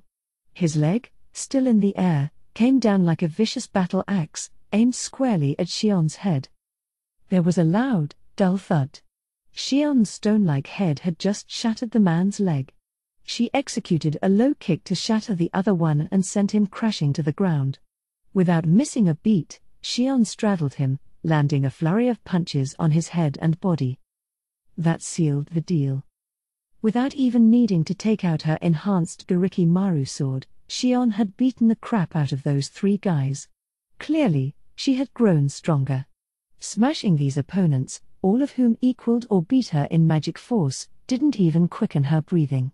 And she took all 3 down at the same time, no less. Be Benimaru? Xion's? Yes, this is quite a surprise. I see she went quite easy on them after all. That's not what I'm talking about. This isn't Milim there, on the arena stage. Benimaru clearly had a different definition of going easy than me. That wasn't at all what I meant, but, well. No point wasting my breath. Seriously, though, Xion's amazing. No joke. She just proved that you can easily overwhelm an opponent otherwise your equal through prudent use of your magical force. Whipping Clayman must have helped her grow a lot. Benimaru's non-reaction to it indicated he was expecting this all along, too. I didn't like it much, but Xion was now as powerful as an ex-demon lord, and by definition, Benimaru as well. Hell, maybe even Ci and Geld. Or maybe I'm overthinking it. Watching Xion grow must be wrecking my mind or something. Or not. Better stop thinking too much about it. I'm sorry, was that not enough? Xion must have been taking my disturbed look wrong, as she eyed the 3 heaps sprawled on the ground. No, that's fine. I hurriedly shouted. That was more than enough, yes. And if you guys have had enough, then stop getting in our way. Also, the other demon lords are even worse than that, so try not to fall out of line again, okay? The earring guy, the first to regain consciousness, rapidly nodded. That advice was for their own good, really. I guess they got cocky enough to think they could take on a demon lord, but good thing they picked me first. If they went to someone else, their punishment would have been a lot harsher than Shion's. You guys are even stronger than Dad said, the earring guy muttered. So Rimuru himself is? Yeah. He's even better. Fwahehe. I'm getting hungry. Now all three beheld me with respect. One of them was still acting a little strange, but no point worrying about it. I really didn't want to bother with them any longer, but I felt it prudent to at least look into their backgrounds. So who pointed you here? I hoped they would be honest with me. I didn't have to hope for long. Ah yes. We're the sons of the demon lord Dagral. I am Dagra, the eldest. I am Leora, the second oldest. And I'm Chonkra, the youngest. Just as I thought. You sure you want to be so open with your identities like that? Sure, Dagra replied. Dad actually ordered us to go train under you, the demon lord Rimuru. We kind of caused a ruckus back home, and he got royally mad. For hair. So he kicked us out. That was refreshingly honest of them. So basically, Dagral had had it up to here with his problem children, so he was forcing them on me. What the hell? It's not like we knew each other that well or anything. Where did he get off? But maybe I could make him owe me a favor now, huh? It's not like we were that stable of a presence yet. I didn't think it wise to make an enemy out of one of the strongest people in the world. Plus, while I didn't want to spend another minute with these guys, I had the perfect drill sergeant in Shion right here.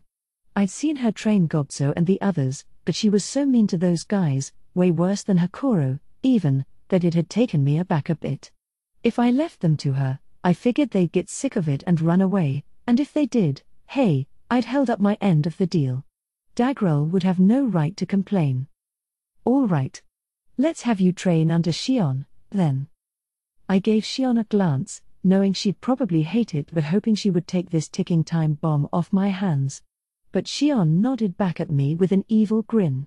Wait a minute. This wasn't what I expected. He. I have received my orders from Sir Rimuru. And trust me, I, Shion, can even take a pack of weaklings like you and build you into first-rate warriors. You may follow me with confidence. I had hoped for nothing else. Yeah. We're gonna do our best for you, lady. Me too. But can you give me something to eat first? I was expecting some sass back, but Shion was pretty up for it. Which, okay, if she's cool, I'm cool.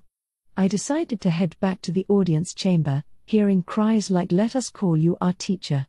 No, our master. And I'll expect all of you to follow my commands to the letter. Behind me. I figured I'd just ignore them for now. Back at the chamber, the bovoids and equinoids were now kneeling before me, visibly quivering. The younger fighters were following their leader's example, prostrating themselves as well. The high and mighty attitudes of the past were gone, now they reminded me of some of the weaker races I saw the previous day. We were awaiting your return. Our loyalty shall forever be with you, Sir Rimuru. I wondered what made them have a change of heart like that. It's certainly a new attitude, coming from them. I climbed up to my throne, reverting to slime form and expecting them to get huffy with me again, but they didn't. Do you mean it? Of course, my lord. Please, use our powers however you like. I guess this was a sincere change of heart. Judging by how frantic they looked, they really were trying to curry as much favor as possible with me. That little bout just now must have shown them how scary Shion can be, huh? In that case, no need to hold back. I'd have no qualms with taking advantage of these guys. They had been fighting for a century, which was really something I didn't need in my domain, but I suppose that meant they loved combat. Would anyone complain if I just moved their battlefield into the labyrinth? Well, by the looks of things, you guys have more power than you know what to do with. How about I prepare an arena for you guys to duke it out in? Why, you're going to forgive them? A saddened Rigard asked. I was thinking I could provide them with their divine punishment for you, Sir Rimuru. Yeah. I had forgotten, what with all this nonsense going on, but both races had pissed off Rigard pretty good. But I thought it better to give them a chance and see if they could be useful. Now, Rigard. They were just ignorant of us, I think, so why not forgive them just this once? If they try that stuff again, though, go right ahead. If you say so, sir, I have no complaints. How good for all of you, If Sir Rimuru wasn't such a forgiving lord, you may all have breathed your last just now. If you dare to defy us a second time, all that awaits is your final destruction. Give up your resistance and know your place. I was glad Rigard got me, at least. Yeah, you guys are lucky, chimed in Shion, who was already back from the arena. If it wasn't for those unwelcome visitors just now, I would have joined with Rigard to do you all in. Why, for all the unbearable things you said, I would have plucked your tongues out so you could never speak again. So thanks Sir Rimuru for his mercy, and try to show some obedience from now on. The bovoids and equinoids all nodded, shaking uncontrollably. We promise we'll live up to your expectations. Please forgive our disrespect. And given how they were acting, I could believe they wouldn't try it again. If you swear loyalty to me, I will consider it. First, though, stop your fighting and be quiet until you hear from me. I didn't need to speak to them directly, but I thought it best to be doubly sure.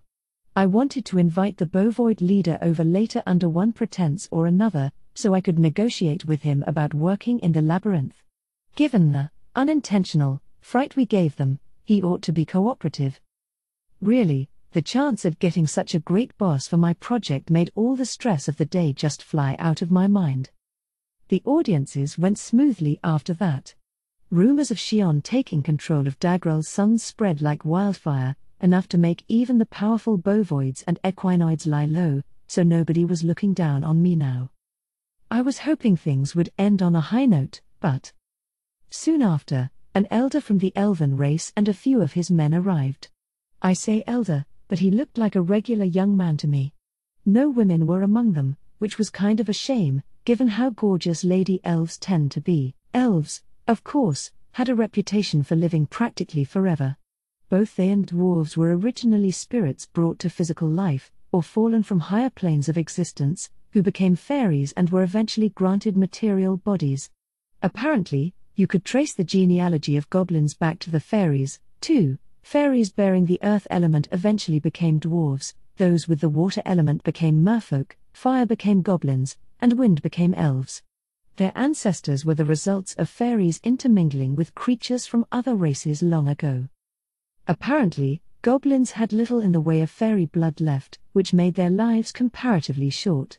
Even ogres, the next evolution up from them, only made it up to 100 or so. When you got to ogre mage level, that re-energized the power from your spiritual ancestors, giving you skills that bordered on the divine. But back to elves.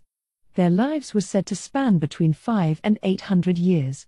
Even elves with human blood mixed in could make it up to almost 300.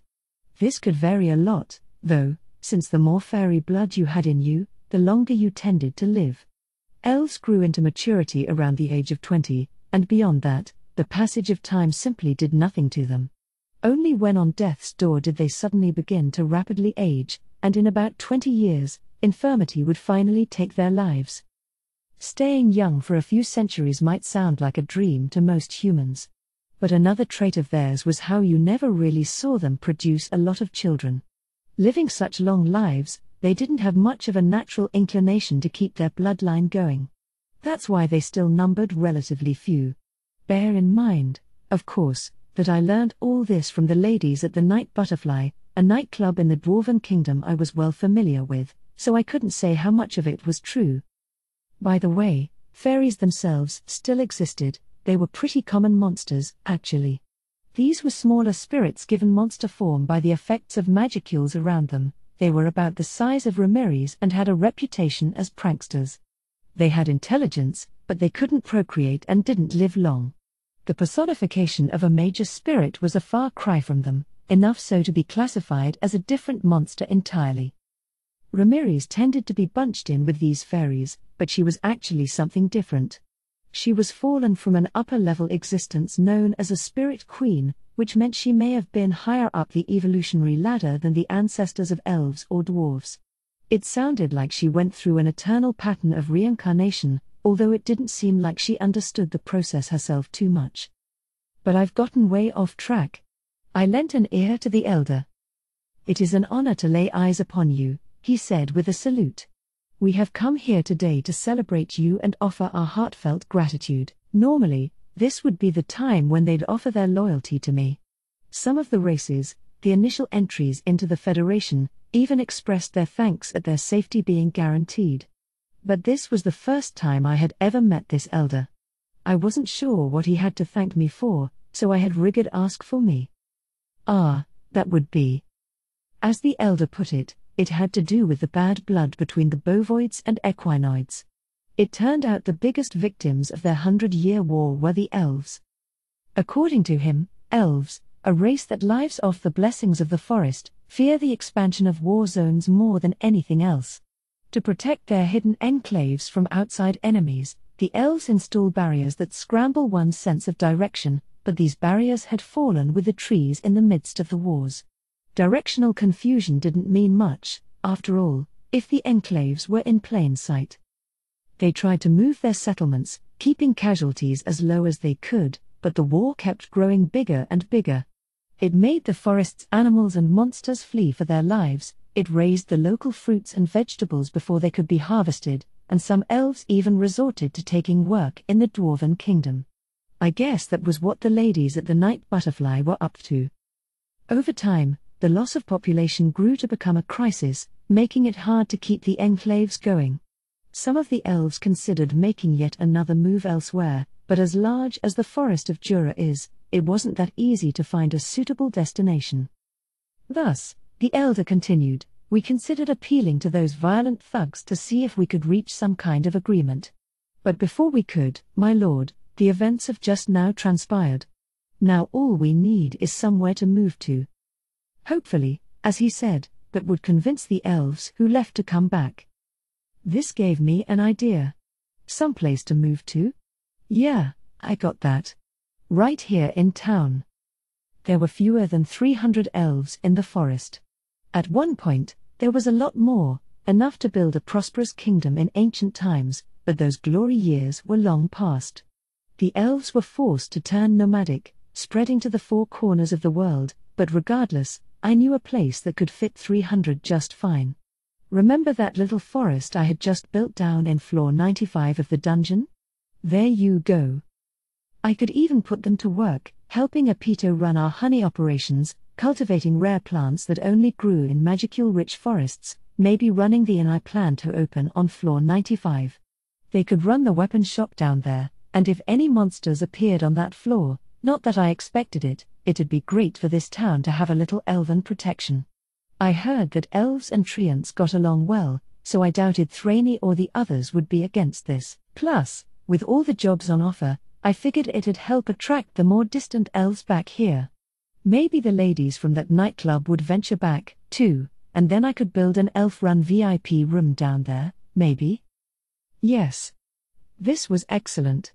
There was already a tavern in town, but that was more of a gastropub geared for adventurers. If you wanted someplace for a quiet drink and relaxation, you'd have to go to our administration-exclusive dining halls. I'm sure Shuna would be glad to serve me in my own room, but I didn't need alcohol that badly. I'm just talking about, taking a breather. It's not that having Shuna around would make it impossible to relax or anything, or impossible to BS with Gobta, or have private discussions with Mjolmile, or whatever. No, really. I'm just saying, if we had something like the Night Butterfly on the 95th floor, it'd be useful for a lot of different situations. I decided to offer this idea to the elder at once. Elder, I think I know someplace that'd be able to accept you. When Rigid realized I was speaking, he took a step back and listened. I don't know how he got trained to do it, but he could calmly handle just about any situation by this point. If I ever went off script during an event like this, he could keep up without any blank stares. I loved that. Ah. You do, Lord Rimuru? If it's about 300 of you, we'd be able to fit you all in. Thank you so much. I will inform my people of this the moment I return. Great. I'll get it all set up so it's available for move-in when you're ready. But do you mind if I ask a favor in return? Of course not, my lord. If our powers can be of help to you, nothing could make us happier. The elven elder was even happier about it than I thought. It had saved them from having to wander the forest in search of a safe haven, which I'm sure came as a relief. It sounded like he was sending an envoy over right now to get people ready. So now we had elves moving into our labyrinth. I figured that was the end of the conversation, but one thing did concern me. The elder mentioned that elves had been leaving their enclave to work and not coming back. With a race as tightly knit as the elves, it seemed odd to me that any of them would abandon their homeland. Some elves even reportedly went out hunting and never returned, which disturbed me. Elves could be very individualistic by nature, the elder said, so perhaps a passing whim drove them away from home. But then I remembered what I heard in Jolmile's shop, the proposal from Viscount Kazakh of Inglesia. A place that dealt in elven slaves, wasn't it? Maybe it wasn't a matter of these younger elves choosing not to go back. If my hunch about the criminal group Kazakh was fronting turned out to be true. Well, hopefully it wasn't, but if it was, that would be a big problem. My dream of launching an elf nightclub was so close at hand. Seeing the elder off after we said our goodbyes, I thought that I'd better investigate this thoroughly. Thus, I gave CI behind me a thought communication message. CI, I want you to investigate a man named Viscount Kazakh in Bloomond. Yes, my lord. In a moment, he sent out a replication of himself, beginning his work at once. That should be enough. He'd probably find something out before my audiences were over. I'll probably want to ask Jolmile what he knows about criminal slave merchants, too. If it turns out Kazakh's involved, there'd be no mercy for him. It was an affront to the deep love I had for elves, a love that drove me to open my very own elven nightclub. I wasn't about to let anyone keep me from that dream. The long audience period was finally in its last day. Once I was through this, I'd kick off the Founders' Festival in 3 days. No problems of note occurred after the elven contingent. It was going smooth as silk, and there were no major issues among the monsters staying in town. The little scuffle with Dagrel's kids was the talk of the town in pretty short order, which probably kept anyone who wanted to show off their strength in line. Geld had taken some time off, which let him return to Tempest a few days ago, and Diablo and Hakuro also arrived back the previous day. Ah, Sir Rimuru. You are as stately and dignified as always. My heart bursts with joy at being able to see you again. Diablo was buttering me up once more, punctuating the flattery with his usual ominous snickering. There was nothing dignified about a slime, so I reasoned that he probably needed glasses or something. I wanted a report from him, but that could wait, which disappointed him, but I needed to keep today free for an important discussion. That was how major today's visitor was to me. No letting my guard down around them, that's for sure. As I saw it, it'd be my toughest audience yet. That was why I had my whole crew in attendance for today's sessions. Right now, this entourage was being welcomed into town by Benimaru, my right-hand man. This should also say something about how crucial this was to me. Already, on the other side of the door, I could sense a violent force approaching like a tidal wave. The rumors, I realized, were true. The door opened, revealing a posse clad in full armor. These were the Tengu, an independent force residing in the Kusha Mountains on the horizon of the Forest of Jura, outside my jurisdiction. While Benimaru had met with them once before, this was less of an audience and more of a summit between two factions. Standing in front of this armored crew was a beautiful young woman. The Tengu were humanoids known for their almost comically long noses, but this girl looked like any normal human. Tengu, bearing the same name as the figures of Japanese mythology, were apparently a hybrid species between angels and wolfmen. Report. To be more accurate, they are not a hybrid. They are angels incarnated into the bodies of wolfmen. Right, a type of incarnation. That. Wolfmen were a type of beastman, a proud, isolated race who held an almost divine presence in people's minds.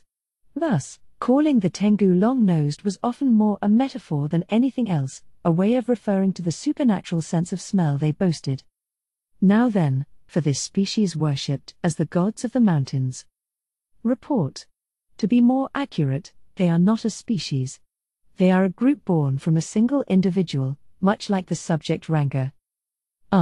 Sure. Right. Honestly, I don't really follow it all, but anyway, a bunch of crazy powerful gods decided to create a bunch of crazy powerful wolfmen, and then an angel incarnated themselves in one, creating a new sentient species. The single individual that led to this species was the Tengu elder, the mother of the girl before me. And since creating all these children apparently weakened the elder to the point of powerlessness, this girl was essentially the Tengu leader. This is why it's more accurate to call this a summit. And not even that fully described how important this meeting was.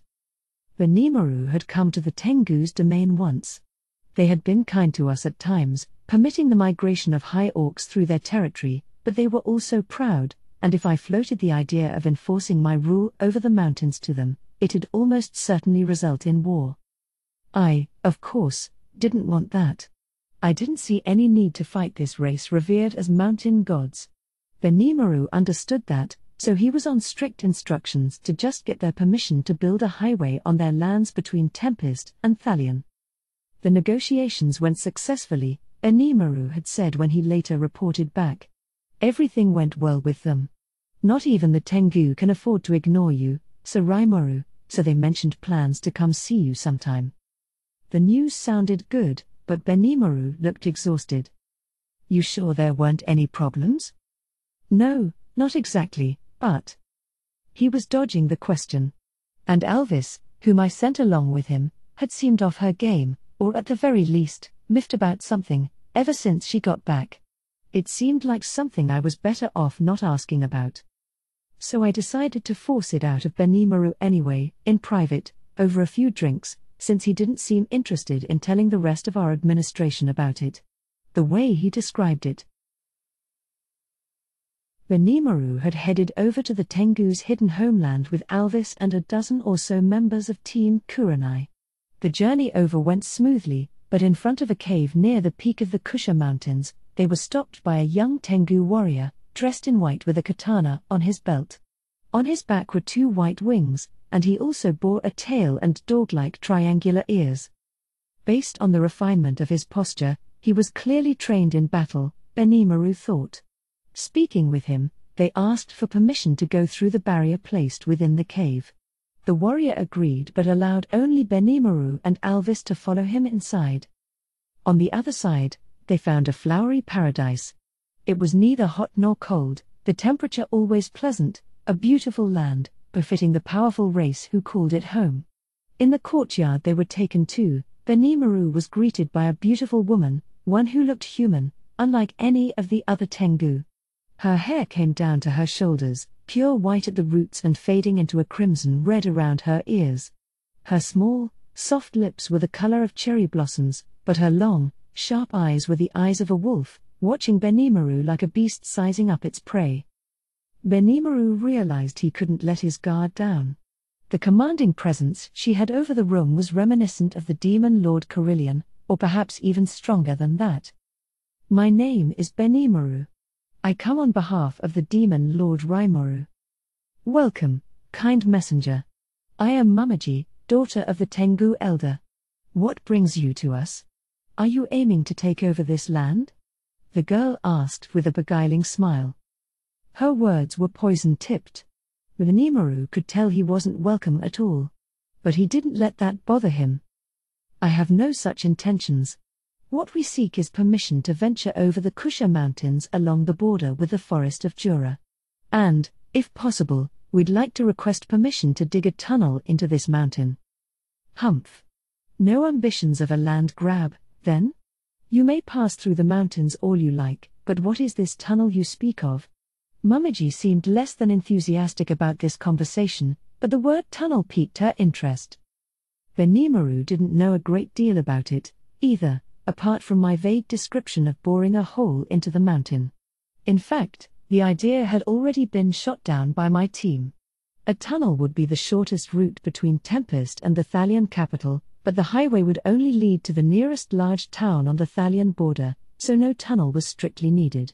Benimaru knew that, but he wanted to bring up the concept in his negotiations regardless. A tunnel involves digging a hole in the mountain to allow passage through to the other side. If you do not wish to permit this, we will not. Wait. Dig a hole in the mountain?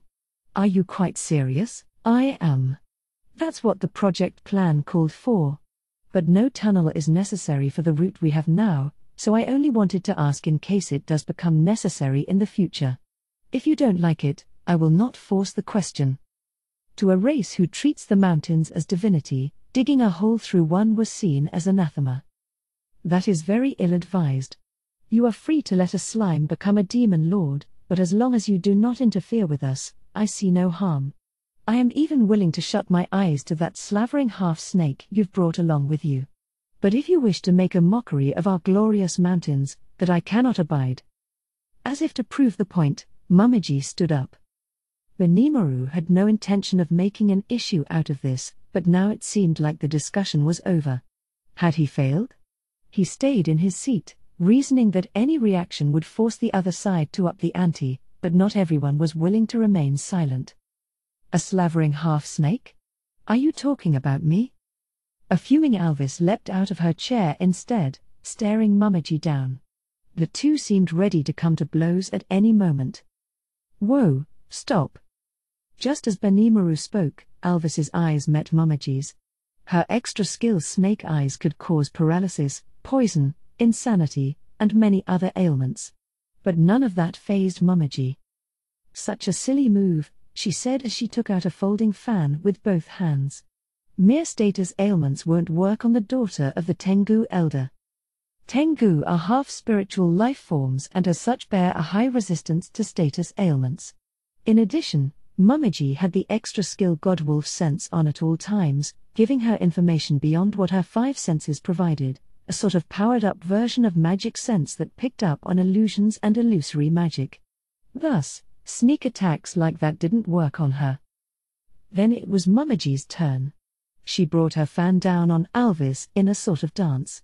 Alvis blocked the first blow with her golden staff, but the second one hit her on the side and sent her flying to the far end of the open-air courtyard. KFFHH? Mumiji's moves were simple but refined. The blow had shut the fan, now she reopened it, elegantly hiding her lips with it. Are you done? I see the lycanthropias are all bark and no bite. You better not rile me, country girl. I went easy on you because we were here to negotiate, but perhaps I didn't need to? Replied Alvis, her pride hurt. She stood back up, her wound already healed, and glared coldly at Mumiji. Her presence was formidable indeed, as befitting one of the most powerful magic born in Eurasania. Went easy? I was going easy on you. It's taken quite an effort to avoid killing an envoy like yourself, I'll have you know. Or do you want to make me truly angry? It felt like their face-off was literally freezing the air around them. The younger Tengu warriors at the side of the courtyard tensed up as the concentrated auras filled the area. And in the midst of it, Benimaru sat drinking his tea, musing about how this had gone beyond the realm of a gaffe and into truly painful territory. Yes, you may be strong, but if you think a little girl as inexperienced as you in battle has a chance, think again. Would you care to try? I was hoping to build some battle experience, as you so kindly pointed out. I think you would make a fine test case. The stare-down grew ever more heated, and then they both moved at once. The next moment, a flash of light streaked through the air, and the fan flew out of Mumiji's hand. Silence fell over the courtyard. Faster than anyone could have reacted, Benimaru stepped into the fight. Enough, he blankly stated. I apologize for her offense, but I really can't have my companion killed. Sir Benimaru? You thought I would lose? Yes. If I didn't stop you, you would have been cut in two. Nonsense, Mumiji said. I put none of my force into No. You're careless with holding your aura back. You put too much power into it. I didn't. I lost. Both Mummaji and Alvis fell to their knees. As they did, the doors on one end of the courtyard opened, revealing a large, beautiful, canine-eared woman. The young Tengu in the audience kneeled before her. Mother?" The Tengu elder smiled at the panicking Mummaji, ambling over to her daughter. When she reached her, "You fool of a daughter!" The roar echoed like a thunderclap. In another few moments, the group had relocated themselves to an inner chamber, one in the classic Japanese style with tatami mats and flat floor cushions for kneeling on. A door ahead led to an alcove, allowing the ill Tengu elder to take a rest whenever she needed. The elder had seen fit to give Mummaji a rap on the head for her insolence. She rubbed it tearfully, dissatisfied with this treatment but unwilling to risk any more disobedience around her mother. No, there's no need to go that far. We simply wanted to introduce ourselves." Benimaru had yet to accomplish what he set out to do, but this was no longer an atmosphere for casual talk. Plus, with Alvis as dejected as she was, he sensed that overstaying his welcome would be supremely unwise. But the elder had other ideas. He. Don't worry about it, boy. That was quite some swordplay you showed off, by the way. That's the Hayes style, ain't it?" "How did?" No, I do have some idea. Mummaji's dancing did resemble my own sword style in parts. Could it be, perhaps? Yes, I've studied Hayes as well. From my master, Byakuya Akari. What? Benimaru was shocked. The Tengu gave him a satisfied smile. "My name, you see, is Cade." With that, she began telling a story of her past. Over 300 years ago, she'd been spending her time in the land of the ogres. She had been on a journey, hiding her true powers, but then she encountered Byakuya and became an apprentice on the ways of the sword. But Cade wasn't alone. She trained alongside someone else, a born talent, living by the sword, and Byakuya's own grandchild. "It pains me so much that I am unable to give you a name," Byakuya had often said. Naming monsters willy-nilly, it seemed, could come at the risk of one's life. As a human, naming this grandchild of his would have surely killed him. Cade didn't have a name at the time, either, so she didn't understand what his hang-up was about it, but now she had an inkling. If you love someone, after all, you want to leave something behind for them. It was natural for monsters not to have names, but for humans, it was the opposite. Time passed, and Byakuya grew old and passed away, leaving behind his ogre grandchild who had become a virtuoso with the sword, enough to challenge even Cade. In terms of technique, she lost out completely. She was smitten, and underneath a large maple tree, she confessed her love. Then, after a single night spent together in bliss, she left the ogre homeland. The forest of Jura had been known for its unstable weather, but this tree was a large, broad maple, one that shone with bright orange leaves in the fall.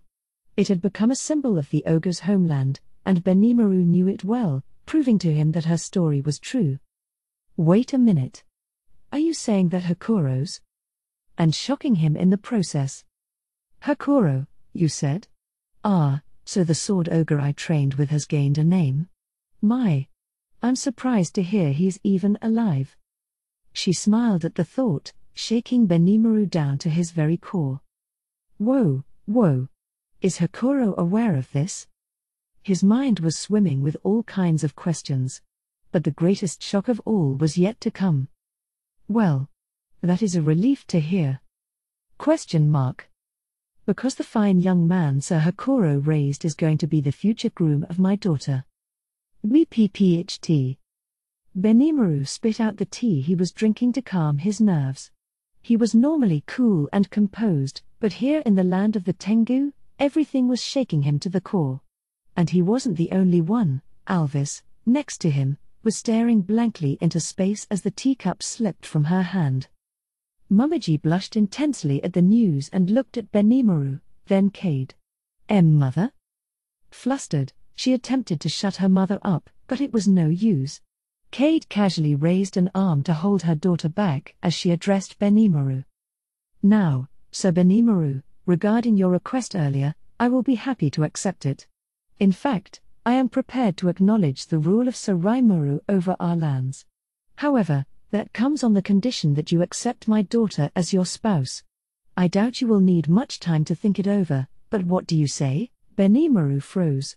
Such a dramatic question, posed so casually. He did need some time, as it happened. Fortunately, Mamaji, the other related party in this question, stepped in to rescue him. Wait. I know you've accepted him, Mother, but I haven't yet. Yes, perhaps he's stronger than I am, but if so, then I don't want you to force him into this. I want to win his love first. Don't you always say, Mother, that a truly good woman is one who makes her sweetheart turn back toward her? She hid her reddened face behind her fan and all but ran out of the room, fleeing the scene. Cade laughed heartily at her behavior. As Alvis regained her senses, Benimaru could feel embarrassment creeping over him at Mamaji's reaction. You know, Hakuro could stay calm through anything. As sudden as this proposal is, if that's all it takes to throw me, I still have much to learn. He took the moment to reflect. But still, this is way too sudden. In the end, it was agreed that he would bring the question of Mamaji back home to think over. This was all entirely Cade's idea, and she had no interest in forcing anyone into it. It was something she thought it'd be nice to see, and if it actually happened, why, all the better. As for the rest of Tempest's demands, she largely agreed. The tunnel through the mountain was still an issue, but she gave them permission to construct the highway to Thalion any way they pleased. But their talks didn't end there. Apart from potentially marrying Mamaji off to Benimaru, Cade also expressed an interest in building a constructive relationship between the demon lord Rimuru and the Tengu race. It may not have been obvious, but Cade suffered from an illness. At least, that was the backstory. The truth was a bit different. She did indeed lose the majority of her remaining power, bringing Mamaji into the world. The birth and the subsequent naming of the child took place 15 years ago, and it consumed nearly all the force of a woman once lauded as the goddess of the mountains. Death would be coming for her sooner rather than later, and that was why she wanted to find someone to back up and support her dear, inexperienced daughter. Benimaru's visit was a coincidence, but to Cade, he brought hope, a final hope, gifted to her by her former lover Hakuro. If he turns me down, so be it, thought Cade. You're still there, aren't you, with Sir Rimuru? I thought you would die before I did, but I see I was very happily mistaken. And won't seeing Mamaji remind you of our own past a little? After some contemplation, Cade agreed to postpone any concrete marriage plans. And with that, Mamaji herself made her way to meet with the demon lord Rimuru in person. It was a pretty headache-inducing tale, and one representing the greatest danger Benimaru had experienced in his life. He described it as scarier than the first time he met me, which I wasn't sure how to take. Maybe that was just his sense of humor. Regardless, this was why Mamaji had been sent here. If she landed such a clean hit on Alvis, you wouldn't want to underestimate her in battle.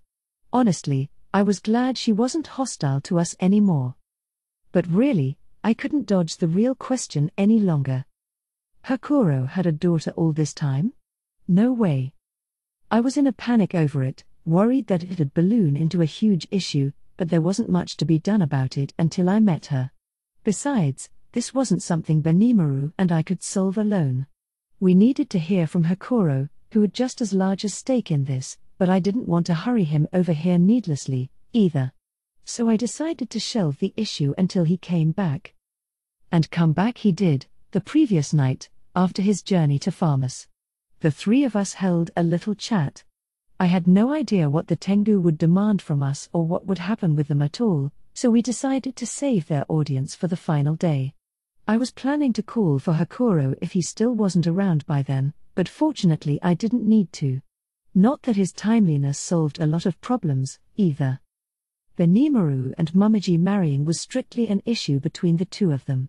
I didn't mind if they said yes, it didn't really seem to affect me at all, but... Wait just a minute. Benimaru began. I have my own issues to think about, you realize. What do you mean? Hakuro countered. Do you not like my daughter? I am not saying that. Besides, why are you acting like a father now? You've never met her in your life. You didn't even know she existed. Well, now that I do, I have a certain responsibility for her, do I not? Hakuro seemed to be relishing Benimaru's consternation. It only made the problem worse. We kept talking all night, but it never really came to a conclusion, so here, in the audience chamber, I was going to be forced to wing it. The beautiful girl sat down on a hastily prepared chair in front of me. The colorful white to red gradient of her hair was indeed beautiful. This was the Mumiji I had heard so much about, representing the Tengu elder here. She gave me a haughty look and began to speak. Demon Lord Rimuru, it is good to meet you. My name is Mumiji, and I have come here on behalf of the elder of the Tengu race. I look forward to working with you. You're very kind. My name's Rimuru, and I've become a demon lord. I'm in human form now, as you can see, but I'm actually a slime. In general, I'm pretty much a pacifist, so if you have any problems, don't be afraid to hit me up, there is no need for such concern. The way you have conquered the forest of Jura was breathtaking to witness. We recognize you as the ruler of the forest and look forward to being a good neighbor to you. However, we will not allow you to interfere in our affairs. She was saying that in front of all my officials. I could see Xion's eyebrow twitch a little, but luckily no one reacted further. I hadn't explained the full story to her yet, so she actually stopped herself that time. That was a new change in her. As of late, she no longer responded to small things in her usual exaggerated fashion. That was a good trend to see, if a little creepy. Hopefully she wasn't just bottling it all in, only to have it explode later. Mumiji, meanwhile, was waiting with bated breath to see how I'd reply. She put up a bold, dignified act, so you wouldn't notice unless it was pointed out to you, but I'm sure her nerves were killing her. She must not have been sure whether I was friend or foe yet.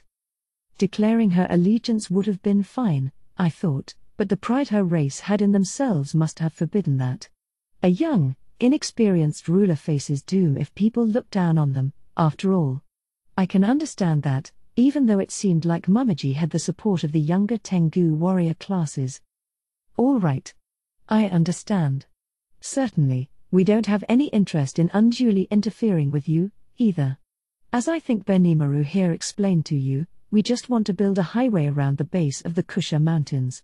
Also, just to be sure, you recognize the rights of the High Orcs who have already moved into the mountains, right? Yes, that is not a problem. I make no exclusive claims to the right to enjoy the mountain's blessings. You may mine the ore as much as you want, we have no need for it. We only wish to be left alone. The mountainous areas were considered part of the forest of Jura's territory. I had braced myself for some sort of complaining about that, but I guess it's not a problem. So what were the Tengu so on edge about? She acted pretty prickly toward Alvis. Was there a fight between them and Carillion during his Demon Lord days? I decided it was safest to just ask directly. So I don't know what you're so on guard about, but we really have no intention of starting a conflict with you, so? You want me to believe that? Yeah. I mean, have I said or done anything to make you suspect I've got my eyes on expanding my territory? Mumiji eyed me carefully, judging my intentions once again. You associate with the crafty bird woman Frey. That's all the evidence I need to recognize your ambitions. She retorted. I can safely say I did not see that one coming. Whoa, timeout. What does timeout mean? It means stop. We need to discuss some things. I called my administration over. Mumiji agreed to this, with some complaints, I think, but I wasn't really paying attention. What do you think of that? I asked once we were all in a circle. The former Demon Lord Frey's territory is connected to the Kusha Mountains, I quickly replied. I could imagine some conflicts with the Tengu erupting along those lines.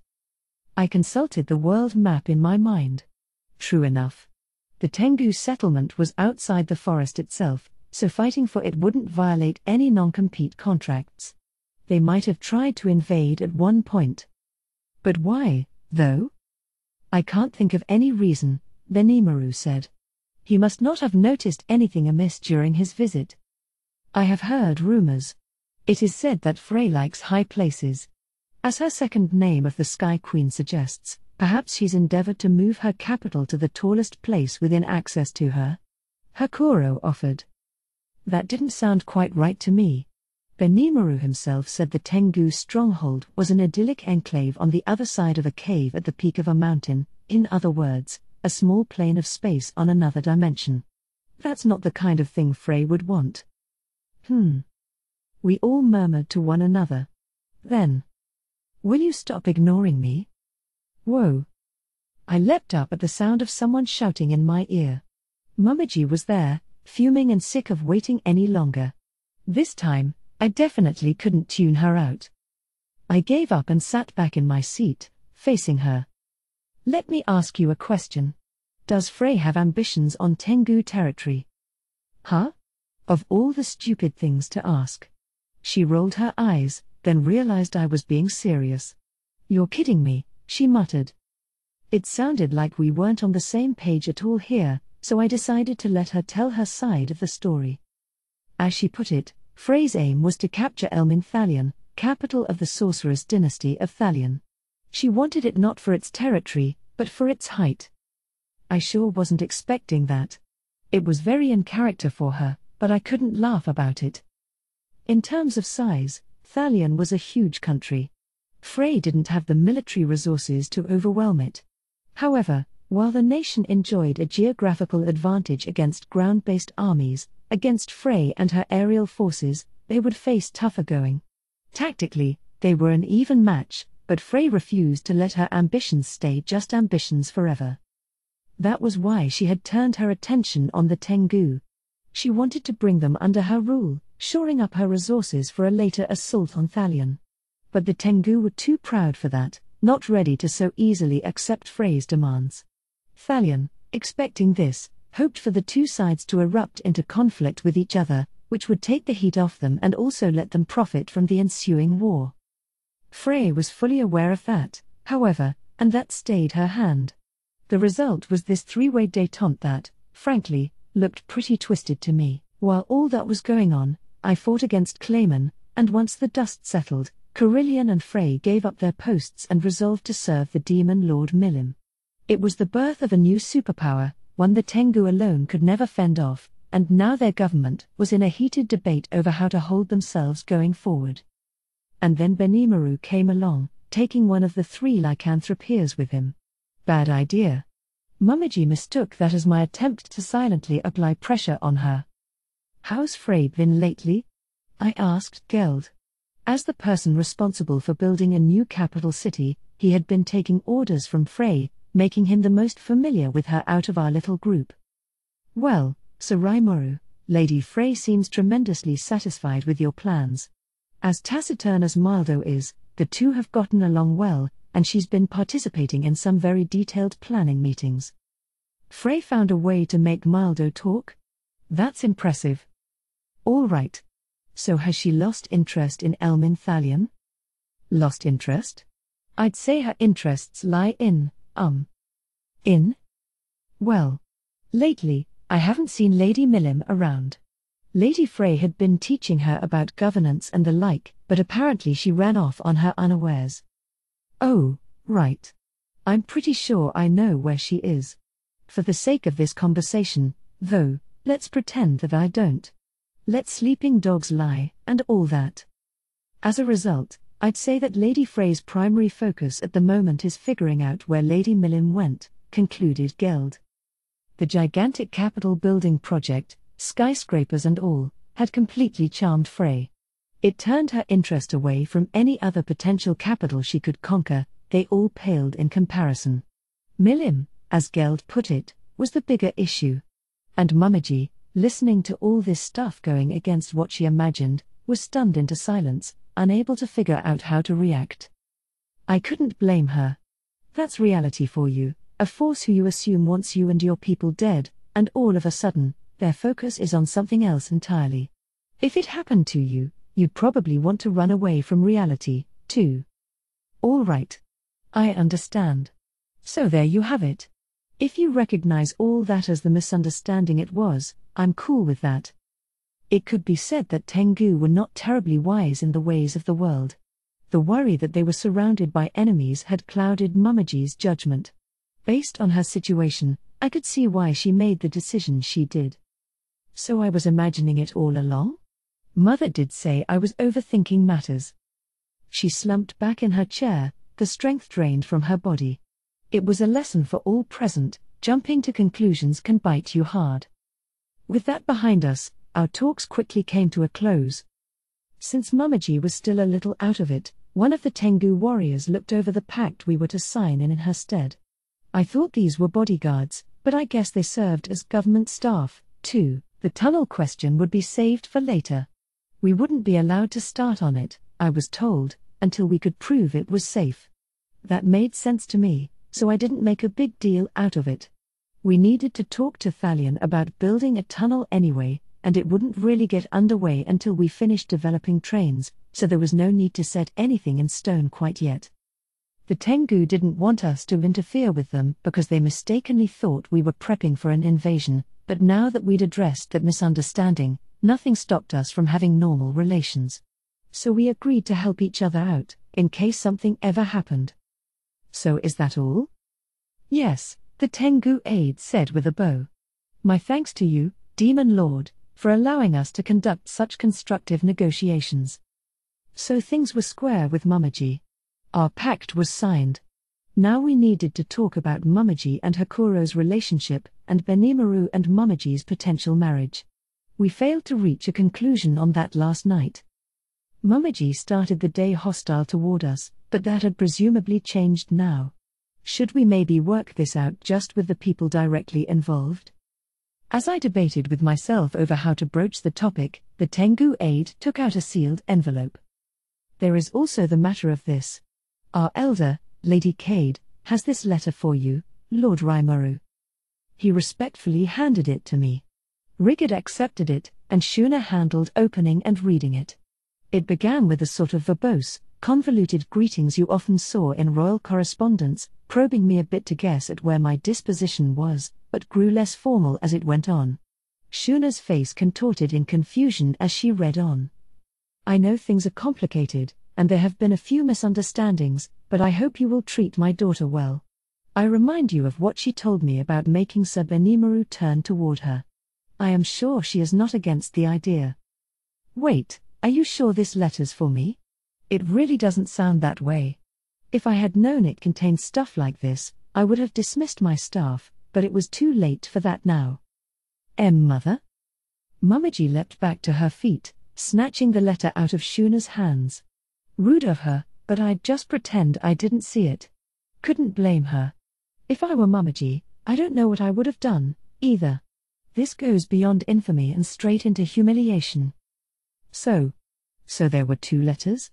Mother, why can't you be more careful? She slumped back down again. Aha. Cade must have put a message for Hakuro in the letter to me. The Tengu aides surrounded Mamaji, trying their best to assuage her, but it only had the opposite effect. Times like these, it's best to just leave people in peace. Heh. That's just like her. Hakuro, smirking, walked up to Mamaji, taking the crumpled-up letter out of her hand and giving her a nod. I see. She has a great deal of strength but is still lacking in technique. As a fellow student of the sword, and as her father as well, I hope that the sword ogre will deign it worthy to offer her training and instruction. From your ever-loving Cade. So she still likes me, eh? Heh. Ah, how lucky I am to live to see this day. His smile couldn't have been more sincere. Father? My name is Hakuro, and I am your father. Father. Mamaji's dark eyes, reminiscent of Hakuro's, teared up as she hugged him tightly. Father and daughter were reunited. The girl, no longer wary of us, would never doubt Hakuro's words again. I must warn you, Mamaji, I am a hard taskmaster on the training grounds. Yes. But I want to see you overcome your challenges and win the heart of Benimaru. Yes, father. What? Here I was, nodding my approval at this lovely little family reunion, and now the conversation was going kind of haywire. Talk about bridging a major gap. Hakoro, usually gruff and reserved even in the best of times, suddenly had a daughter, and it turned him into a weepy, doting parent. Ah, Hakoro. Benimaru's words failed to reach him. He and Momiji were in their own little world. Oh, now I see, Shuna murmured. Everyone's eyes turned toward her. She paid it no mind as she addressed Benimaru, who was looking straight at her. My brother, I have a message for you from Sir Alvis. What is it? A pained-looking Benimaru said. I could get how he felt. He must have been thinking, please, let's do this later, but Shuna was staring at him with a distinct lack of emotion in her eyes. The message, given with Alvis's accent, was this. Sir Benimaru, I have made up my mind. I intend to defeat Lady Momiji in battle and take the right to be your wife for myself, but even in the worst-case scenario, I could always be a concubine, couldn't I? Either way, I refuse to give up, so prepare yourself. My staff chattered with one another, their curiosity raging. Benimaru just crossed his arms in silence. I'm sure he wanted to bury his head in his hands, but I have to give him props for not doing it. Or maybe it's more like he was frozen in place, unable to move or speak. Unbeatable in battle, maybe, but powerless against threats like these. We just discovered an unexpected weak point of Benimaru's. Sorry, man. As someone without much experience in love, not zero experience, but not much, I doubt there's much I can do to help. Man, life's sure hard when women are attracted to you, huh? I tried. Sir Rimuru, Gobta said reproachfully, are you serious? Because I think you face some of the same issues. Don't be silly, Gobta. I'm genderless now, remember? I have no interest in silly romance. To me, Sir Rimuru is everything. I didn't ask you, Diablo. If you have no interest, then leave me alone, okay? But even as I thought this, I could hear my staff gossiping. Sir Benimaru is rather popular, is he not? I believe some of the people under my sister Soka's command had taken a liking to him, too, but compared with Lady Alvis and Lady Momiji, I'm not sure I like their chances. You mean Toka, Gable? And maybe Saika? Right. They've already given up on you, Sasai, what with Soka staking her claim already. Oh, don't be silly. No, it's true. Wow, it's like a harem, huh? I'm so jealous. Come to think of it, Gobta had a point there, in the end. I began to wonder if this was the start of an envious romantic rivalry between Benimaru and him. But still, Alvis was a beautiful, reliable woman. Momiji was a little headstrong but still a nice little sister type. Between them and all the other girls aiming for a chance, Gobta was right, Benimaru did have something of a harem going. Not that he wanted one. A harem, eh? Remarked Gable. Yes, that would make anyone jealous. Well, not so fast, Ci replied. Benimaru is something of a late bloomer. I would not call him particularly adept with the opposite sex.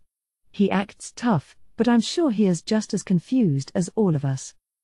My thoughts were exactly the same. Having all this attention would be nothing but trouble for Benimaru. Shuna was watching him, too. I had a feeling Benimaru cared a lot for her sister, so I'm sure he was sensing danger from her and her overbearing ways right now.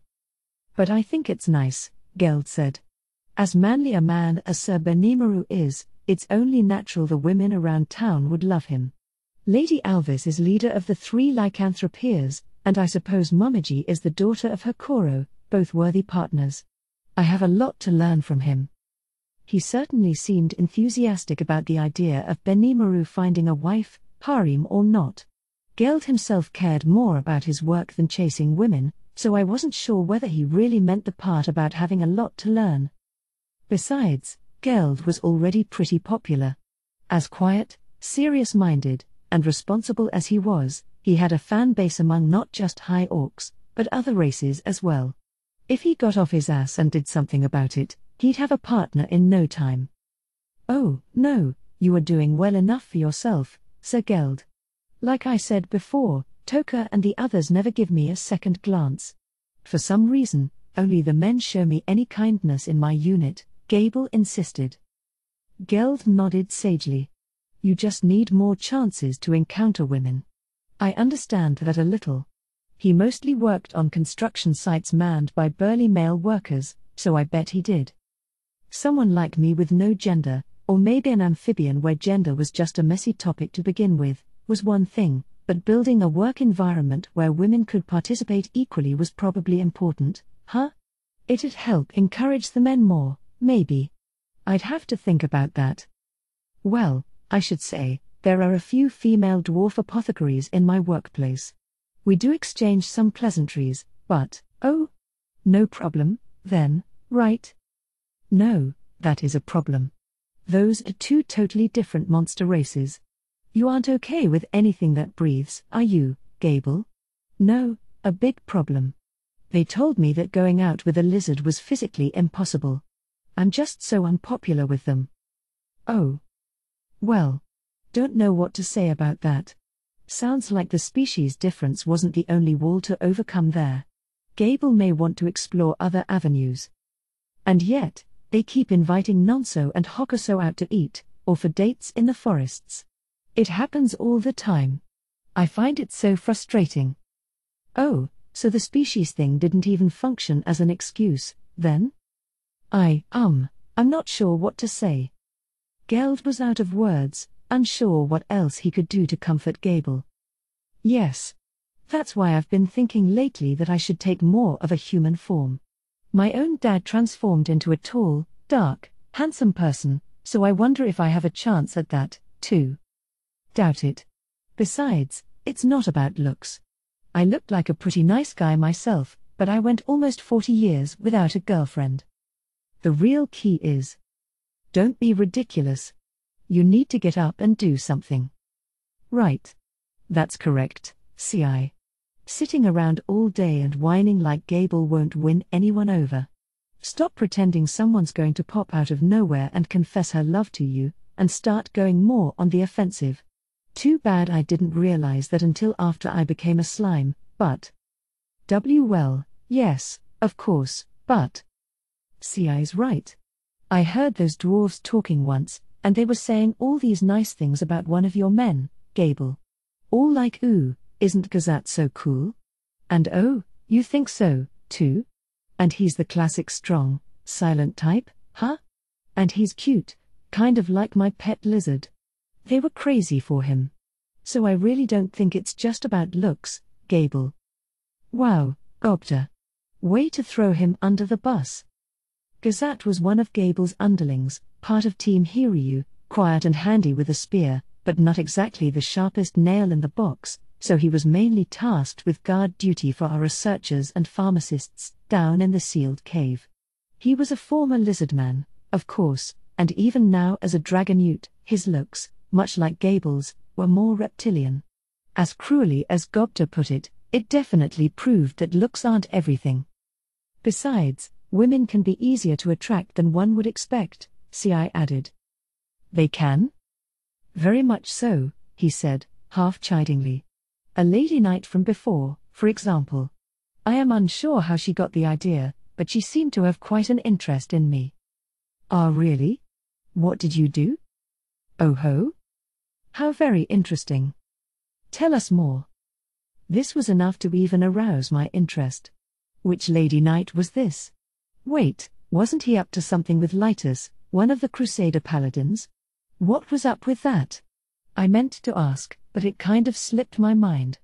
I spotted her looking at CI and blushing, so I feared the worst, but, you want to know, too, Sir Rimuru? Of course I do. And that report you made that one time. Ah yes, that. You see, I took some sticky steel thread and... He was stopped mid-sentence by a feeling of impending doom from behind us, followed by an almost deafening clearing of the throat. Ahem. Our little whispered chat was over. We immediately shot straight back up, faces serious. Sensing the danger, I slipped back into slime mode and attempted to escape the front line, but instead found myself lifted up by a thin, pale arm. Enough joking, So Rimuru. Don't we have my brother to talk about right now? Ah yes. That we do. We got a bit derailed, didn't we? And we sure couldn't afford to piss Shuna off anymore. Right. We needed to get serious about this. Anyway. Well, not that thinking about this issue would get us any closer to solving it. What do you think about this, Benimaru? Personally speaking, I do feel this is all going too fast. However, one thing I can say for sure is that one spouse is all I'd like to have. Yeah, fair enough. Being asked out of nowhere to marry would knock anyone for a loop. I know it'd throw me off. The past is one thing, but we live in an era where you're free to love whoever you want. Besides, for higher-level magic-born like ourselves, siring a child is not a simple task. Some people have many wives and they impregnate each, who must compete with one another to give birth, but I have little interest in that approach. I do not intend to keep any concubines. Mumiji watched Benimaru starry-eyed as she spoke. So no harem, then? No harem, it sounded like, or no polygamy, to be exact. No real reason to adopt that in Tempest, unless we were forced to because of a glut of widows or something. I was hoping that was the end of the topic, but it was really just the beginning. All right.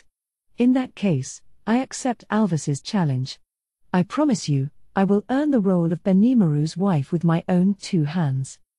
Mumiji all but shouted this declaration out to the world. I wasn't sure this is how love worked, exactly, but Benimaru seemed to have given up and didn't comment on it. What do you think of that, Sir Rimuru? What do I think of it? All I can say at this point is, hey, whatever. Well, there's no problem with it, is there? I don't want any to the death duel or whatever, but if it's more like vying to woo him, sure, that's fine.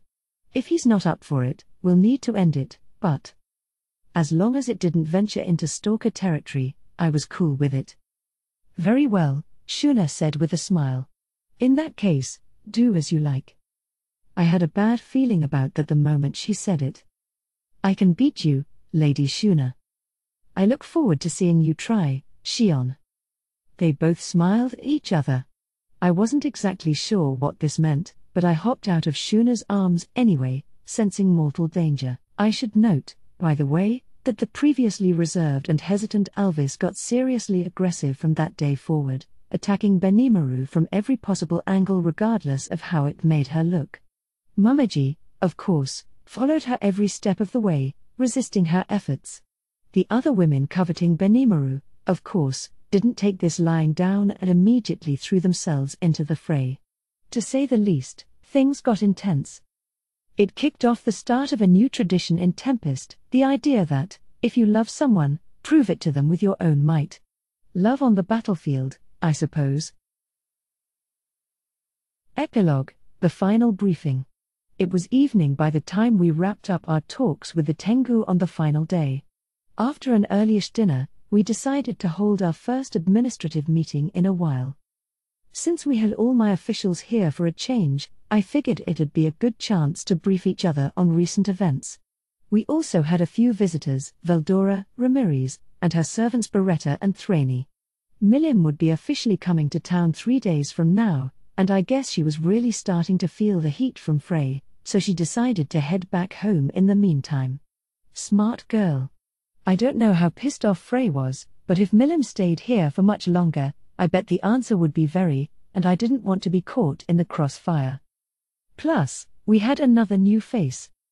Now, before we begin this conference, there's someone I'd like to introduce to you all. This is Njolmal, or Molly, and I am considering a government post for him. He's been intimately involved with arrangements for the Founders' Festival in 3 days, and if it turns out successful, I'd like to name him Chief of our Financial Affairs. I want all of you to treat him well. I had wanted to do this when everybody was around. Plus, I wanted Njolmal to handle the final pre-festival briefing for me. My name is Gard Njolmal. Sir Rimuru has been kind enough to give me a crucial duty in the upcoming festivities, and frankly I'm rather tense, but I hope I will earn good favor from all of you here today. As an ever so slightly overweight fellow, Mjolmal didn't look tense at all. Still, it must have taken guts, introducing himself to a room full of monsters. Even he gets nervous sometimes, I guess. Dealing with mafia types in the big city was probably a far cry from going face to face with high-level magic born like us. With our introductions now concluded, I jumped right into the topic at hand. All right, Molly, if you could go over how things are looking for us right now. Yes, sir. If you'll excuse me, then. Taking my cue, Mjolmal got up from his seat next to Rigard and went over our preparations for the Founders' Festival. 2 days from now, on the night before opening ceremonies, we would be holding a citywide launch party. This would be open to everyone, including not just event invitees but the merchants, and the adventurers bodyguarding them, visiting town, with free food and drink for all. The news had already gone out, of course, and I heard about farmers and the like from nearby cities traveling over for it, the exact sort of tourism I wanted to attract, so I wanted to be damn sure they had a great time. In the reception hall, meanwhile, we'd hold a palatial banquet for the visiting royalty and nobility. Everything served here would be a tandem effort between Shuna and Yoshida the baker. They were debuting a lot of new dishes, I knew, so I couldn't wait. This would be a standing buffet type thing, since I wanted guests to enjoy smaller bits of as many different kinds of food as we could offer. Then the Founders' Festival officially began. On the morning of the first day, I would hold a speech. Yes, yet another speech, but I needed some kind of event to officially proclaim that I was a demon lord, so this was kind of unavoidable. I suggested skipping this, since everyone knew already, but my advisors all just smiled and said no. Right after that, we'd kick off the battle tournament at the Colosseum. I, however, would not be in attendance. This festival was meant to help VIPs from other nations get to know Tempest, so I couldn't just sit around watching the preliminary rounds all day. Instead, my itinerary included a seat at our newly refurbished and extremely fancy-looking theatre. Nobody's told me what kind of performance to expect, which made me a bit anxious, but Mjolmal seemed really enthusiastic about it. I feel this will be a chance to show the world that you are a cultured demon lord, he'd said with a grin. Xian was smiling right along with him, which did nothing to calm my nerves. But no point stewing over it.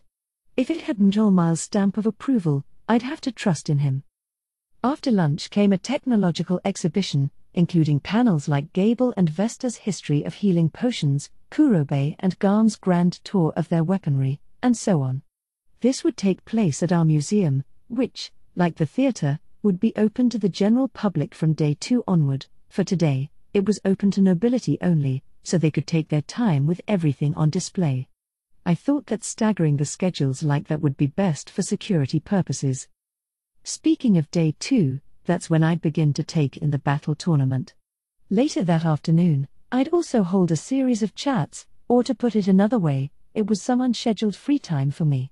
Basically, I'd be in my VIP box at the arena, and if anyone wanted to talk to me, I'd take their questions one by one. Mjolmal was arranging all that for me, so really, it'd just be a pleasant distraction as I took in the tournament. Everyone who received paper invites would have a guide provided for them, and they'd be free to enjoy the fest any way they wanted, peruse the stalls, enjoy our luxurious hot baths, or check out the tournament themselves. Then, on day 3, we'd finally open up our long-awaited dungeon. The final matches of the tournament would take place that morning, and in the afternoon, you'd get to watch as adventurers tried their hand at conquering the labyrinth. You've completed quite an impressive Colosseum while I was gone, marveled Geld, no doubt impressed that there was a whole generation of talented craftsmen below him now. That we have. You and Mildo have a great apprentice in Gob Q. It's a perfectly sound structure, you wouldn't even know this was a rush project. If our top magic-born fought in here, I'd be worried, but any fights between competitors ranked below A shouldn't be a problem. In terms of safety, the arena could just about withstand a high-level spirit like Ifrit raging inside it. Which, I mean, if someone focused the full brunt of their attacks on the arena itself, I couldn't do much about that, but I'd be there for the main battles, and I planned on putting a light absolute defense barrier over the stadium. Barring a catastrophe, the audience would be perfectly safe, probably. Kwa ha ha ha. And I've discovered the ultimate in gourmet bliss with my hibachi grill.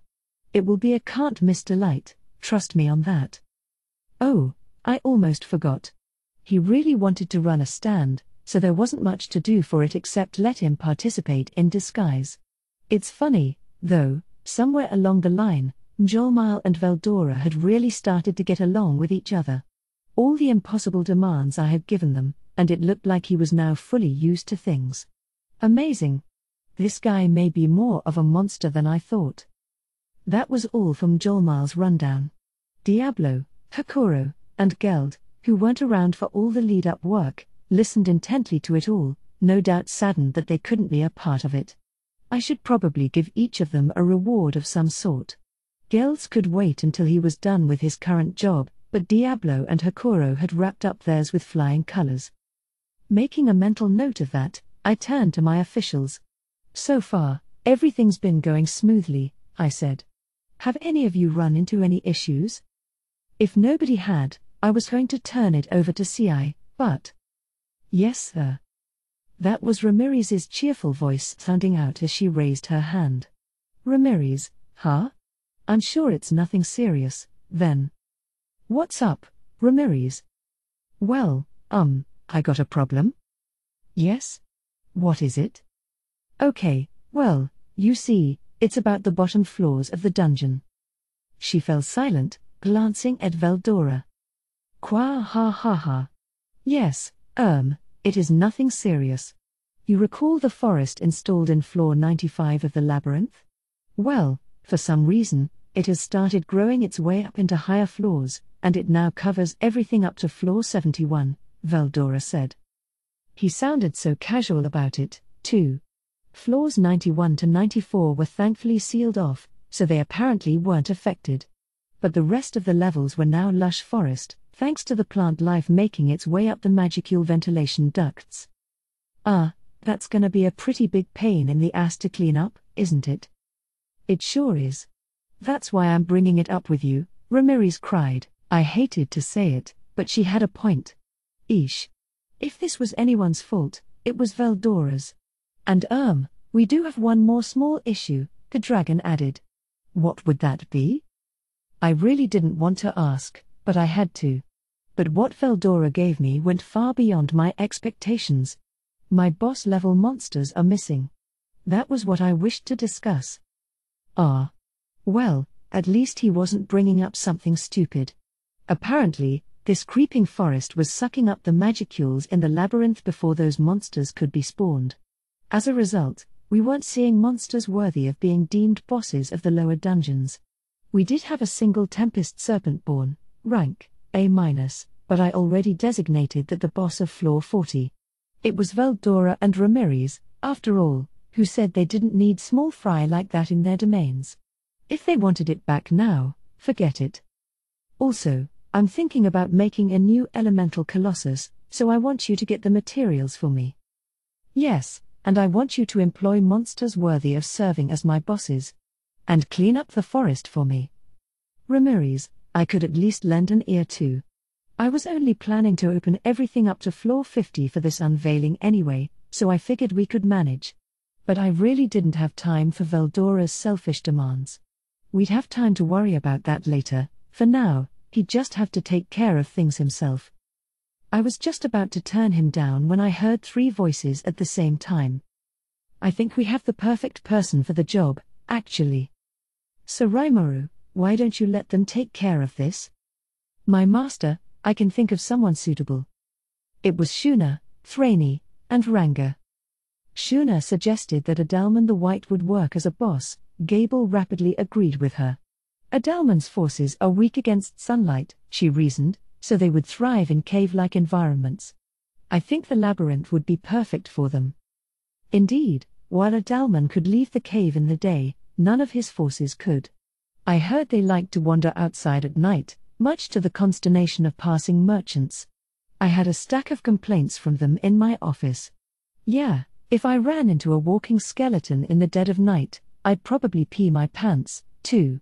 Putting them down in that maze seemed like a good idea. Besides, Shuna glumly continued, he is a little pushy. Praising you as a god and everything. In Adalman's eyes, I was a god, and Shuna my shrine princess. That was pretty annoying, yes. All right. We'll stick Adalman in floor 60 as the boss. And Ramirez, I'll get some stuff to make an elemental colossus with. Have Adalman help you out. Are you sure? Yeah. He's got a lot of intelligence, if not much else. He ought to help out with your research. All right. Thanks, Rimuru. So we had bosses for floors 60 and 70. Now it was Thrainey's turn, and she suggested leaving floors 71 through 80, where the vegetation was still relatively sparse, to Zijin and Apito. Those two can summon their underlings, she said, so they should be able to reclaim those floors in quick order. Plus, she flashed a look at Ramirez. I think that Zijin would make a fine boss for floor 80, she said, smiling. He's done a wonderful job protecting the Trent homeland up to now. I see. That sounds like a splendid idea, chimed in Veldora. I would be happy to train him up to a fighter worthy of making floor 80 proud. Yeah, Zijin was definitely a lot stronger than one might guess. Definitely stronger than a Tempest Serpent, or at least he was the last time I saw him. But this is still Zijin we're talking about, he's just a bug the size of a squirrel or something, you know? I'm not sure how much you could train up something like that, but oh well. I already knew Veldora was a weirdo, so I could just let him do what he liked. Okay. Let's go with that. Then for Ranga. Master, the fox spirit I have been tending to has awoken and claims to be gifted at clearing out forests in any way requested. I would suggest accepting the offer, perhaps, he said, poking his head out from my shadow. And sitting between his ears was what looked like a fox pup with 4 golden tails swaying behind it. So cute. Wanna try it? Indeed, I do, sir. The fox nodded, eyes gleaming at me. Again, so cute. Essentially, this kit's offer was to blaze animal trails through the vegetation, creating a sort of maze with them. If that was what it wanted to do, I saw no reason to say no. If it proved not up to the task, I could just raise the forest then. Okay. So. Then I noticed a problem of my own. This fox, nicknamed Ninehead back when it was under Clayman's control, still didn't really have a name. Well, wait. Before that, let me give you a name. From this day forward, your name is Kumara. It was totally casual, like giving a dog a name. But I wasn't stupid. I had learned my lesson by now, and I wasn't gonna have all my magical energy sapped away this time. No, this time I could control, whoa. I was suddenly seized by a flooding sort of lethargy. This was soon followed by panic. Report. This is the effect of the naming. Since the subject, Kumara, held a vast amount of magical energy, more energy is being consumed than originally surmised. I was tricked by this tiny fox pup in front of me, but yeah, it's actually one of the rarest, most high-level monsters out there. I, may have dropped the ball there. Plus, the moment I uttered the name, Kumara started growing fast, not in size, really, but in number of tails, which went from 4 to 9 in a hurry. It had only 3 during the fight with Ranga, and each of those tails had its own special ability. In a way, what I had done, I suppose, was summon not 1, but 9 different magical beasts at the same time. My deepest thanks, Sir Rimuru. I shall do all I can. Ah well. No point dwelling on the past. I managed to avoid slipping into unconsciousness, so I guess Raphael's calculations were close enough, even if it wasn't quite as expected. Not much surprise in its voice anyway. It must have assumed it had hand over this level of magicules to the little fox from the get-go. Otherwise, Kumara wouldn't have grown exactly 9 tails like that. Come on, don't play dumb with me. I can see through you well enough. Thus, I decided to leave floors 81 through 90 to the overjoyed, scampering Kumara. It's not like this zone would see a swell of adventurers from day one. I bet Kumara solo would make a fine boss. That wrapped up Ramirez's and Veldora's issues. I was glad to see the rest of my staff was pretty excited about the dungeon, too. Its success was really important to me, I wanted to be sure its operation started on the right track. I gave Kumara a pat on the head. With all the reporting on the Founders Festival done, I wanted to listen to CI's recent findings. All right, CI, the stage is yours. Yes, sir. What he had for me was quite a surprise. It turned out that a hero had taken down the entire Orthrus slave market organization. Its exposure and downfall had already led to severe consequences for certain nobility around the world, including that Viscount Kazakh guy, who was now in the custody of the Blumand authorities. Even Anglesia is alive with rumors of the affair. Orthrus had connections with virtually every nation in the world. It was an armed group who held possession of a great number of battle slaves, including magic-born and magical beasts. Their military power was equivalent to that of a small country, but it said a hero's band was all it took to destroy it. CI smiled a little. This hero, Lightspeed Masayuki, a name familiar to me, was now being lauded as the strongest man in the Western nations, a reputation no doubt buoyed by the news of my victory over Hinata. Did this mean anyone who lost to a demon lord wasn't worth pinning the hopes of humankind to? I felt like I did something bad to her now. Hope she doesn't take it personally. But back to Masayuki. There wasn't a lot of hard intel on this guy, so we didn't know much about him. However, he was confirmed to have destroyed Orthrus and freed the elven slaves they were holding. Several elves were among the slaves, and it seems Masayuki is now accompanying them back toward our nation. Sounds like I owe him a word or two of gratitude. But there was a problem. What should we do, Saraimaru? If you like, I could dispatch him before he causes any trouble for us. No, better not. Let's try talking with him first. All right. Anyone who professes to slay a demon lord needs to be taught a lesson, in my personal opinion, but, yes, as could be surmised from this conversation, there were rumors in the Western nations that Masayuki intended to topple me.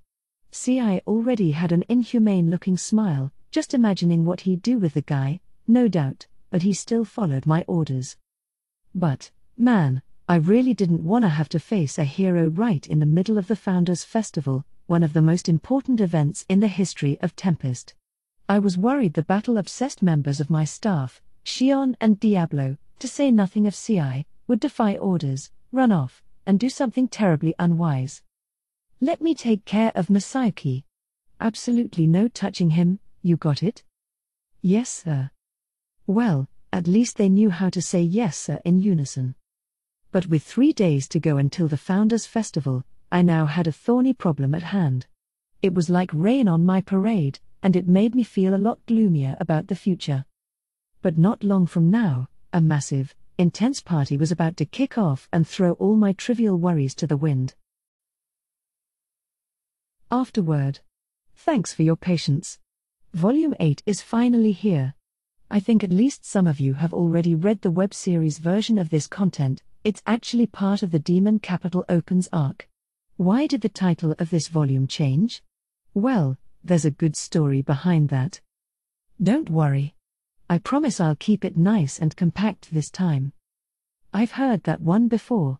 I don't bother worrying much about the length by this point. That's how I kicked off this volume, and then when the deadline drew closer. We need to talk. Yeah, what is it? Well, it's starting to get a little long, actually. It is, huh? I figured as much. My editor, Mr. I, was wholly unmoved. But my turn wasn't over yet. Could we make this a 2-volume story arc? Huh? Because I could write 100 more pages, and it'll still end in kind of a half-assed position. How about we shake things up and go with a 2-parter? No. Why'd it come down to this? It was a very heartwarming conversation, one that ended with Mr. I's eyes rolling all the way back inside his head. So yeah. I have some regrets. Not even I am entirely sure why it turned out like this, but lately I've started to think it's a little impossible to condense this story. Thus, I'm working hard to finish up the Demon Capital Opens arc in Volume 9. I'm trying to make sure this doesn't turn into a trilogy, so I hope you'll come along for the ride. See you in the next volume.